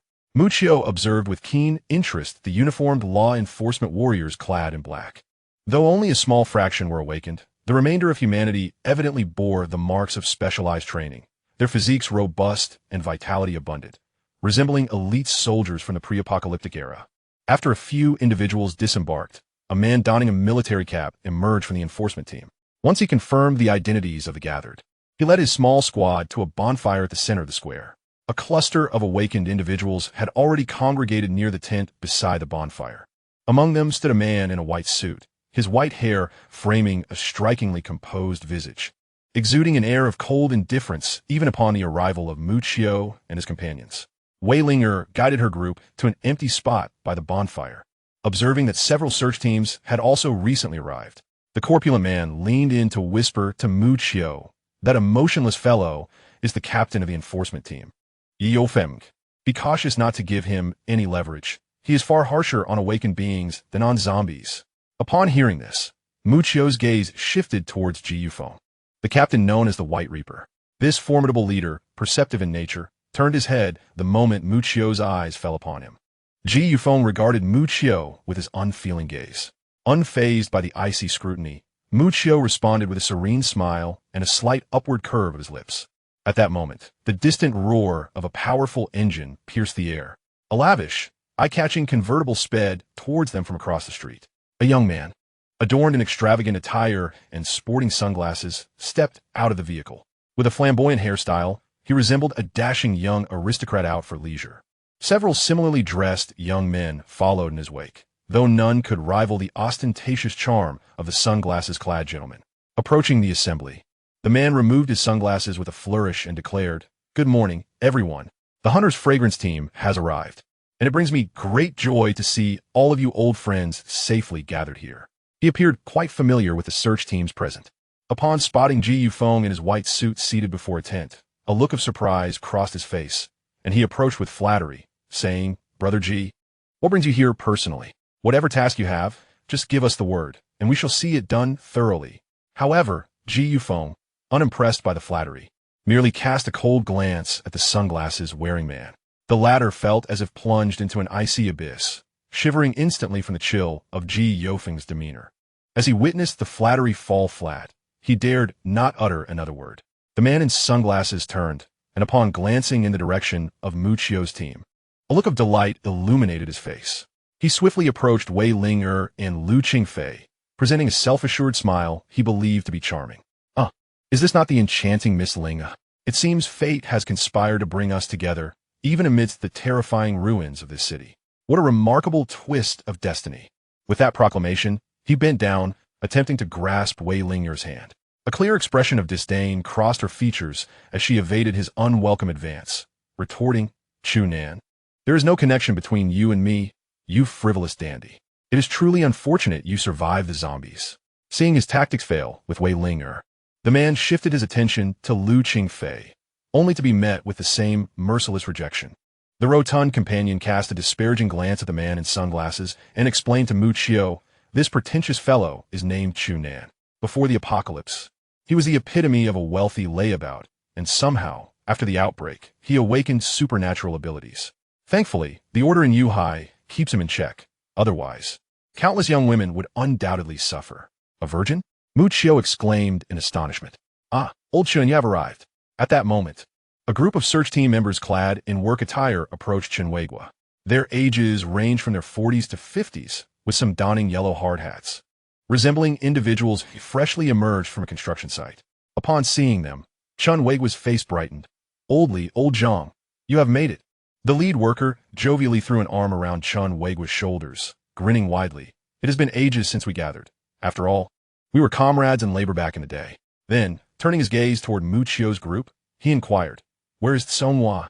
Mentioning Tsonghua, Chunwagwa's smile faded noticeably, and with a sigh, he replied, "Tsonghua has passed away." "What?" Several workers, seemingly acquainted with Tsonghua, expressed their shock at the news. A look of guilt washed over Chunwagwa's face. "It was my fault. I failed to keep an eye on Tsonghua. I had promised old Song I would look after his son." Chapter 60. Encountering Lu Qianqian again. Ji Yofeng's suspicion, sensing the somber atmosphere surrounding the mention of Tsonghua's death, Muchio calmly averted his gaze. Tsonghua had provoked him, and Muchio had simply eliminated him. It was as straightforward as that. No regret, no sorrow. Suddenly, Muchio detected an approaching presence. "Muchio." My little brother, a soft figure pressed against Muchio's firm back, the alluring voice reaching his ears, accompanied by a faint floral fragrance that was utterly enchanting. A pair of delicate, flawless hands draped over Muchio's shoulder, while a tempting red lip rested near his ear, whispering, "What a coincidence, you are here too." With a playful smile, Muchio took hold of the slender, jade-like fingers on his shoulder, responding, "I do not recall our relationship being this intimate, Lu Qianqian. How heartless my little brother is. How I have longed for you during this time." Turning his gaze, Muchio was met with an enchanting visage of unparalleled allure. He recognized her as the captivating woman who had vied for his attention on the training grounds, known as Lu Qianqian, clad in a striking red floral qipao. Her vibrant beauty was accentuated by a beauty mark at the corner of her eye, adding to her seductive charm. The high slit of her dress hinted at her legs, evoking boundless imagination. "How have you been in Lingner's squad during this time?" Lu Qianqian licked her enticing lips, adding, "If you find your experience there unsatisfactory, you're always welcome to join me, dear brother. My door is always open for you." At that moment, wearing an orange-red dress, Yue Qi was weaving a floral cord, gently placing the crafted tower before Muchio, saying, "Chio." Muchio cast a soft gaze at Yue Qi and tenderly ruffled the girl's hair.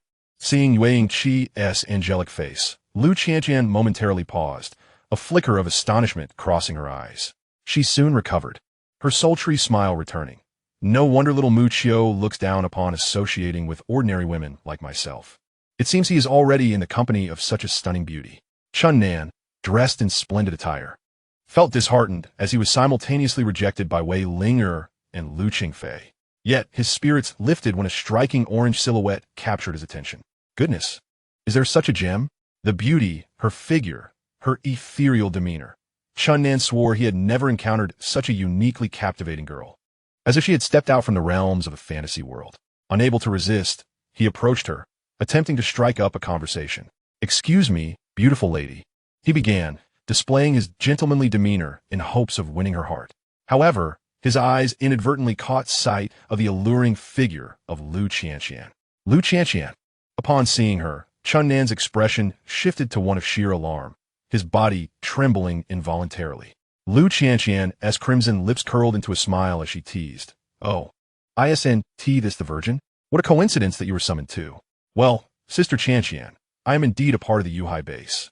It is only natural for me, Chunnan, to respond to the call." He appeared quite intimidated by Lu Qianqian, losing all semblance of his previous gallantry in her presence. Yet, Lu Qianqian seemed uninterested in him, casting another glance at Muchio and remarking, "Little Muchio, should you ever change your mind, my door is always open for you." Lu Qianqian displayed her admiration for Muchio without a hint of reservation. As she took her leave, she playfully pressed her delicate hand to her lips, sending a kiss toward Muchio, her graceful silhouette lingering in the air. Once Liu Qianqian departed, Chu Nin appeared to shed a heavy burden, exhaling a sigh of relief, the flicker of fear in his eyes gradually fading away. He straightened his posture and directed his gaze toward Yi Qi, unaware that a rose had found its way into his mouth. A confident smile returned to his face as he addressed her. "My dear lady, may I inquire your name?" With that, he reached out to grasp the delicate hand of the girl before him. Instinctively, Qi leaned closer to Muqiu. Suddenly, Chunan's outstretched hand was firmly seized by another. Who? Chunan's expression darkened immediately. His demeanor towards men was sharply distinct from that towards women.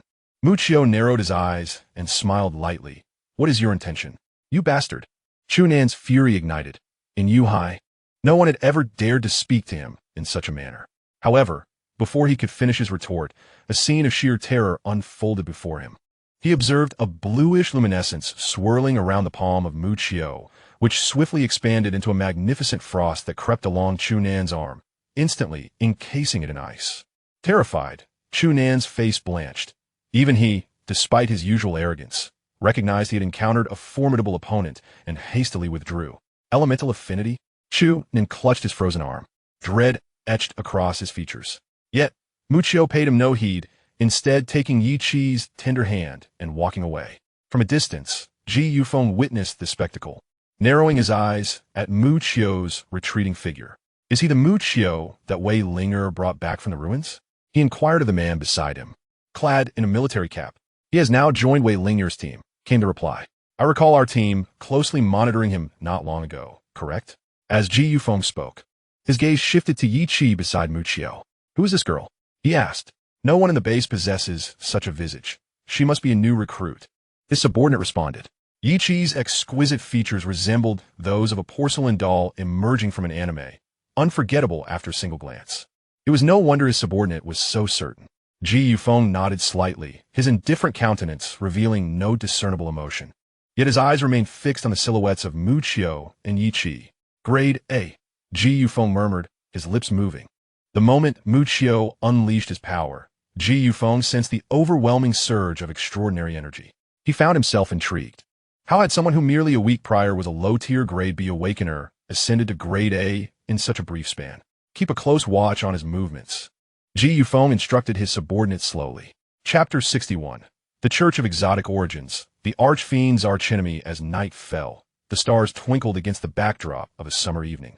The cool breeze whispering across the darkened expanse of the city. In the heart of this city, which seemed to have succumbed to an eternal slumber, wisps of white smoke intertwined with flickering embers, rising into the air and infusing a hint of vitality into this seemingly lifeless place. Several bonfires were arranged in the expansive square, flanked by a dozen army green tents. Dozens of awakened individuals, varying in age and attire, gathered around the fire, engaged in discussions about a clandestine plan following the assembly of a search team.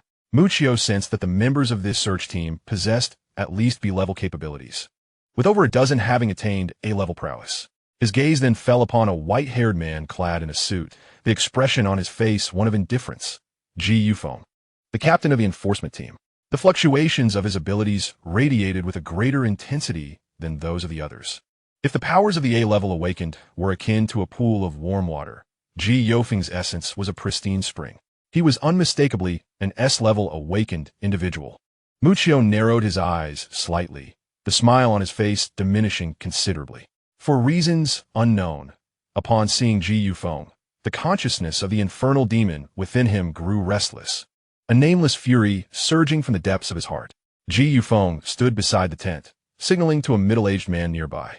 The man instantly understood, extending his hands to raise them towards the surroundings. A visibly purple light barrier suddenly rose from the periphery of the square, gradually converging to form an encompassing dome of purple light. As Muqiu extended his psychic tendrils in tentative exploration, he discerned that this purple barrier was forged from a unique kind of psychic energy. The middle-aged man who conjured the barrier explained to the crowd, "This barrier is my ability. It can detect all unknown signals and life forms that enter within its confines. It can also provide a degree of defense when necessary." He then scanned the crowd, adding, of course, it can also monitor the comings and goings of those inside, including the transmission of internal signals. This remark was tinged with a hint of intrigue. A flicker of enigmatic colors passed through Muqiu's eyes as he began to speculate about the forthcoming plans. Ji Yufeng then stated, "The sole purpose of gathering you here is to eliminate a stronghold of the anomaly cult located in Lannan City." The mention of the anomaly cult sent ripples of shock through the assembly. Expressions of fear, hatred, and disgust appeared on the faces of the awakened individuals from various search teams. Yet, without exception, their reactions revealed an overwhelming aversion towards the anomaly cult. Muchio cast a questioning glance at Wei Linger, only to find that she too exhibited a look of indignation. In a hushed tone, Wei Linger explained to Muchio, "The anomaly cult is a terrifying organization formed by a group of delusional and fanatical awakened individuals following the outbreak of the apocalypse. They firmly believe that this apocalyptic disaster is merely a test from the celestial beings for humanity, and we, the awakened, are but incomplete evolutionary entities. It is those fully mutated, mindless zombies who are truly the chosen rulers of the new world as designated by the Creator. Is there really such an organization?" Muchio stroked his chin, curiosity gleaming in his eyes. "Absurd, isn't it?" Wei Ling replied with a bitter smile, recounting how these aberrant cultists revere the formidable heretics, even venerating these monsters as their sovereigns, assisting them in their struggle against human strongholds. They incessantly propagate their frenzied ideologies across various secure bases, attempting to assimilate the cornered survivors into their malevolent worship of the heretics. A band of delusional zealots devoted to heresy? Muchio suddenly felt a spark of interest towards this aberrant cult. It is indeed daunting to confront such a terrifying organization. Which explains why Ji Yufeng is personally involved. Wei Ling suddenly realized. It appears that our surveillance by drones yesterday was also orchestrated by the aberrant cult. Thankfully, we managed to escape swiftly. These lunatics delight in offering powerful awakened beings as sacrifices to the heretics. Muchio grew intrigued, eager to delve further into the topic, but noticed that the previously boisterous awakened ones had suddenly fallen silent. He sensed a piercing gaze sweeping over the crowd, its icy and sharp intensity making them feel as though they had plunged into an icy abyss. Once the atmosphere calmed, Ji Yufeng adjusted the frames of his glasses, a glimmer flashing across the lens, obscuring his expression. News has emerged that the aberrant cultists in Lanjin City have gathered at a large venue known as the Grand Heaven Entertainment Club, numbering perhaps in the dozens. Though it cannot be ruled out that there are powerful heretics exceeding grade A among them. Upon hearing this, the already anxious crowd became even more apprehensive. The cultists are predominantly extreme in character, resorting to any means necessary to obtain power. Some even harness the heretics to perform dark arts in exchange for abilities. This is precisely why the aberrant cult is shunned by numerous survivor bases. However, this time, the search teams dared not make a sound, fearful of Ji Yufeng's scrutiny. In the eyes of some awakened ones, Ji Yufeng was a presence even more terrifying than the zombie heretics. Ji Yufeng then addressed the crowd, stating, "This time, the enforcement team will unite with all of you to decisively eradicate the aberrant cult in Lanjin City." For some reason, the more he looked at Ji Yufeng, the more agitated the emotions of the infernal lord within him became. Just then, a flamboyantly dressed Chu Nan, wearing sunglasses, complimented, with Brother Ji around. A mere aberrant cult should be an easy task, right? Do not underestimate this operation. A middle-aged man beside Ji Yufeng wore a solemn expression and stated seriously, "There is a strong possibility that an S-class heretic exists within the aberrant cult in Lanjin City." The gravity of the statement cast a heavier ambience over the gathering. Yet Chunin maintained an air of indifference, remarking, "It's merely an S-rank monster. Our brother Ji has captured such beasts before. Just the other day, that fearsome flame demon lord, with its overwhelming arrogance, was subdued by brother Ji, was it not?" Upon hearing this, Muchio's pupils constricted and her heart quivered with realization. So that was it. She finally comprehended why her emotions, tied to the flame demon lord, surged so violently upon glimpsing Ji Yufeng's visage. It was indeed Ji Yufeng who had apprehended the flame demon lord. Turning her gaze slowly towards the aloof, white-haired man, a playful glimmer sparkled in her eyes. If that were the case, she must reclaim her dignity in this matter. Only after Chu Nin mentioned the name of the flame demon lord did a flicker of emotion cross Ji Yufeng's cold countenance. He cast a glance at his arm, where a gruesome scar stretched to his shoulder, a mere inch away from severing his neck. Ji Yufeng spoke slowly. Even capturing the flame demon required substantial manpower from the base. It was not an endeavor I could accomplish alone. Chapter 62. The illustrious Flame Demon Lord and Ji Yofeng's intimidation. The mention of the Flame Demon Lord not only stirred Ji Yufeng, but also caused the surrounding Seeker teams to change countenance dramatically. The Flame Demon Lord had long occupied the periphery of the Yuhai base, its formidable power casting a long shadow over all, particularly instilling dread in the Seeker teams venturing out to gather resources. Although this terrifying S-rank aberration had been captured at a significant cost, it had escaped again within a mere month, haunting the minds of the Seekers once more. The prospect of battling the minions of the Abyssal Church, including the possibility of encountering another powerful S-rank entity, sent shivers down the spines of the average B-rank awakened present. Chu Nen had intended to invigorate the spirits with a mention of the Flame Demon Lord, yet it inadvertently deepened the oppressive atmosphere. Sensing the growing tension, Chu Nen hurriedly declared, "We have Brother Ji personally leading us. What aberration can stand against us?" The crowd suddenly recalled the formidable awakened one known as the White Reaper standing before them.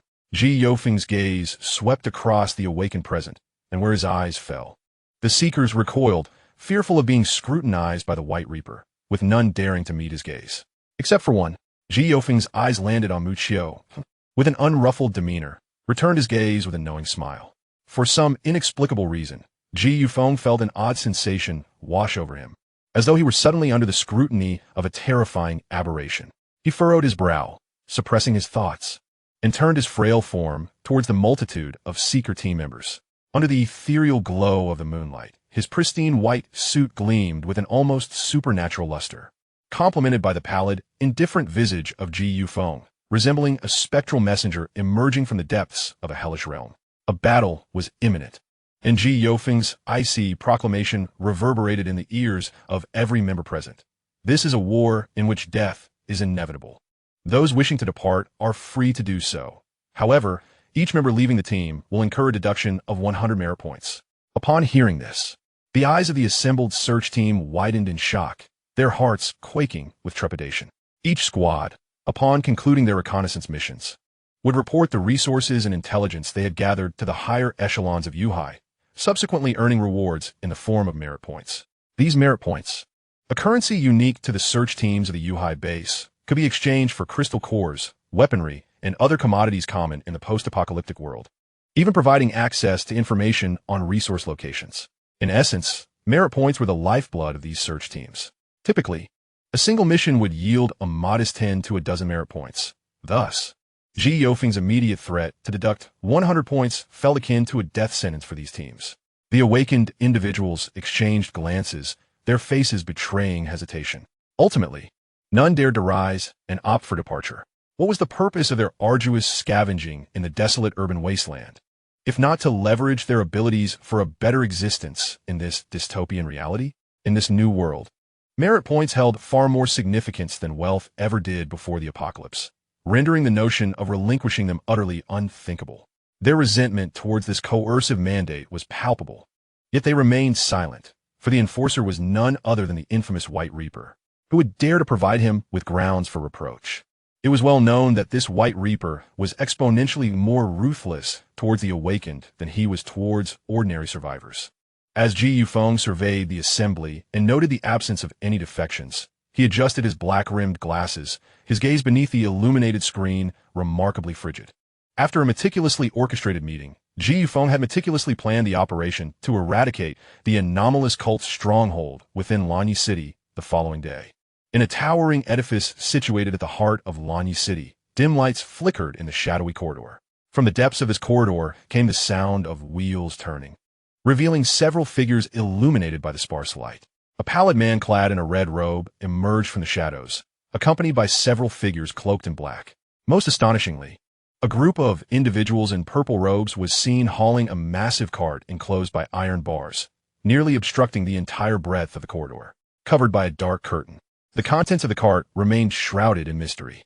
Beside the red-robed man walked a hunchbacked figure, draped in a purple hooded cloak.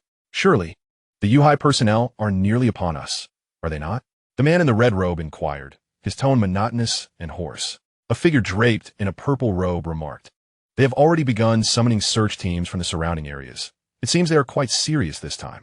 This mission is led by the White Death of Yuhai, which poses a certain level of danger." Despite the gravity of the situation, a smile crept at the corners of the purple-hooded figure's mouth. "The White Death, is it? How intriguing," murmured the man in the red robe, a peculiar grin gradually forming on his face. As they conversed, they arrived at a spacious elevator shaft.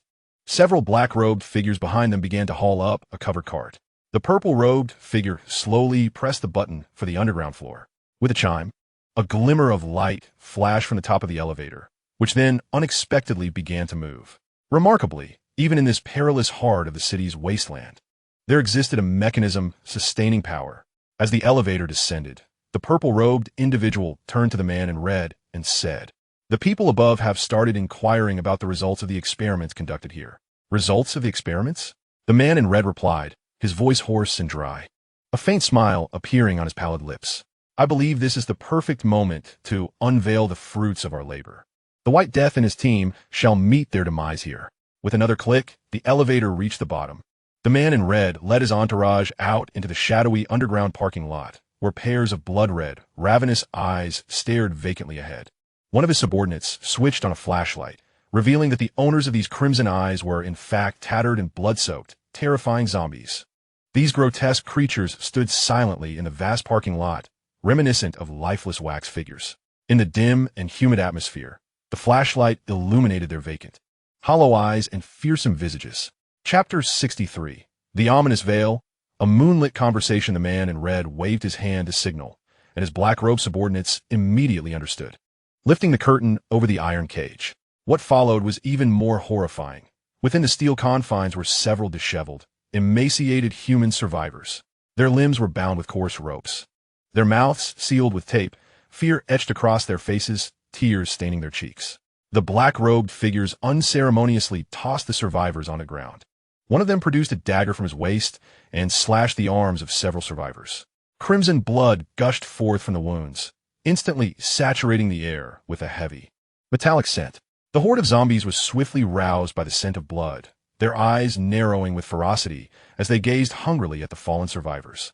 Strangely, despite the drool pooling at the corners of their mouths and the deepening sanguine hue in their pupils, these creatures remained motionless. Faced with an easy meal, these monstrous beings were inexplicably frozen in place, as if held by an unseen force. Then, the man in red gently snapped his fingers. Snap! In an instant, it was as if a mysterious switch had been activated. The horde of zombies simultaneously lunged forth, their grotesque forms targeting the dozen or so human survivors sprawled on the ground. Hundreds of these ghastly creatures brandished their claws, surrounding the unfortunate souls as if they were prey to be devoured whole. Blood sprayed, anguished cries echoed, and within moments, the ground was drenched in a pool of crimson. Yet, the group of men in red robes seemed unfazed, their faces adorned with a morbid smile, eagerly anticipating the gruesome spectacle about to unfold. Beneath the overcast moonlight, a glimmer of illumination broke through the darkness engulfing the city. The moon's rays illuminated a towering structure, where a long dusty sign proclaimed boldly, "Great Earth Entertainment Club." Muccio opened his eyes only to find himself ensnared by the girl, Yuchi, who clung to him like an octopus, her delicate arms pressed against his chest, releasing soft, almost inaudible breaths. The girl's beauty remained timeless, yet her sleeping posture was rather ungraceful. Amused yet exasperated, Muccio gently shifted her arm aside and slowly rose to his feet. It was late at night, and the team was resting in a tent in the square. Since encountering Ji Yufeng earlier that day, the sensation of the Inferno Lord within Muccio had become increasingly frenzied. It was not merely anger, it was a wild, insatiable greed. Indeed, the Inferno within him craved to devour Ji Yufeng's flesh, to consume his vitality, to absorb his extraordinary powers. Yi Yufeng, the harbinger of death in white, had provoked a ravenous desire within the Inferno. While Muccio intended to settle the score with Ji Yufeng as the Inferno Lord, he knew he must first reach the Great Earth Entertainment Club to fulfill the mission assigned by the system. Until then, it was prudent to avoid unnecessary complications. Clad in his attire, Muccio stepped out of the tent into the coolness of the late summer night. At this late hour, the camp lay in silence, save for the flickering embers of an unburned bonfire, protected by the violet barrier that shielded them from the outside world. The inhabitants of this perilous urban ruin could momentarily relish a semblance of safety. With nothing pressing to occupy his mind, Muccio strolled to the long pavilion at the center of the square. The bright moonlight above seemed to be the sole beacon illuminating the desolate wasteland. Upon reaching the pavilion, he discovered a graceful silhouette already present, possessing an alluring figure and exquisite beauty, exuding an air of elegant maturity. This figure was none other than the esteemed doctor, Lu Qingfei, a paragon of compassion in Muccio's heart. However, unlike her usual poised and dignified demeanor, Lu Qingfei appeared melancholic, lost in thought, her slender form seeming fragile, with traces of tears glistening at the corners of her eyes. Observing her state, Muccio approached with a smile, inquiring, "What troubles you, my dear saint? Why the sudden melancholy?" Muccio approached quietly. Yet Lu Qingfei seemed to have only just registered his presence, startled by the sudden sound. Upon realizing it was Muccio, Lu Qingfei exhaled a sigh of relief. Lightly patting her chest and wiping away the traces of tears at the corners of her eyes, responding, "It's you, Muccio. Why are you still awake at this hour?" Noticing Lu Qingfei's unusual demeanor, Muccio inquired with a smile, "Why do you appear so distracted?" Lu Qingfei hesitated for a moment, but ultimately confided, "It concerns my fiancée." Suddenly, Muccio recalled that the operation to eradicate the headquarters of the alien source cult was to take place at the Grand Universe Entertainment Club, where Lu Qingfei's husband had mysteriously vanished. It was likely that he had fallen into the clutches of the alien source cult. Lu Qingfei continued, seemingly lost in her own thoughts. "He is the president of a company. We met during a lecture at university, with nothing pressing to occupy his mind." Muccio chose to listen to Lu Qingfei's tale as a diversion. The narrative was rather cliched, essentially revolving around a wealthy and handsome man pursuing a beautiful and affluent woman, leading to their engagement. He left Yuhai City 3 days prior to the apocalypse, and since that day, I have not seen him again. On the day the apocalypse broke out, we had a month left until our wedding. As she spoke, tears betrayed her composure. His character is too straightforward. If he fell into the hands of the alien source cult, he must be suffering immensely. I fear even his life and death are now uncertain. It was evident that this sentimental woman was genuinely worried for her husband's safety. However, Muccio was indifferent to her anguish, his true concern lying solely with the power he would gain upon reaching the designated location. He smiled gently, draping his trench coat over Lu Qingfei's shoulders, and then, with a hint of encouragement, remarked, "Do not despair until the final moment. You can never know what the outcome will be." Lu Qingfei misinterpreted Muccio's words as a response to her distress, finding solace in his apparent kindness. She was taken aback by the unexpected, gentle side of a man who treated his foes with merciless ferocity. "Thank you, Muccio," she said, her face reflecting gratitude. Muccio, well aware of Lu Qingfei's misunderstanding, chose not to clarify further. Instead, he leaned against the column of the pavilion, gazing up at the heavens, softly stating, "I have an inexplicable premonition that tomorrow will be quite interesting." Chapter 64. The violent unveiling of the zombie tied a colossal zombie, as robust as a gorilla, suddenly rose from the ground, crushing a nearby ordinary zombie beneath its foot. The asphalt surface instantly caved in, a pool of crimson blood seeping from the fissures. The giant zombie bellowed, pounding its chest before trudging away with heavy steps. The scent of blood immediately provoked a nearby horde of zombies.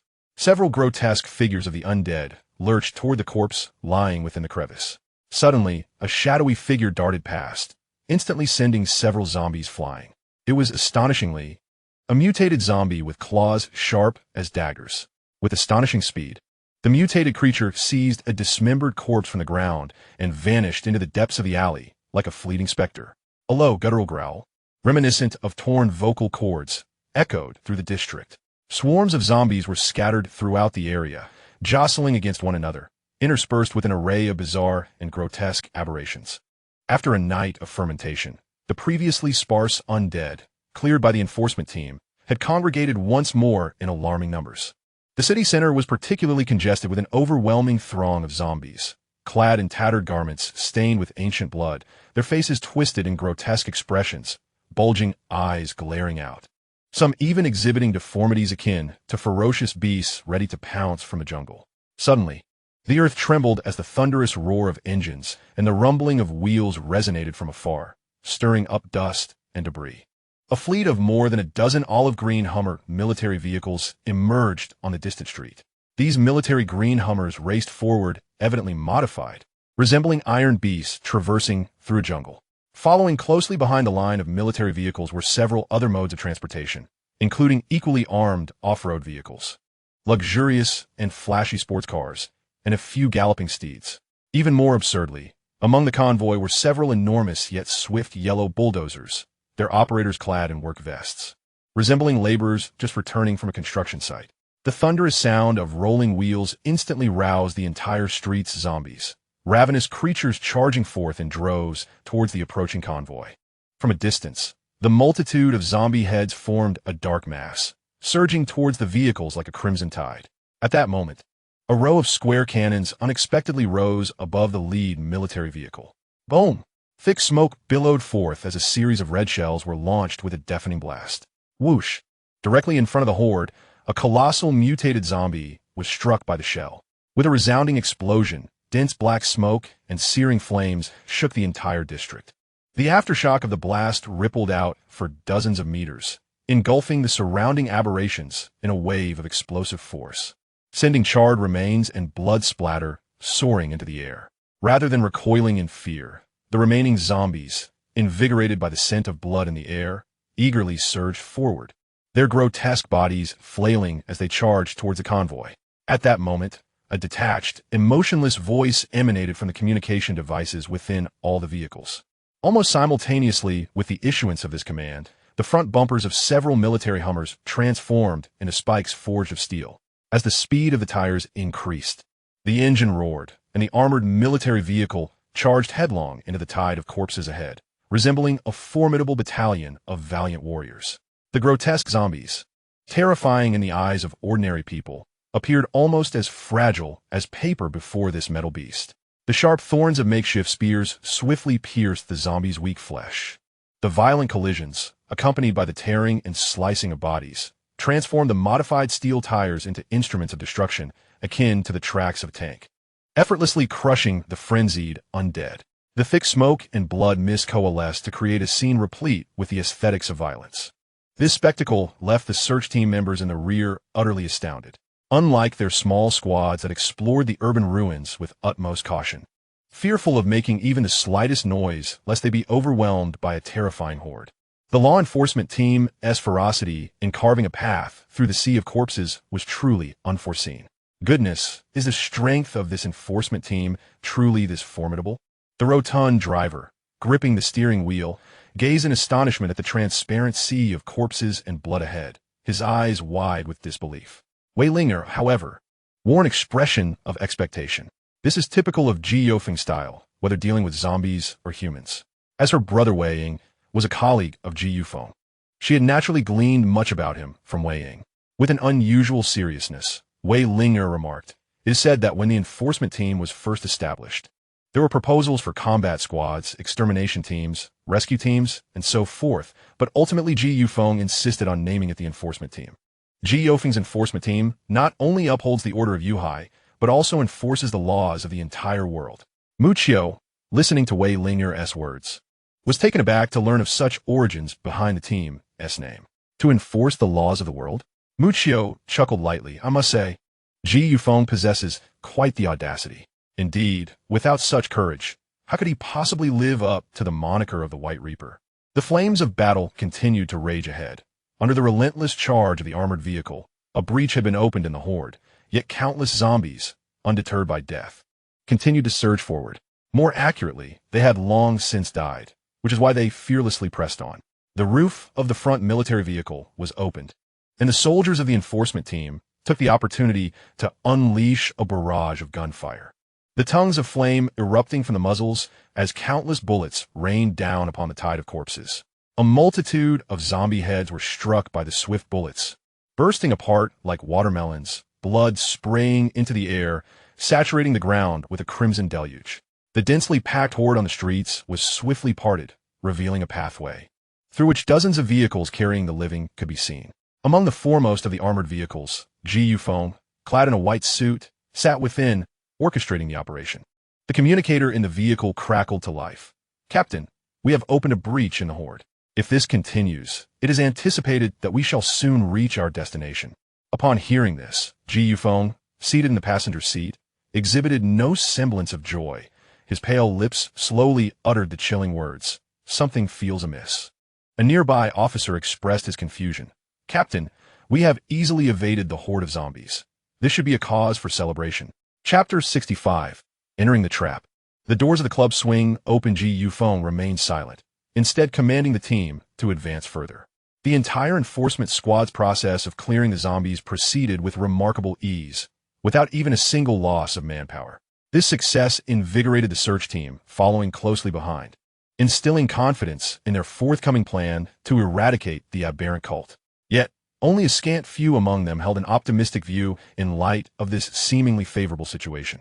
Muccio gazed through the window at the terrifying horde of zombies being crushed by the enforcement team's formidable tactics, a cryptic smile gracing his lips. Among the few fragmented memories from his time as the Infernal Lord, he recalled the clash between the zombie hordes and human armies. The scene from that time was far from the one-sided affair witnessed now. The vast throngs of zombies, possessing formidable strength and grotesque forms, along with the inevitable emergence of a zombie king within such hordes, were factors that could easily spell disaster for the well-equipped search teams. Yet, none of these threats were present here. Muccio harbored an inkling that greater dangers awaited this jubilant assembly of humans ahead. However, he was not troubled by such thoughts. Rather, a peculiar anticipation brewed within him. After all, the unknown is the most intriguing adventure. Beside him, Yuzuki Ki gazed curiously at the scene outside, experiencing her first encounter with a large-scale zombie invasion. Muccio affectionately ruffled the girl's hair and chuckled. "How do you find this situation compared to yours?" "By yours." He naturally referred to the world from which Yuzuki Ki hailed. That realm too had been beset by a certain apocalyptic virus, yet its severity paled in comparison to the zombie virus ravaging this world. The girl leaned against Muccio, showing no sign of fear even in the face of the grotesque zombies outside. With a naive nod, Yuzuki Ki remarked that they had lost their original consciousness, resembling puppets devoid of a soul. The convoy surged through the frenzied zombie tide like a tempest, swiftly escorting the search team away from the bustling heart of Lancy City. Unbeknownst to them, in the shadows of an alley adjacent to the street, a disc-shaped flying device flickered with red lights, silently monitoring the movements of the convoy. Under the blazing sun, the light beat down mercilessly, cracking the earth beneath. The once vibrant old town had succumbed to decay, its towering buildings now coated in dust from prolonged neglect. The trees and weeds alongside the street have grown wildly, with some green plants sprawling onto the pavement, while thick vines have embedded themselves into the aged buildings. Dozens of vehicles with varying shapes are parked in the center of the road, and directly ahead lies the target of this operation, the Grand Tianti Entertainment Club. Numerous law enforcement officers and awakened search team members have disembarked from their vehicles, appearing to number in the hundreds at first glance. Since the outbreak of the apocalypse, it has been rare for so many humans to appear openly in the ruins of this city. Muccio gazed up at the towering building, which soared several stories high. Difficult to believe that it was merely an upscale club. The rotund fellow beside him marveled. The affluent truly have it good. Even entertainment venues are so lavish. I've never seen anything like it. It's practically a small palace. Not far off, the flamboyantly dressed Chu Nan, a rose clenched between his teeth, disdainfully remarked, "Look at you, acting like you've never seen the world, country bumpkin." The rotund man, taking this as a challenge, responded cheekily, "Indeed, unlike certain second-generation rich kids who rely on their fathers, only to become nothing when left to their own devices. Even in the apocalypse, you still can't help but flaunt your ostentation. You." Chu Nan was instantly incensed, yet restrained himself in the presence of Ji Yufeng. "Captain, all personnel from the law enforcement and search teams have assembled." A young man, wearing a military cap, stepped forward to report to Ji Yufeng. Ji Yufeng nodded, but directed his gaze towards the entrance ahead. What should have been a set of revolving glass doors had, for reasons unknown, been transformed into heavy iron gates. The material of the iron door is a mystery. Even the law enforcement warrior's gunfire left only faint scratches upon it. "Captain, shall we employ explosives?" a member of the law enforcement team suggested. "No, there are still many survivors inside." Upon hearing the suggestion to demolish the entire building, Lu Qingfei immediately intervened, as her fiancé was likely trapped within. At that moment, the middle-aged man who had unleashed the violet light the previous night spoke up.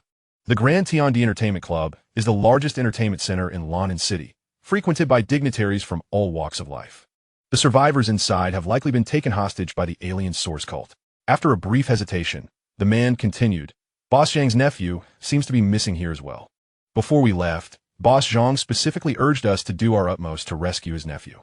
The Boss Zhang he referred to was, of course, Zhang Qing, one of the 3 leaders of the Yuhai base, who had once been a wealthy merchant before the apocalypse.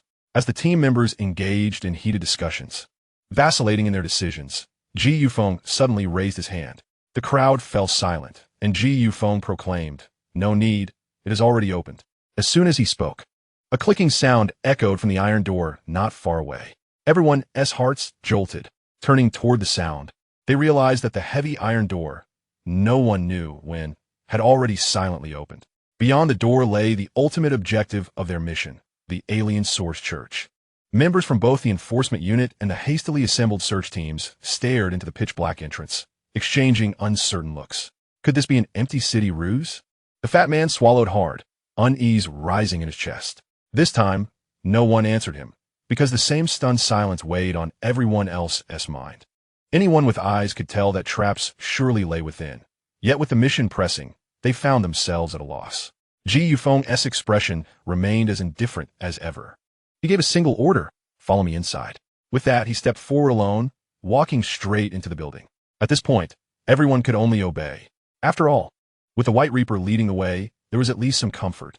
Still, the enforcement officers at the rear were fully armed, guns raised and heavy weapons ready, prepared to unleash force at the slightest sign of danger. The awakened ones from the search teams scanned their surroundings with sharp, vigilant eyes. Having long walked the edge of a knife, they had developed an instinctive sense for danger. Mu Qiu and the others followed behind the enforcement unit. Mu Qiu lifted his head, glancing at the towering building that seemed to pierce the clouds. A faint sense of anticipation rose within him. A new power, Chapter 66, A Trap. Salvation from the Alien Source Church, facing the unknown dangers ahead. Ji Yufeng had already arranged the deployment of the entire team the night before. At the very front were enforcement officers armed with live ammunition, while the flanks were secured by awakened members of the search teams, responsible for rear guard and encirclement. At the slightest movement nearby, these seasoned awakened ones would spring into action like jungle predators lying in wait. At the very core of the formation were awakened individuals like Lu Qingfei and Su Wan, those with support-type abilities or comparatively weaker personal combat strength. A force of over 100 stood ready, led by the white-haired man in a suit. The team slowly entered the towering building known as Grand Heaven and Earth Entertainment Club. Passing through the heavy iron doors, they were greeted by an incomparably vast hall. Even with hundreds of people pouring in at once, it still felt spacious beyond measure. The counters, tables, and chairs that once filled the hall had vanished at some unknown time. From a distance, the red carpet on the floor looked as if it had been soaked in blood. Under the oppressive silence, the hall felt even darker and deeper. What was particularly strange was that the entire building had a hollowed-out design. At the center of the hall stood a massive circular pillar. So, I think it would take several people to wrap their arms around it. Dragons and phoenixes were carved into its surface, exquisitely detailed, showcasing superb craftsmanship. Looking up, one could see that at the very center of the hall, a wide staircase of more than 10 steps was laid out in red carpet. Around the hall stood rows of numbered private rooms. However, their doors were all forged from fine steel, tightly shut and securely locked. The entire building had been deliberately remodeled. Chun Weigua, who used to work in construction and renovation, immediately spotted the irregularities after scanning the surroundings. The entire building had lost any semblance of a recreational atmosphere, replaced instead by an oppressive silence that hung heavily in the air, creating an enigmatic ambience that was difficult to decipher. Be on alert. The man in the military cap beside Ji Yufeng waved his hand, signaling the team to advance. Mu Qiu, at the forefront of the group, gazed at the transformed interior of the building, feeling an inexplicable sensation within. The vast and profound hall, with its walls curving in a continuous embrace, was supported at its center by a colossal column. To Mu Qiu, it felt less like a reception area and more akin to an arena for gladiatorial combat. Suddenly, as a contingent of several hundred prepared to ascend the stairs, a round of applause echoed from all directions within the hall. "Welcome to the Great World Entertainment Club. Esteemed guests of Yuhai." This unexpected voice penetrated the minds of everyone present with precision. It was a mental transmission, capable of conveying words simultaneously to hundreds, indicating that the speaker possessed considerable prowess in soul-related abilities. They were undoubtedly members of the Alien Source Church, with the enemy in their midst. The crowd's demeanor shifted to one of vigilance. A faint yet raspy voice then declared, "All of humanity is foolish, mistaking the Creator's gifts to mankind as a sin." Such a notion is truly pitiable. As this aged voice reverberated in their minds, a spectral figure clad in a purple robe seemed to materialize before them, hunched and obscured by a hood that concealed its features. Muccio's gaze intensified upon this apparition, recognizing a similar garment from his time at the Yuhai base. This was akin to the figure he had encountered after using the sheep talisman to project his soul, first seen within a tower at Yuhai. Could it be that the alien-sourced church had infiltrated the depths of Yuhai? Muccio pondered inwardly. The Creator cherishes life and has bestowed upon us the extraordinary. The alien source baptizes all beings, signifying an evolution of the era and a transcendence of species. Come, embrace us, accept us, join us. As the raspy voice continued to seep into their ears, a wave of compassion surged within, and the awakened ones present seemed to discover a long-sought belonging. They instinctively extended their arms, yearning to grasp the warmth that lay ahead. Suddenly, a sharp reprimand reverberated through their minds like a thunderclap. Jolting many from a stupor they hadn't realized they had fallen into. They realized, to their horror, that they had nearly succumbed to a form of mental manipulation. Looking up, they noted that a purple-robed figure now hovered above the hall. Members of the enforcement team quickly regained their wits, raising their weapons toward the figure and pulling the triggers. The bullets fired with a resounding crack, yet struck the apparition, passing through it as if it were a mere illusion, embedding themselves in the wall behind. It was but a mirage. An awakened individual discerned that the methods employed by the figure in the violet robe were but a mere illusion of the mind. Foolish ignoramus. The violet-robed figure sighed softly. The divine will grant you redemption. As his voice faded into the distance, his form, suspended in the air, gradually dimmed before ultimately dissipating into nothingness. Huh, what a charade, scoffed the corpulent man, regarding this as nothing more than the dying gasps of a beleaguered cult. However, the man named Ji Yufeng turned to the middle-aged man beside him and inquired, "Do you sense it?" The middle-aged man opened his eyes and nodded. The spiritual fluctuations emanated from the rooftop, which must surely be the headquarters of the cult. Suddenly, in the center of the group, Su Wen's ears perked up, as if she had heard something strange, so many terrifying sounds. What? The surrounding awakened individuals were perplexed. Su Wen tremulously raised her small hand, pointing towards a wall of the private booth, her voice quivering. "They are right here."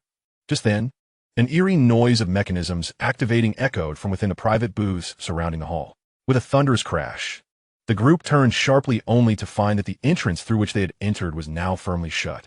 As the heavy doors of the booths swung open automatically, the entities within revealed themselves. Guttural growls and hoarse whispers emerged from the depths of the booths, followed by a multitude of bloodshot, ravenous eyes suddenly snapping open. What is this? The faces of the crowd were painted with astonishment, for within each tightly sealed booth resided a horde of bloodthirsty, terrifying zombies. Chapter 67. Each displays their abilities. Muccio's rampage pairs of blood-stained crimson eyes emerge from the booths, exuding a heavy stench of carnage. The surrounding booths opened one after another, releasing forth grotesque and fearsome entities that encircled the group, their numbers reaching into the hundreds. Good heavens, this scene seems eerily familiar. The corpulent man observed, aghast at the multitude of monsters spilling forth from the booths, his lips twitching in disbelief. Not long prior, they had endured a similar ordeal of being besieged by zombie creatures, a trap laid by Ma Kuan and his cohort. Yet this time, the sheer number of aberrations was far more terrifying. A staggering horde of hundreds of horrifying zombies, each at least C-grade in caliber, overwhelmed the senses. At last, it makes sense why there are so few zombies in the city, he realized. These monstrosities had been bred by the cult within the very building. As the group stood in stunned amazement, the zombies surged forward like a tide drawn to a feast.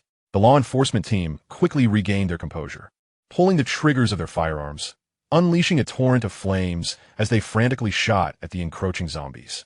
Yet, these creatures were far more formidable than the ordinary zombies found in the city. Among them, some zombies are colossal, their bodies laden with thick layers of fat. Bullets fired at them prove utterly ineffective, ricocheting off harmlessly. Others possess extraordinary speed and a keen sense of danger, effortlessly evading a hail of bullets with graceful movements, leaping into the air to bite at the crowd. Even more terrifying are the abominations that spew a viscous, dark green slime, which erodes flesh and bone upon contact, leaving gory remnants in its wake. However, humanity's combat prowess is equally formidable. The hefty warrior wields a large cleaver, his bulk moving with such swiftness that he leaves afterimages, suddenly appearing before a zombie to deliver a vicious strike to the nape of its neck. Although Chanwegu's ability is to create defensive barriers, their range is somewhat limited. Thus, he opts to establish a broad shield around the nearby enforcement team, turning to unleash a barrage of gunfire alongside his comrades. The flamboyant Chu Nan possesses a rather unique ability. He plucks a rose from his lips, detaches a petal, and tosses it into the air, where it slices through a zombie's neck like a razor-sharp blade. Muchio protects Sister Qing Fei and the others. A delicate voice calls from behind Muchio. Wei Lingya, having transformed into a cat girl, leaps forward, brandishing her sharp claws against the horde. Her agile and nimble form, coupled with her petite stature, allows her to evade the slow-moving zombies effortlessly, darting in and out of the throng with grace. How can I let my sister Linger steal the spotlight alone in such a moment? A beguiling voice whispers into Muchio's ear. Turning to look, he sees Lu Qianqian, clad in a red cheongsam, advancing with feline grace. As she moves, an unusual energy surges within her, and soon 3 fiery red fox tails unfurl from her back, accompanied by a pair of fox-like ears atop her head. It becomes clear that Lu Qianqian's powers are indeed fox-related, a cat girl and a fox spirit. No wonder these two seem to clash so fiercely. Muchio begins to comprehend the tension between Wei Linger and Lu Qianqian. The many awakened members of the search team around him also unleash their powers, showcasing an array of remarkable abilities. Some instantaneously expand in size, their clothing tearing apart. Golden hair standing on end as they unleash blue energy blasts from their palms. Others meld with rock, their skin darkening as they transform into massive stone giants, charging bravely into the horde. Subsequently, bird-like beings with wings, those capable of disassembling their bodies, and others whose forms stretch and contract like springs display their bizarre abilities before Muchio. Standing still, Muchio watches the mesmerizing performances with the intrigue of an audience member, nodding appreciatively from time to time. At that moment, a ferocious giant dog lunges towards him, jaws wide open, ready to strike. Muchio stood motionless, as if entranced, when a slender ice spear pierced the forehead of the massive hound just as it was about to leap. The hound's bloodthirsty eyes widened in shock, and a spray of crimson erupted from the back of its head as its colossal form collapsed in an instant. Amused by the spectacle, Muchio felt an urge to stretch his limbs. His black cloak billowed as if stirred by an unseen wind, and he began to stride forward. As he moved, his palms came together, and a crystalline azure mist swirled forth, coalescing into a formidable longsword. With renewed vigor, Muchio quickened his pace, ice crystals forming beneath his feet, allowing him to ascend into the air upon this shimmering platform.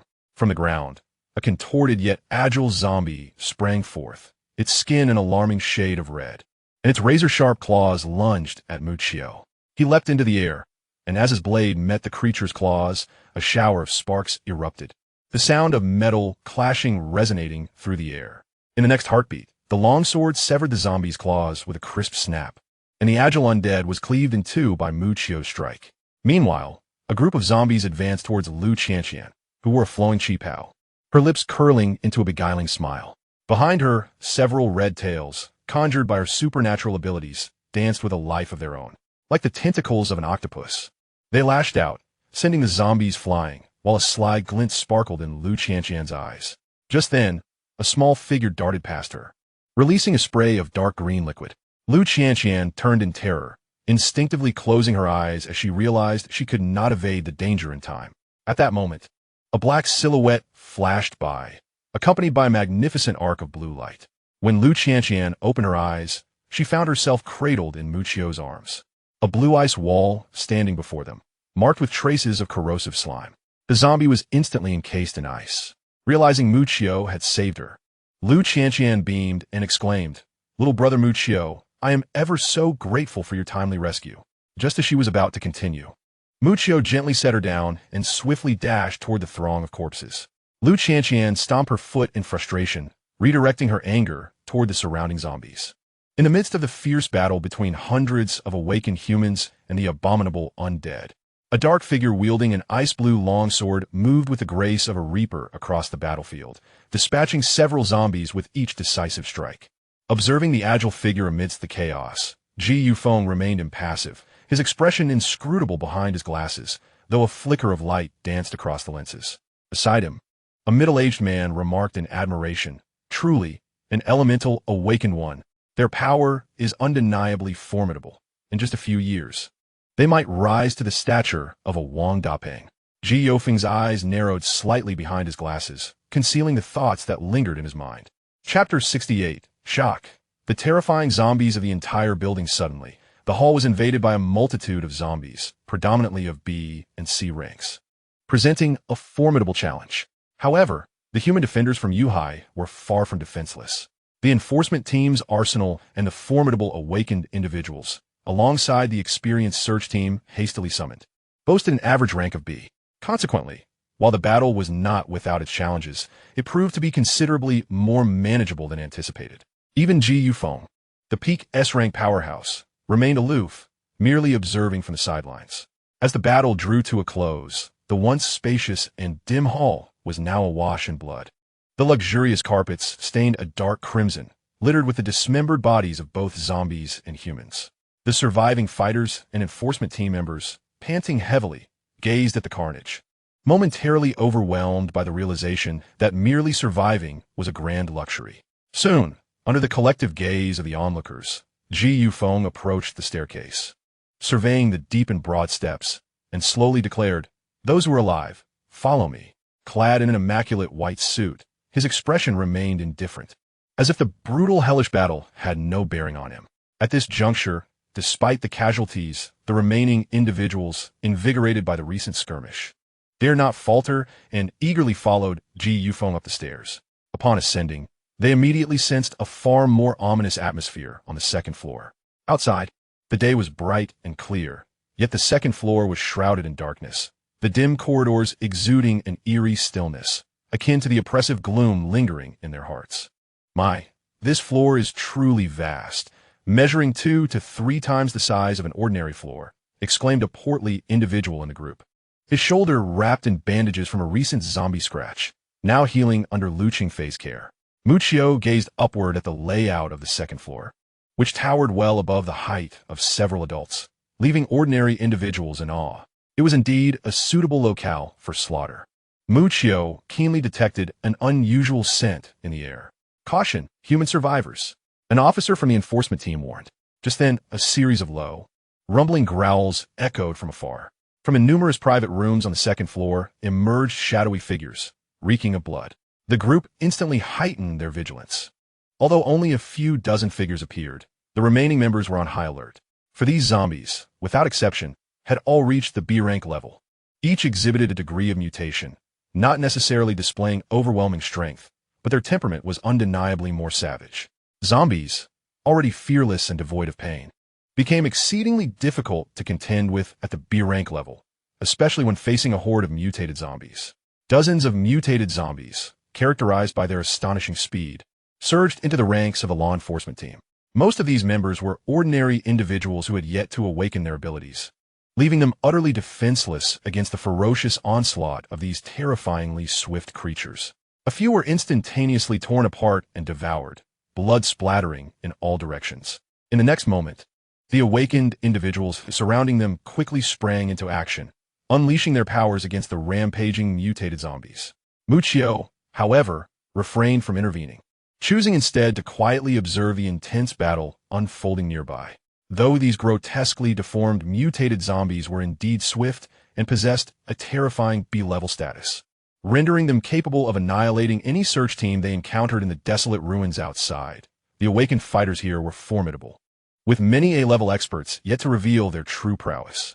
As anticipated, it was not long before dozens of mutated zombies lay vanquished at the feet of the awakened. However, the casualties were notably higher this time, predominantly among the ordinary members of the law enforcement team, while the awakened sustained only minor injuries. Fortunately, the team included several healing specialists, and within moments, the wounded were fully restored. "Oh my goodness," Could there possibly be a horde of such monsters on every floor? The plump man exclaimed in terror, gazing apprehensively at the staircase ahead. This sentiment echoed the thoughts of many others in the group. It was evident to any discerning observer that this was a trap set by the alien source cult, designed to systematically deplete their strength layer by layer. If this continued, by the time they reached the top floor, their numbers would dwindle to almost none. I can now comprehend why high-level zombies are so scarce in the urban areas. Although I am uncertain of the methods they employ to control these creatures, it seems these formidable beings are all congregated within this building. Chen Weiguo remarked with a bitter smile, nursing his own injuries. Yet, with circumstances having escalated to this point, retreat was no longer an option. A middle-aged man beside Ji Yufeng whispered, "This operation was meant to be strictly confidential, yet the alien source cult has arranged such meticulous preparations. There must be a traitor among us." Ji Yufeng adjusted his glasses, remaining silent as he led the way up the staircase. As anticipated, the situation unfolded as expected. Each floor was laden with ambushes of numerous zombie aberrations, and the strength of the monsters escalated with each level.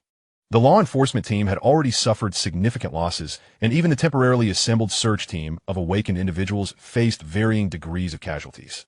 Despite the presence of healing awakened, they were unable to treat such grievous wounds in a timely manner. By the time they reached a certain floor, even the awakened members of the law enforcement team surrounding Ji Yufeng had to engage in combat to mitigate the team's losses. Upon reaching a higher level, their clothing was drenched in blood, their faces bore the marks of exhaustion, and their weapons were stained with the evidence of their fierce struggle. In a certain corner of the top floor, dozens of figures cloaked in long robes gazed through surveillance monitors, reveling in the gruesome spectacle of slaughter between humans and monsters below. The final image froze on a scene where the team was recuperating on a particular floor. A man in a red robe wore a pallid smile, his lips revealing two sharp fangs as he remarked, "Rest well, for the truly intriguing events are yet to unfold. What lies ahead is a precious gift I have prepared for you." Chapter 69. The 13th floor of the entertainment club after enduring several fierce battles. The weary faces of the team reflected their exhaustion. The relentless bloodshed had numbed even the most battle-hardened awakeners. Gradually, they were reduced to mindlessly swinging their weapons at the attacking zombies, while a horde of terrifying creatures surged relentlessly behind them. Only the leader of the enforcement team, Ji Yufeng, remained stoic, refraining from engaging in combat. On several occasions, he watched as fellow awakeners perished before his eyes, yet he remained indifferent. This indifference left the searching team's awakeners feeling both frustrated and powerless, for the moniker of the Grim Reaper was enough to render them speechless. With vigilant gazes, the group stepped onto a certain floor of the building, where a prominent sign boldly proclaimed 13th floor. The entire entertainment building stood at a mere 14 stories. Yet they had not encountered a single human survivor thus far. What puzzled Muccio was the fact that the system in his mind had yet to react. Was it necessary for him to reach the top floor to fulfill the criteria for a sign-in? As of now, the once numerous team of hundreds had dwindled to a mere handful of individuals. Most of these remaining souls were awakeners with abilities at or above level B, while the rest had fallen victim to the jaws of mutated zombie creatures.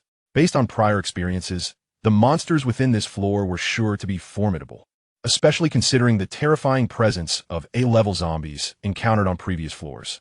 The group was prepared for a fierce confrontation with the monsters of this level, yet upon entering, they found the atmosphere unusually quiet. Moments passed without the expected roars of ferocious creatures bursting forth from the shadows. Everything seemed to revert to the state it was in when they first entered the club. An oppressive silence enveloped the group, and the haunting memories of the previous massacre lingered in their minds, refusing to dissipate.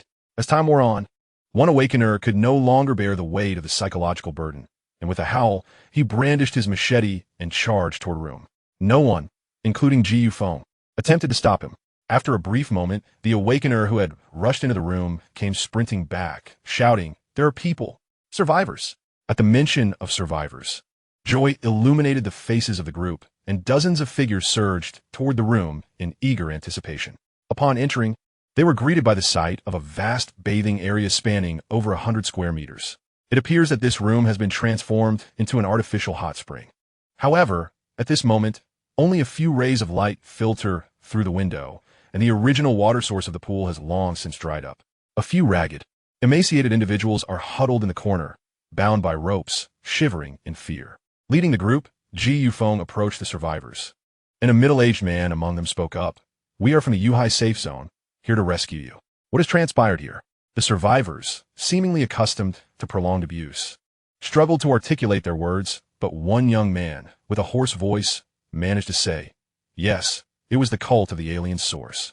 They captured us and intend to use us as food for their monsters." At this revelation, the others frowned in dismay. The cult's depravity was evident, resorting to using human lives as fodder for zombies. The young man continued, "In the other rooms on this floor, there are other survivors they have captured, some of them." He began to cough violently, clearly struggling to speak. "Those lunatics! Once I get my hands on them, I'll tear them apart," exclaimed the stout one, indignation evident in his tone. He believed that since these survivors were all confined to this floor, the cult of the alien source must lack other means of control. Ji Yofeng's gaze sharpened, as if searching for something in the young man's eyes. However, under the intensity of Ji Yofeng's piercing stare, the gaunt young man fainted from fear. The others understood. Even they, as awakened beings, dared not meet the gaze of this white specter, let alone an ordinary person. First, they needed to gather the survivors within this floor and extract information about the cult of the alien source. Ji Yufeng turned to the group and spoke slowly. "We must remain vigilant. Search the entire floor in units. One team will stay here, while another team searches with me." The group readily agreed. It was indeed unwise to confront the cult on the top floor without complete knowledge of the situation. It would be wiser to first obtain information from the survivors here. The expansive floor proved challenging to search, even when divided into several teams. Under Ji Yofeng's direction, everyone began their tasks, while a few members of the enforcement team remained in the hot spring room to guard the unfortunate survivors. One enforcement member, noticing the survivors' gaunt faces, evidently starved from lack of food, felt a surge of compassion. He retrieved a pack of compressed biscuits from his waist pocket and handed it to the survivors to share. "Alas, my brothers, I apologize for your suffering. Things will improve once we reach Yuhai," he lamented. "It's all the fault of that damned cult of the alien source. I've lost many brothers in this operation. They are nothing but a mindless bunch." Seeing that the operation was nearing victory, the enforcement officers began venting the anger bottled up inside them, cursing the alien source church like madmen. Beside them, the young man who had just provided intelligence to the group picked up a biscuit and stuffed it into his mouth. Crunch! The violent grinding of teeth echoed in the enforcement officer's ears, yet the officer seemed completely carried away, his words filled with hatred, so much so that he wished to tear the alien source church apart, grind their bones to dust, and scatter the ashes to satisfy his rage. After a while, noticing that the young man beside him showed no sign of agreeing or chiming in, the officer assumed the youth simply hadn't eaten such filling food in a long time. Turning his head, he laughed and said, "Don't worry, brother. Once we get to Yuhai, there'll be more and more food like this." "Is that so?" The young man replied flatly. However, the force with which he chewed slowly began to weaken. "Haha, kid, you haven't been to Yuhai base before, have you? Stuff like compressed biscuits is just everyday food there.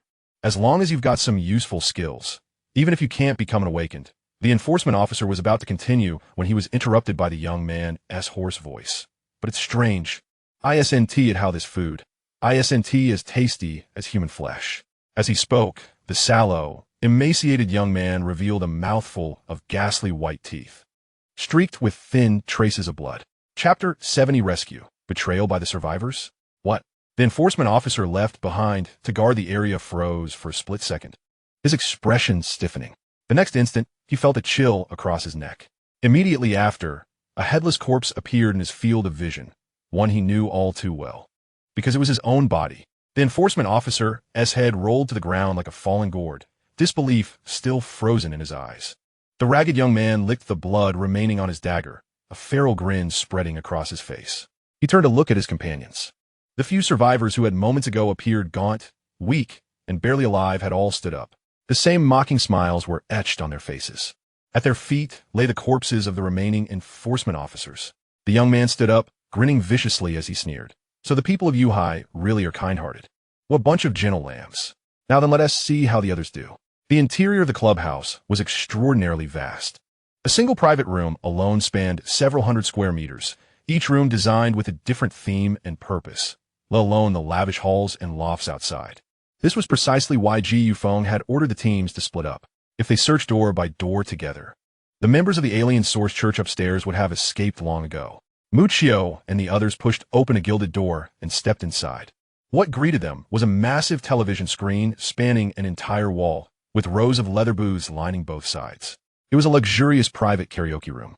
Chun Weigua raised a pale blue energy shield in front of the group, while the heavily wounded fat man gripped his meteor hammer, his face tense with vigilance.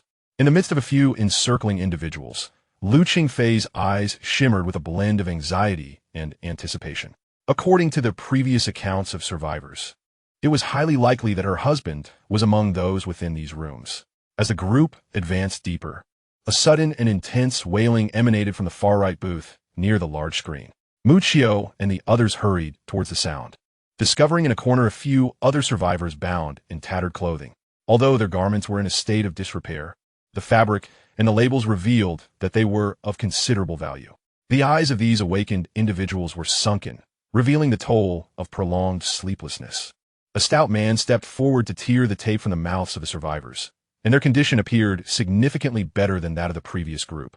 The first to be freed was an overweight man, bound with ropes, who upon seeing their attire instantly recognized them as his rescuers. The moment the tape was removed, he impatiently scolded, "Why did it take you so long to arrive?" The group was momentarily taken aback by his accusatory tone.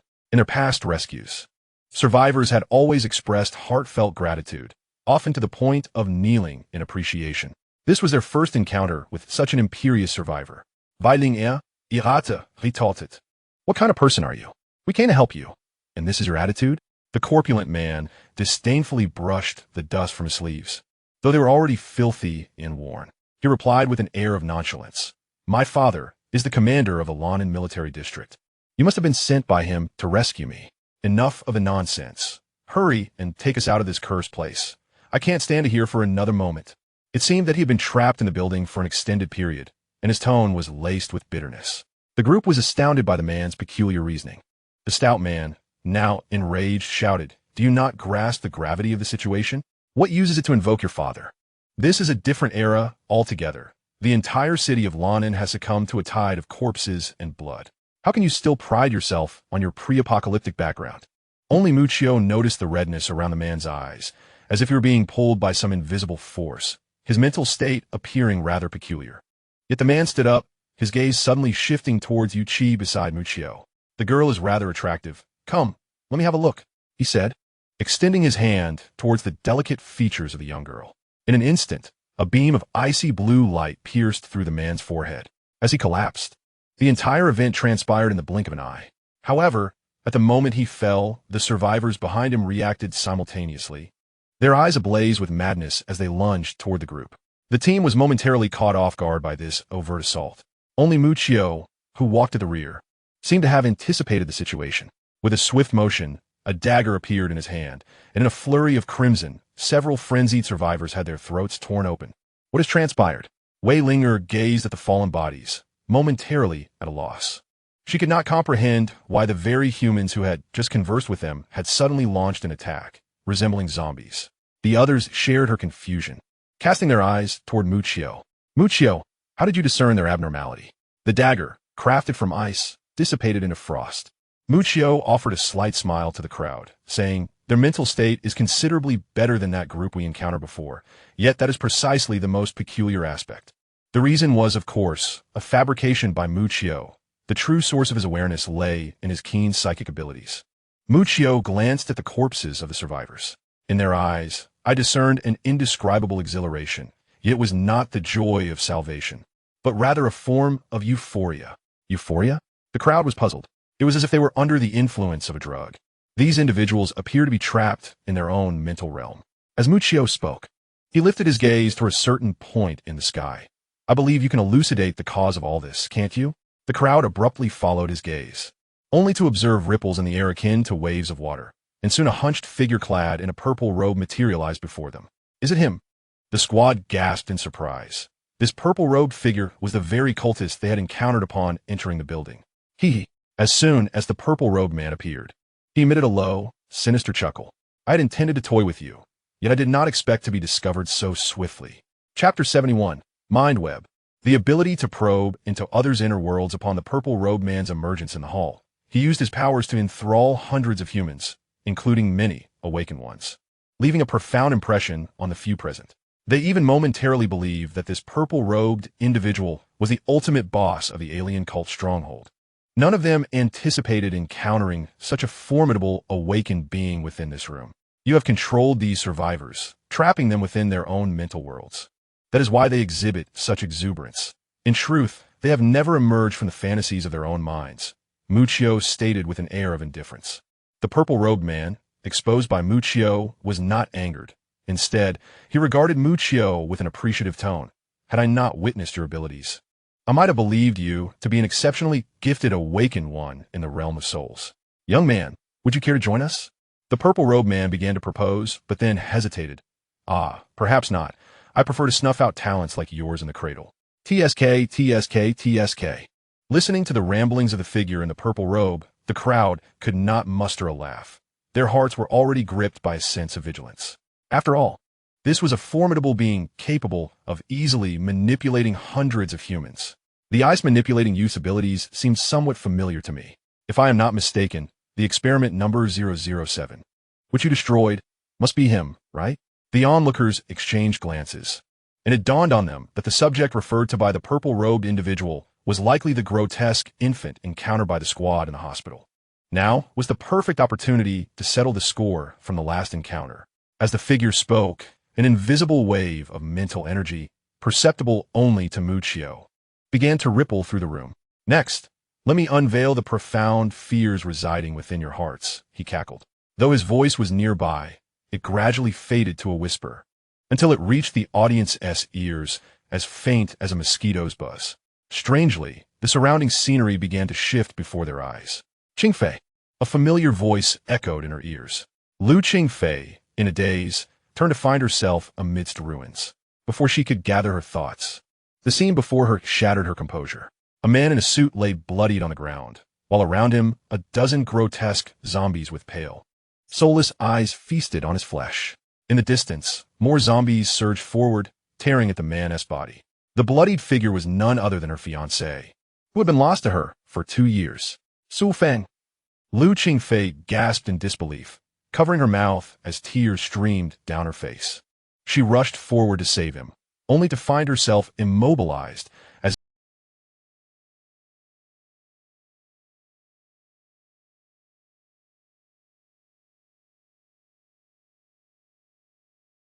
her husband's head remained facing her, his eyes wide open, mouth trembling as he cried out in anguish. Save me. Save me, Qingfei. We promised to marry. I am your husband, Qingfei.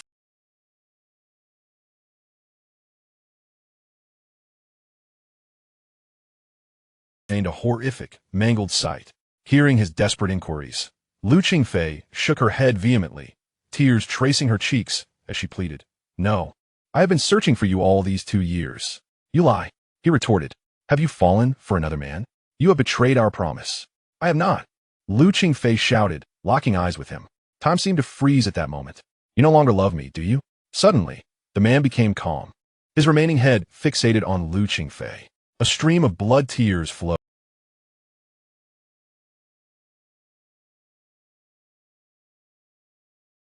in her ears and weeping loudly. Daddy, beside her, the petite figure of her 5-year-old daughter extended a freshly peeled apple to Chun Wei. He accepted the apple with a warm smile, affectionately ruffling his daughter's hair. The little girl, brimming with joy as if she had received a prestigious award, skipped away gleefully. Chun Weigua turned to glance at his wife, who was carefully slicing another apple with a fruit knife, lovingly feeding it to their daughter, her face radiating maternal tenderness. Within the confines of their modest, 50-square-meter rental apartment, the most exquisite emotions of humanity seemed to flourish. Witnessing this heartwarming scene, an unexpected warmth surged within Chun Weigua's heart, dispelling the fatigue of a long day's labor. He stepped forward to embrace his wife and daughter, silently vowing to protect them at all costs and ensure they lived a good life. But in the next instant, the door was violently thrust open by an immense force. A horde of blood-soaked zombies surged into the room. Chun Weigua's eyes widened in horror as several of the undead overwhelmed him, pain coursing through his body, yet he felt no concern. In front of him were his beloved wife and daughter, But at that moment, the two women he cherished most were also being assailed and devoured by the ravenous zombies. No, as he watched helplessly as his wife and daughter were reduced to lifeless, bloodless skeletons before his very eyes, despair and anguish consumed him. His calloused hands clawed at the floor, leaving deep gashes in the wood. Meanwhile, the other members of the team were grappling with their own deepest fears. The figure in the purple robe was probing into each individual's innermost thoughts, his face twisted in mockery. His ability, known as the Heartnet, was a form of psychic power that allowed him to delve effortlessly into the minds of others, awakening their most vulnerable aspects and thus placing them under hypnotic control or ensnaring them within their own worlds. He reveled in uncovering the buried secrets of other souls, deriving pleasure from the sheer terror that could obliterate a person's mental fortitude. Each time he witnessed the expressions of agony etched on their faces, it thrilled him to the core, sending shivers down his spine. Suddenly, he sensed an unusual disturbance in the psychic waves of two individuals. Upon entering their minds, he felt the unsettling signs of a backlash. This revelation surprised the purple-robed figure, for he was an A-grade pinnacle psychic. It was rare for ordinary awakened individuals to escape his heartnet. His abilities had consistently proven effective against such individuals. Yet now he confronted two formidable adversaries. Contemplating this, he decided to partition a portion of his psychic energy, intending to personally explore the mental realms of these two intriguing subjects. Chapter 72. Muccio's Mental World. The Shocked Purple-Robed Man. This girl.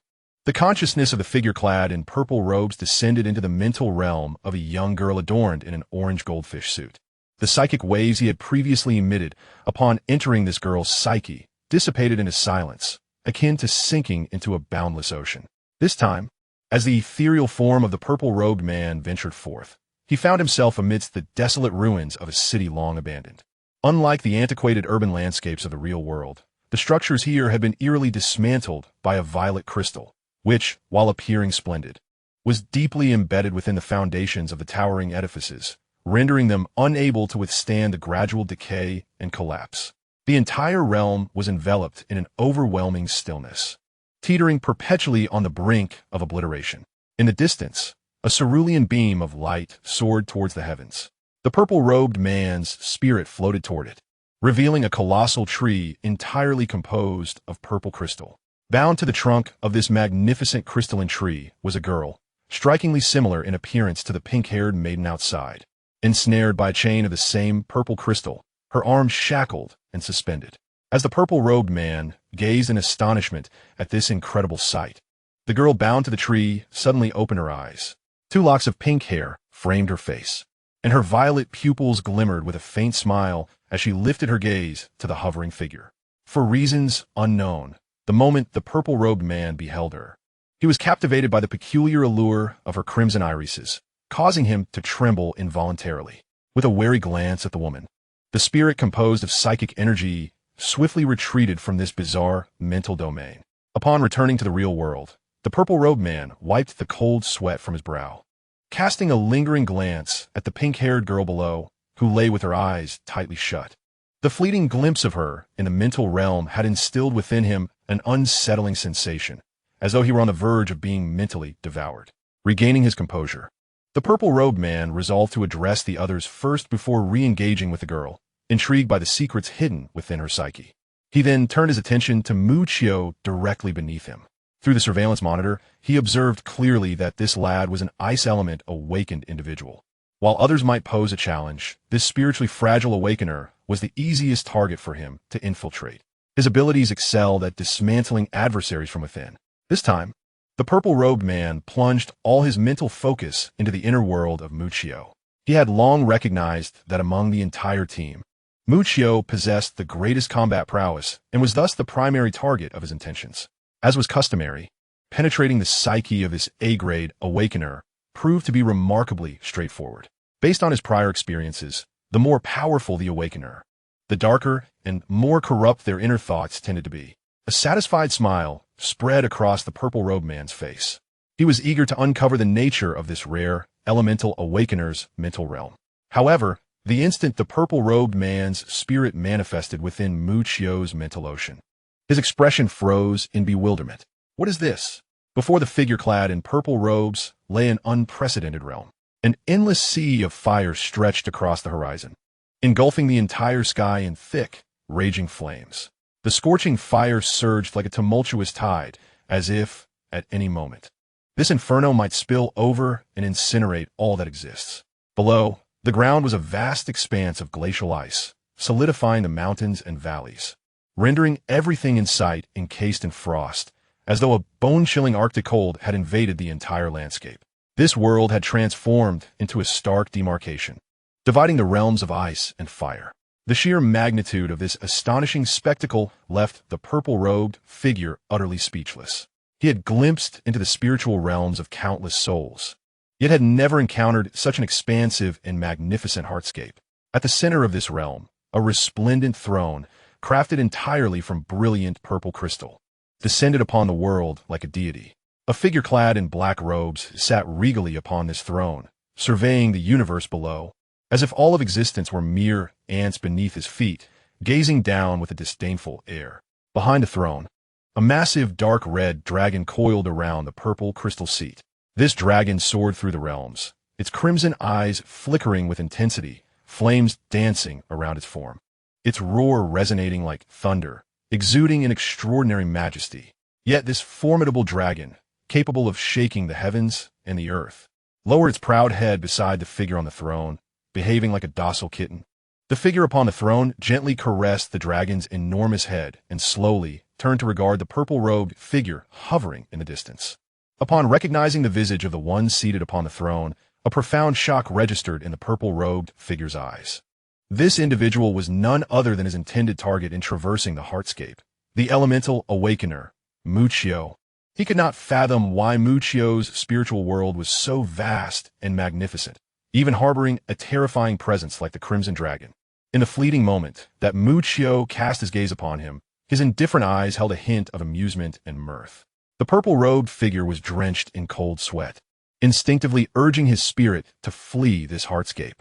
Yet, he soon realized that his spirit seemed to be ensnared, unable to break free from this spatial confinement. How could this be? The purple-robed figure was astounded. His previous invulnerability in traversing the hardscape had utterly failed him at this moment. Such a phenomenon could only occur if the opponent's strength vastly surpassed his own. With a look of horror, the purple-robed figure turned his gaze toward Muccio, only to find him seated immobile upon the purple crystal throne. Muccio gently patted the head of the Crimson Dragon, which then turned its gaze toward the purple-robed figure, its red eyes seemingly ablaze with an endless sea of fire. The dragon's expression turned fierce, and with a thunderous roar, it lunged toward the purple-robed figure with its colossal form. No, please don't. The purple-robed man's fragile spirit body was instantly swallowed and incinerated by the colossal dragon, leaving behind only a single, anguished wail echoing between heaven and earth. After devouring the purple-robed man's spirit in one bite, the dragon's aura surged violently, and it threw back its head, letting out a thunderous roar toward the sky. The crimson giant dragon then returned to its place behind the amethyst throne beneath Muccio. Silence once again fell over heaven and earth. Only the rolling sea of fire on the horizon occasionally emitted dull, rumbling sounds. Muccio stood quietly upon the throne, as if the entire world had sunk into stillness. Behind him, the ferocious dragon gradually dimmed as well. From afar, the black figure atop the amethyst throne seemed to merge completely with the crimson dragon, no longer distinguishable from one another. Chapter 73, The Awakened Crowd, The Final Floor. No. Lu Qingfei screamed as she jolted awake from the nightmare.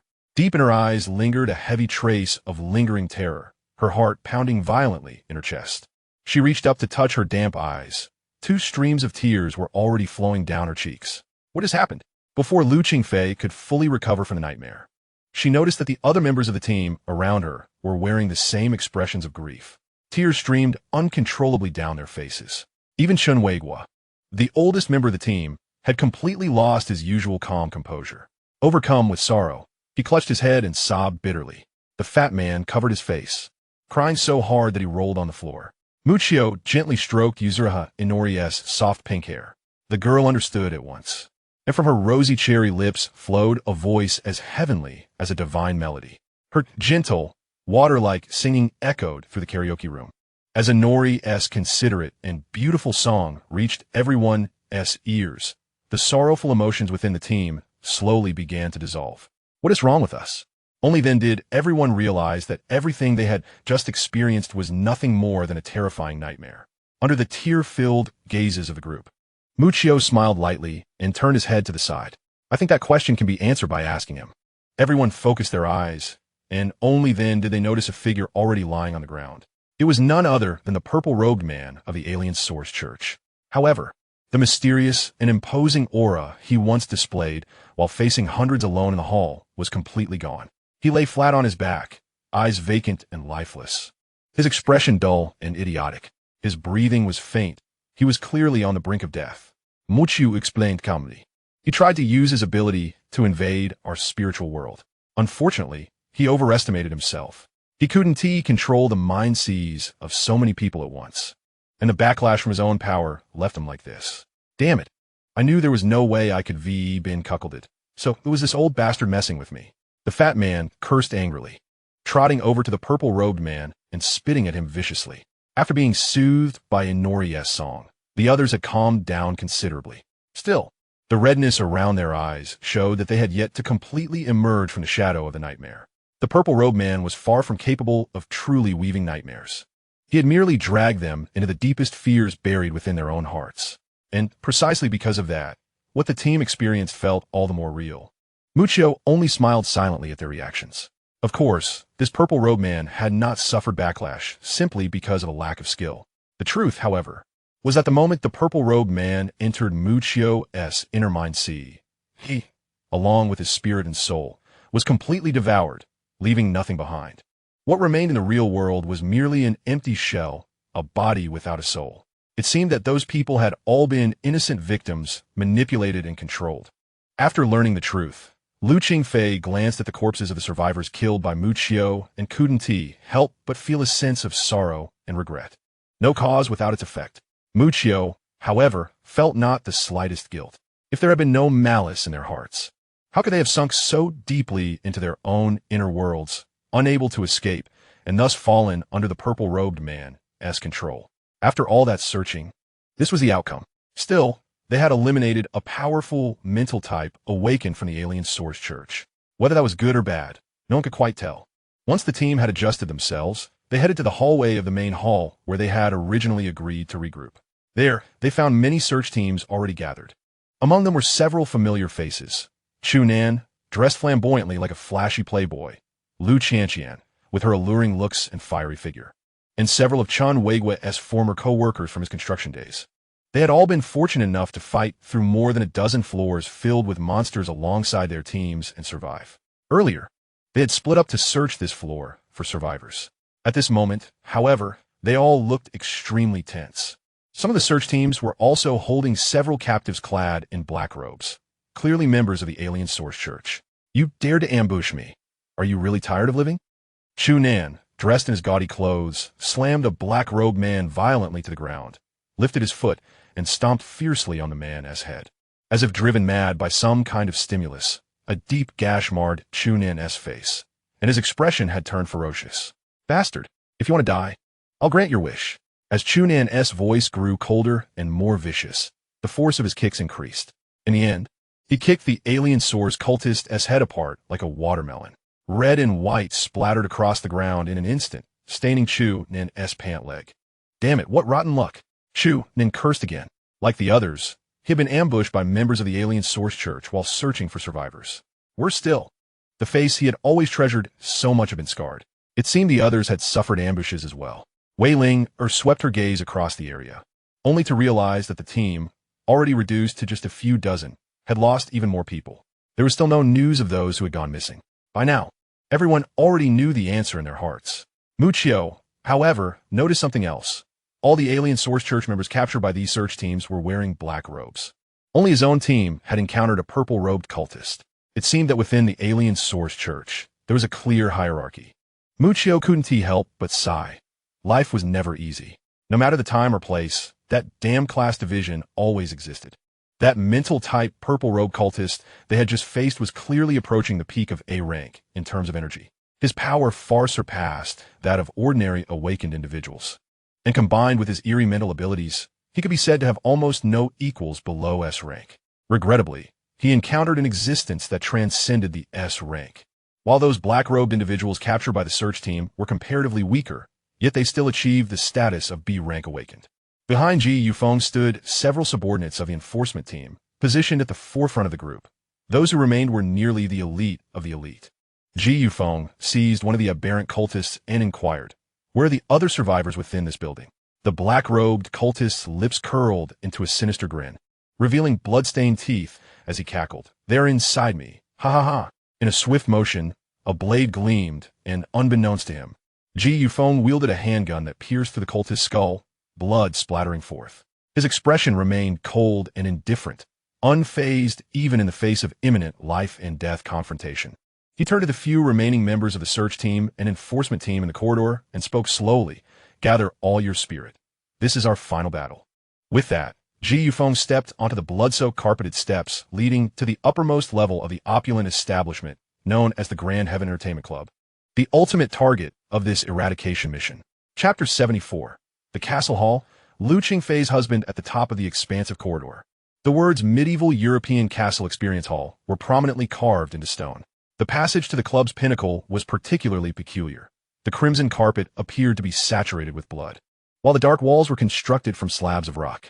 Suddenly, a wrought iron door appeared before them, its chains still bearing the marks of rust, resembling the grand entrance of a European castle. By this point, it had been well over half a day since they entered the building. After a series of battles, the once 100-strong team had dwindled to a mere few dozen. Mixed among them were several search teams and remaining members of the enforcement team, most of whom bore the marks of exhaustion and injury. Among the few dozen, Ji Yufeng led the way, his expression unperturbed, even his white suit remaining remarkably clean. It puzzled many that the formidable harbinger of death, Ji Yufeng, had not been seen engaging in battle throughout their journey. Had he chosen to intervene, countless casualties among the members could have been averted. This left many surviving seekers harboring feelings of resentment, their expressions reflecting their bewilderment. As they approached the massive iron door, Ji Yufeng maintained his calm demeanor and slowly pushed open the heavy castle door. With a resounding boom, the door swung wide, revealing a vast and profound hall. The entire floor had been transformed into a medieval castle sanctuary. The hall's decor was reminiscent of a European castle, with the corridor's carpet flanked by elements of medieval European design, strange images imbued with heretical culture, depicting grotesque and chilling figures of the sinister. A few suits of iron armor, stained with mottled blood, stood out starkly within the grand hall. Along the walls, a row of candles flickered, casting an ominous gloom throughout the corridor. At the heart of this dimly lit sanctuary, a massive pillar supported the entire structure of the assembly hall, upon which rested a large, dark green sphere, shrouded in swirling mist, as if it contained some semblance of life. As the crowd pushed open the grand doors and cautiously stepped inside, they were greeted by this peculiar scene.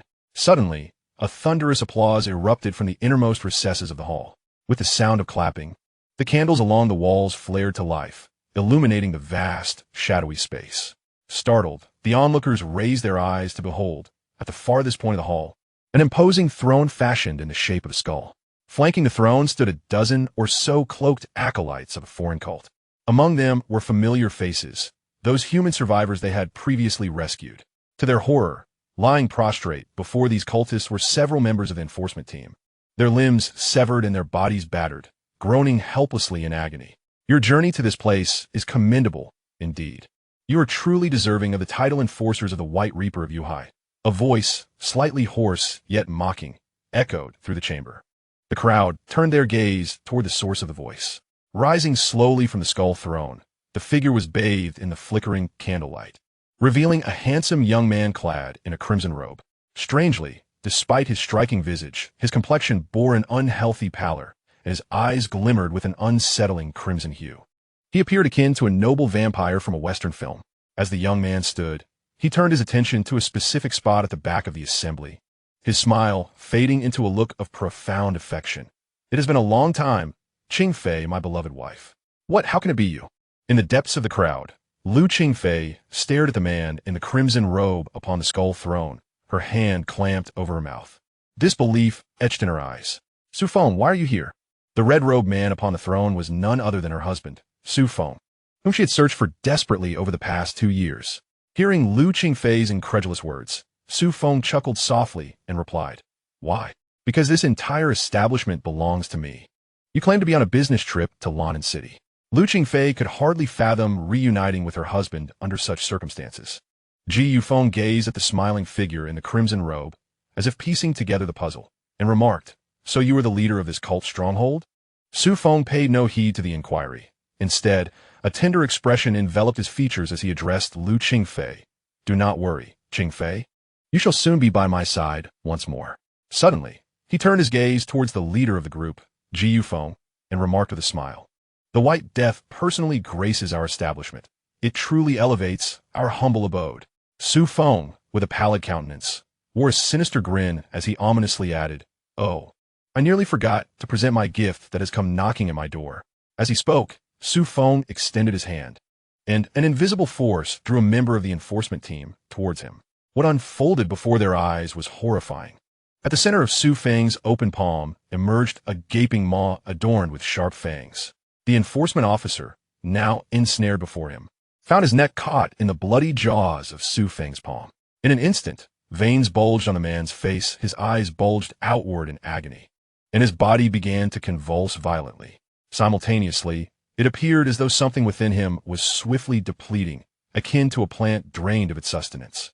In the blink of an eye, the once robust enforcement officer's physique began to wither and shrivel, his struggles gradually subsiding.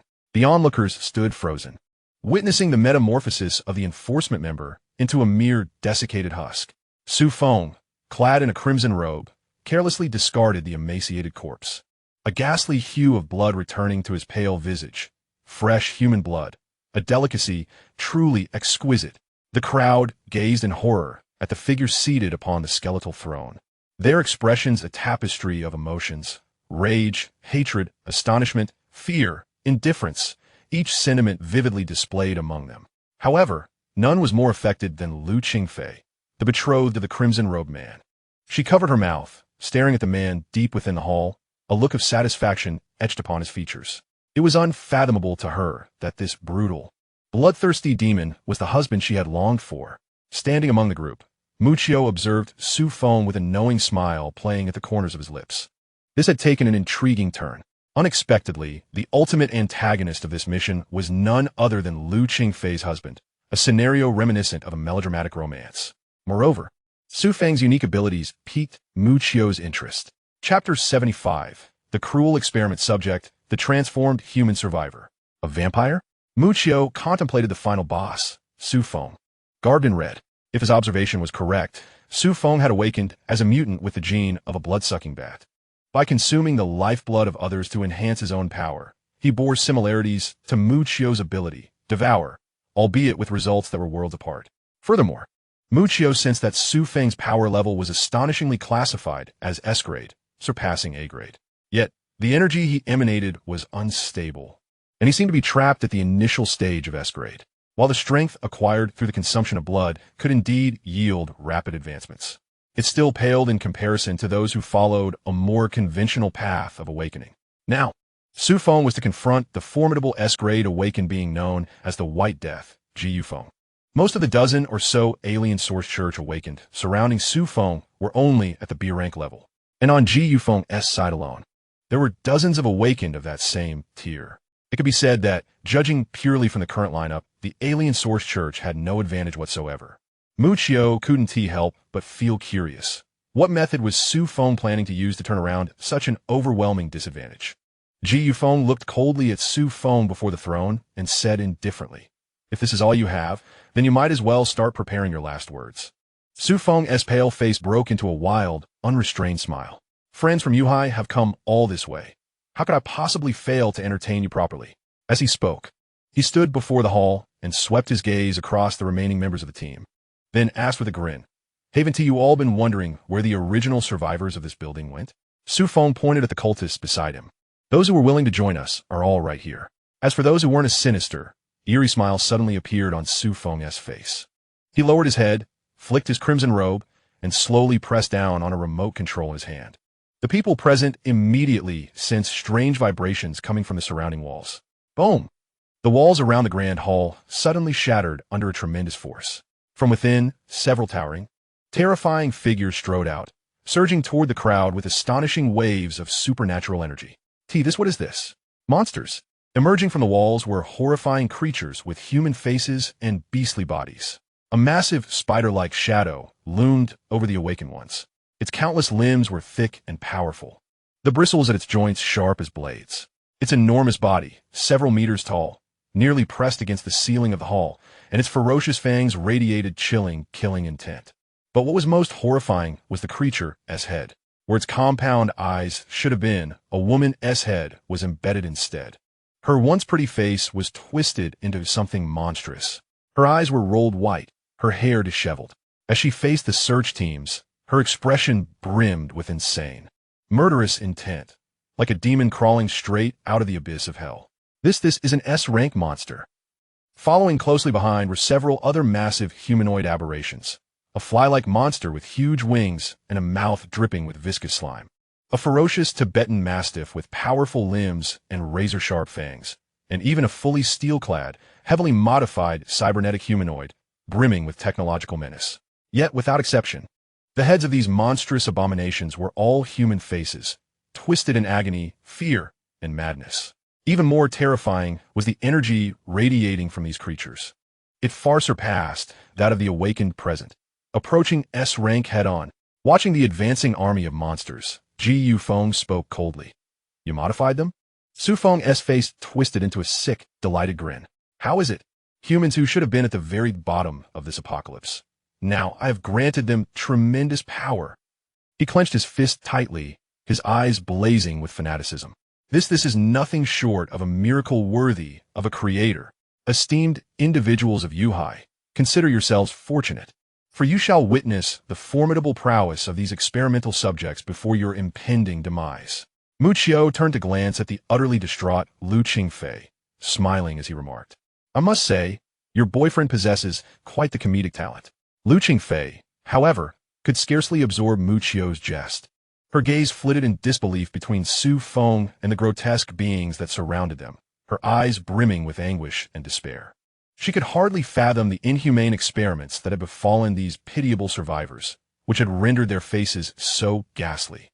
To her utter horror, her once proud boyfriend was the very demon responsible for their suffering. Before Su Feng could issue a command, these abhorrent monstrosities charged at the crowd. Consumed by hatred and lamentation for the unscathed humans, these entities, stripped of nearly all rationality and humanity, were driven solely by an insatiable urge to annihilate any life within their sight. Transformed into relentless machines of destruction, they sought only to wreak havoc. It became clear to Mu Qiu that the monstrous infant encountered previously at the hospital was also a product of the alien source church. He contemplated the formidable entity, which, even among Class A aberrations, was a rare breed of strength. Previously puzzled by the presence of such a creature in the suburbs, he now found his answer. In contrast, these abominable beings displayed terrifying combat capabilities from the moment they appeared. Though there were numerous Class A awakeners on the human side, they bore the scars of previous battles. Coupled with the immense size of these terrifying entities, who fought solely on instinct, without regard for their own injuries, it became exceedingly difficult for the members of the search team and enforcement squad to withstand such a ferocious onslaught. Soon, several Class A awakeners succumbed, falling prey to the ravenous jaws of the man-faced monsters. The remaining Class B awakeners found themselves in dire retreat, with some tragically losing their heads to the monstrous hounds, resulting in a scene of extreme bloodshed and brutality. Amidst this chaos, the largest of the man-faced spiders, classified as S-Class, lunged at Ji Yufeng with its fearsome appendages. In a swift motion, Ji Yufeng vanished from sight, reappearing hundreds of meters away in a corner of the Grand Hall. Mu Qiu observed this spectacle, narrowing his eyes. Ji Yufeng retrieved 2 capsules from the pocket of his suit and swallowed them before slowly drawing 2 cylindrical handles from his waist. Grasping one handle in each hand, an otherworldly energy surged through his arms, and in an instant, 2 beams of pale blue laser erupted from the handles. These were indeed 2 1-meter-long laser swords. With the swords in hand, Ji Yufeng's gaze transformed into one of piercing sharpness. Chapter 76, Spatial Traversal. The formidable White Reaper, the moment Ji Yufeng grasped the hilt of the laser sword, A fierce glint flickered beneath his glasses. A powerful surge of extraordinary energy began to radiate from his being.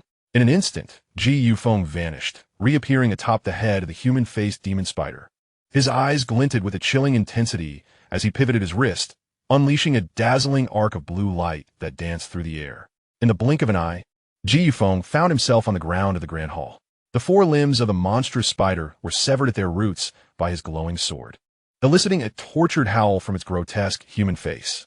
Astonishingly, the massive arachnid's severed appendages began to regenerate at a visible pace, while the eyes of the woman atop its head turned a frenzied crimson. The spider's posterior erupted with a torrent of dark green silk, akin to thick ropes, which swiftly corroded anything it touched, reducing a human to a grotesque pile of flesh and bone, and even eroding the colorful glazed tiles beneath into narrow ravines. Even an A-grade awakened being would succumb to this viscous silk, far more terrifying than sulfuric acid, transforming into a decaying corpse in an instant. This was the dread of an S-class aberration. Simultaneously, the spider's limbs surged towards Ji Yufeng, who stood undaunted before the colossal creature. Dressed in a crisp white suit, Ji Yufeng adjusted his glasses with an air of detached indifference. He exerted force from his palm, causing the laser sword to extend several feet in an instant. The space around him warped dramatically, and in the blink of an eye, he vanished from sight. Muqiu, observing from a distance, was filled with astonishment. Was it instantaneous movement? No, Ji Yufeng's speed far surpassed that of the corpulent figure, even eluding Muqiu's keen eyes. The power of space. Muqiu narrowed his eyes, and in the next moment, he witnessed a vortex erupt beneath the rushing, human-faced demon spider, within which emerged the figure of the White Reaper, Ji Yufeng. At that moment, he grasped the magnitude of Ji Yufeng's S-class abilities. The powerful force referred to as the White Reaper by the Yuhai base. Spatial traversal. Indeed, this was distinct from the corpulent figure's hyperspeed movement, nor was it akin to Muqiu's instantaneous teleportation granted by the Rabbit Talisman. This was a high-level ability encompassing the realms of time and space. Muqiu finally understood why Ji Yufeng, a being of humanity, could stand against the former flame demon lord. It was this unparalleled spatial prowess that enabled him to do so. Ji Yufeng lunged forward, plunging his lengthy laser sword into the underbelly of the human-faced demon spider.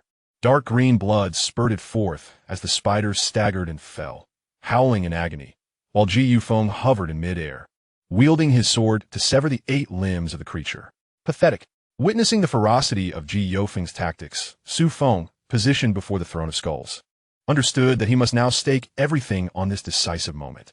He promptly commanded the dozen or so cultists beside him to resist the onslaught of the enforcement team and the numerous awakened ones, redirecting the modified humanoid monsters to concentrate their assault on Ji Yufeng. Remarkably, Su Feng's words resonated in the ears of those grotesque creatures as if they were divine edicts. A look of fear crossed the faces of the once menacing monsters upon receiving his command. They astonishingly abandoned their human prey and collectively turned to attack Ji Yufeng from a distance. On the human side, despite their numerical superiority, many team members bore the scars of battle after enduring the harrowing skirmishes across several floors. Some had already succumbed in the recent clash with the humanoid monsters. Thus, even a mere dozen cultists managed to engage the search teams awakened in a fierce exchange. One awakened member of the search team lay in a pool of blood, half of his body savaged by a Tibetan mastiff, gasping for breath. In the next moment, a flash of blade light sliced through the air, severing his throat. A cloaked cultist emerged, wielding a long knife, his face a mask of chilling, bloodthirsty intent. Wei Linger, with her sharp claws and agile movements, had just slain a cultist when a cold blade light flickered behind her. In a moment of peril, a crystalline blue ice arrow shot forth, piercing the heart of the cultist aiming for her. Startled, Wei Linger turned to see Muqiu, clad in a black trench coat, holding a frost-laden longbow, offering her a gentle smile. A warmth surged within Wei Linger, prompting her to reciprocate with a bright smile before rejoining the fray. Muqiu's expression returned to calm as he gripped the stunning frost longbow. Drawing the string, a mist of frost coalesced into another chilling arrow, which he swiftly released, striking down another cultist intent on attacking Ichi and Suwon. With a yawn, Muqiu momentarily disregarded the brutal conflict, shifting his gaze to the far-off battlefield where a more intense struggle unfolded. This was a battle uniquely belonging to the White Reaper, rather than a mere skirmish. It resembled a grand sacrificial rite of death. Muccio could distinctly observe ethereal whirlpools manifesting intermittently in the air above the Great Hall, with Ji Yufeng's figure weaving through these spatial vortices ceaselessly. Like a reaper of souls from the depths of hell, he wielded two radiant laser swords, effortlessly maneuvering even amidst the assault of several humanoid monsters.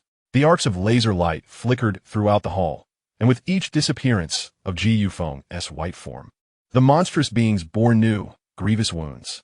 Ultimately, even Su Feng, as the leader, was compelled to join the fray alongside several experimental subjects to confront the White Reaper Ji Yufeng. Thus, Ji Yufeng single-handedly withstood the might of two S-rank and several A-rank formidable entities. Muccio observed in awe as Ji Yufeng maneuvered through the throngs of monsters with unparalleled prowess. This season, Ji Yufeng truly lives up to his moniker as the White Death, showcasing exceptional prowess and unparalleled talent. However, the magnitude of energy required for such spatial traversal must undoubtedly be several times greater than that of an ordinary individual, leaving one to wonder how many rounds Ji Yufeng can endure. As anticipated, after a brief interval, Ji Yufeng's fierce and rapid onslaught came to a halt. His figure now motionless against the wall of the Grand Hall, beads of sweat forming on his brow.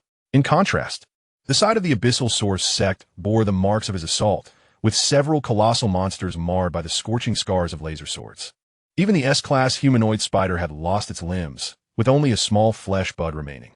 Ultimately, they were soulless constructs, devoid of reason, despite their tremendous destructive power. They were rendered helpless against Ji Yufeng's swift and agile attacks, left to passively endure the blows. Su Feng, whose once crimson robe was now stained anew with blood, wore an expression of humiliation on his pale face. He had never anticipated Ji Yufeng's strength to be so formidable, that such a multitude of high-tier monsters would fall short against him.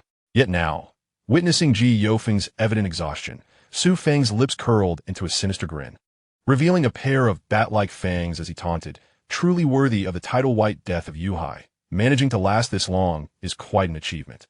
Your energy must be nearly depleted, am I right? Chapter 77. The final experiment, Subject 001. The collapsed clubhouse building. Ji Yufeng gradually stepped upon the wall.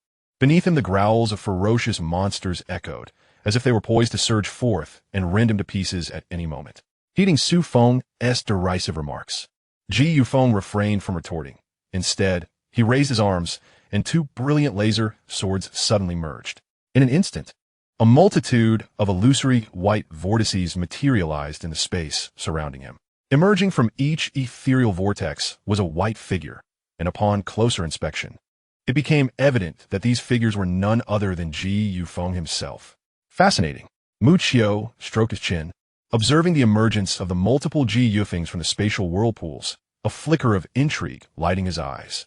Subsequently, each of the Ji Yufengs, wielding two laser swords, synchronized their movements in unison. As the two laser swords converged, a massive blue beam surged forth.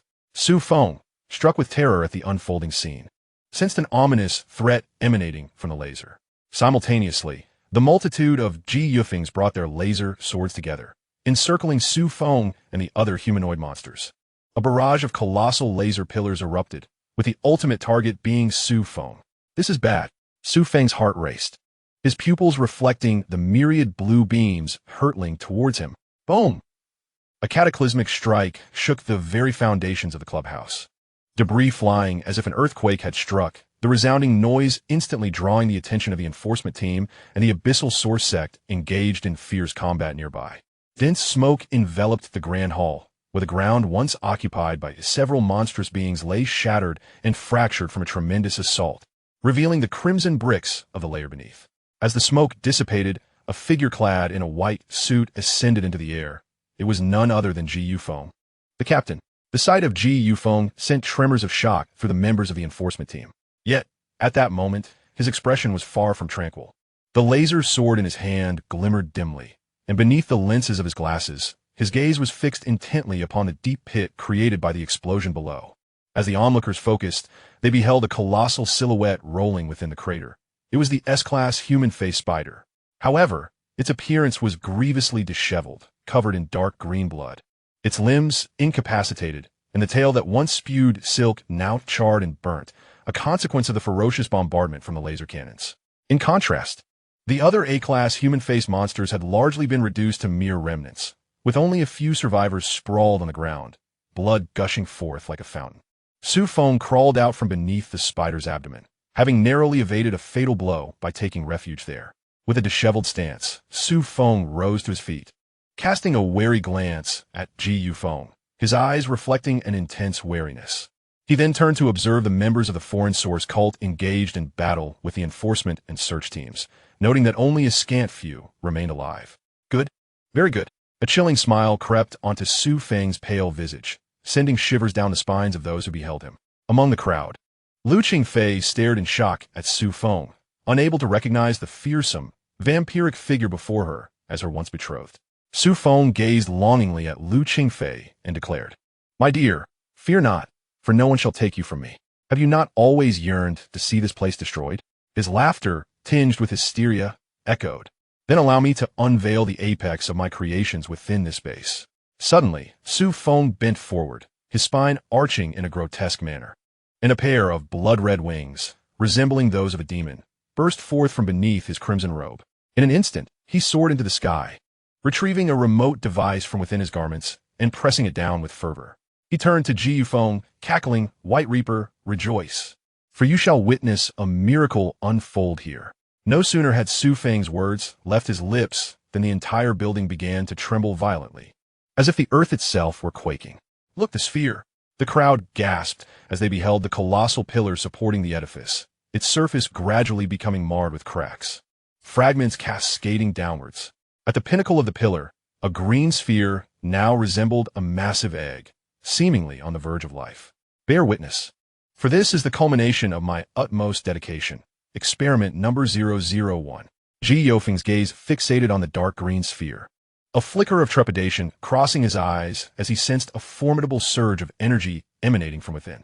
As the crowd stood in stunned silence, the next moment, the dark green colossal shell suddenly fractured, followed by the shattering collapse of the building's foundational pillars. What was happening?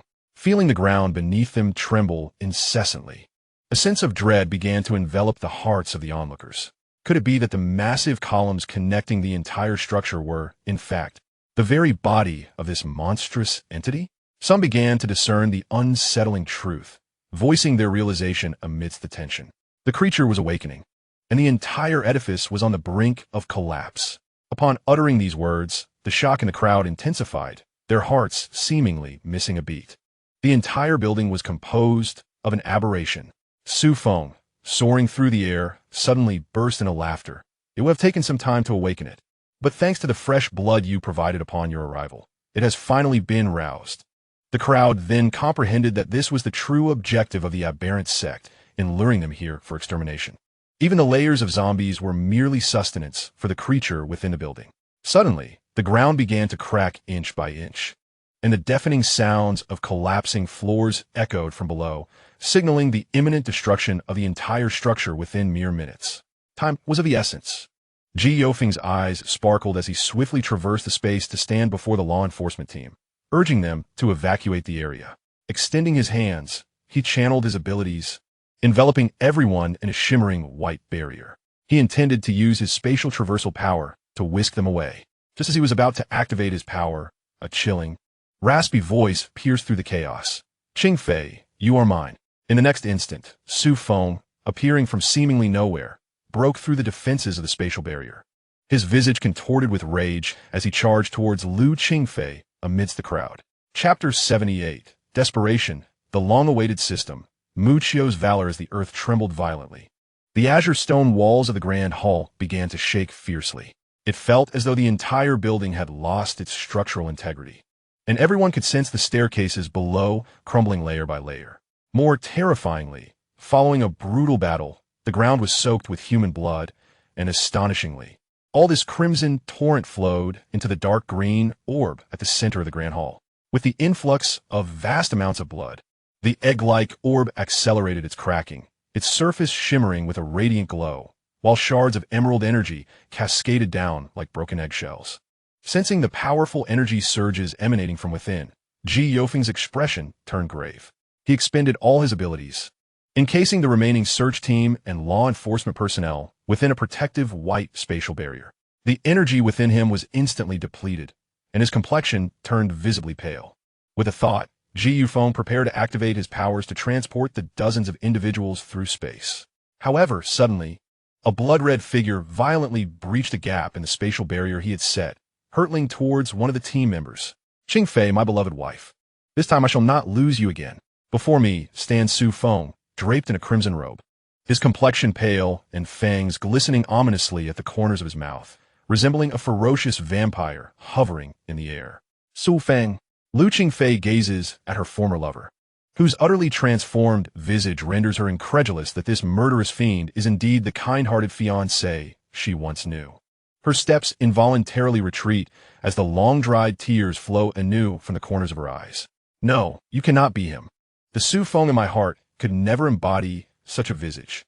Lu Qingfei, devoid of her former gentle demeanor, regards Su Feng with an expression of utter strangeness. Upon hearing her cold denial of their bond, Su Feng's countenance darkens with fury. No, you are my wife, and you shall always be. Qingfei, come with me.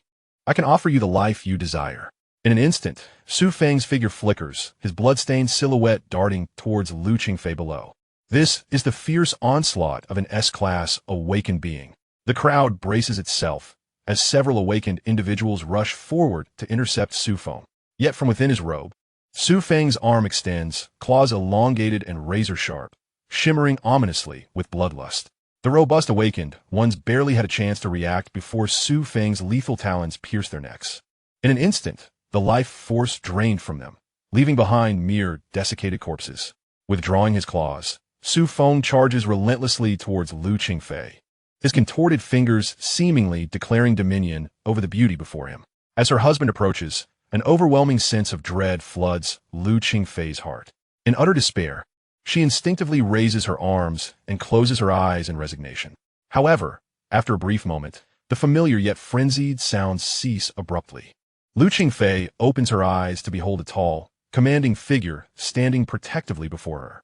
The familiar black trench coat billows, akin to a divine being shielding her from impending doom. Muqiu. Lu Qingfei could hardly believe that in her darkest hour, it would be this cold-blooded youth, with whom she shares ideological discord and even past grievances, who stands before her. Su Feng's forehead veins throb as he glowers at the icy dual blades that thwart his claws, his fangs glinting with sinister light. You seek death. A smirk graces Muqiu's lips as he turns to face the urban beauty behind him, remarking, "This is hardly your style, my great saint." Initially, Muqiu had approached with a mere curiosity to witness this melodramatic family conflict. Yet a sudden, familiar, cold mechanical voice echoed in his mind, sending a shock through him. Ding! Congratulations, host, for checking in at the Grand Universe Entertainment Club. Unlocking the reward. Nika's mask. The next checkpoint is the redemption battlefield for the final confrontation, with a reward of a randomly selected devil fruit from the One Piece universe. May the host continue to strive. For the vast world's signing-in system shall always be with you. The cold, mechanical voice fell silent once more, as if everything just heard was merely an illusion. It was precisely for this reason that Muqiu recklessly shielded Lu Qingfei from Su Feng's assault. Hearing Muqiu's usual teasing remarks and gazing at his tall, broad silhouette, Lu Qingfei felt her eyes moisten inexplicably. Muqiu then turned his gaze towards the vampire merely a few feet away, his eyes filled with an enigmatic intent. Now, let me entertain you. Gripping his icy dual blades, Muqiu lunged forward, swiftly shifting his form and gliding across the icy surface toward the far end of the hall. Meanwhile, Ji Yufeng also activated his spatial traversal to confront Su Feng, and numerous awakened members of the enforcement team surged forth before Lu Qingfei. To Su Feng, Muqiu's words were nothing short of mocking ridicule, and witnessing the opportunity slip away incited his rage. With blood-red wings unfurled, he turned and charged at Muqiu. The rocky walls beside them began to crumble, and the stones beneath their feet started to sink. Ji Yufeng assessed the distance to Muqiu, but time was evidently insufficient for him to offer aid. With a focused thought, Ji Yufeng activated his spatial abilities. A swirling mist of white light shimmered within the spatial barrier enveloping them, and soon a phantom vortex engulfed them all. They felt the rush of air around them, and in the blink of an eye, they found themselves on a floor where they had previously eradicated zombies.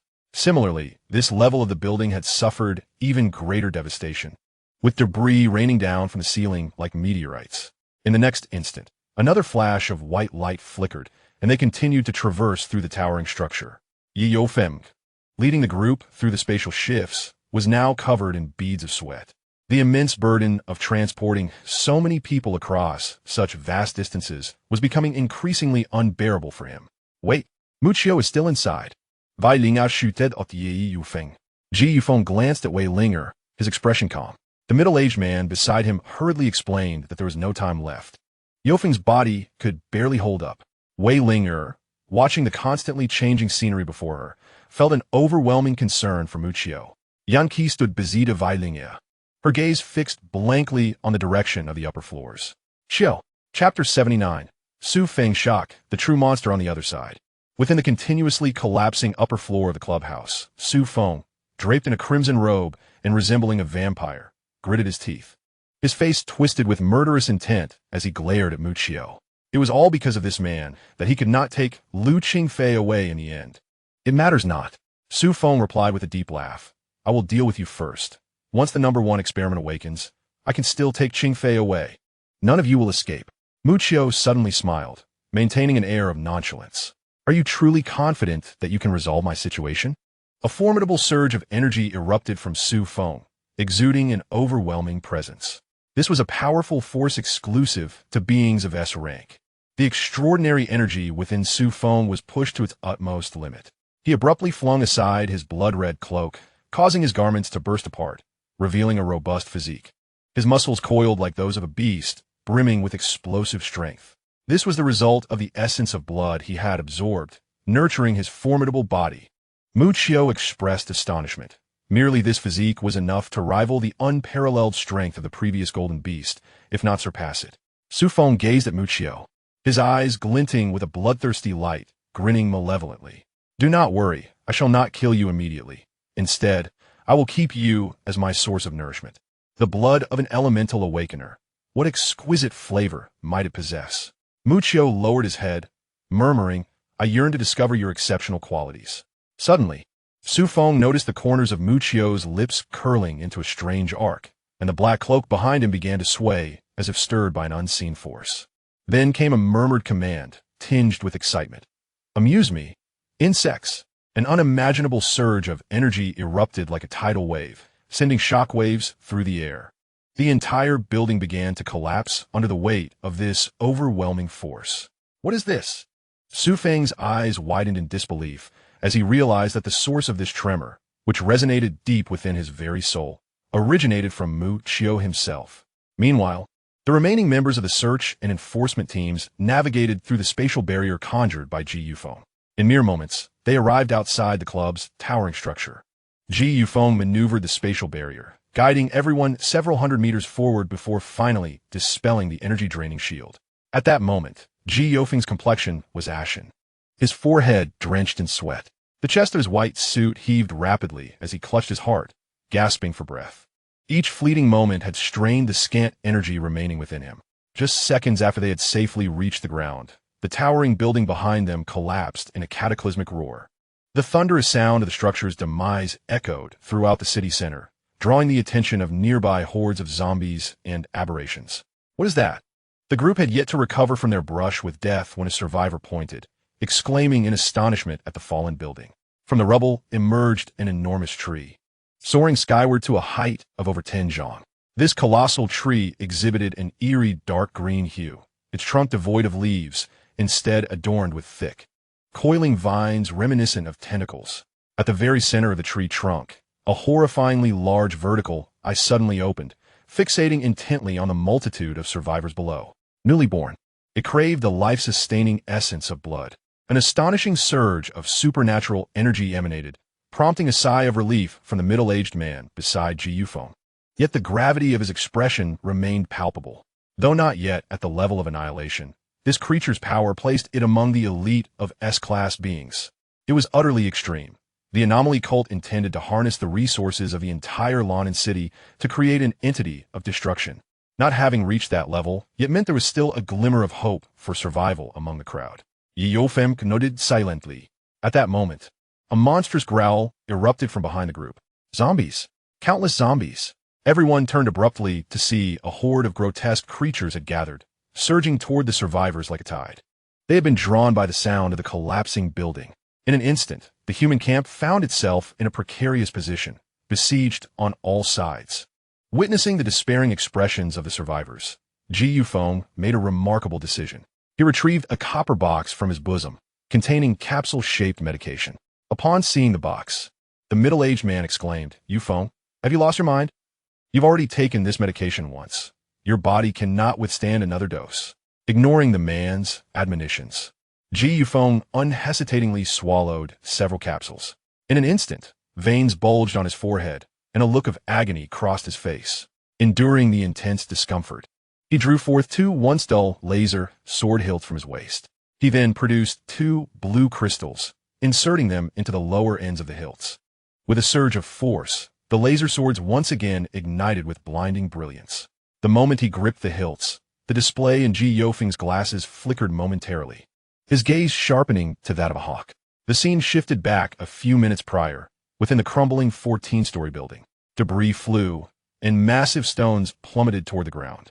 Su Feng lay on the floor, his frail body pierced through the chest by a colossal ice shard, his lower abdomen charred by flames. As if a mere breath would reduce him to dust, fear gripped Su Feng's face, his eyes wide with horror, blood trickling from his mouth. How is this possible? How can humans possess such power? You are the true monster. He never anticipated that, as a vampire, he would one day be drained and devoured by another. Beside him, a man cloaked in a black trench coat walked slowly, unfazed by the cascading rubble around him. Muchio paid no heed to Su Feng's terrified and astonished words, leisurely making his way to a wall in the grand hall. This wall was adorned with masks used in masquerade balls. At the center of these masks, one particularly grotesque and fearsome mask, reminiscent of a demon, caught Muchio's eye. "At last, I have found you." Chapter 80. Su Feng's last words. The trembling General Niga. In Muchio's hand appeared a mask featuring a pair of horns, a crimson visage, and sharp fangs, a demon mask that was one of the embodiments of the 9 ghost generals within the Shadow Legion. The wearer of this mask would be influenced and controlled by the sealed soul of the ghost general, luring the wearer to unleash the darkness buried deep within and summon soldiers belonging to the Shadow Legion. The Mask of Niga could summon the most common ninja troops from the Shadow Legion. The sovereign once wielded this mask to conquer lands, and the ninja troops had achieved immortal feats on behalf of this ancient demon. Now, however, this mask had come into Muchio's possession. Due to the absence of the animated series Jackie Chan Adventures in this parallel world, Muchio was unconcerned that the mask would be recognized. After examining the fearsome mask for a moment, he chuckled and shook his head. Were it not for the knowledge of the ghost general sealed within, this mask would merely appear as a frightful prop for Halloween. As the walls around him began to collapse rapidly and debris fell from the ceiling, Muchio stood at the epicenter of this earthquake. However, the first thing he did upon acquiring the mask was not to don it, but to walk slowly towards the figure lying motionless on the ground. A faint sound of footsteps approached. The gaunt Su Feng struggled to open his heavy eyes, only to behold the charming visage of Muchio adorned with a smile. "I am quite curious," Muchio remarked, "how you transformed into this state before St. Mother Lu. Or is it true that the foreign church possesses such an alluring power?" He crouched down and playfully rubbed his eyes, a look of amusement on his face. The rocks that tumbled toward him were effortlessly deflected by a solid ice wall. Su Feng's throat constricted. In his current state, even speaking required every ounce of his strength. "Do you know what I have endured these past 2 years?" His face had returned to that of an ordinary person, and a bitter smile tugged at his lips. "In this wasteland, I have witnessed humanity betray humanity, people kill one another, and even cannibalism. The brutality of human nature in this apocalyptic world is far more terrifying than any zombie or monster." Su Feng's pupils widened, as if he had glimpsed something he desperately desired. He stretched out his hand towards the void, exclaiming, "Only with true power can one survive here. I yearn to survive, to provide a better life for Qing Fei, and to ascend as the true sovereign of this realm." Su Feng release my, the alien source church, what a sinister cult it may be, I care not. As long as it grants me the power to surpass all beings, I shall gladly serve its cause. Muccio chuckled. You perceive the truth clearly, yet alas, in the end you still fell. Defeated by Muccio, the king of corpses who commands a domain. Su Feng's defeat was not unjust. Indeed, I have lost, and utterly so. At that moment, Su Feng seemed to revert to his original self, the kind-hearted husband that Lu Qingfei had described. I am no longer worthy to be Qingfei's husband. I hope you will take good care of her. Su Feng, witnessing Muccio stepping forth to rescue Lu Qingfei, mistakenly believed that Lu Qingfei had already become Muccio's woman. You seem to have misunderstood something. I hold no relation to that Saintess Lu. Muccio replied, bemused. His intervention was solely due to the emergence of the system. He had seized the opportunity to remain in order to acquire the mask. Yet, Su Feng disregarded Muccio's words, evidently unwilling to elaborate on their relationship. Subject number 001 is the result of my utmost dedication, ranking among the top in S-class. Protect Qingfei. Suddenly, Su Feng chuckled bitterly again. Indeed, given your strength, my concerns are rather superfluous. Observing Su Feng's self-absorbed monologue, a vein of frustration appeared on Muccio's forehead. This was the first individual to leave Muccio speechless. Thus, he decided to dub him Su de Zue. However, Su Feng's voice grew increasingly feeble. Lannan City was originally a territory of a cataclysmic horror. We reached an agreement with her to establish a stronghold here. Be wary of her. As he spoke, the focus in Su Feng's eyes had completely dimmed. He extended his bony hand towards the air, rasping with a weakened voice. I am unwilling to accept this damned apocalypse.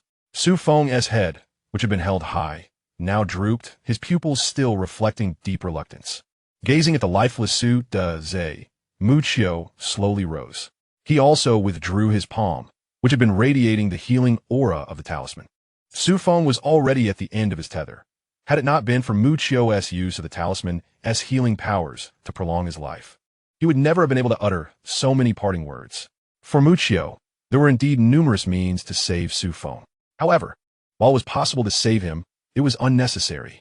After bidding farewell to Su de Zue, Muccio lowered his gaze to the crimson mask in his hand.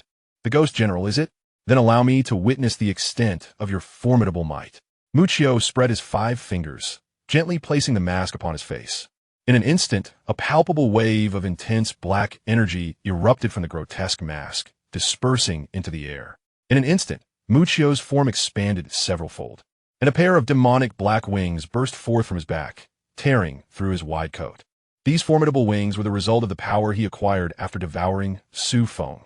The surface of Muccio's skin began to rise, red markings spreading like wildfire, and even his eyes gradually transformed into a crimson hue, with the faint outline of a dragon's tail emerging behind him. This was the imminent transformation into the Infernal Lord. As Muccio's body underwent this metamorphosis, the dark aura emanating from his mask intensified, eventually saturating the entire floor with a palpable darkness. Cackling echoed ominously. Simultaneously, a grim voice resonated within Muccio's mind. A towering figure clad in warrior armor materialized in his consciousness, wearing a fearsome, demonic mask. Ninja Commander Niga, one of the 9 cursed generals sealed within a mask. Niga had been resurrected. His sinister voice reverberated through the shadowy space. With crimson eyes wide open, he could hardly contain his eagerness to consume the dark souls. Boy, do you yearn for power? Niga slowly emerged from the darkness, his words laced with temptation. Power? Suddenly, an even darker voice echoed within this shadowy realm. Before Niga could fully comprehend, a massive creature, towering several meters high, with a crimson body and a dragon's head atop a human form, emerged from the abyss. The strength of mere ants? The Infernal Lord's voice was deep and resonant, dripping with disdain and contempt. Who are you? Niga gazed in terror at the imposing Infernal Lord, his crimson eyes wide with fear, his voice trembling. Chapter 81. The Mutated Shadow Legion, the terrifying vines in a building on the brink of collapse. Muccio slowly rose to his feet and stretched languidly. The black mist in the floor had notably thinned, now swirling around him like a dense cloud of darkness. It must be said that Niga, as one of the 9 cursed generals, possessed exceptional strength, rivaling even the formidable Ji Yufeng. Unfortunately for Niga, his adversary was the even more formidable Infernal Lord. The outcome of the battle was without a doubt. Niga's soul was ultimately consumed by Muccio, becoming a part of his powers. Standing tall, surrounded by swirling icy mist, Muccio gradually formed a mirror of ice. Gazing into the mirror, he saw a figure donning a demonic mask adorned with sharp fangs, tall and robust, with strikingly large black wings extending from his back. At that moment, Muccio resembled a spectral messenger risen from the depths of hell. Alas, the wings were too grand, rendering his coat tattered and torn. Muccio lamented the destruction of his stylish black coat, his favorite garment. Muccio contemplated for a moment before decisively shedding his tattered trench coat and wrapping around his waist, baring his chest and revealing his well-defined and robust abdominal muscles. His fair skin exuded an aura of unparalleled masculinity and dominance. This appearance was far more agreeable to the eye. Muccio mused with satisfaction. In the next instant, he summoned the formidable aura that belonged solely to the Lord of Flames. Few could rival the bloodthirsty savagery that resided within the deepest recesses of his heart, akin to that of the Lord of Flames. A powerful presence began to emanate from his being, distinct from any other energy. As black mist enveloped him, shadows resembling ink began to emerge from the ground beneath him. These inky forms, akin to splatters of paint, swiftly expanded and transformed into soldiers clad in dark ninja attire. Muccio's keen senses detected a familiar wave of extraordinary energy within these ninja soldiers, an essence that resonated with his innate ability to devour. The realization sparked a thrill within him. The devouring power had melded with the shadowy legion. As he raised his gaze, he beheld the entire collapsed floor teeming with dark-clad shadow ninjas. Their crimson eyes fixated on him, their expressions obscured beneath black masks. Suddenly, Muccio unleashed an overwhelming surge of black energy, infused with the Lord of Flame's ferocity and might.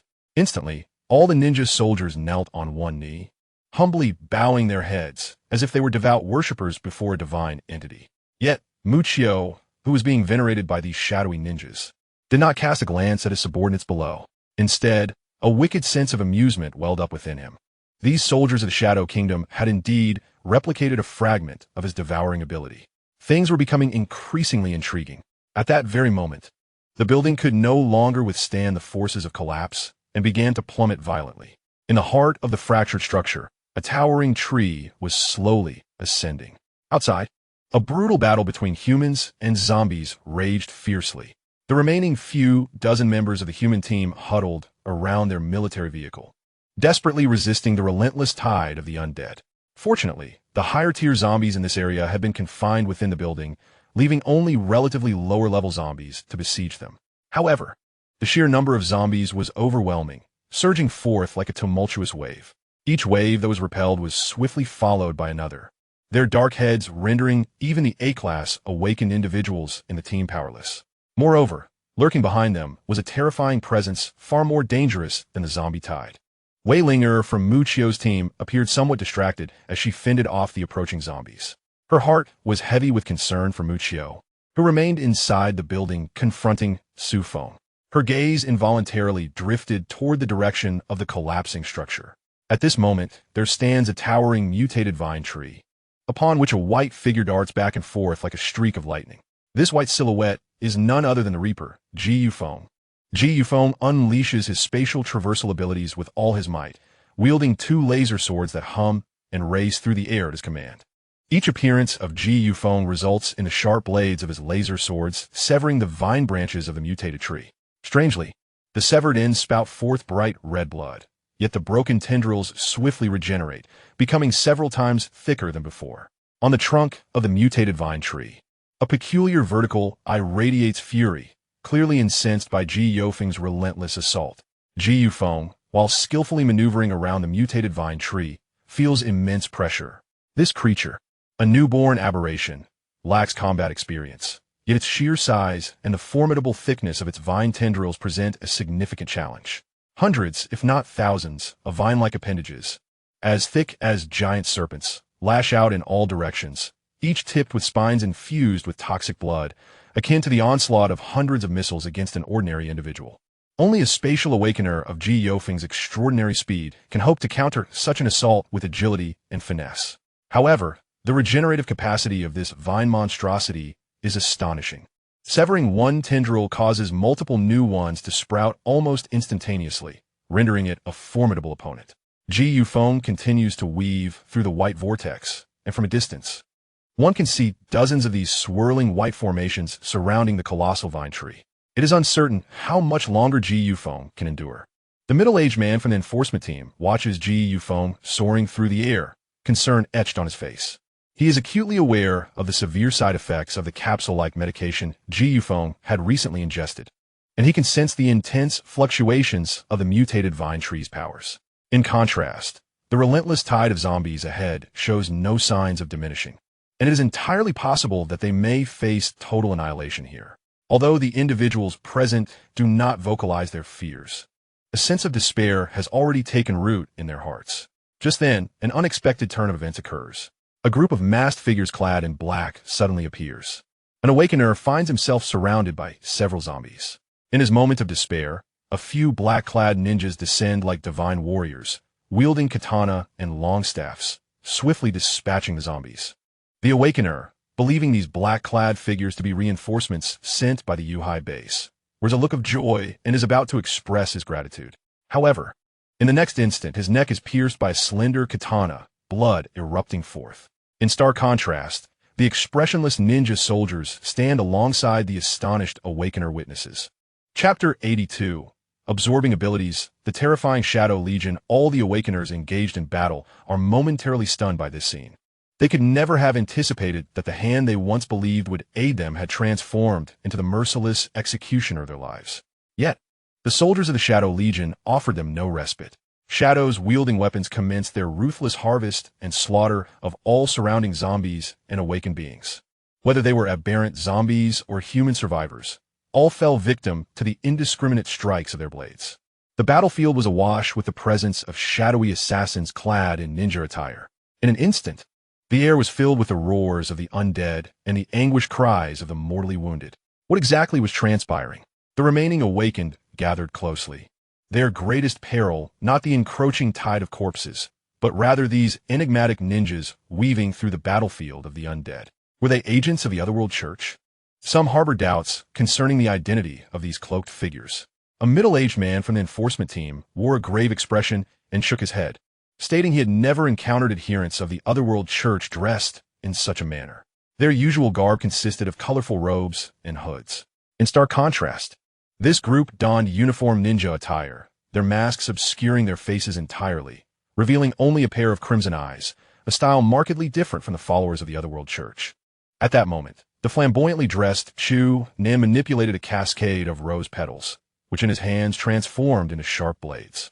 With a flick of his fingers, the petals became lethal projectiles, swiftly severing the necks of several Shadow Legion soldiers.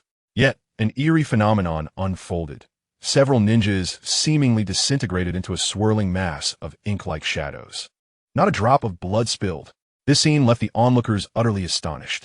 What manner of beings were they? The plump man, with his stiff neck, glanced at those nearby, his face etched with terror. These ninja soldiers not only moved like phantoms, but their manner of dying was unlike that of humans, sending shivers down the spine of those most fearful of such specters. No one answered the plump man's inquiry, for they all suddenly noticed the increasing number of these ghostly ninjas. Like shadows, they appeared from behind numerous zombies and survivors, brandishing their cold blades. Although these suddenly emerging ninjas were generally of low rank, merely sea level in prowess, their sheer numbers rivaled that of the horde of undead, and their speed was astonishingly swift, far surpassing that of ordinary zombies. Clearly, they possessed considerable combat experience. Each black-clad ninja resembled a professionally trained assassin of the night. The remaining humans, strong among the awakened, elite members of the enforcement team, found themselves embroiled in a fierce battle against these elusive ninja killers. A mutated awakened being in the form of a leopard had just crushed a zombie skull when a black-clad ninja struck from behind, seeking death. The leopard man's face twisted with fury as he spun around, delivering a powerful blow. The ninja instantly erupted into a cloud of inky shadows, vanishing without a trace. The leopard man gazed in shock at the empty void before him, incredulously staring at his own palm. Not a single drop of blood marred his skin. Yet, in that fleeting moment of bewilderment, another cloaked ninja emerged swiftly from behind him, wielding a dagger. With a swift motion, blood gushed forth as the leopard man clutched his gaping neck, his eyes wide with horror as his towering form gradually crumpled to the ground. What transpired next left the awakened onlookers utterly astounded. As the leopard man fell, the black-clad ninja caught his lifeless body. With an outstretched hand, the ninja enveloped the leopard man's face, channeling an invisible force of absorption. The powers within the leopard man were drawn out completely, transferred entirely into the ninja's own being. Gradually, the leopard man's visage morphed into that of an ordinary human. Simultaneously, the ninja's form and features underwent a rapid transformation. The dark mane, the spotted head of a cheetah, the inverted pupils, and the robust physique. Other than retaining its ebony hue, the ninja's form bore an uncanny resemblance to the deceased leopard man. The ninja, now resembling the leopard man, seamlessly joined the trench nearby. With agile speed, ferocious strength, and formidable claws, the shadowy figure of the ninja exhibited a power identical to that of the fallen, awakened leopard man. Such occurrences proliferated across the battlefield, as countless mutated zombies and unsuspecting awakened beings fell victim to the ghostly black-clad ninjas. Their abilities were fully consumed and converted by these enigmatic figures. The realization dawned upon the masses. These ninjas could absorb the powers of the deceased awakened. The human survivors cast wary glances at the multitude of silent black ninjas encroaching upon them. In their minds, they had already categorized these ninjas as more terrifying than the aberrant zombies themselves. The capacity to absorb the abilities of other awakened beings. What a dreadfully formidable prospect. Meanwhile, in the distance, Ji Yufeng was engaged in a fierce struggle against a colossal mutated vine tree when he too was beset by the black ninjas. Having just severed several attacking tendrils, he momentarily swayed as a white vortex flashed by, and in the next instant he found himself several meters away on solid ground. However, at that precise moment, several ninjas appear behind him, brandishing long swords and sabers. With a flourish of his laser sword, radiant blue light sliced through the air, dismembering the silhouettes of the ninjas. Yet, trailing behind were the massive tendrils of the mutated vine, resembling the constricting coils of a giant serpent. Sensing the whistling sound of slicing air near his ear, Ji Yufeng frowned slightly, the space beneath his feet trembling. Another white vortex enveloped him as he reappeared on the branches of the vine tree. Yet, the black ninjas persisted like a relentless shadow, reappearing behind him in an instant. A single large mutated vine tree proved to be an arduous adversary, compounded by the incessant harassment from the attacking black-clad ninjas. In a moment of desperation, Ji Yufeng, endowed with the ability to traverse space, found himself floundering, overwhelmed by the chaos surrounding him. He swiftly wielded his laser sword to dispatch a black-clad ninja that had emerged behind him, wiping the beads of sweat from his brow. His gaze shifted downward to the beleaguered human survivors, encircled by a horde of zombies and shadowy ninjas, a glint of cold determination flashing in his eyes. Must I resort to that technique? Gritting his teeth, Ji Yufeng endured the excruciating pain coursing through his body from excessive medication, as a potent surge of energy began to coalesce within him. However, in the next instant, a cacophony of derisive laughter echoed through the air, resounding clearly in the ears of all present. The crowd looked up to witness the once clear sky darkening ominously, as tendrils of murky black mist materialized, swiftly obscuring the sun, resembling a foreboding cloud tainted with malevolence. The hysterical laughter emanated from this very cloud. As the mist began to dissipate, a formidable figure emerged from the oppressive gloom. This figure, bare-chested and showcasing sinewy muscles, donned a grotesque mask adorned with vicious fangs, a peculiar blood-red scar etched across his chest, marked with a cross pattern that still seemed to bleed. Draped in tattered black robes, he bore a pair of wings that resembled those of a demon, vast and imposing.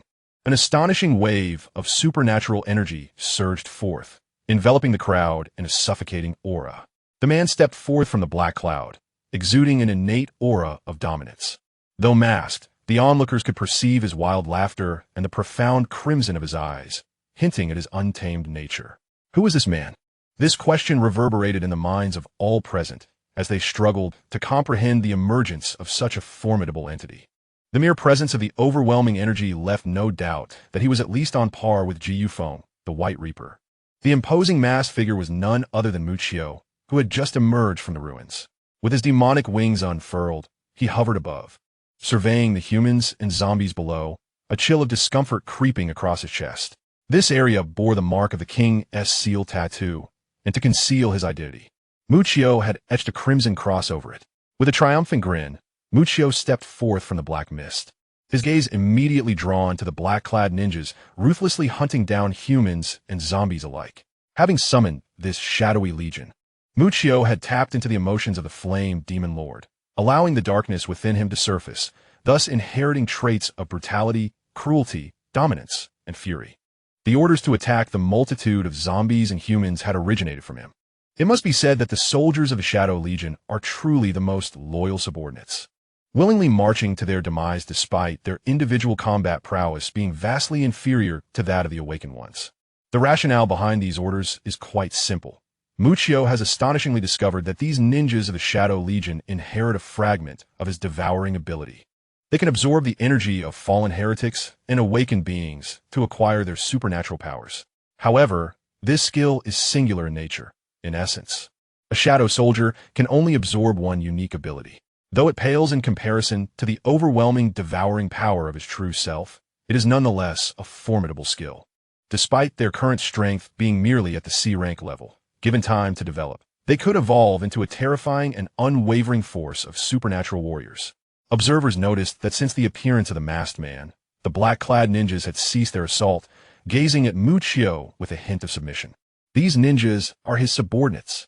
It dawned on everyone that the mysterious masked man emerging from the dark clouds was, in fact, the leader of these shadowy ninjas. Ji Yufeng was the first to react. He evaded the attack of the mutated vine and, in the blink of an eye, traversed hundreds of meters to stand before the enigmatic masked man. Ignoring the massive, mutated tree vine, he aimed to confront the troublesome leader of the black-clad ninjas first. As the searing laser sword was about to strike, the masked man remained motionless, his voice exuding a wild, domineering aura. White Death, allow me to witness your true power. With that, the masked man extended his arms, his crimson eyes glinting with a fierce light. He raised his hand, and a dark halo appeared beside him, revealing an abyss of unfathomable darkness, as if it were a realm devoid of light. A colossal scythe, shrouded in swirling black mist, emerged from the inky void. Circling before him, coupled with his fearsome red mask and expansive demonic wings, he appeared as a spectral Yasha risen from the depths of hell. The masked man wielded the immense black scythe to directly block Ji Yufeng's attack. The radiant laser sword clashed against the pitch-black scythe, creating a collision reminiscent of light meeting darkness. "Who are you?" Ji Yufeng demanded, feeling the overwhelming repulsion emanating from the masked figure, his gaze locked onto the crimson eyes, as if seeking to unravel some hidden truth. As he sensed the pressure at the hilt of his sword intensifying, Ji Yufeng swiftly withdrew, retreating several meters from the masked man. He had exhausted too much energy and was now merely forcing his body beyond its limits. Engaging the masked man in a direct confrontation would yield no favorable outcome. Just then, a series of heavy, slicing sounds pierced the air. Thick, serpentine vines surged toward the masked man with ferocity. They were mutated vines, not far off. A singular eye embedded in the trunk of a colossal vine tree fixated greedily on the masked figure, sensing the immense energy pulsating within him. An instinctive awareness whispered to it that the blood of this suddenly appeared masked man would yield great benefits. In a swift motion, the masked man pivoted, his obsidian scythe magnifying in size within an instant. With a decisive strike, the tendril-like vines were severed one by one. Blood gushed forth, and from the wounds of the vines, tendrils of dark smoke billowed ominously. Remarkably resilient, the vines did not regenerate, and the mutated tree emitted a wailing cry akin to that of an anguished infant, as if it were suffering from the loss of its fingers. With a rustling of dark demonic wings behind him, the masked man ascended several meters higher, surveying the ground below like a hellish deity surveying its realm. The multitude of black-clad ninjas below ceased their assault, kneeling on one knee like devoted worshippers. Their gazes were drawn inexorably to the formidable figure in the sky. Even a mindless horde of zombies faltered, subdued by the overwhelming aura emanating from the mysterious masked man. "Who am I?" he mused, his tone imbued with an audacious flair. "We are known as the Eternal Night." With that declaration, the masked figure gestured toward the kneeling ninjas below. "They're the most loyal subjects of our Eternal Night kingdom. In a world devoid of light, we reign as the Eternal Night dynasty." Chapter 84. The Abyssal Black Flame, Su Wen's Crisis suspended in midair. The masked man looked down upon the assembly, his demonic wings unfurled, exuding an air of divinity as if descended from the heavens. Eternal Night Dynasty? The chilling words echoed in the ears of the onlookers, who had never encountered this enigmatic organization. Ah, yet another emergent cult? Murmured one awakened individual, glancing at the bare-chested figure in the sky and recalling the ninja's bizarre behavior. They immediately categorized the Eternal Night Dynasty as a sinister cult, akin to the otherworldly church, and braced themselves for impending danger. As the awakened ones gazed upward in shock mingled with caution, the massive mutated vine tree in the distance launched another offensive. Thick, vine-like tendrils hurtled through the air, this time targeting the masked man and Ji Yufeng. Ji Yufeng vanished in an instant, while the masked man adopted a more aggressive stance. With a derisive laugh emanating from beneath his fearsome mask, he observed the approaching colossal vines. Dark mist swirled around him, and his sinewy arms raised the formidable scythe. Spectators beheld in awe as the swirling black mist intertwined with raging flames, all coalescing upon the obsidian scythe. The obsidian scythe, entwined with raging black flames, appeared as if forged from the depths of an infernal abyss, a weapon of unparalleled malevolence.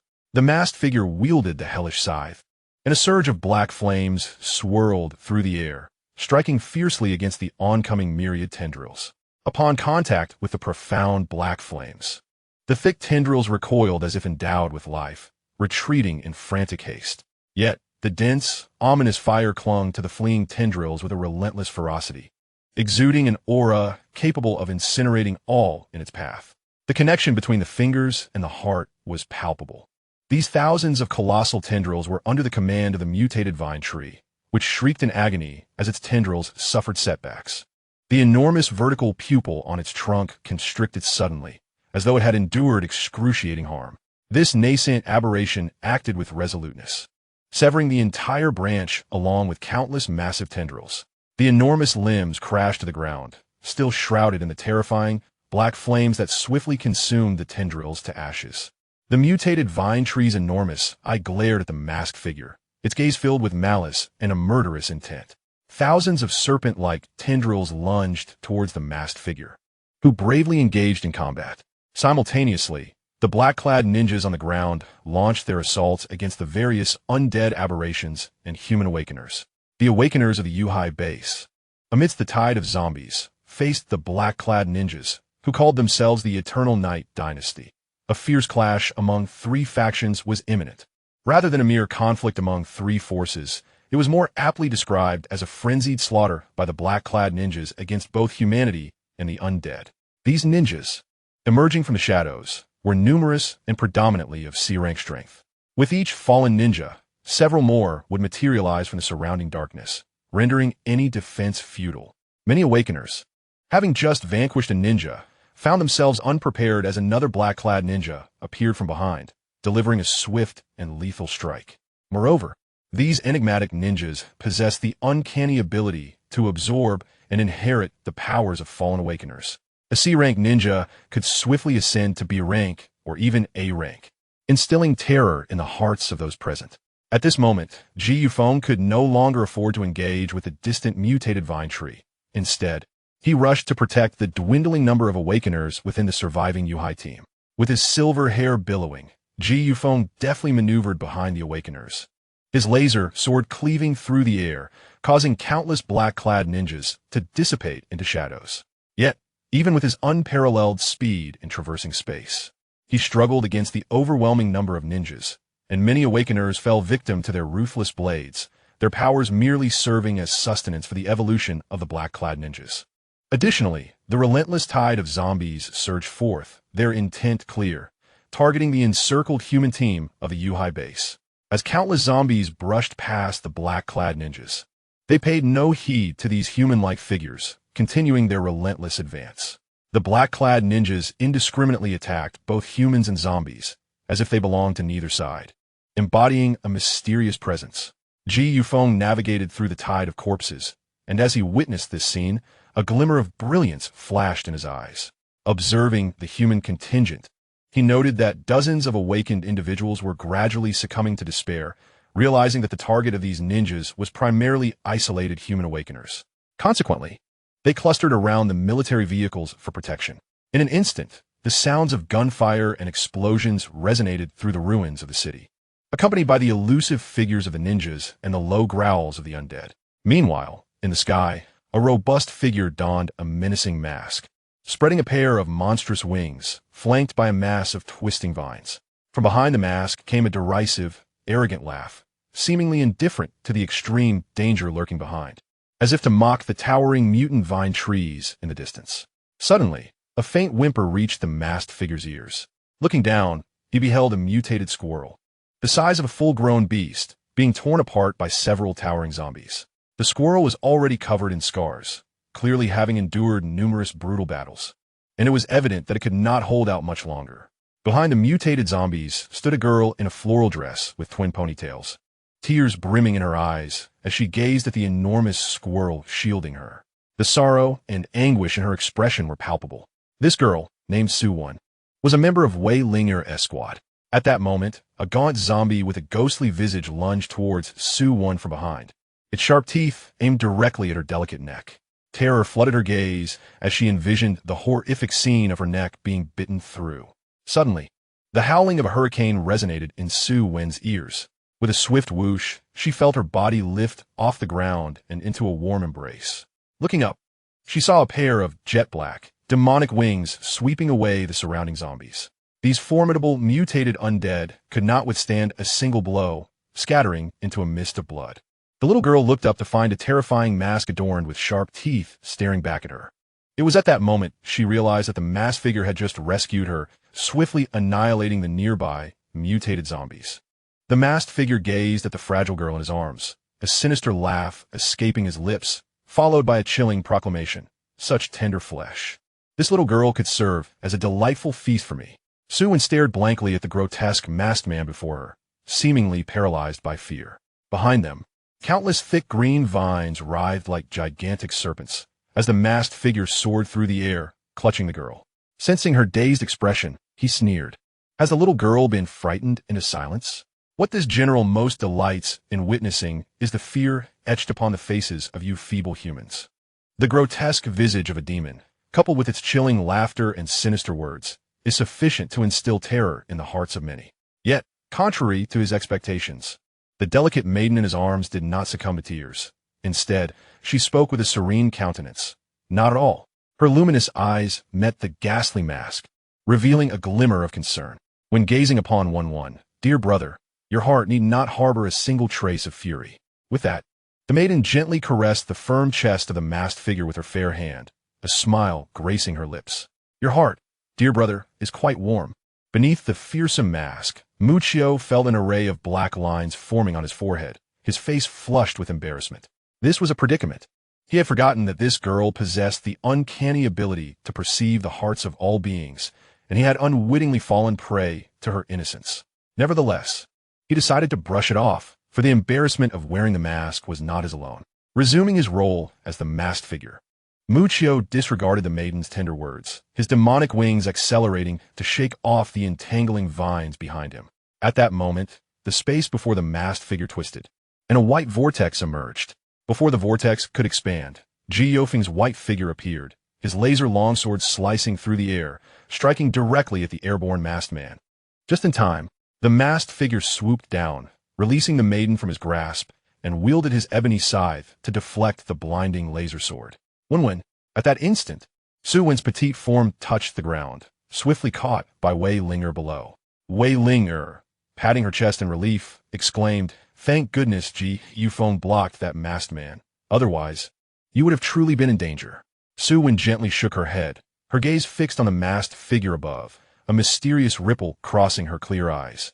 The masked figure swung his scythe, engulfed in black flames, once more repelling Ji Yofeng's offensive. Even the White Reaper could not withstand the purging flames of the underworld, swiftly traversing space to assault other foes. The masked man revealed a triumphant grin once again, turning to launch an attack on the towering mutated vine tree behind him. However, this time, his assault was devoid of the earlier playful mischief, infused instead with an inexplicable fury. The seemingly robust tendrils of the mutated vine tree appeared as fragile as parchment under the masked man's hand. With a sweep of his dark scythe, countless vines were severed at their roots, the black flames enveloping the scythe, resembled the ghostly fire that judges the souls in the abyss, igniting upon contact, with a ferocious intensity as if it sought to consume all existence. In that moment, the S-class aberration, the mutated vine tree, appeared to have encountered its nemesis, its massive form reduced to a mere target in the presence of the masked figure. The scythe wielded by the masked figure swept through the branches, attempting to obstruct his advance, severing them with the ease of harvesting straw. Behind him, a pair of formidable demonic wings unfurled, stirring the air as a chilling, menacing laughter emanated from beneath his mask. Suddenly, the masked man surged forward, brandishing his black-flamed scythe before the mutated vine tree. The enormous vertical eye nestled within its branches displayed a glimmer of human-like terror, prompting it to frantically command its remaining tendrils to lash out at the masked intruder. Dark mist began to swirl around the masked figure, interspersed with fierce black flames, creating an ominous aura. At first glance, he appeared as a deity of destruction descended from the heavens, exuding an overwhelming power that pressed upon all living beings. As the tendrils made contact with the black fog, they were instantaneously consumed by the flames. In the next moment, the scythe in the masked man's grasp unleashed a torrent of hellish black fire. As he struck at the mutated vine tree, the surrounding inferno surged towards it in a violent wave. A thunderous crash reverberated through the ground, reaching the ears of the onlookers. The surviving humans gazed upwards to witness the roiling black flames converging, engulfing the towering vine tree in their fiery embrace. The newly birthed monstrosity emitted a piercing, anguished wail that resonated painfully in the ears of those present.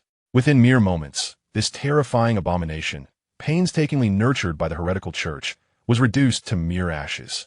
As the infernal flames consumed the mutated vine tree, they seemed to take on a life of their own, coiling around the masked figure. A staggering wave of power swept forth, causing some survivors to swallow hard, their eyes filled with dread and trepidation. This masked man was indeed the ultimate adversary they had to confront. At this moment, the remaining members of the Yuhai humans had gathered, uniting to resist the black-clad ninjas and the terrifying horde of corpses.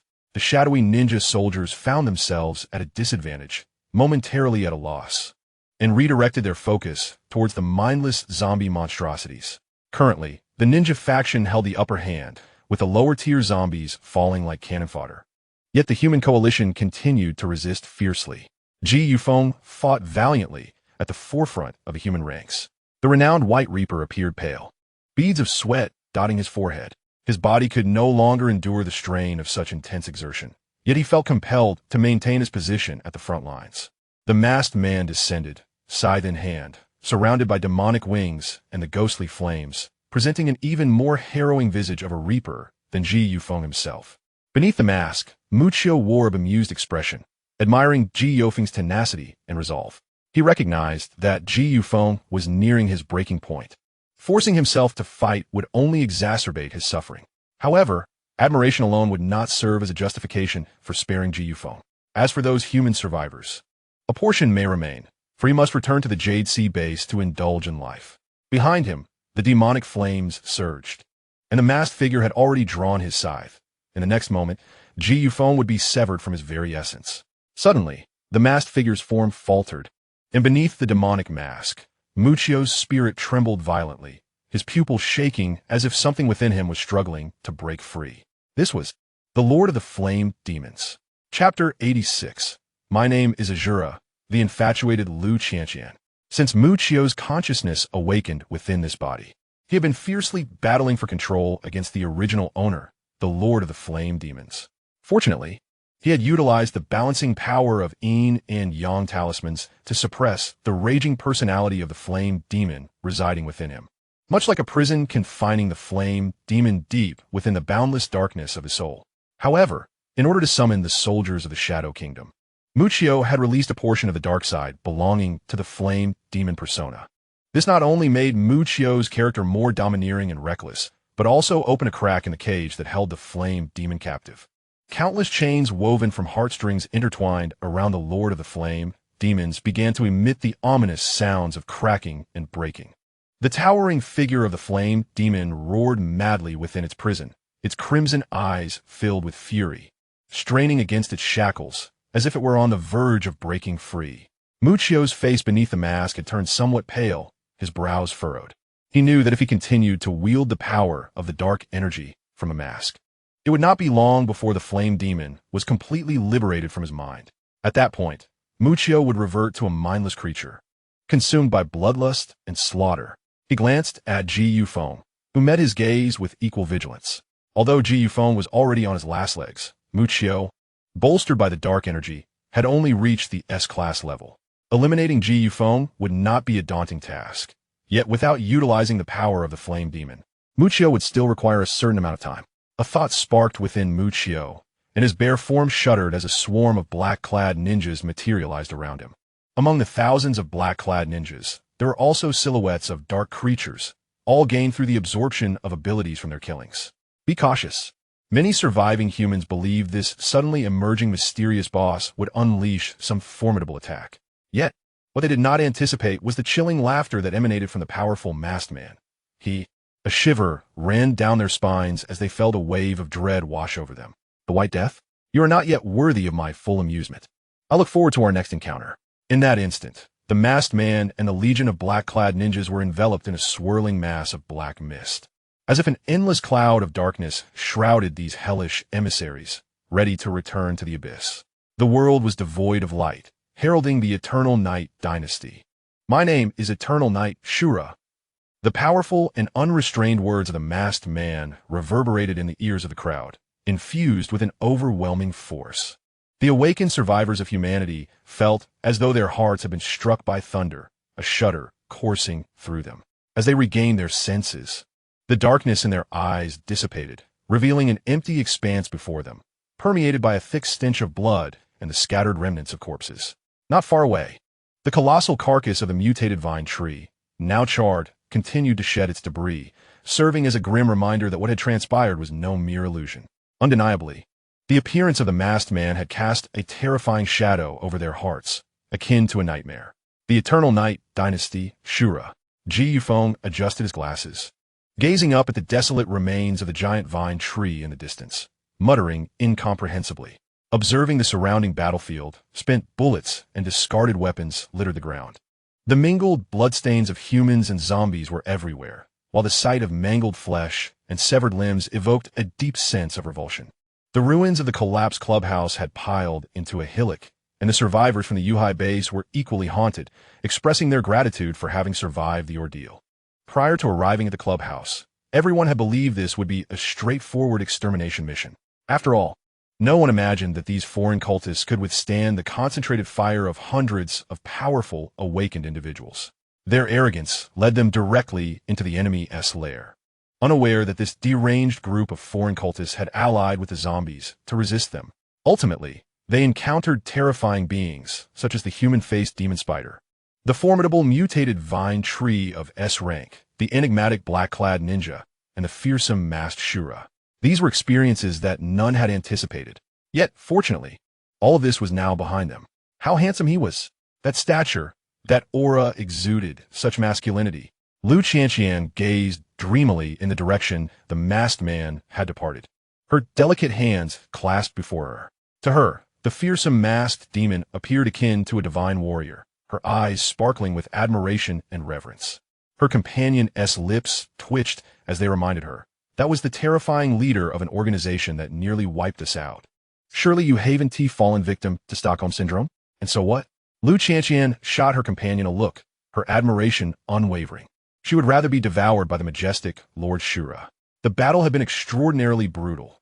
Even this experienced search team, accustomed to scavenging in urban wastelands, had suffered significant losses. Each member bore injuries, their faces marked by fatigue, while some dragged themselves along with severed limbs in search of aid. The few remaining awakened with healing capabilities busily tended to the wounded. Lu Qingfei stood among the medical practitioners, her visage marked by an unmistakable and profound melancholy. Her demeanor absent-minded, a stark contrast to her usual elegance. Others were aware that Lu Qingfei's husband was the leader of this alien cult stronghold, yet none were overly harsh in their judgment of her. After all, countless individuals have been irrevocably altered by this merciless apocalypse. In the face of overwhelming self-interest, no one could guarantee their composure. Wei Ling stood before the ruins of a once magnificent edifice, her expression vacant. The stout figure approached from afar, thanks to his agile abilities. His injuries were considerably less severe than those of others. Boss Muccio. He observed Wei Linger's despondent state and could not help but offer words of comfort. Wei Linger shook her head, tears glistening in her eyes, evoking sympathy. It's all my fault. I am supposed to be the captain. Yi Chi slowly approached Wei Linger, her expression adorably naive as she tilted her delicate head. Xiao is not dead. Almost as soon as Yi Chi's words fell, the hill of rubble before Wei Linger collapsed with a thunderous roar, followed by a series of urgent coughs. Cough, cough, cough. Chapter 87. The Test of Ji Yufeng and the Mysterious Girl in Red Muccio. An unexpected scene unfolded as the ruins crumbled once more, smoke billowing into the air. A ragged figure emerged from the debris, face marked by the trials of the journey, yet bearing no visible injuries. It was Muccio, who had bravely held the rear while being pursued by the vampire Su Feng. Upon seeing Muccio, the crowd was taken aback, but none more so than Wei Linger, whose reaction was the most fervent. With a sudden leap, she hurled herself into Muccio's embrace, tears cascading from her eyes like a torrential downpour. Muccio raised his hands in a gesture of surrender, surprised by the emotional response of the girl in his arms. Her reaction had indeed exceeded his expectations. Xiao. At that moment, Yi Chi also approached, her innocent expression revealing little. She had sensed that the enigmatic masked figure was Muccio in disguise. The reason behind his actions eluded her, yet she would remain steadfastly at his side. Muccio gently tousled the soft pink hair of the girl, warmth radiating from his gaze. It was only now that Wei Linger realized her actions had been somewhat excessive. She hastily extricated herself from Muccio's embrace, casting a deep, flushed glance at him before dashing away like a startled rabbit. Muccio, taken aback, innocently rubbed his nose, as it was the first time he had witnessed such a display from Wei Linger. The stout figure was the first to regain his composure, hastily inquiring, Muccio, how did you escape? His question bore no malice. The situation had indeed been perilous. Faced with an S-class vampire while the building teetered on the brink of collapse, anyone would be astonished that Muccio had managed to survive. Lu Qingfei anxiously turned her gaze towards Muccio, equally concerned about the situation at hand. Under the intense scrutiny of the crowd, Muccio offered a faint smile as he directed his attention to the colossal vine tree, now reduced to charred remnants, and elucidated. Su Feng, in his cunning, was ultimately ensnared by his own creation, devoured by the very vine he nurtured. Seizing the moment of the building's collapse, I concealed myself, thus evading the calamity. The audience comprehended the gravity of the ordeal, recognizing that such a feat was fraught with peril, far beyond the capabilities of ordinary individuals. And a sense of admiration for Muccio began to blossom within them. Not far off, Ji Yufeng observed the unfolding scene, his gaze oscillating between Muccio and Ji Chi, a glimmer of inexplicable brilliance flashing beneath his dark-rimmed glasses. As Muccio spoke, he noticed a slender scar adorning Ji Chi's arm, likely a wound sustained during the recent battle against the corpse tide. With a gentle expression of concern, he slowly lifted the girl's delicate arm. However, at that moment, Ji Yufeng sprang into action. In an instant, a brilliant azure laser shot through the air, and before anyone could grasp the unfolding events, Ji Yufeng had appeared above the injured Ji Chi. The crowd barely registered the scene, witnessing only the fleeting silhouette of Ji Yufeng, clad in white, accompanied by the brilliant blue laser. With a resounding crash, thick clouds of smoke enveloped the ruins. As the dark haze began to dissipate, an astonishing spectacle unfolded before the astonished eyes of the crowd. Ji Yufeng hovered in the air, wielding two crossed laser swords pointed downward. Beneath him, Muccio, draped in tattered black robes, was now enveloped in resplendent ice-blue armor, cradling the unconscious pink-haired girl in his arms. In his grip was a massive, fearsome sword, easily a span of a foot in length, perfectly poised to counter the swift assault from the White Reaper. The clash between the laser swords and the colossal sword sparked fierce flares, yet Muccio remained steadfast, refusing to yield even an inch. An A-class awaken had managed to withstand an assault from the White Reaper. How astonishing was that? With a slight smile curving at the corners of his lips, Muccio addressed Ji Yufeng. Is there something amiss, Lord Reaper? Your skills are commendable. That vampire alone cannot contend with you. A rare flicker of emotion crossed Ji Yufeng's otherwise impassive face, and in a swift motion, he retreated 100 meters away.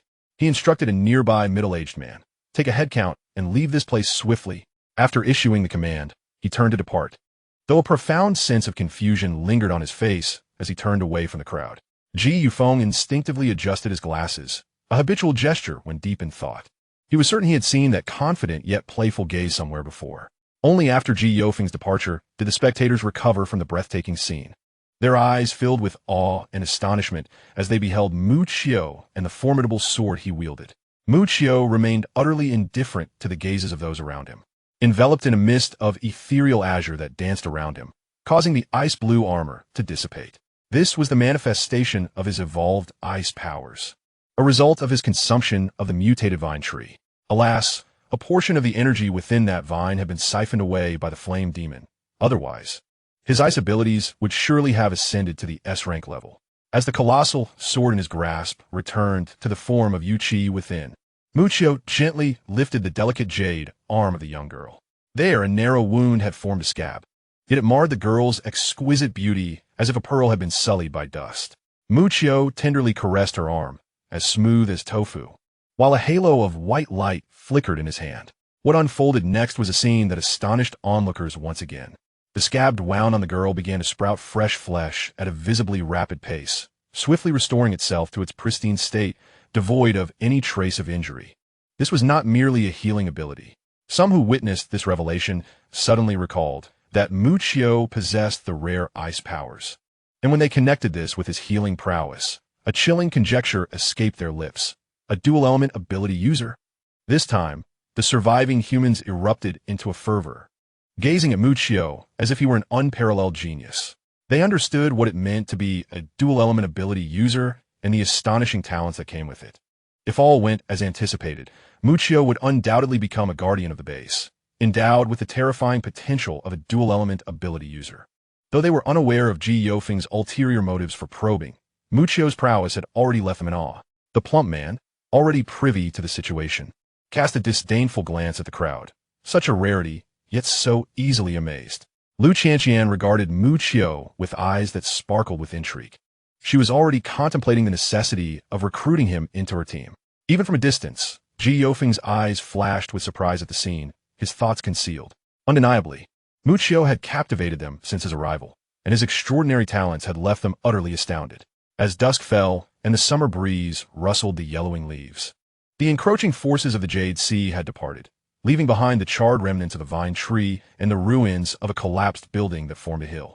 Not far from the side of the club's building stood a rusted black tower. The dying rays of the sun cast a gentle glow upon it, as if bestowing a mysterious veil upon the corroded structure. At the pinnacle of the tower sat a petite figure clad in a red dress. She was a girl of similar age to Su Wan, her features exquisitely delicate, reminiscent of a porcelain doll, with crescent-shaped eyes and a cherry-red mouth. Adorned in a dark crimson Lolita dress, her silky long hair cascading down. Her fair and smooth feet swayed back and forth in a manner akin to a swinging pendulum within the tower. The girl, with her eyes like rippling azure waves, gazed down at the ruins below. Suddenly, her delicate nose crinkled, as if she sensed a familiar presence. The girl's lips suddenly curved upwards, her cherry-like mouth slowly parting, as her delicate tongue caressed the rosy corners. At last, I have found you, dear brother. The setting sun cast its final radiant glow upon the summit of the tower where the girl stood. Below, a myriad of vibrant butterflies fluttered around, shimmering with iridescent colors, dancing in the air around her. Chapter 88. The resolute Mu Qiu, a moment of heartfelt emotion in the early morning, by a lake near the outskirts of Lannan City. Several military green tents were pitched along the shore, the remnants of a campfire still radiating warmth. The survivors from the Yuhai base, after a day's arduous journey, found respite in this relatively secluded wilderness for the night. It was somewhat ironic that from the grand company of hundreds that had set out, only a scant few dozen remained on the return journey. This harrowing experience imparted a profound lesson to the search team as survivors, who silently vowed never to undertake the mission of the White Death again, even at the risk of facing dire consequences. The myriad perils they encountered during this battle had seemingly exhausted their luck for a lifetime. They had never before faced such terrifying creatures, even amidst the apocalypse. It was exceedingly perilous. The azure waters of the lake rippled gently, while nearby willows rustled in the summer breeze. Reflected upon the lake's surface were the silhouettes of a man and a woman. After a day of recuperation, Lu Qingfei's demeanor appeared somewhat restored. Yet her countenance remained haggard and pale, a stark departure from her usual elegant and poised self. Opposite her, leaning against a tall willow tree, was Mu Qiu, clad in a black trench coat, having acquired a similar garment to maintain his image. With tears glistening in her eyes, Lu Qingfei gazed at Mu Qiu, pausing for a moment before inquiring, "Did Su Feng say anything before he left?" Lu Qingfei had earnestly implored the base to allow her to accompany a search team in pursuit of her husband. She had braced herself for the worst, prepared to receive news of his demise. Yet, she could never have fathomed that her beloved fiancé had succumbed to the madness of a sinister cult, becoming its most merciless executioner. This revelation was the true source of her profound sorrow and heartbreak. The transformation of her husband shattered Lu Qingfei's understanding of him, seemingly breaking through some inner barrier within her. Leaning against the tree trunk, Mu Qiu felt the gentle breeze tousle his hair, and he smiled faintly. "He told me before he died that he had lost, utterly and completely." Lu Qingfei lowered her gaze, her long lashes appearing to conceal the sorrow in her eyes. "In truth, I still hold a certain admiration for him," Mu Qiu remarked, his tone laden with meaning. "At the very least, he had a clear vision of this world. I do not believe he was at fault. His only mistake was encountering me." This phrase, however, went unspoken by Mu Qiu. To be candid, had Mu Qiu not intervened in this incident, it is likely that Su Feng would have utterly annihilated the forces dispatched by the Yuhai faction to eliminate him. Su Feng himself was a formidable awakener, surpassing the A-level threshold. Even if his strength was somewhat mediocre, he had undeniably attained the S-level echelon. Coupled with the S-level human-faced demon spider he had nurtured, along with his final trump card, the mutated vine tree known as experiment number 001. Su Feng possessed capabilities that particularly restrained Ji Yufeng. The terrifying presence of 3 S-level entities would pose a significant challenge, even to the formidable Ji Yufeng, often dubbed the White Reaper. Adding to this was the horde of undead within the building, rendering the battlefield a meticulously laid trap for Su Feng. Even if the number of reinforcements summoned by Yuhai were doubled, they would face certain demise. Alas, he encountered the anomaly among anomalies, the idler Mu Qiu, who wandered about stirring trouble. Mu Qiu held no ill will towards Su Feng. In fact, he admired Su Feng's approach to matters. However, without strength, all efforts are in vain, a simple truth. Upon hearing Mu Qiu's candid evaluation of Su Feng, Lu Qingfei's pin-up emotions erupted. She abruptly raised her head, her hair disheveled, her beautiful face marred by resentment and fury, and confronted Mu Qiu, exclaiming, "What do you understand? Su Feng, he was never like this before. It's this cruel world that has transformed him into this. All of it." By the end, Lu Qingfei could no longer contain her emotions, tears streaming down her cheeks as she crouched down and wept uncontrollably. Mu Qiu, with a faint smile at the corners of his mouth, approached Lu Qingfei slowly. He bent slightly, gazing at the tear-streaked visage of the urban beauty, and gently remarked, "I generally do not strike women." The sharp sound of a slap echoed by the lakeside. Lu Qingfei, in disbelief, covered her reddening cheek, her eyes wide with shock. Muki genti liftet her diligatichen, his gaze revealing an unusual firmness. This is the path he has chosen for himself. He cannot blame anyone or anything. As their faces drew near, Lu Qingfei heard Mu Qiu's playful voice whispering in her ear, "You should feel fortunate that since the onset of the apocalypse, you've been well protected by the base. Otherwise, you would not be much stronger than Su Feng now." Mu Qiu's seriousness seemed to linger only for an instant, as his bold gaze roamed over Lu Qingfei's alluring figure. Lu Qingfei, whether stunned by the slap or taken aback by Mu Qiu's words, remained frozen on the ground, her expression dazed. The woman's rosy lips had unwittingly drawn blood from her biting, yet she remained oblivious. Her slightly disheveled hair framed her exquisite, mature features, and the crimson hue of her lips, tinged with blood, lent her an unexpected allure. Mu Qiu, gazing at the enticing mature woman before him, executed a surprisingly unexpected gesture. The visage of Mu Qiu, striking and elegant, imprinted itself deeply within the pupils of Lu Qingfei, a gentle sensation brushing against the corners of her lips. In that fleeting moment, Lu Qingfei's eyes widened, her pupils dilating in disbelief as she beheld the familiar face before her. Instinctively, she sought to push Mu Qiu away, yet, inexplicably, as he drew nearer, enveloped in an alluring fragrance, her mind became a void. Mu Qiu tenderly licked the blood from the corner of Lu Qingfei's lips. Yet he did not pause in his fervent advance. Lu Qingfei's gaze expanded, an unprecedented sensation quietly seizing her consciousness. The wind today was somewhat boisterous, scattering her smooth tresses, beneath which lay her astonished expression.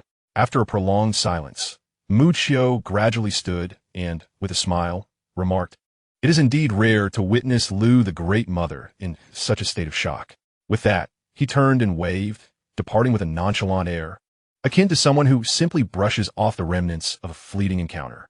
Lu Qingfei remained rooted in place, lost in thought. He deemed it unnecessary to impart any profound wisdom to soothe her emotions. The earlier act of forceful kissing was hardly a matter of romance. It was merely a whim of his. Unrestrained by the primal impulses of humanity, Mu Qiu adhered to his own code of conduct. Nothing and no one could confine him. Chapter 89. Return to the base. The iceberg beauty shout Hanyan on the desolate highway. A few abandoned vehicles languished by the roadside, their paint peeling from years of exposure to the elements.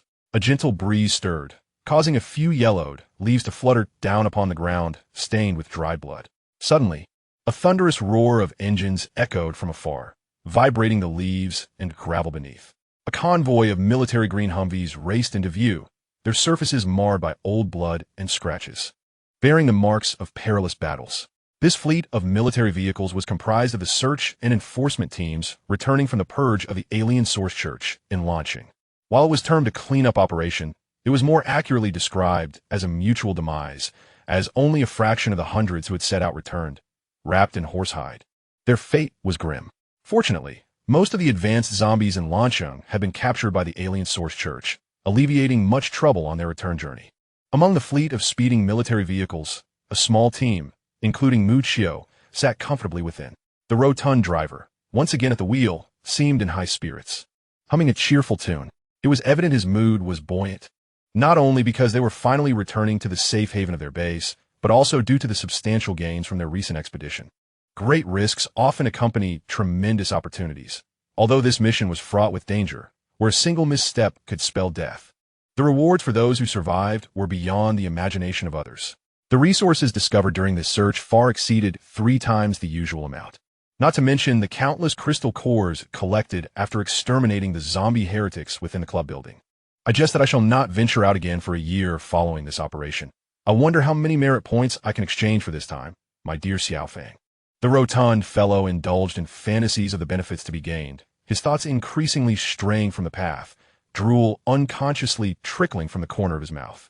However, Mu Qiu smiled and remarked, "I recall that merit points are allocated based on effort, and your contribution in this endeavor was rather minimal." The rotund man puffed out his chest, exuding ambition, and retorted, "One cannot say that. I have contributed significantly to the team. In every operation, I have led from the front." Wei Linger shot him a disdainful glance. "Yet, if I remember correctly, you are always the first to flee when trouble arises." This was met with a chorus of cheerful banter and laughter from the others. The atmosphere inside the vehicle was relatively pleasant, save for Lu Qingfei and Chun Weiguo, whose smiles appeared somewhat forced. Since the day Mu Qiu had conversed with them, Lu Qingfei's emotions seemed to have stabilized considerably. However, she always seemed to deliberately avoid Mu Qiu, even opting to sit alone in the last row of the vehicle, intentionally keeping her distance. Chun Weiguo's lack of enthusiasm stemmed entirely from the death of Song Songhua, the only member of their team to have perished, brutally killed by Mu Qiu due to betrayal. Song Songhua's father had saved Chun Weiguo's life during the onset of the apocalypse, and in gratitude, this honest worker had aided Song Songhua considerably. Chun Weiguo bore no resentment towards Mu Qiu, recognizing that it was indeed Song Songhua who had brought about his own demise. Yet, he remained deeply troubled by the sight of Song Songhua's death before him. Thus, the team, each harboring their own thoughts, followed the larger group along the empty highway at a swift pace. The number of zombie monstrosities on the road had noticeably dwindled, with the few that dared to show themselves being ruthlessly crushed by the Hummer military vehicles. After traversing several kilometers, the towering walls of the Yuhai base came into view through the windshield, cast in bronze and iron. This formidable barrier, soaring into the clouds, resembled the lofty walls of a giant's fortress. It flawlessly shielded the internal sanctum from external dangers, providing a refuge for the survivors within. At the sight of these walls, the group's anxiety finally began to dissipate. Inside this enclosure, while not devoid of peril, as power struggles and resource rivalries among the awakened persisted. Life within the base was akin to a paradise compared to the bloodthirsty horrors lurking outside. Almost every face illuminated with smiles at that moment. Muccio gazed upon the Yuhai base, a smile gracing his lips. Having indulged in rich fare, he occasionally yearned for a taste of simplicity. He found himself missing his luxurious villa. As the military vehicles drew closer, the crowd began to discern that a multitude of human figures had already gathered before the entrance of the base. These survivors were divided into two distinct factions. On one side near the gate stood a group of disparate young individuals, their expressions relaxed and lacking in discipline, occasionally glancing towards the road. At the forefront was a man with a buzz cut, slightly portly, his face alight with excitement. Behind him were dozens clad in special forces uniforms, equipped with high-quality gear, standing resolutely with firearms in hand, exuding an air of determination.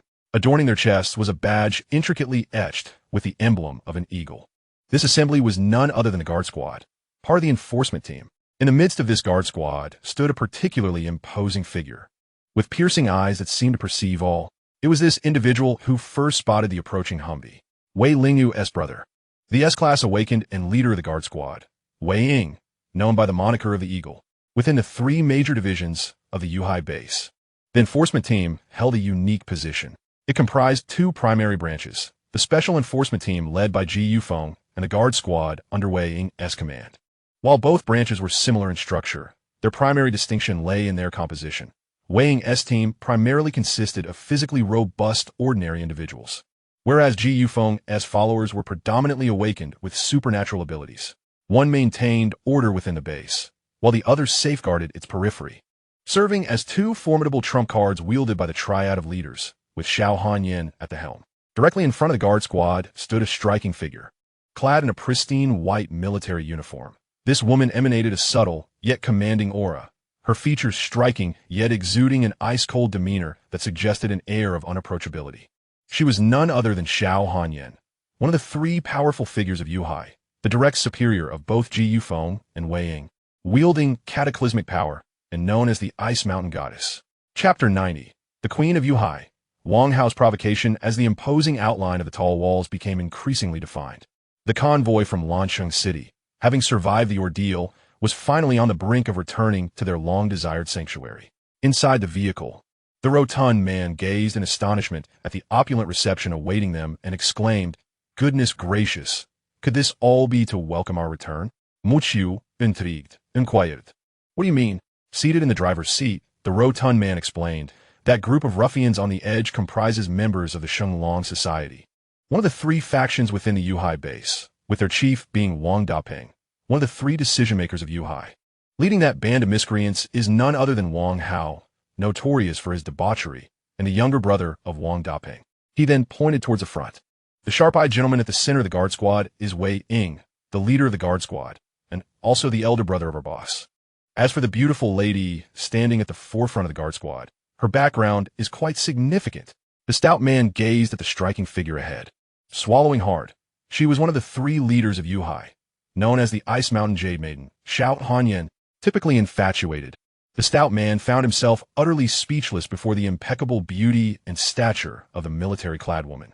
After 2 years in the base, he was all too aware of the formidable methods employed by this icy enchantress. More importantly, this stunning woman, who possessed both beauty and authority, was fervently pursued by another influential figure at Yuhai base, the formidable guardian Wang Dapeng. Merely contemplating the terrifying prowess of this guardian was enough to deter any man harboring thoughts about Xiao Hanyan. "Oh!" Muccio peered through the car window at the woman in the distance. The fitted white military uniform accentuated her impressive figure exquisitely. Her long, ebony hair cascaded down to her waist, and her sharp brows added a touch of heroism to her delicate features. It must be said, the title of Ice Mountain Beauty suited Xiao Hanyan perfectly. Dozens of Hummer military vehicles halted in succession near the base's perimeter.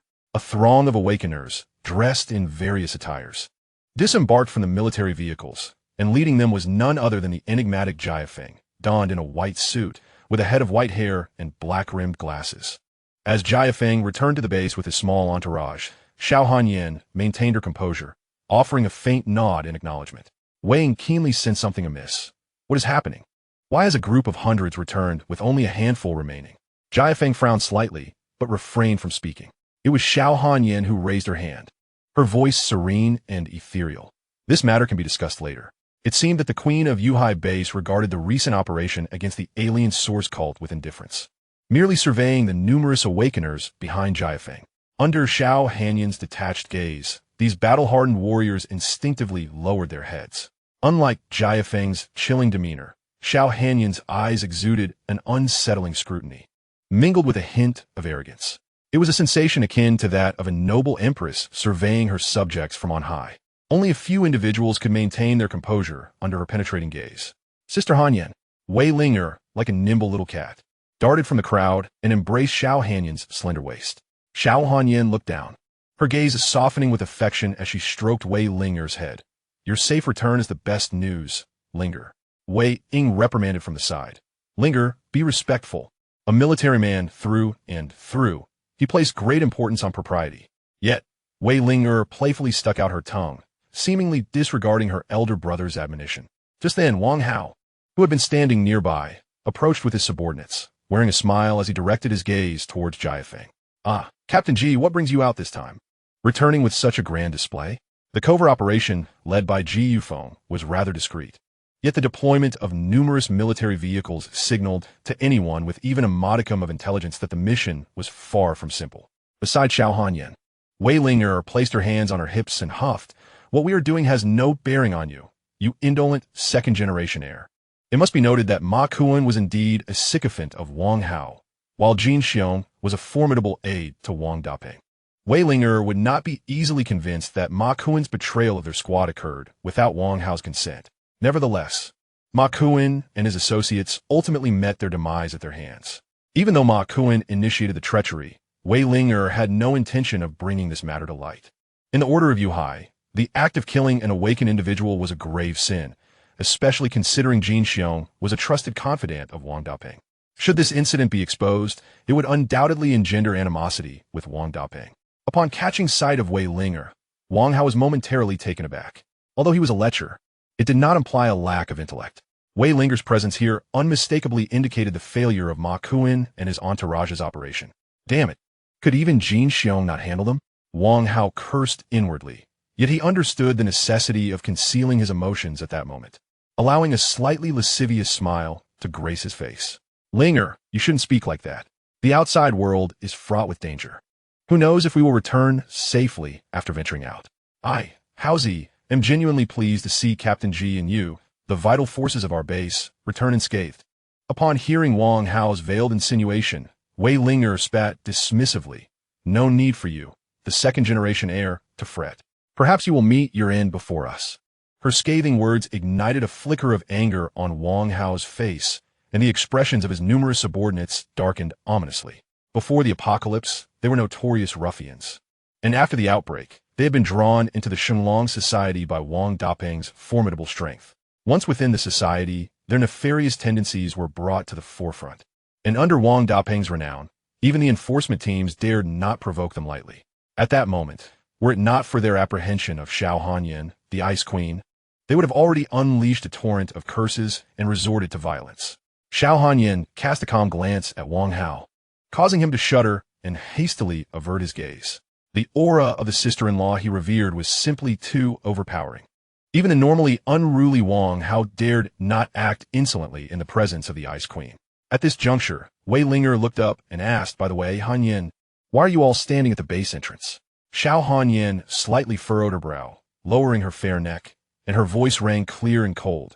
It is because suddenly, Wei Ying's piercing gaze turned towards the distant road. They're coming.